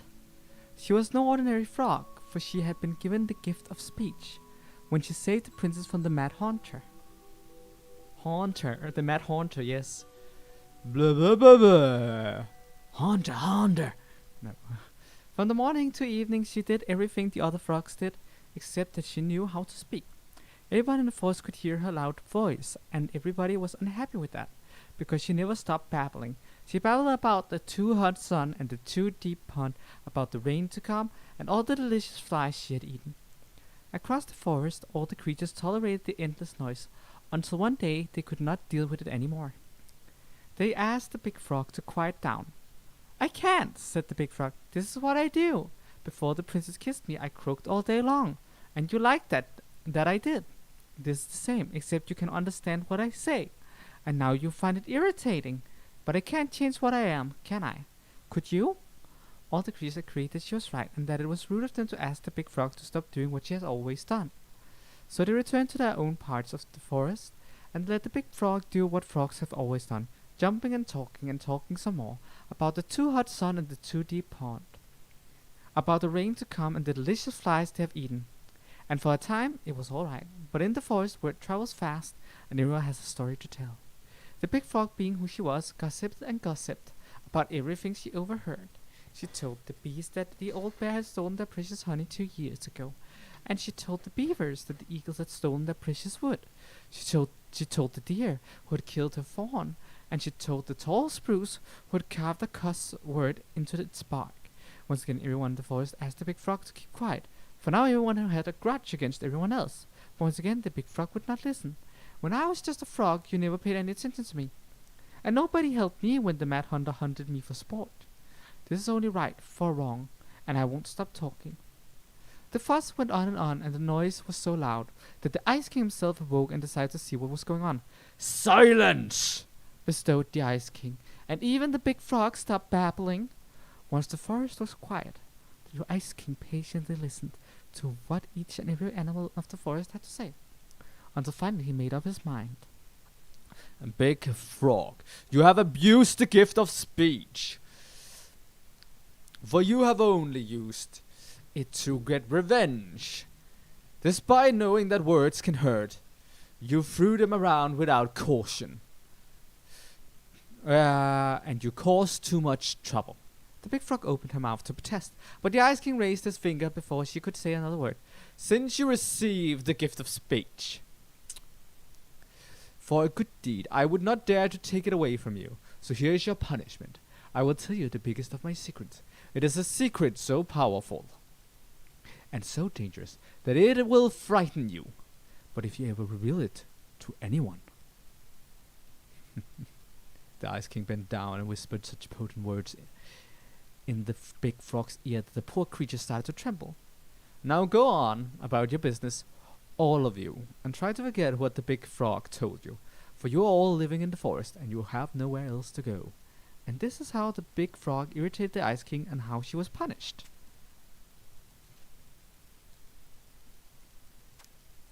The goblins saved the old beaver. Once upon a time, in a deep and ancient forest, winter gave way to spring in a sudden burst of warm air that melted all the snow and all the ice all at once. The river swelled until it could no longer hold all the water in, and then it spilled out to create new rivers in places where no one was expecting them.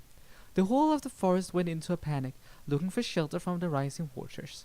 The very old beaver had been working on her dam when one of those new rivers came rushing right at her. She screeched and squealed, but whatever direction she ran, more water appeared. She was caught in the flood and thought she had once been an excellent swimmer. Age had taken its toll, and so the raging water carried her off at a speed she couldn't control. Help! She called. The crafty goblins had been running back to their cave under the big wooden house when they heard the beaver's cries. We had to help the beaver, one goblin said. You go one way, and I'll go the other. They ran, keeping in touch with the gift of the voice. Finally, one of them spotted her, twisting and tumbling in the river, but she was on the opposite side of the water, and the goblin could not reach her. Brother!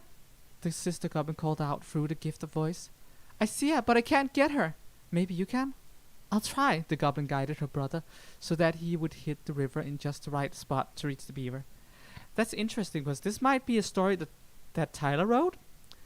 And I do remember him saying something in a previous scene like, why couldn't one of the goblins have been a boy goblin? So I'm imagining Marianne might have gotten angry at this one. Oof. The sister goblin called out through the gift voice. I see her, but I can't get her. Maybe you can? I'll try. The goblin guided her brother so that he would hit the river in just the right spot to reach the beaver. The plan worked, and soon the second goblin appeared in just the right spot. Beaver! He shouted, holding out a branch. Grab hold of this! The beaver grabbed it, but in her panic she pulled the goblin into... No! Cried his sister. She ran as hard as her legs could go, managing to outpace the river and ahead of the beaver and her brother. Searching for some means of getting them out, she spied a low-hanging branch. They'd zip by it quickly, but if they were fast enough... Brother! She cried out through the gift. You're coming up on a low-hanging branch. You'll zip by it quickly, but if you're fast enough... Got it! Said her brother, and then he said to the beaver, Get ready to grab hold of a low-hanging branch. We're going to zip by it quickly, but if we're fast enough... Suddenly, they were right in front of it and reached out, snagging hold. Though the water beat against them, trying to shake them loose, they pulled themselves along the branch back to dry land. When they were all safe, the very old beaver thanked the goblins. "But how?" she asked. "Did you know just where to find me? And how did you know that branch was coming?" The goblins shared a secret smile. "Just like a guess," they said.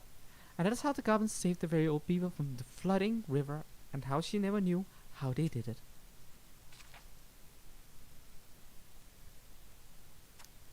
The goblins irritate the Ice King. Once upon a time in a demon ancient wood, the crafty goblins were getting into all kinds of trouble. They had woken up in a particularly mischievous mood that day, and there was not a single denizen of the ancient forest who they did not manage to pull a prank on. They left a mud pie in the princess' kitchen, so that when she dug in, she got a big mouthful of dirt. They used paint to draw silly pictures all over Moose's antlers while he slept. They told the mangy muskrat that his coat had been returned to its former glory, which made him very sad when he rushed to the water edge and found he was in fact still mangy. They stole branches from the very old beaver's dam in order to have a sword fight, and they filled the old bear's den with burrs. Every time they ran in a fit of giggles, never stopping to consider whether their jokes had done any harm. They were on their way to fill the pious pelican's beak full of bubbles when they were hoisted into the air by their legs. Though they thrashed and shouted, they found themselves staring into the face of the Ice King. "All morning," he said, "I have been hearing complaints about you two." "They're just pranks," said the goblins. "No one has really been hurt." "Oh no?" "They're just pranks," said the goblins. "Oh no?" asked the king. He forced them to see how each of the victims of the pranks was doing. The princess had a stomach ache from swallowing the mud. The moose antlers itched terribly where the paint had touched them.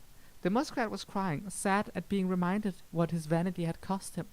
The very old beaver's den was flooded, and the old bear was trying to get the burrs out of his fur, but finding most of them hopelessly tangled. "For your punishment," said the Ice King, "you must help each of them undo the harm you caused. If you do a good enough job of this, there will be no further punishment. If you do not, you will have to give me your noses, so that you can no longer stick them into other people's business." Now, the goblins liked their noses right where they were, in the middle of their faces, so they set about making things right. They baked a real pie for the princess and brewed her tea that would settle her stomach. They scrubbed the moose's antlers clean and then covered them in soothing mud. They sat by the river with the muskrat, listening as he talked in great detail about his old coat, and then they did their best to point out all the things that were still handsome about him, like his proud whiskers and sparkling eyes. They let the very old beaver rest while they repaired all the damage done to her den, and then finally they removed every burr from the old bear's fur, even the ones that were hopelessly tangled. In the end, they came before the Ice King to see if they had done enough. The Ice King surveyed the forest and found that everyone seemed to be back to normal. "What did you learn?" "That our pranks can make people feel bad," said the goblins. The Ice King smiled and nodded. "Yes, actions have consequences. In case you forget, I am going to leave you with a reminder. Whenever one of your pranks is going to hurt someone, you're going to feel a little pit in your stomach. That will be your punishment and your warning." So every time after the goblins set out to do a prank that went a little too far, they felt a little pit in their stomach, and they were forced to consider whether it was the right thing to do. And that is how the goblin irritated the Ice King and how they were punished. When was the muskrat? We did read that one. We did read that.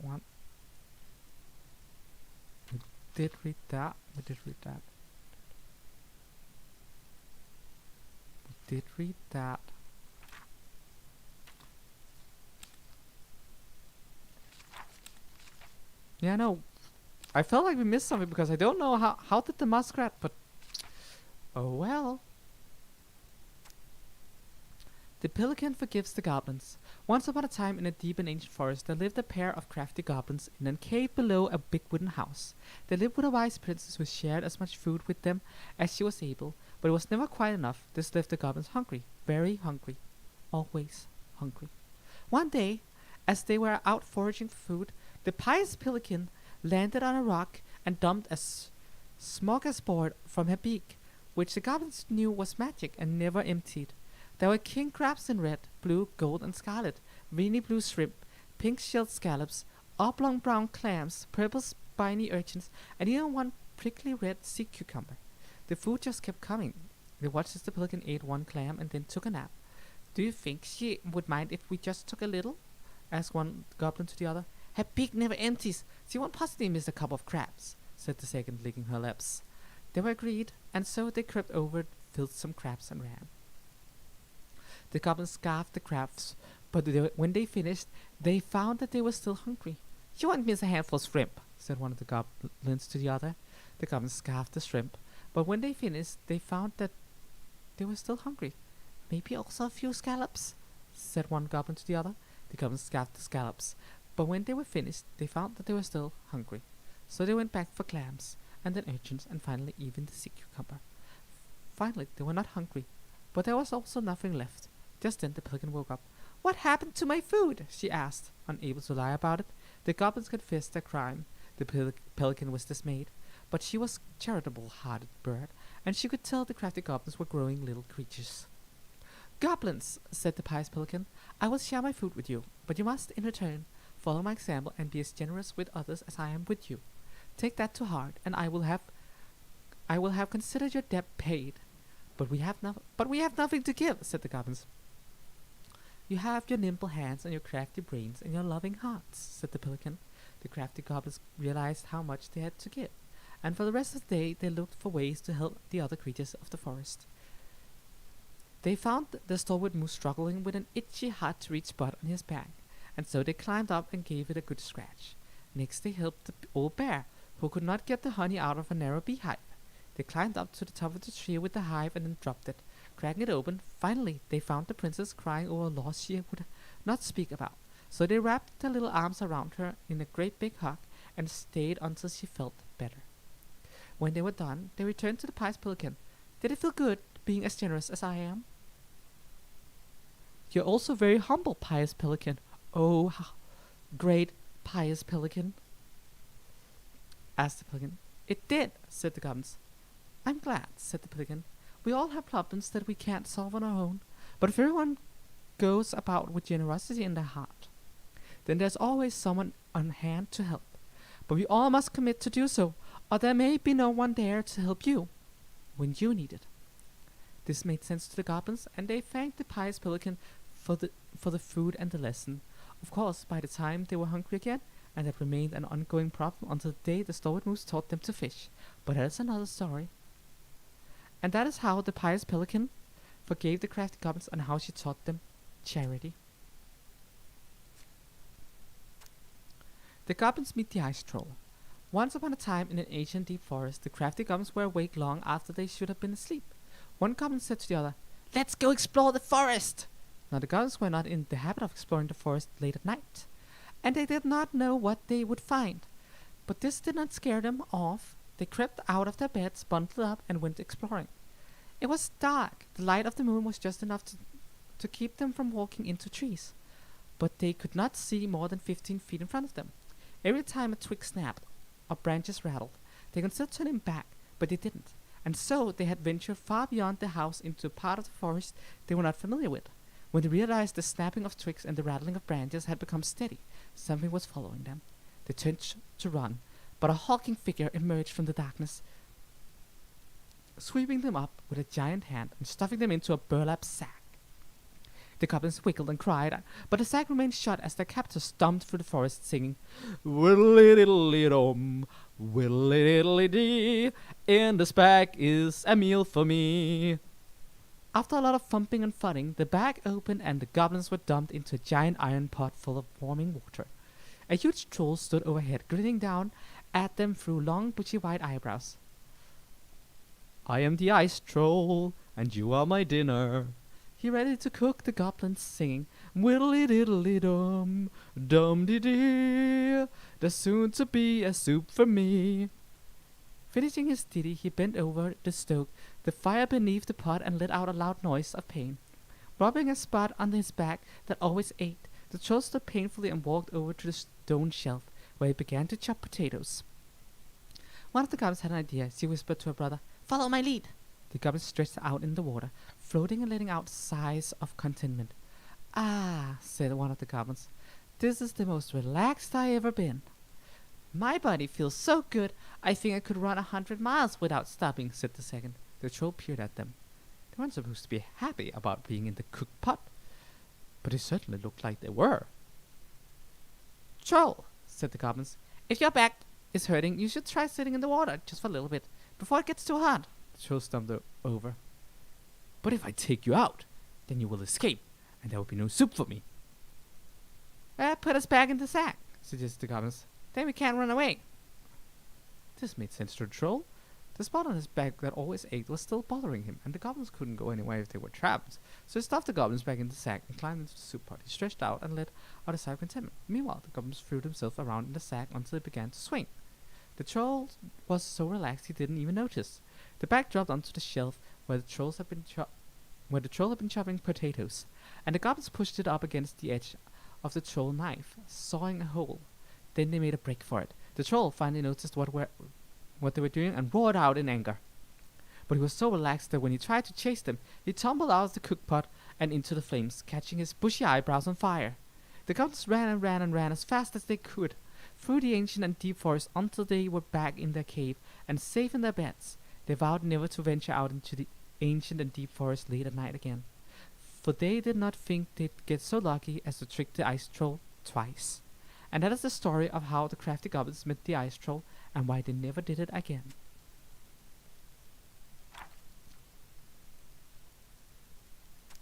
The goblins tricked the muskrat. Once upon a time, in a deep and ancient wood, there lived a muskrat. The muskrat was a lazy, cowardly creature who did little but lay around in the sun, cleaning his beautiful coat until it shone. We found the story I was confused about. Why is it not in chronological order? One day the muskrat found the crafty goblins playing King of the Mountain on his favorite rock.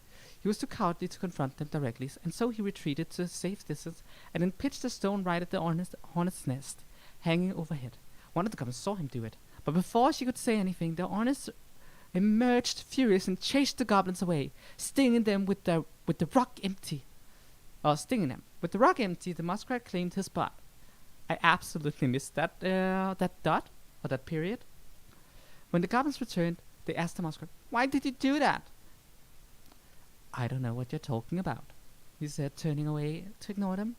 The goblins knew that the muskrat cared for nothing but his coat, so they devised to steal it in order to teach him a lesson.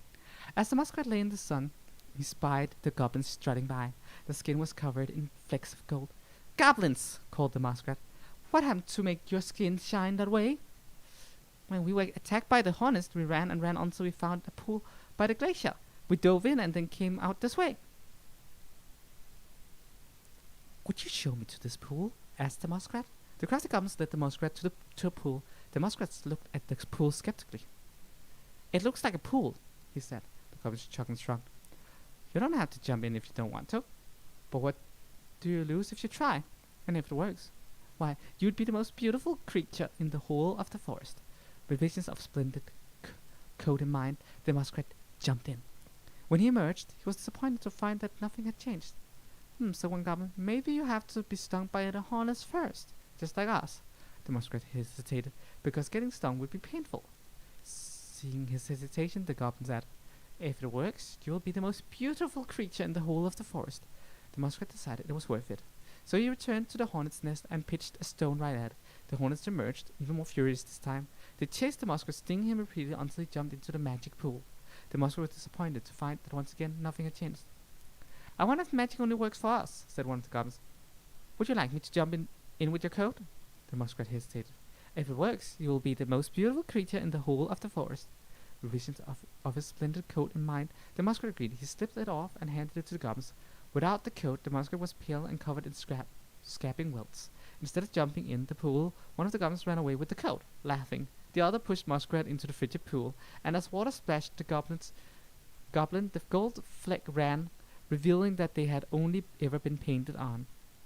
The muskrat cried so pitifully and made such a clamor that he awoke the Ice King, who came down to the forest to see what happened.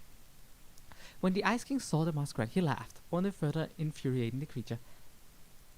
"Tell me what happened," said the Ice King. Both the muskrat and the goblins told their sides of the story, and the Ice King considered the case before him. "It is true that a muskrat is vain, and he thinks of nothing but himself," concluded the Ice King, "but he needs something to keep him warm in the water and the snow." So the Ice King was decided. The muskrat would get his coat back, but it would be patchy and unkempt, after the day he became known as Mangy Muskrat. And that is how the goblins tricked the muskrat into giving up his coat, and how he got his name. The moose teaches the goblins. Once upon a time in a deep ancient forest, the crafty goblins were hungry. This wasn't unusual.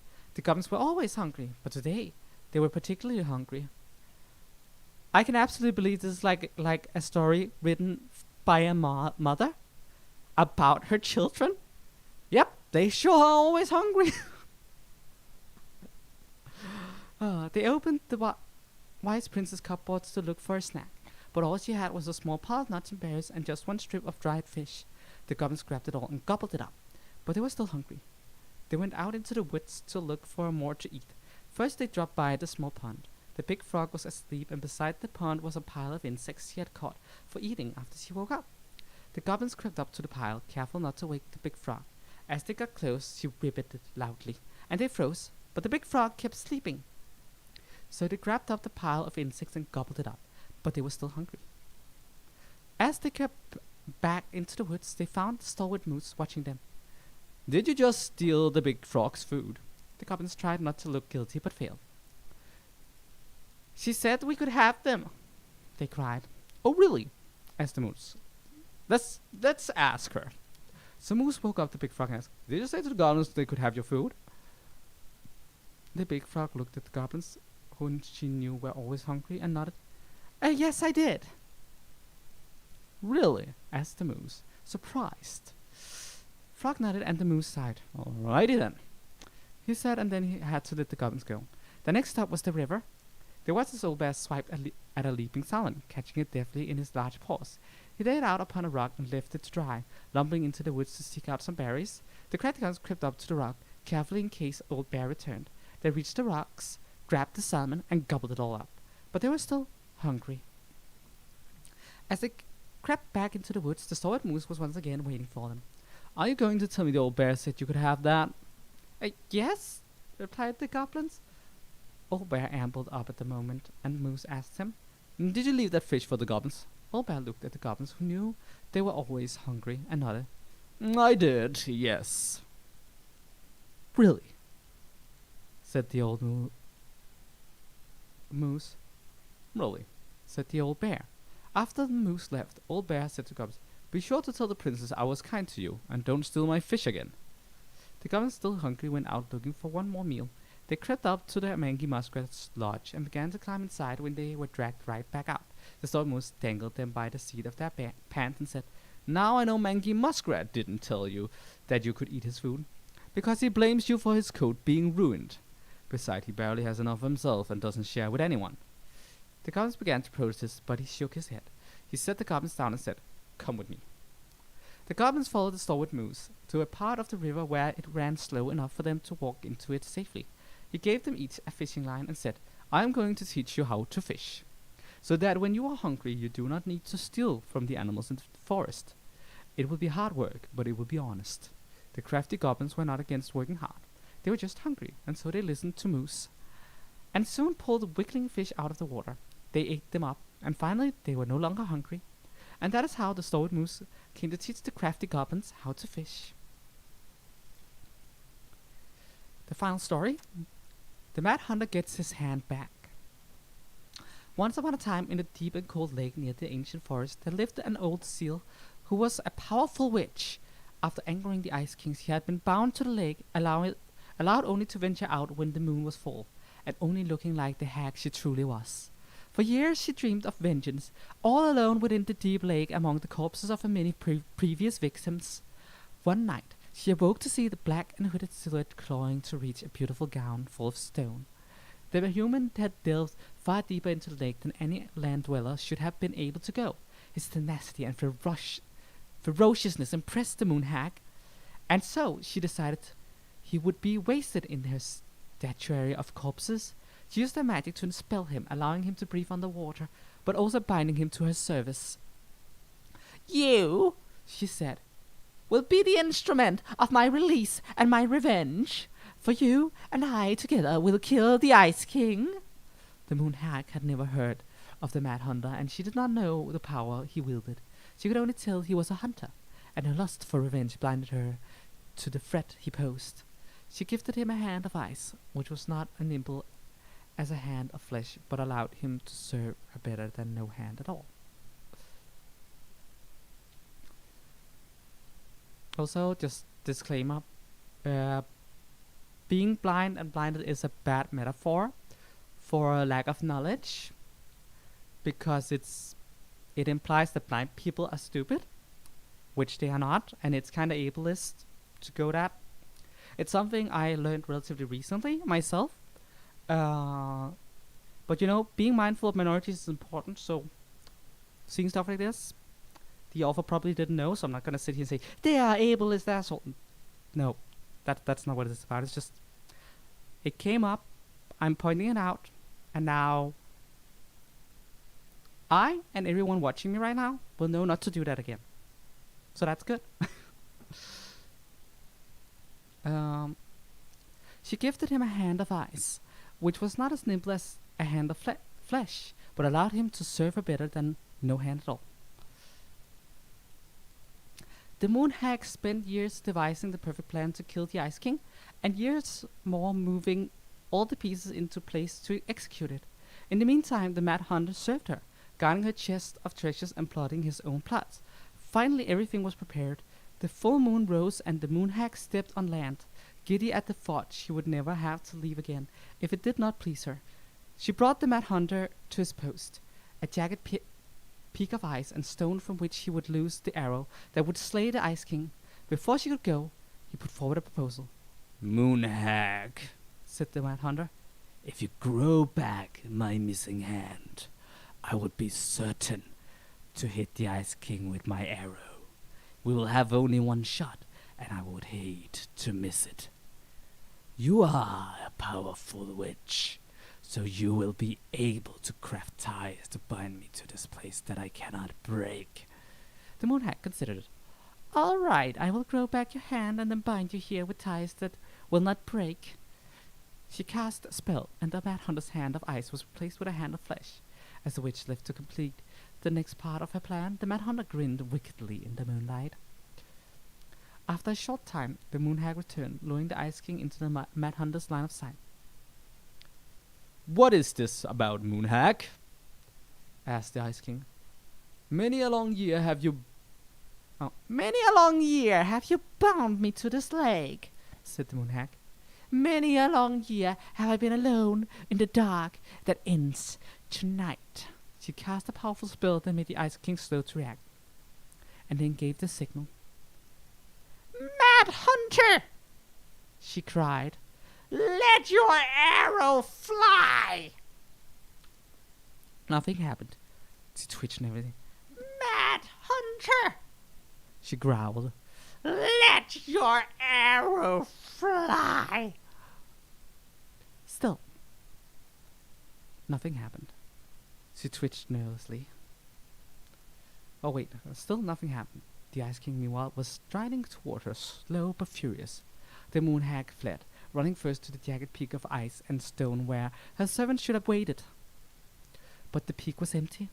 The ties had been broken, and the Mad Hunter was gone, for in the end he was the more powerful of the two. Especially once he had two hands. When the Ice King finally caught the hag, his furious voice could be heard throughout the forest. "For your wickedness, you will be eternally bound to the lake. You will no longer be allowed to leave, not even under a full moon." The moon hag was imprisoned in the lake, and she never again tried to escape. And this is how the Mad Hunter escaped the moon hag, and how he got his left hand back.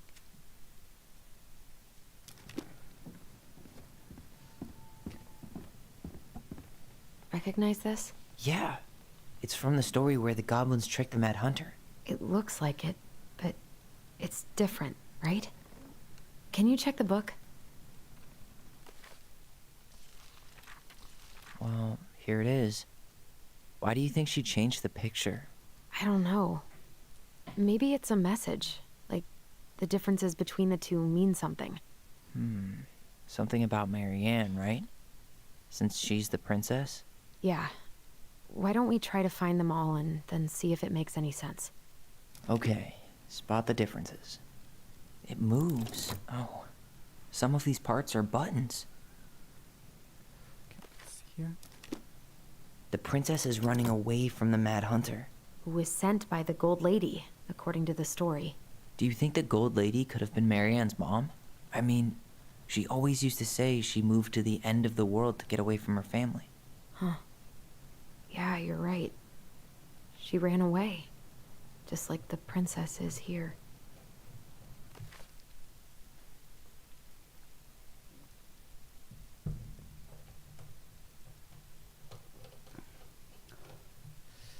I guess we're playing Spot the Differences now. Is there an extra star here? Or am I just imagining that? We're imagining It's that. just a random star. No special meaning. Why do you think she added that castle in the background? See the color of the flag? It could be her mother's castle. It looks like the princess is running away from it. So, Marianne ran away from home. And she grew up kinda rich?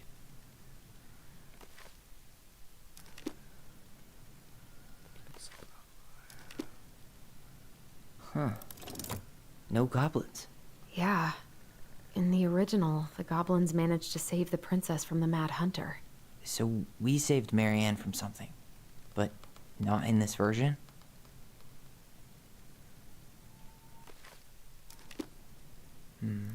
Maybe that branch looks a little bit different? I don't know. Even if the branch is a little different, I don't really think that means anything. Wait, is this different?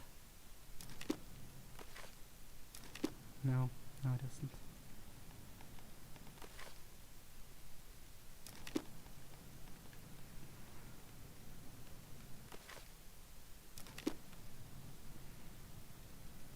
There's nothing different. Does his smile look different to you?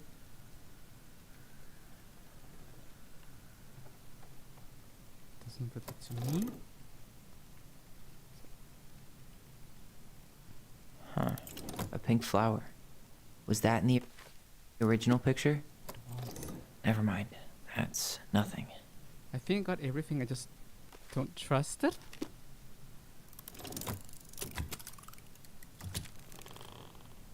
That's it. Whoa. What's in there? Pictures, letters. Have you ever seen any of these? All the pictures of Marianne I've ever seen were the ones hanging on the walls. An artsy environmentalist. Yep, that sounds like Marianne's exact kind of catnip. So that's Papa, I guess. I can't do this anymore. You deserve better than a shit bullshit. Like, it's not you, it's me. The truth is, it's all just been too much to deal with, and I realized I'm just not ready. Maybe if we could have dealt with all of this on our own, without your mom constantly putting pressure on us, things could have been different. But damn just done, it's probably too late for that now. I'm so sorry, you're an amazing person and you made me a better man. I hate myself for doing this, but I feel like we'll both be better off apart. There I go with cliches again. Please don't ever stop being who you are. Here, but I'm gone. Brent. Could this guy have been any more cryptic? Did you know she studied engineering? No. But it looks like she changed her major to visual arts. I don't think she actually got it changed. The paper's not signed and it's all wrinkled. Like someone tried to throw it away.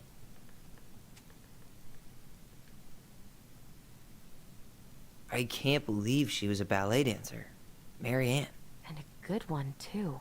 God, that's so not her. Oh, poor thing. Why would she keep an old drawing of a pet in here?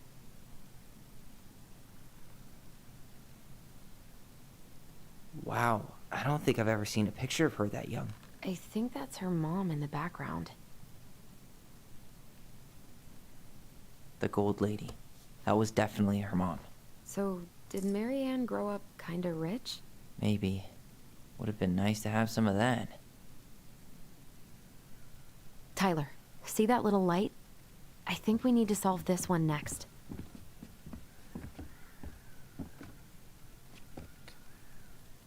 There's the gold lady again. She's all over the board. There was a figure of her in that stash by the Mad Hunter painting, right? Oh, yeah.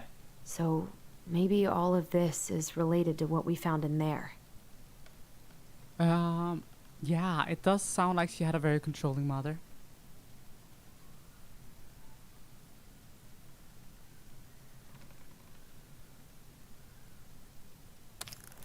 Hey, I can move the piece next to the gold lady. All these pictures. They look like images from Marianne's life before Delos, don't they? Well, some of them do anyway. Maybe that's it then. We need to figure out which ones are real? The princess dancing, playing violin, spinning wool. I guess this is stuff she did for fun? Notice how unhappy she looks in all these pictures? I don't think she was having any fun.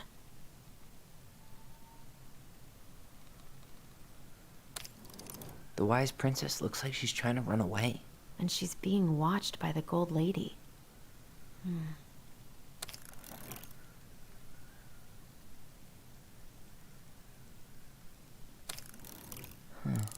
What's the gold lady do? Is that it? It's opening. What's in there this time?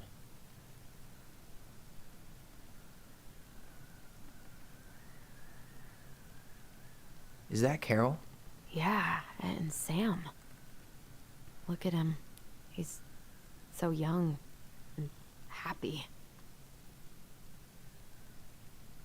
Wow. She worked for a watchmaker in Juneau before she moved to Delos. No wonder she was so handy.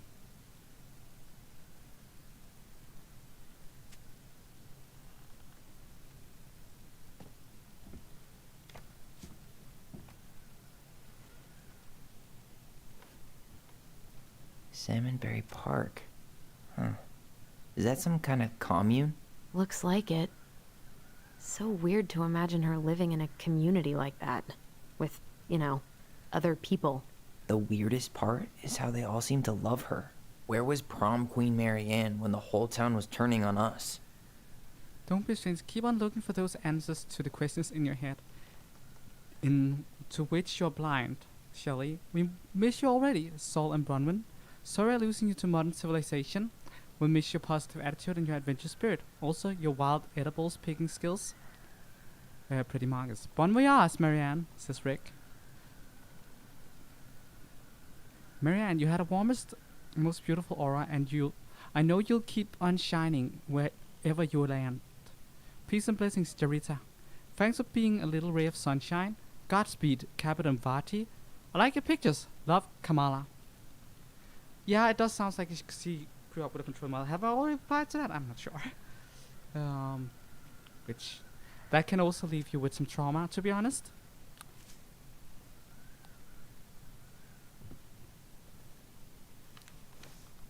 Her father.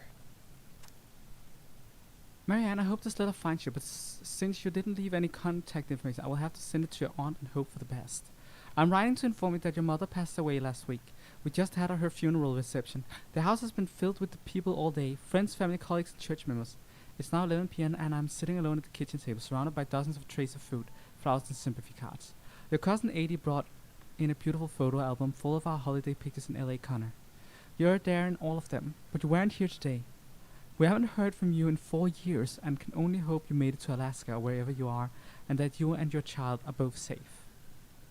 She never told them she had twins. Interesting. Your mother had been sick and depressed for years, and you can imagine why. The pain of being shunned by her own daughter, knowing she would never get to see her grandchild grow up. It spread through her body like cancer and consumed her completely. I'm gonna guilt trip you and blame you for your mother's sickness. All this suffering simply because you ran away like a temperamental little girl instead of accepting her help.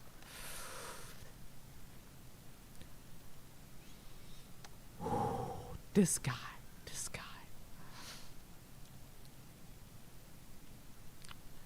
When you got pregnant out of wedlock after dropping out of college and without a penny to your name, she only stepped up to help because she knew you weren't ready to raise a child properly, Marianne. A mother's duty doesn't end when when her children leave home. Now that you are a mother yourself, I hope you will begin to understand that good parenting isn't about cuddling children.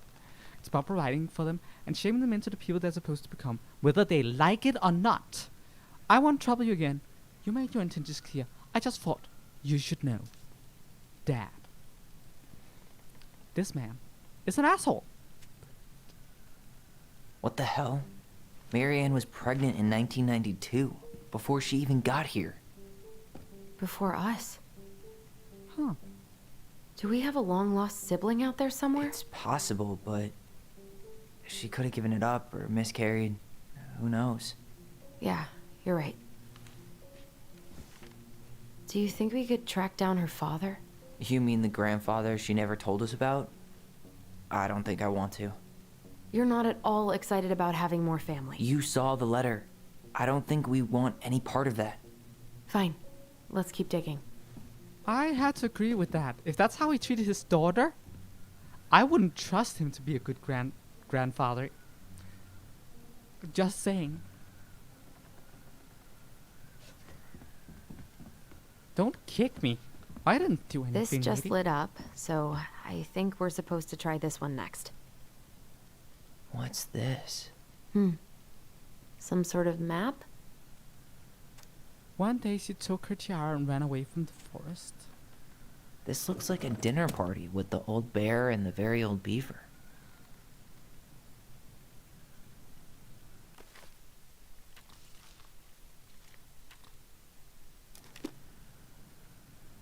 That's the Gold Lady's castle.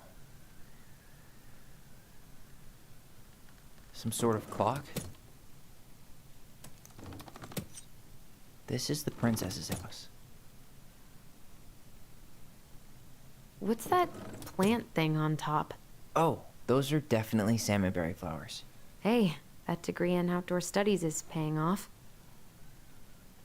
Some sort of clock? It seems like it's not doing anything.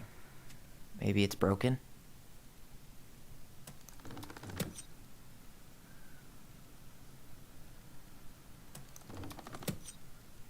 One day That's the Gold Lady's castle. her tiara and ran. What's that plant thing on top? Oh, this is the princess's house. This looks like a dinner party with the old bear and some sort of clock. Damn it. Why is nothing happening? Let me see here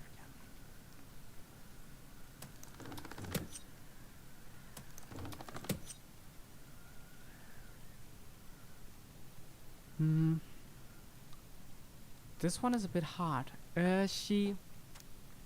One day she took a tiara and ran. So she must have started from here, right?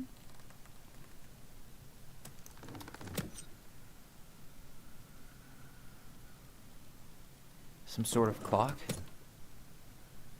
This is the princess's house.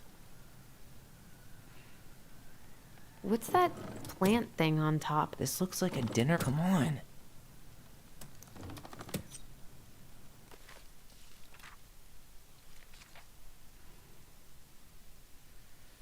This one she ran from the hunter. The frog appeared and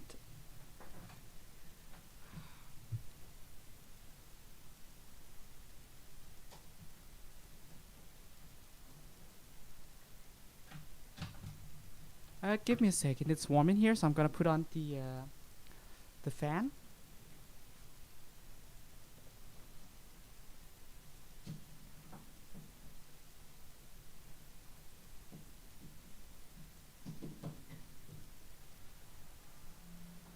You should not be able to hear the fan in the microphone. I hope not, at least. Otherwise, I will look at the noise gate.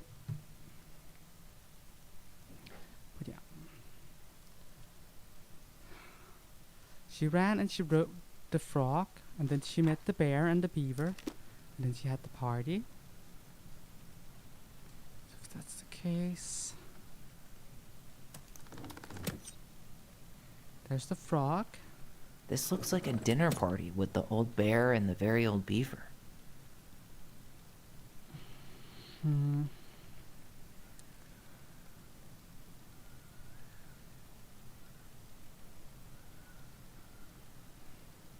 What's that plant thing on top? Oh, this is the princess's house.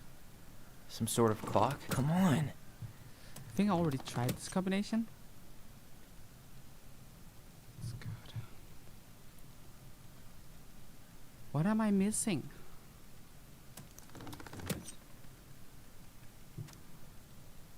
One day she took her tiara and ran away from home. Actually, does that have something to do with the previous one?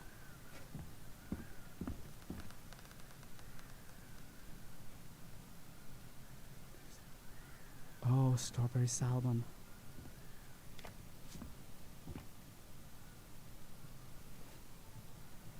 Salmonberry Park. Huh. June Is that some kind of commune? 1992? Looks like it. So weird to imagine her living. Wow. She worked for a watchmaker in Juneau before she moved to Delos. No wonder she was so handy. I don't know where you're interested in the house she's selling, Tammy. So this is where she buys it. This is in August. So the house is in August. Is that Carol? Yeah, and Sam. Look at him. He's so young and happy. So Sam and Carol, that's the bear and the beaver. And this here. Both does of it her have a parents date? kind of sound like jerks. I would have run away too. 1996.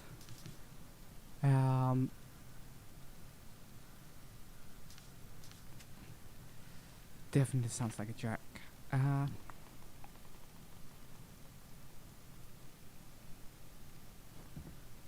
So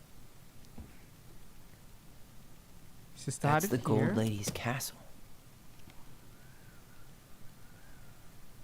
And I guess What's she that went plant past thing on here. top? Oh, those are definitely salmonberry flowers. Some sort of clock? This is the princess's house. This looks like a dinner party with the old bear and the very old beaver. Got Yes. What's in there? Another letter? The princess's laws. Is this from the Book of Goblins? Not that I know of. Well, sure looks like it could be. The princess lost. Once upon a time in an ancient deep forest, there lived a wise princess in a big wooden house. She made it through the woods and to that house with nothing left but the clothes on her back and a single item from her old life. A splendid tiara. She lost almost everything in her desperate flight from the mad hunter. The trees tore the rucksack from her back and shredded her dress and left pattern of red welt on her skin.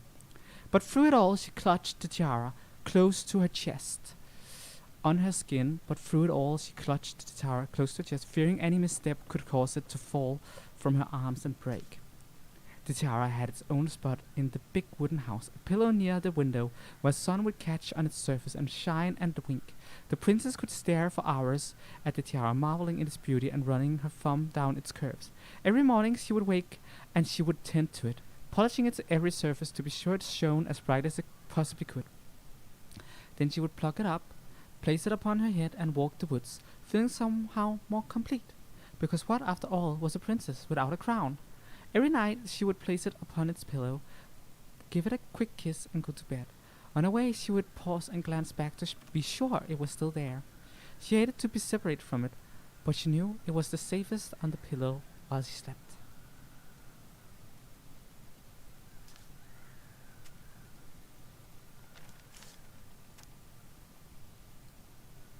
One night the princess woke to a raging storm. The wind howled against the walls, rattling the windows in their panes. Fearing a gust might burst upon a window and blow the tiara to the ground, she plucked it from its pillow and brought it to bed with her. All through the night she held the tiara close, and in the morning she woke to find herself still cradling it. The storm had passed, and the princess relaxed. The day was the same as any other, though she perhaps gave the tiara an even more thorough cleaning, grateful as she was that nothing had gone wrong. That night she placed the tiara upon its pillow, gave it a quick kiss, and went to bed, pausing on her way to be sure it was still there. In the morning she woke and sensed immediately that something was wrong in the living room. The tiara lay upon the ground, broken, dull and faded. Nothing else in the room had changed. The pillow was exactly where she had left it. The window was closed. There had been no storm, no wind, no sign that anything at all could have gone amiss. Only the broken tiara mute upon the ground. She picked it up and held it in her arms, with a guttural cry, but though she tried to fix and to polish it, it was gone beyond repair and with no shine left. The princess held the tiara through the day and through the next night, sitting in the same spot at the window where she used to polish it. When the sun rose, she looked outside and her gaze fixed on a sapling. She remembered how the sapling had survived the winter, clinging to life despite the frozen, unforgiving earth. Without a word, she went out and buried the tiara in the ground beneath the sapling. And as the final scoop of dirt fell, the tiara felt truly gone, and with it the final link to her old self. She could only go forward and find a new place for herself in this world, where she was no longer truly a princess in a tiara and a beautiful gown, but a van woman alone in deep and ancient wood. And that was how the princess lost her most precious treasure and her title. And that was how the princess lost her most precious treasure and her title. That was the story she read us that night. God, it makes sense now. Yeah, she got pregnant.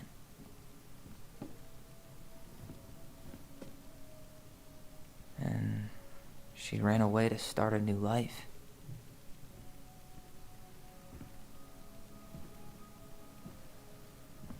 And then she made her way to Delos Crossing, where she was finally happy.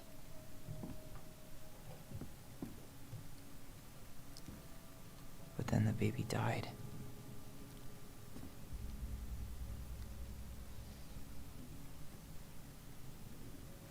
I can't even imagine how she must have felt. She left everything behind, built a whole new life for him. And then he was just gone. I guess having us helped her move on. But when it looked like we were going to be taken away, she snapped. She just couldn't lose any more children. It really wasn't anything we did. I don't know what I'm supposed to do with all this. I don't either, but all I wanted was to understand what happened to her. And now I do. Yeah. But we still haven't seen what's in that chest. Well, let's find out, because now we have all the letters. Okay, so how do we open it? Yeah, she was quite protective and very scared. Why are these pictures from the Book of Goblins here? I don't know.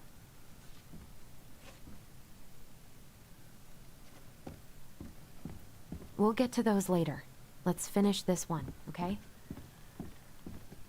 Guess so. O. L. E. All right, should be easy enough.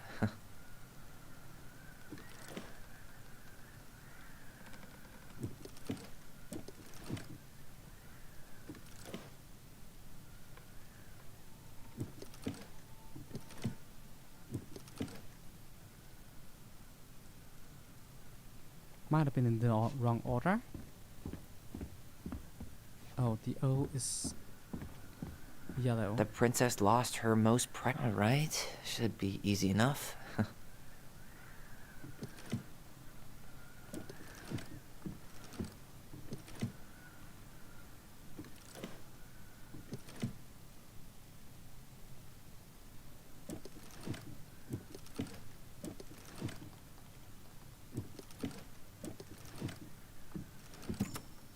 Yes. Leo. Probably the name of their now dead brother. Oh well. Did it just get darker in here?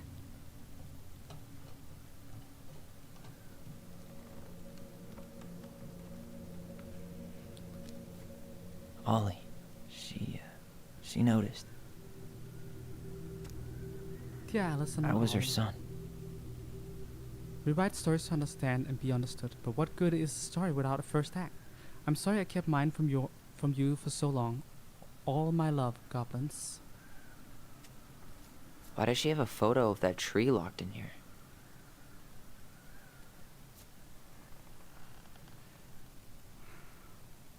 Is that... Leo Ronan.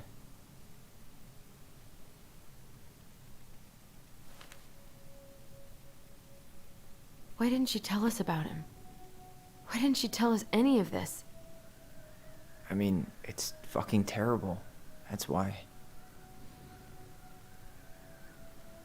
Allie, did we do the right thing opening this? We did. It's better we know what happened, even if it's hard. And there's one more thing we need to see. Are you sure? Yes.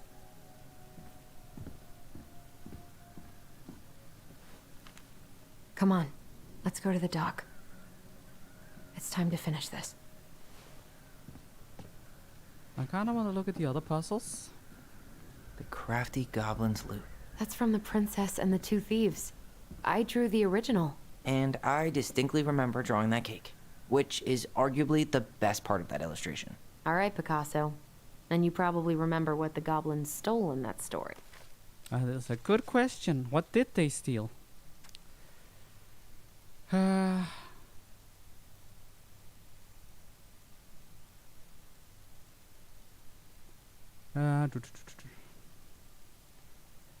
Fruits, nuts, and eggs. Spoons, plates, forks, knives, and blankets.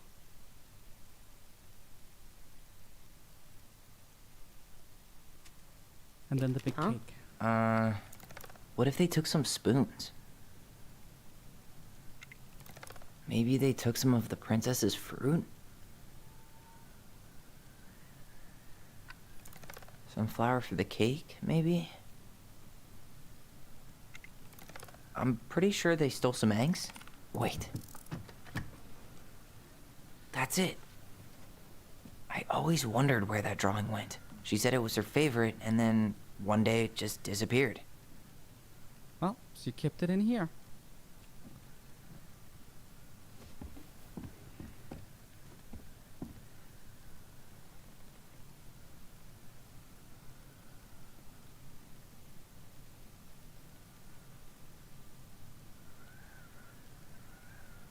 Moonhag's gotta be imprisoned in her lake.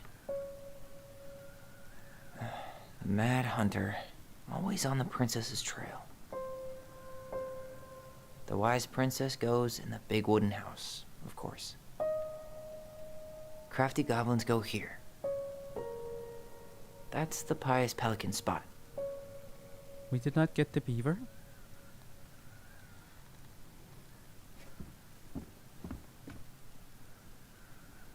Gold Lady stays locked up in her castle. Back in your pond, Big Frog. There you go, Stalwart Moose. Seems like we missed the bear and a few others. Oh well. Can't be helped at this point. The old bear's gifts for the princess. I'm totally blanking on that story. What did he give her again? Why don't we open up the book and check? What did he give her?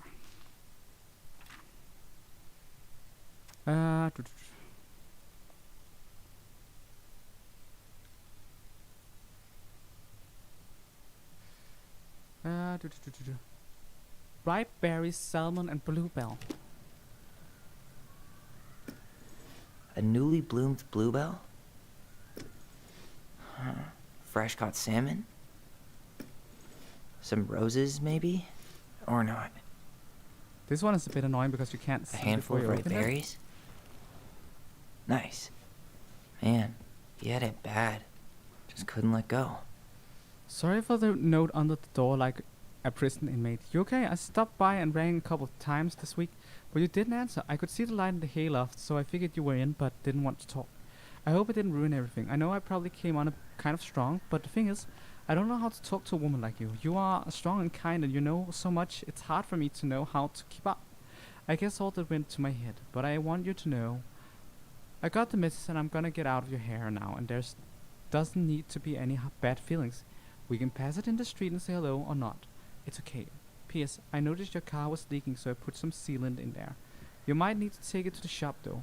Let me know if you want me to come with you, because sometimes these guys try to rip you off. It's no big deal. Sam.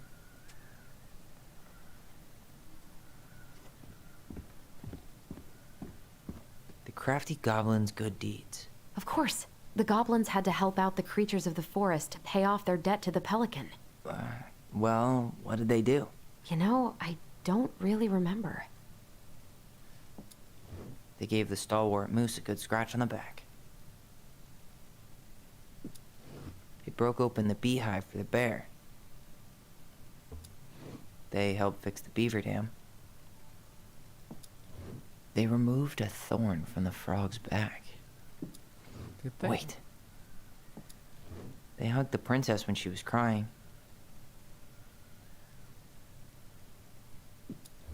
Huh. They had to give nuts to the muskrat. No. Maybe not. They removed a thorn from the frog. Wait.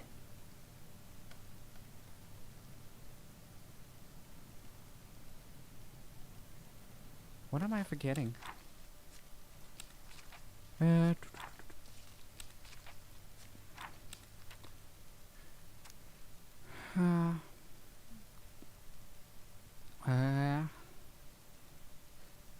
stalwart moose struggling with an itchy, hard-to-reach spot. The old bear with the honey. And the princess. I guess they didn't help the beaver? Or not. Boom. Nailed That it. was from a different story. Our lives would have been so different if their friendship hadn't gone to shit. The Pelican Crossing is a specialty gift boutique located near the Oshia Glacier catering to Gastineau's Channel tourists, as well as Dell's Crossing locals. We specialize in an assortment of high-quality products, from home accessories, handmade souvenirs to personalized apparel and locally made art. The Pelican Crossing will be the first store to act as a relay between buzzing arts and crafts scene and customers. In addition to a wide array of naughty handcrafted products, the consumer will enjoy friendly and knowledgeable customer service from Vecchi's store co-owner Tessa Vecchi and up-and-coming artist Marianne Ronan. This business plan is prepared to obtain financing in the amount of $20,000 to purchase inventory and to help cover expenses in the first year of operations. In year 1, the Pelican Crossing plans to break even, and in year 2, we plan to generate a moderate profit. Working on the executive summary part of our business plan, what do you think, Tessa? That's kind of cool. The very old beaver's repair list. That's the story where the princess's house gets damaged by a storm and the animals help her fix it. Yeah. What did they do to fix it again? That's a good question, because I don't remember.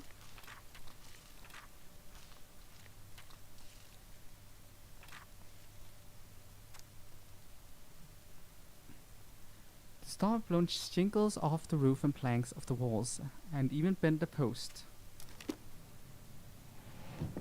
She fixed the roof shingles. She slapped the post with her tail to right it. She fixed the planks that... All right. Damn. That must have been rough on Eddie. Yeah, he doesn't really like to talk about her. Dear Marianne, you cover your ears every time I try to have this conversation with you, so I thought I'd have a better chance doing this in a letter. I know you don't like saying goodbye, so I'll keep my melancholy rambling short and sweet. I want to thank you with all my heart for taking care of me for these past few months. I can't even imagine how exhausting it must have been for you to look after a sick old lady when you also have two small children at home. I know I wanted to keep fighting this disease and hoping for recovery, but it's always been a great strength of mine to know when it's time to let go, and the time's come. I'd like to ask you for one last favor. Please take care of Eddie after I'm gone. My poor boy puts on a brave front ever since his father died, but I know he's in pain. I would be so much more at peace knowing he still has family. Maybe he could teach the kids how to fish. He loves spending time with them. Thank you for the warmth and the peace you brought to my life. Give the kids a kiss for me, will you, Carol? I think that is all the puzzles in the room, not counting this here. I also don't know if that activates anything or if it's just for a trophy. So yeah. You really want to go? You sure we've seen everything? Either way, I'm ready for this to be over. Me too.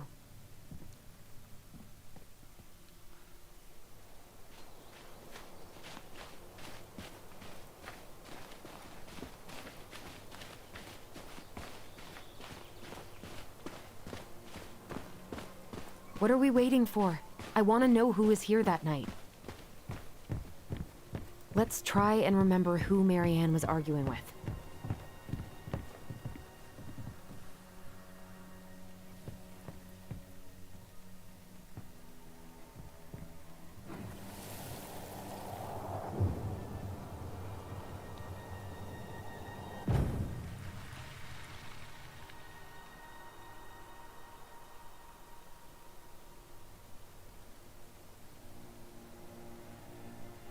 Almost.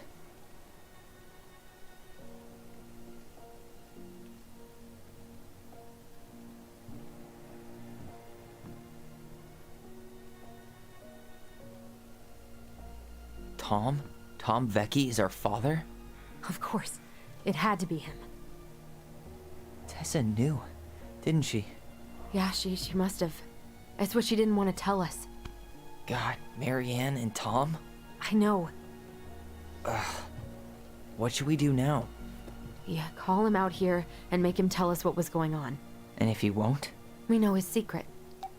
He will. Tom? It's Allison. We need to talk. We know it was you.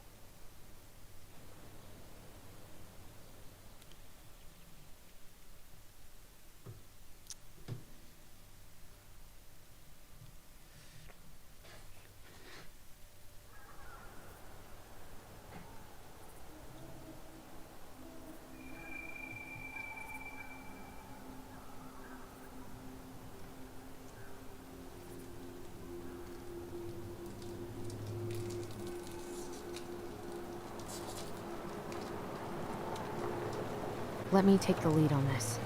I know him better. Well, I thought I did, anyway. Sure. Whatever. As long as we get answers.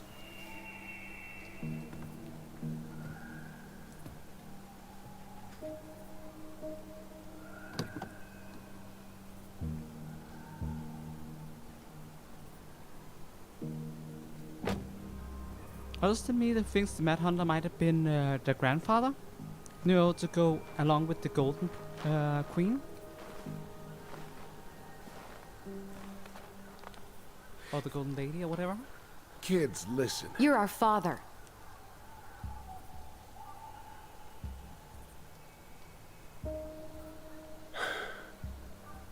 Yes. You knew how bad it got out here. How little we had. Why didn't you help Marianne? You mean all the money she wanted? We didn't have anything to spare. Well, that winter was rough on everyone. You would have starved out here if not for all the free food we gave you. Don't act like you had anything to do with that. That was all Tessa. That's a cruel presumption, young man. Well, maybe it was Tessa's idea initially. But I supported it.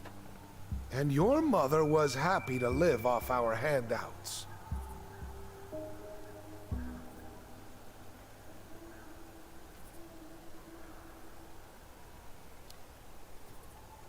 You were here that night. You saw Marianne and Tyler. Why didn't you help? I know it wasn't my best moment. But she threatened my life. So you just decided to let her drown? I didn't decide anything. Everything happened so fast, I panicked. And by the time I got to town, Brown was already on his way out. There was nothing else I could do.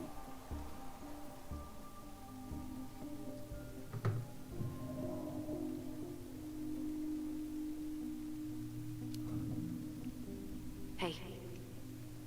You hearing me? Yep, sorry. I'm trying really hard to keep myself from punching him in the face. Does he really expect us to believe there wasn't anything else he could have done that night? I don't know, Allie. I'd rather not think about it.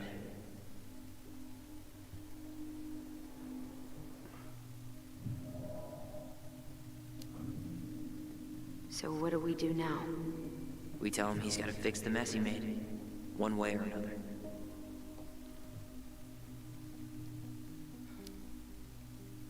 You tried to burn down our barn and knocked Tyler unconscious.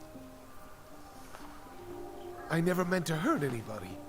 You weren't supposed to be home. Doesn't excuse the fact that you didn't even stop to help. What do you want me to say? I panicked. I was terrified that this whole thing was gonna blow up in my face. I had to do something.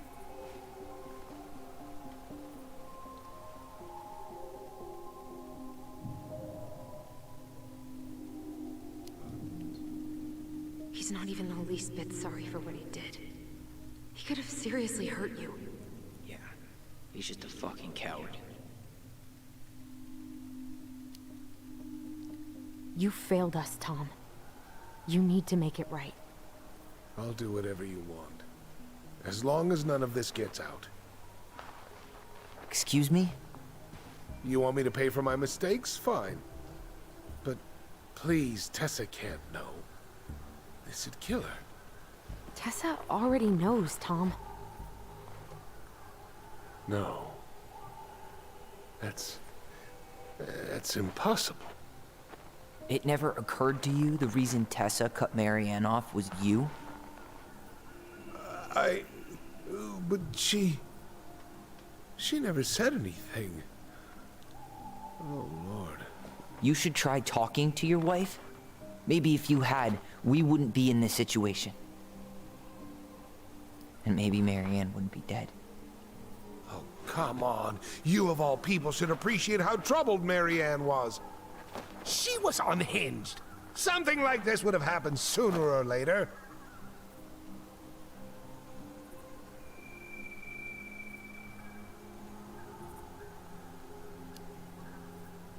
And you just couldn't risk being there when it happened.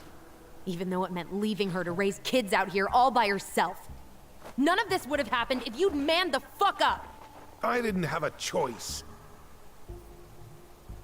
I know it shouldn't have happened. But, well, your mother was a very pretty woman. And she'd been so many places and done so many things. The way I always thought I would have. I got caught up. Love made me a fool. Look, I made mistakes. But this will not go any further than the three of us. Why? We know. Tessa knows. Marianne's dead. There's no point in hiding it anymore. He's afraid it'll tank his campaign. Am I wrong? Jesus, Tom. I've kept your secret all these years. I don't want to go spilling it. But I will if I have to. What? Yeah. Your little story about self-defense. I've never told anyone how Marianne really died.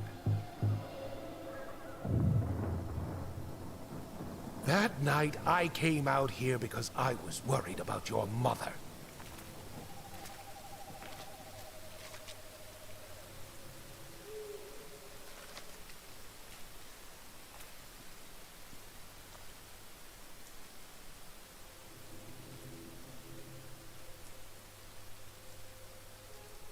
I absolutely forgot Tom was their dad. I absolutely forgot all of this. Why did they do it? They made me do it. They made me do it. Why did they do it? This is his fault. This is his fault.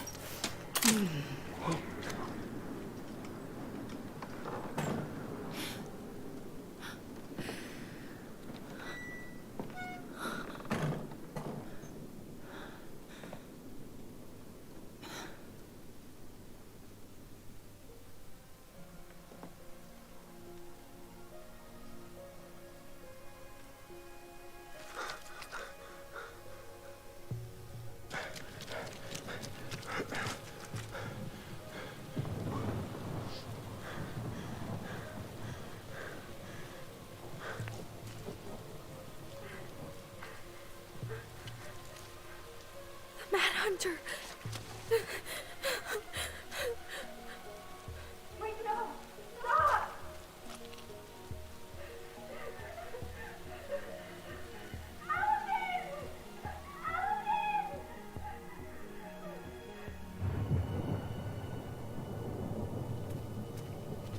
Honey! Hey, no! Please. Mom, please. I'm not gonna hurt you.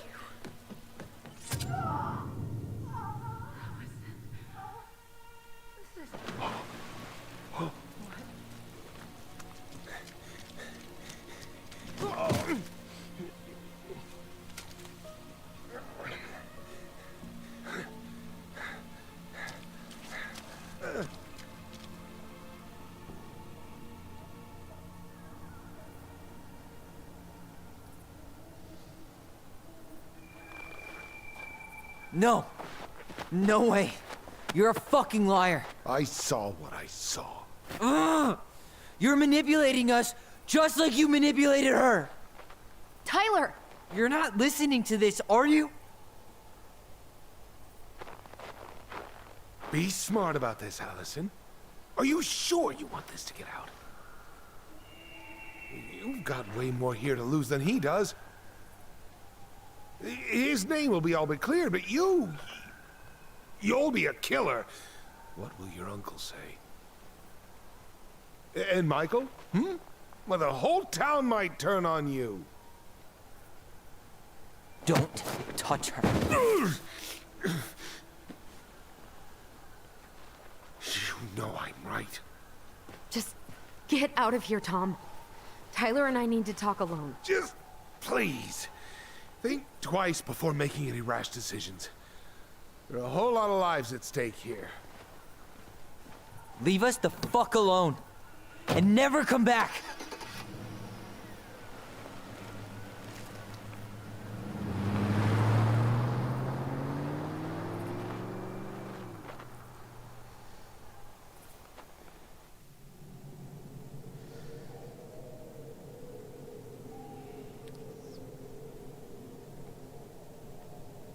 Allie, you okay?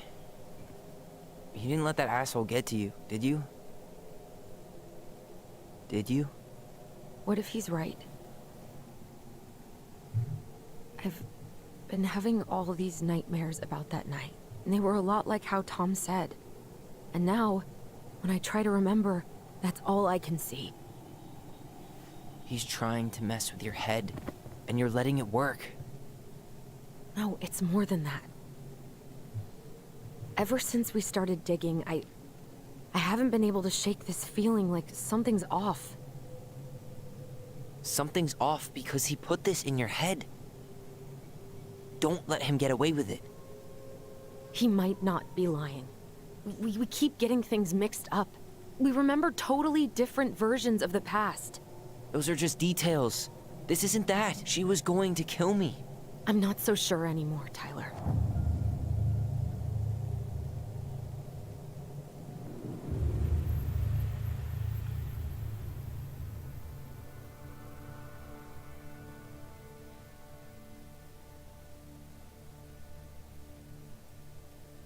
To be fair, she did run at you with a rifle. So I would be worried too.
She had a gun pointed at me.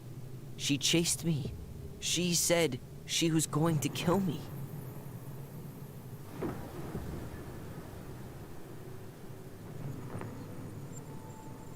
She threatened Tom with those exact same words.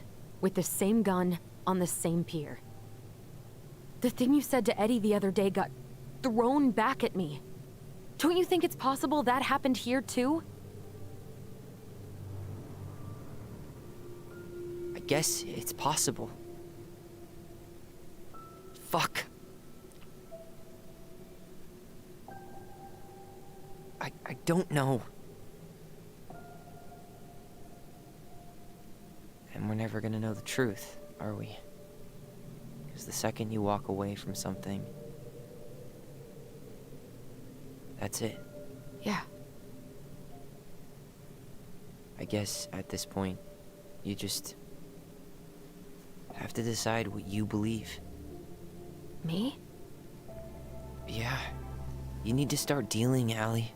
And that means coming to terms with whatever version of the past feels the most true to you. No more running. Whatever you choose, you gotta live with it, okay?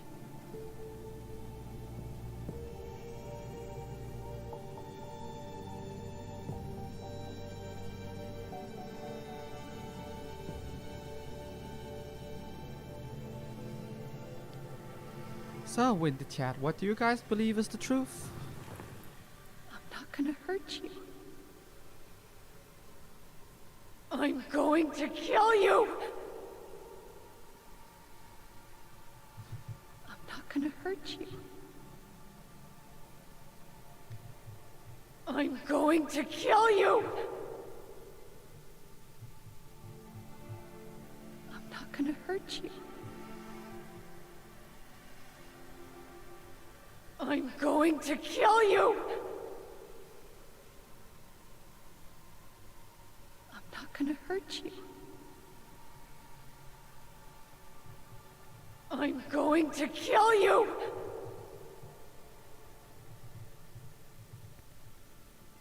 I'm not gonna hurt you. I'm going to kill you! Not gonna hurt you. I don't think so either. I'm not gonna hurt you. Sadly, this truth is probably gonna be the one that's gonna hurt Allie more. The alternative might help her cope, but lying to yourself is just not good. I'm not gonna hurt you. I'm not gonna hurt you. Oh, please. No, don't do this. Allison, this isn't what... But again, she did run after a kid with a rifle. Going to kill herself. Just herself. You interrupted her and we got confused. Are you sure? Yes. That attic. Tyler, that was meant for us. It was her way of explaining what she was going through. I made a horrible mistake. Hey, it's okay. I'm here. Yeah, the attic does seem like an elaborate suicide note for her children.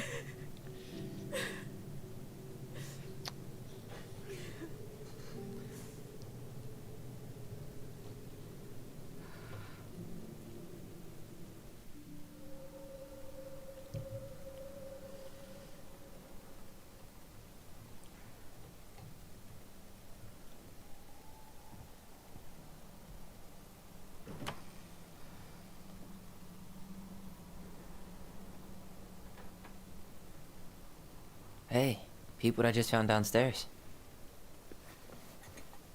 What do you think? Will it have aged well, or just gone bad?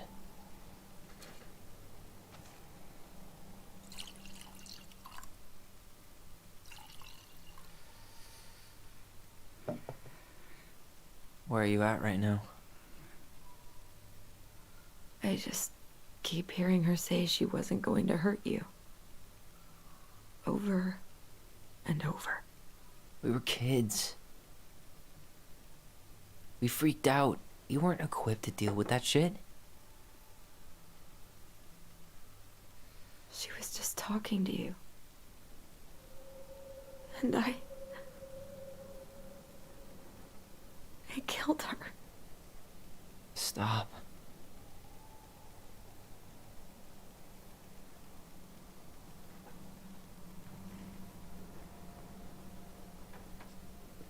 I don't want to use our voice again. Ever. What? Seriously? I don't know. But I want to stop feeling like this. And I think we'll be better off without it. This morning, I kept getting these horrible visions. Of you and Marianne and Eddie. Visions? Like our memories? Yeah, but different. It was all my worst thoughts brought to life. You were in my bedroom saying I abandoned you. Eddie called me a snake. I'm sorry. I should have been there for you. It's okay. I was the one who walked out. I can't let that happen again. I don't think it will. Something's been pushing us to find answers. And now we have them. Maybe I'm wrong. And if it stays bad, we can stop. But I really want to keep what makes us, us.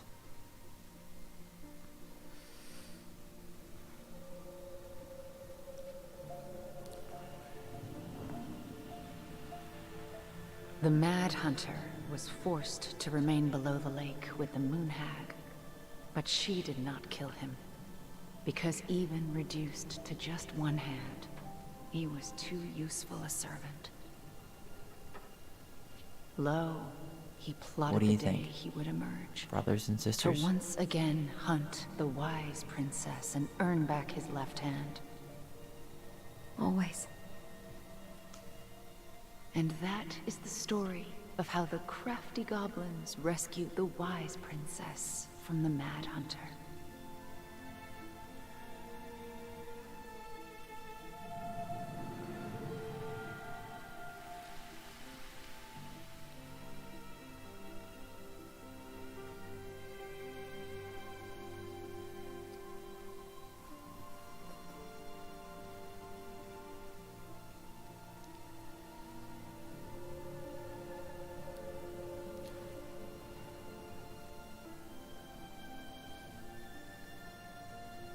I got the other ending last time I played because it was too emotional and just didn't want to trust Tom whatsoever. I just refused to believe he would say anything that wasn't just lies and bullshit to save himself. But all the evidence points to Marianne not, trying to kill them. I think ultimately about Marianne that she was a very troubled mother who tried her best. And I also think that she did some transphobic things early on, in the very least. Like she stole the diary, for instance, which was entitled as Freck. And as I said, she left Tyler with the impression that she was a transphobic mother, so she must have done enough and frequently enough that it has affected him. Even if she might have been trying to turn around, as you can see by the fact that she got the Raising Your Trans Kid book. So as you said, she might not have been the monster they made her out to be, but there is some nuance here. And that's what I also said about this game when we got into it early on. I like how all the characters are, people. Even Tom, he's a person. He's a dickhead, but he's a person. There are more than one facet to him. One last look. I'm good to go.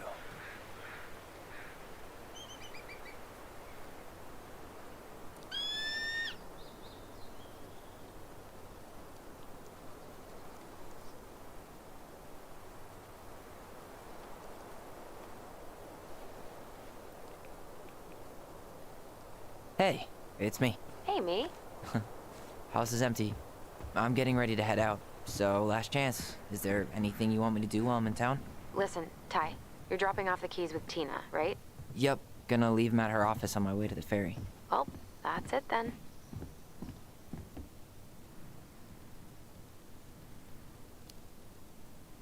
How's Juno? Big and full of people, even without tourists. Michael's been writing up rules for the apartment. I need your support against his whole food policy. Just refuse to sign anything until I get there. Okay? Okay, but you better hurry. If he gets his way, we'll only have one small shelf for junk food. What? Heresy. I'm gonna need like twice that just for snack cakes after my surgery next month. I know, right? This cannot stand. How are you? Good, actually. Really good. You? Same. You know, emptying the house really cleared my head out. Thanks for doing that. The observatory really needed me this week. And after everything that happened, I just felt like I needed to keep some miles between me and Delos Crossing. No worries. You still loving your therapist? Gail, yes. I was actually just doing some letter writing she assigned me as homework. It really helped me get some perspective. That sounds awesome. Did you see the article I sent you about Tom losing the election? Ah, yes. I saw your message right before derby practice, so I didn't have time to read it. But I did cackle at the headline. Did you picture Tom's face whenever you went in for a block? No, but that is a great idea. Anyways, I'm glad Tessa finally left his ass. Karma is a bitch.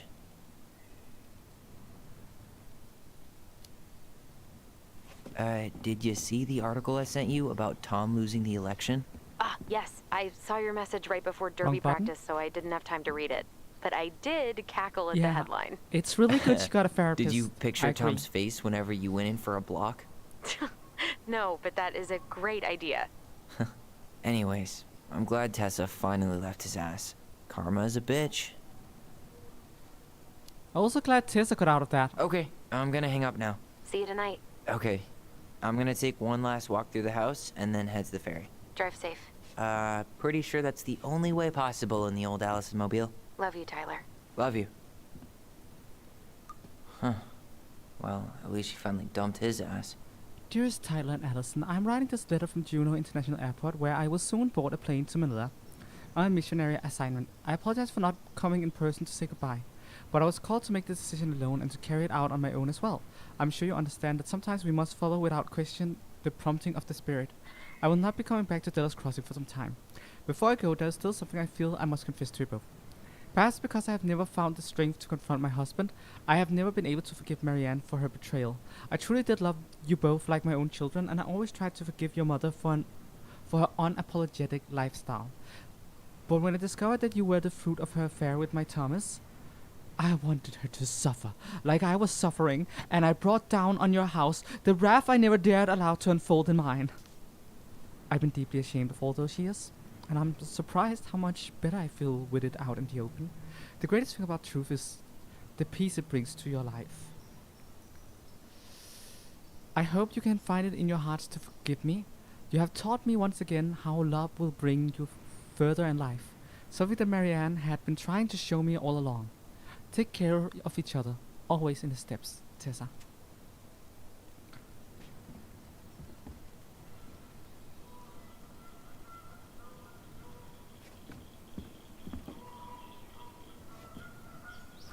Sucks to suck, Thomas Anthony Vecchi. Very, very Lost by Amy Chung. Delos Crossing AK Thomas Vecchi loses mayoral election against current Mayor Lizzie Sko. Mayor Lizzie Sko declared victory in her bid for re-election over controversial challenger Thomas Vecchi. With almost 68% of the vote, Sko's triumph was the widest margin of victory in Delos Crossing history. Her rival local business owner Vecchi sparked much debate in the community over his gun control policies. But Sko's success has been mainly attributed to her willingness to reach across party lines.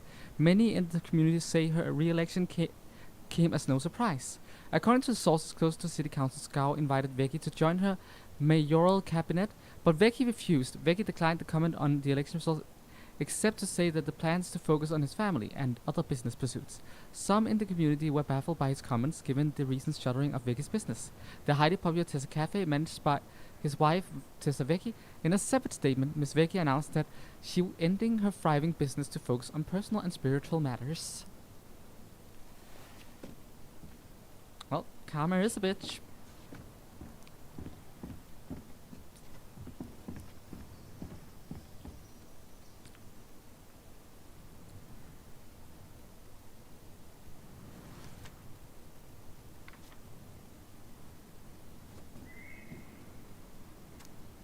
Dear Alice and Tyler, I am not sure where I'm supposed to send this, so I hope I will reach you.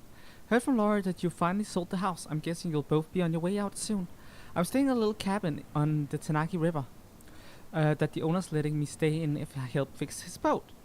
It's been nice to start over, but my sponsor at AA says it's important I don't completely erase the past. Something about being part of my history. You two have been an important part of everything, and so I hope you won't mind me writing this letter, even though words and me sometimes get twisted up. You both have your busy lives, but it's really great if we could meet sometimes. Step 9 of recovery is about making amends, so I hope that with everything that happened, you guys might let old Sam apologize for all the hurt I did. I could drive to Juneau, or you could even come visit Tanaki. Got a nice pull-out, but you'll have to fight for the blanket. Just kidding. That's two. One of them's kind of smelly, though. Got you again. Please take care of yourself, Sam. P.S. Got adopted by a stray mod that hung around the docks. I named her Skipper. I love how you phrased that. Not that he adopted the mod, no. I got adopted by a stray mod. I guess that mod must have really liked him. Oh, I'm glad Sam is doing better. Man, seeing it empty is so weird. But at least it's the last time we'll ever have to.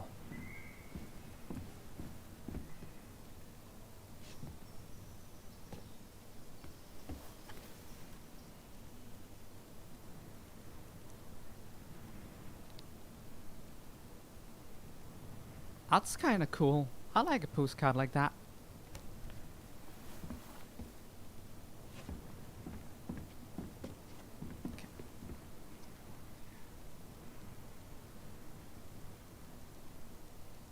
Must be a relief to finally be done with that place. No doubt. Its traffic's not too bad. I should be back at the place around 4 p.m. Traffic in Delos, only if Mailbug Bandit escaped. Hey, I'm making that biscuit thing you like. Damn, on my way. I'll probably take out some fire hydrants and stop signs. Don't die, I'll keep it warm. See you in a few.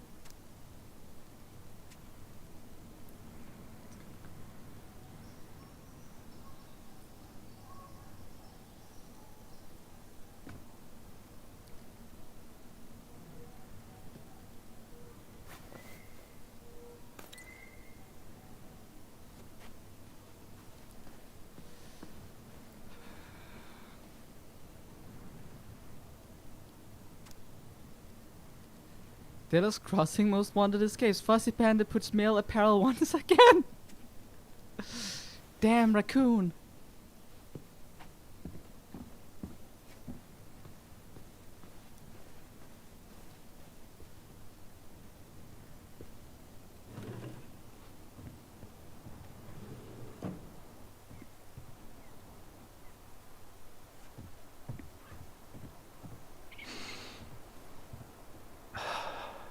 Gonna miss this. One more jog down memory lane, Mr. Ronan? Hey, I'm having a private moment with me, myself, and I here. Okay, carry on.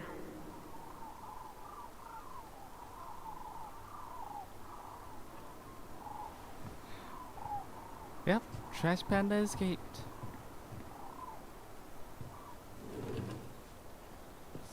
I'm thinking about going upstairs and then see if I can get down to the boat, to the dock again. And then we're gonna leave.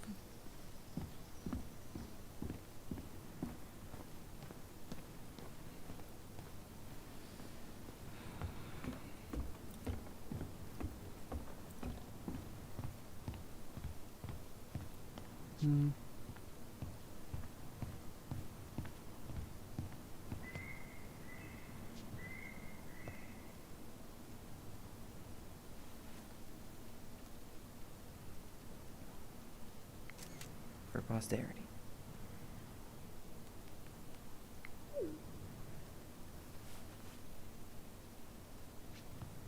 It's honestly a nice house.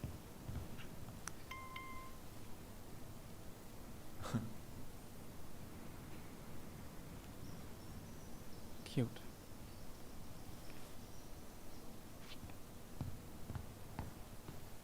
And since it's the murder house, you could probably get it for cheap. Then again, I wouldn't like living in America, so there's that.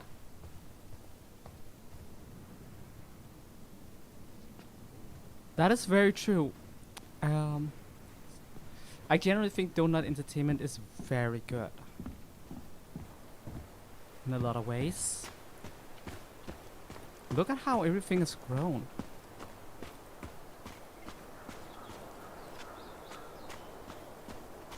Okay, I guess we're not getting in here.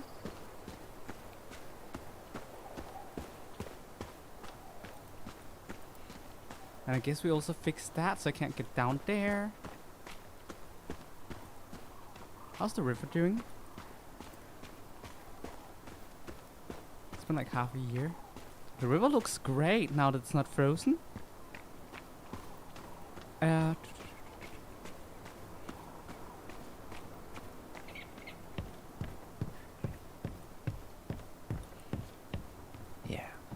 time to move on. It also has a really nice dock.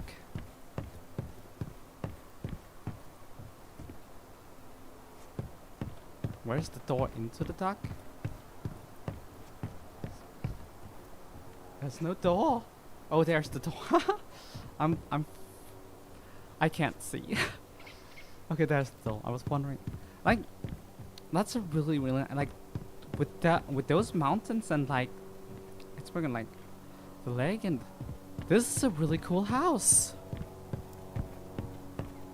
But yeah, it's been a good ride. It's a great story. As I said, generally I think Donut Entertainment writes really great stories. So yeah.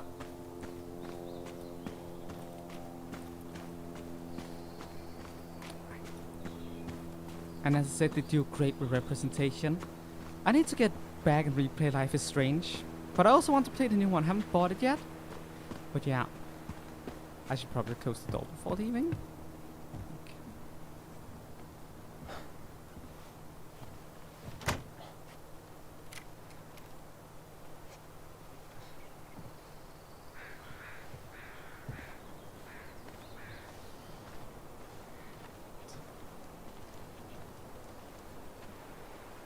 Well, this is goodbye for real, I guess.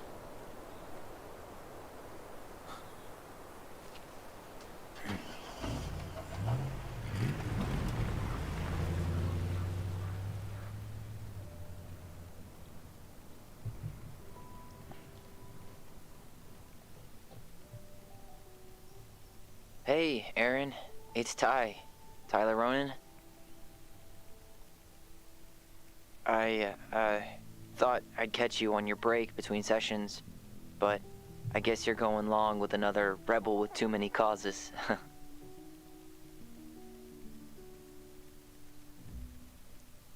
I know I haven't reached out since I left Fireweed, but I just wanted to say, well, you were right about grief. About it going in circles.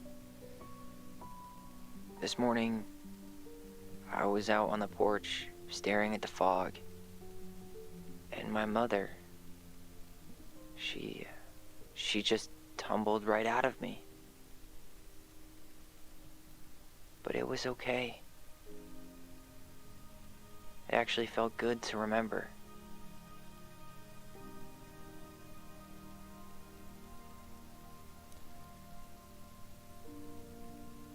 Anyway, give me a call back if you get a chance. I'll see you around. And thank you.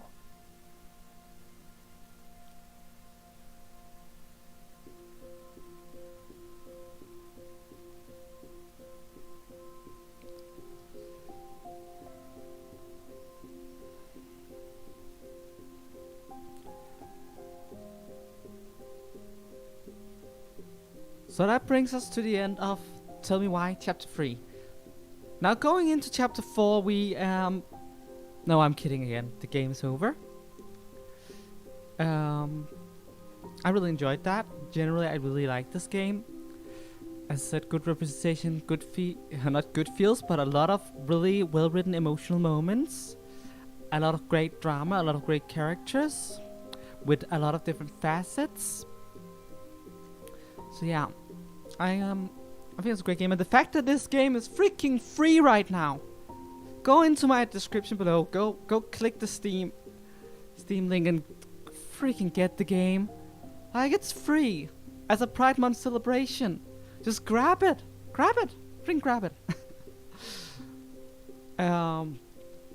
Also, I'm not getting paid to say that. Imagine if Don't Not Entertainment actually did like a actually kind of left me a what is that called? Collaboration? No, a sponsorship. That would have been cool. That would have been really cool, but no. No, I'm not getting paid to say that. I just love the game. And also, I think it's like playing games with good representation is a good way to celebrate Pride Month. There are many ways to celebrate Pride Month. I mean, I have my Pride flag hanging in the background, but I always have that this flag in the background. Be it Christmas, be it Easter, be it Pride Month. I'm proud of who I am. So.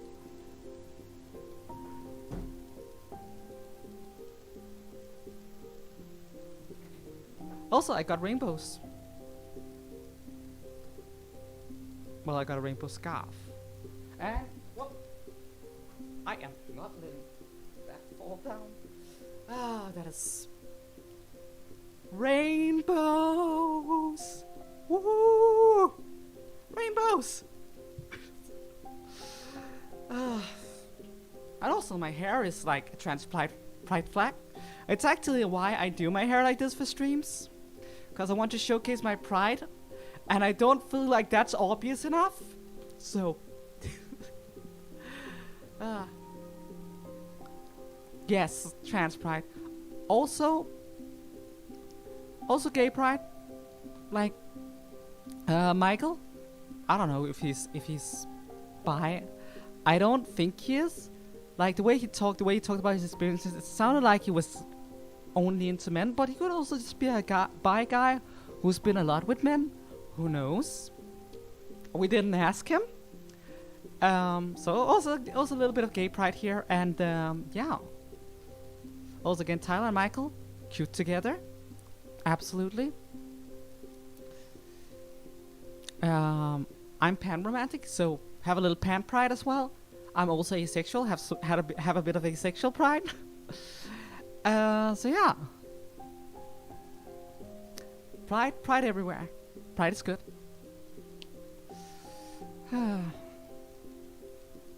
Maybe I should have like I have the trans flag and rainbow cause. Maybe I should have like the pan flag and the not the the ace flag somewhere in here too.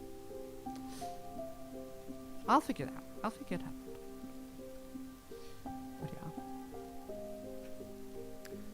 So, Allison was grateful they completed Marianne's puzzle. 16% forced the chest open. Again, no patience. Allison was influenced by Tom's testimony. 0% believed in Tom's testimony. 100% believed in the twins' memory. That's interesting. That means I wasn't the only one who was very affected by the emotional scene and how Tom seemed absolutely untrustworthy. But again, with everything else around, it did seem like Marianne didn't want to hurt her children.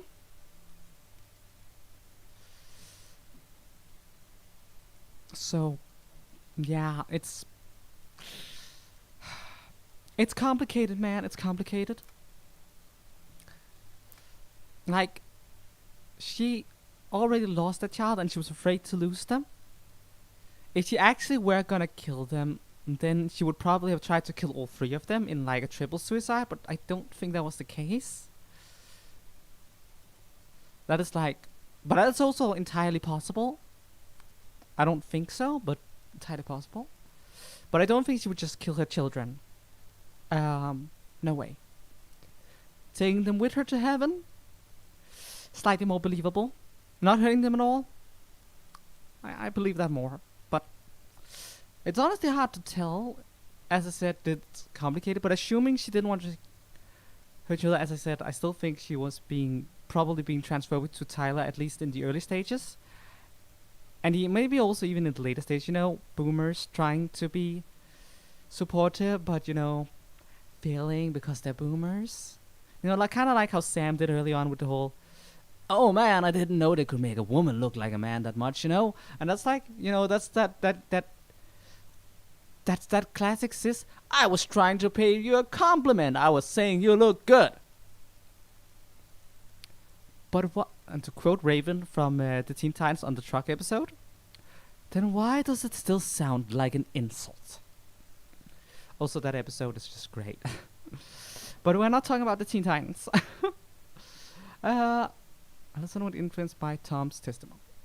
But yeah, complicated stuff. The twins trusted their bond and kept their voice. 95 held on to their voice. 5% let go of the voice.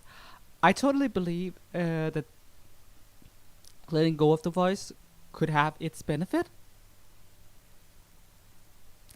Like the thing where if Marianne actually didn't want to hurt the children, then what would have to have happened was that they confused two memories with each other, or that the other memory ended up echoing in their ears, and that's what they heard.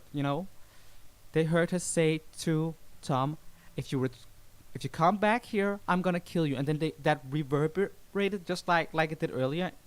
If that happened, if that actually happened, that means that these things not only can manifest as powerful emotional illusions, but they can also result in misunderstandings that can cause various degrees of trouble. And yeah.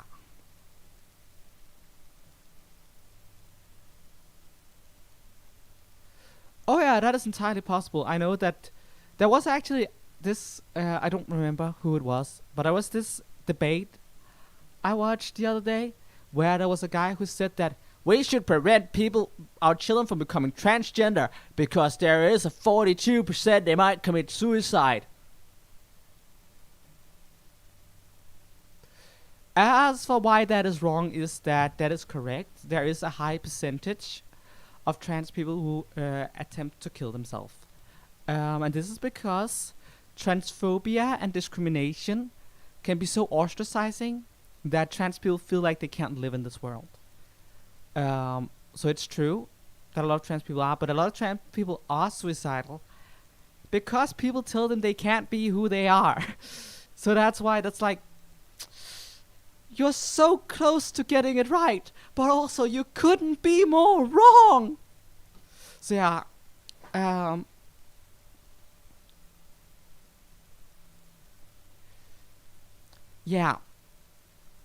yeah, exactly what I'm saying here.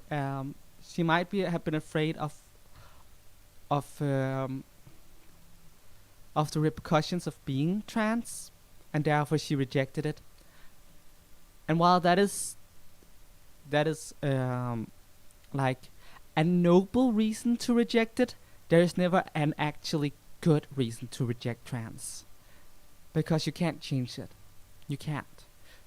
You can support it, you can affirm it, and then the trans person might go on to live a happy, fulfilling life, or you can reject it and invalidate it, and that trans person will go on to have mental issues as a result. That is the choices you are left with when you have a trans kid to deal with. And yeah.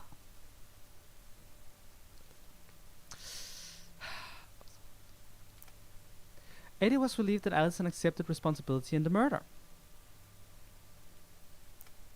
Sam lost his temper on Allison.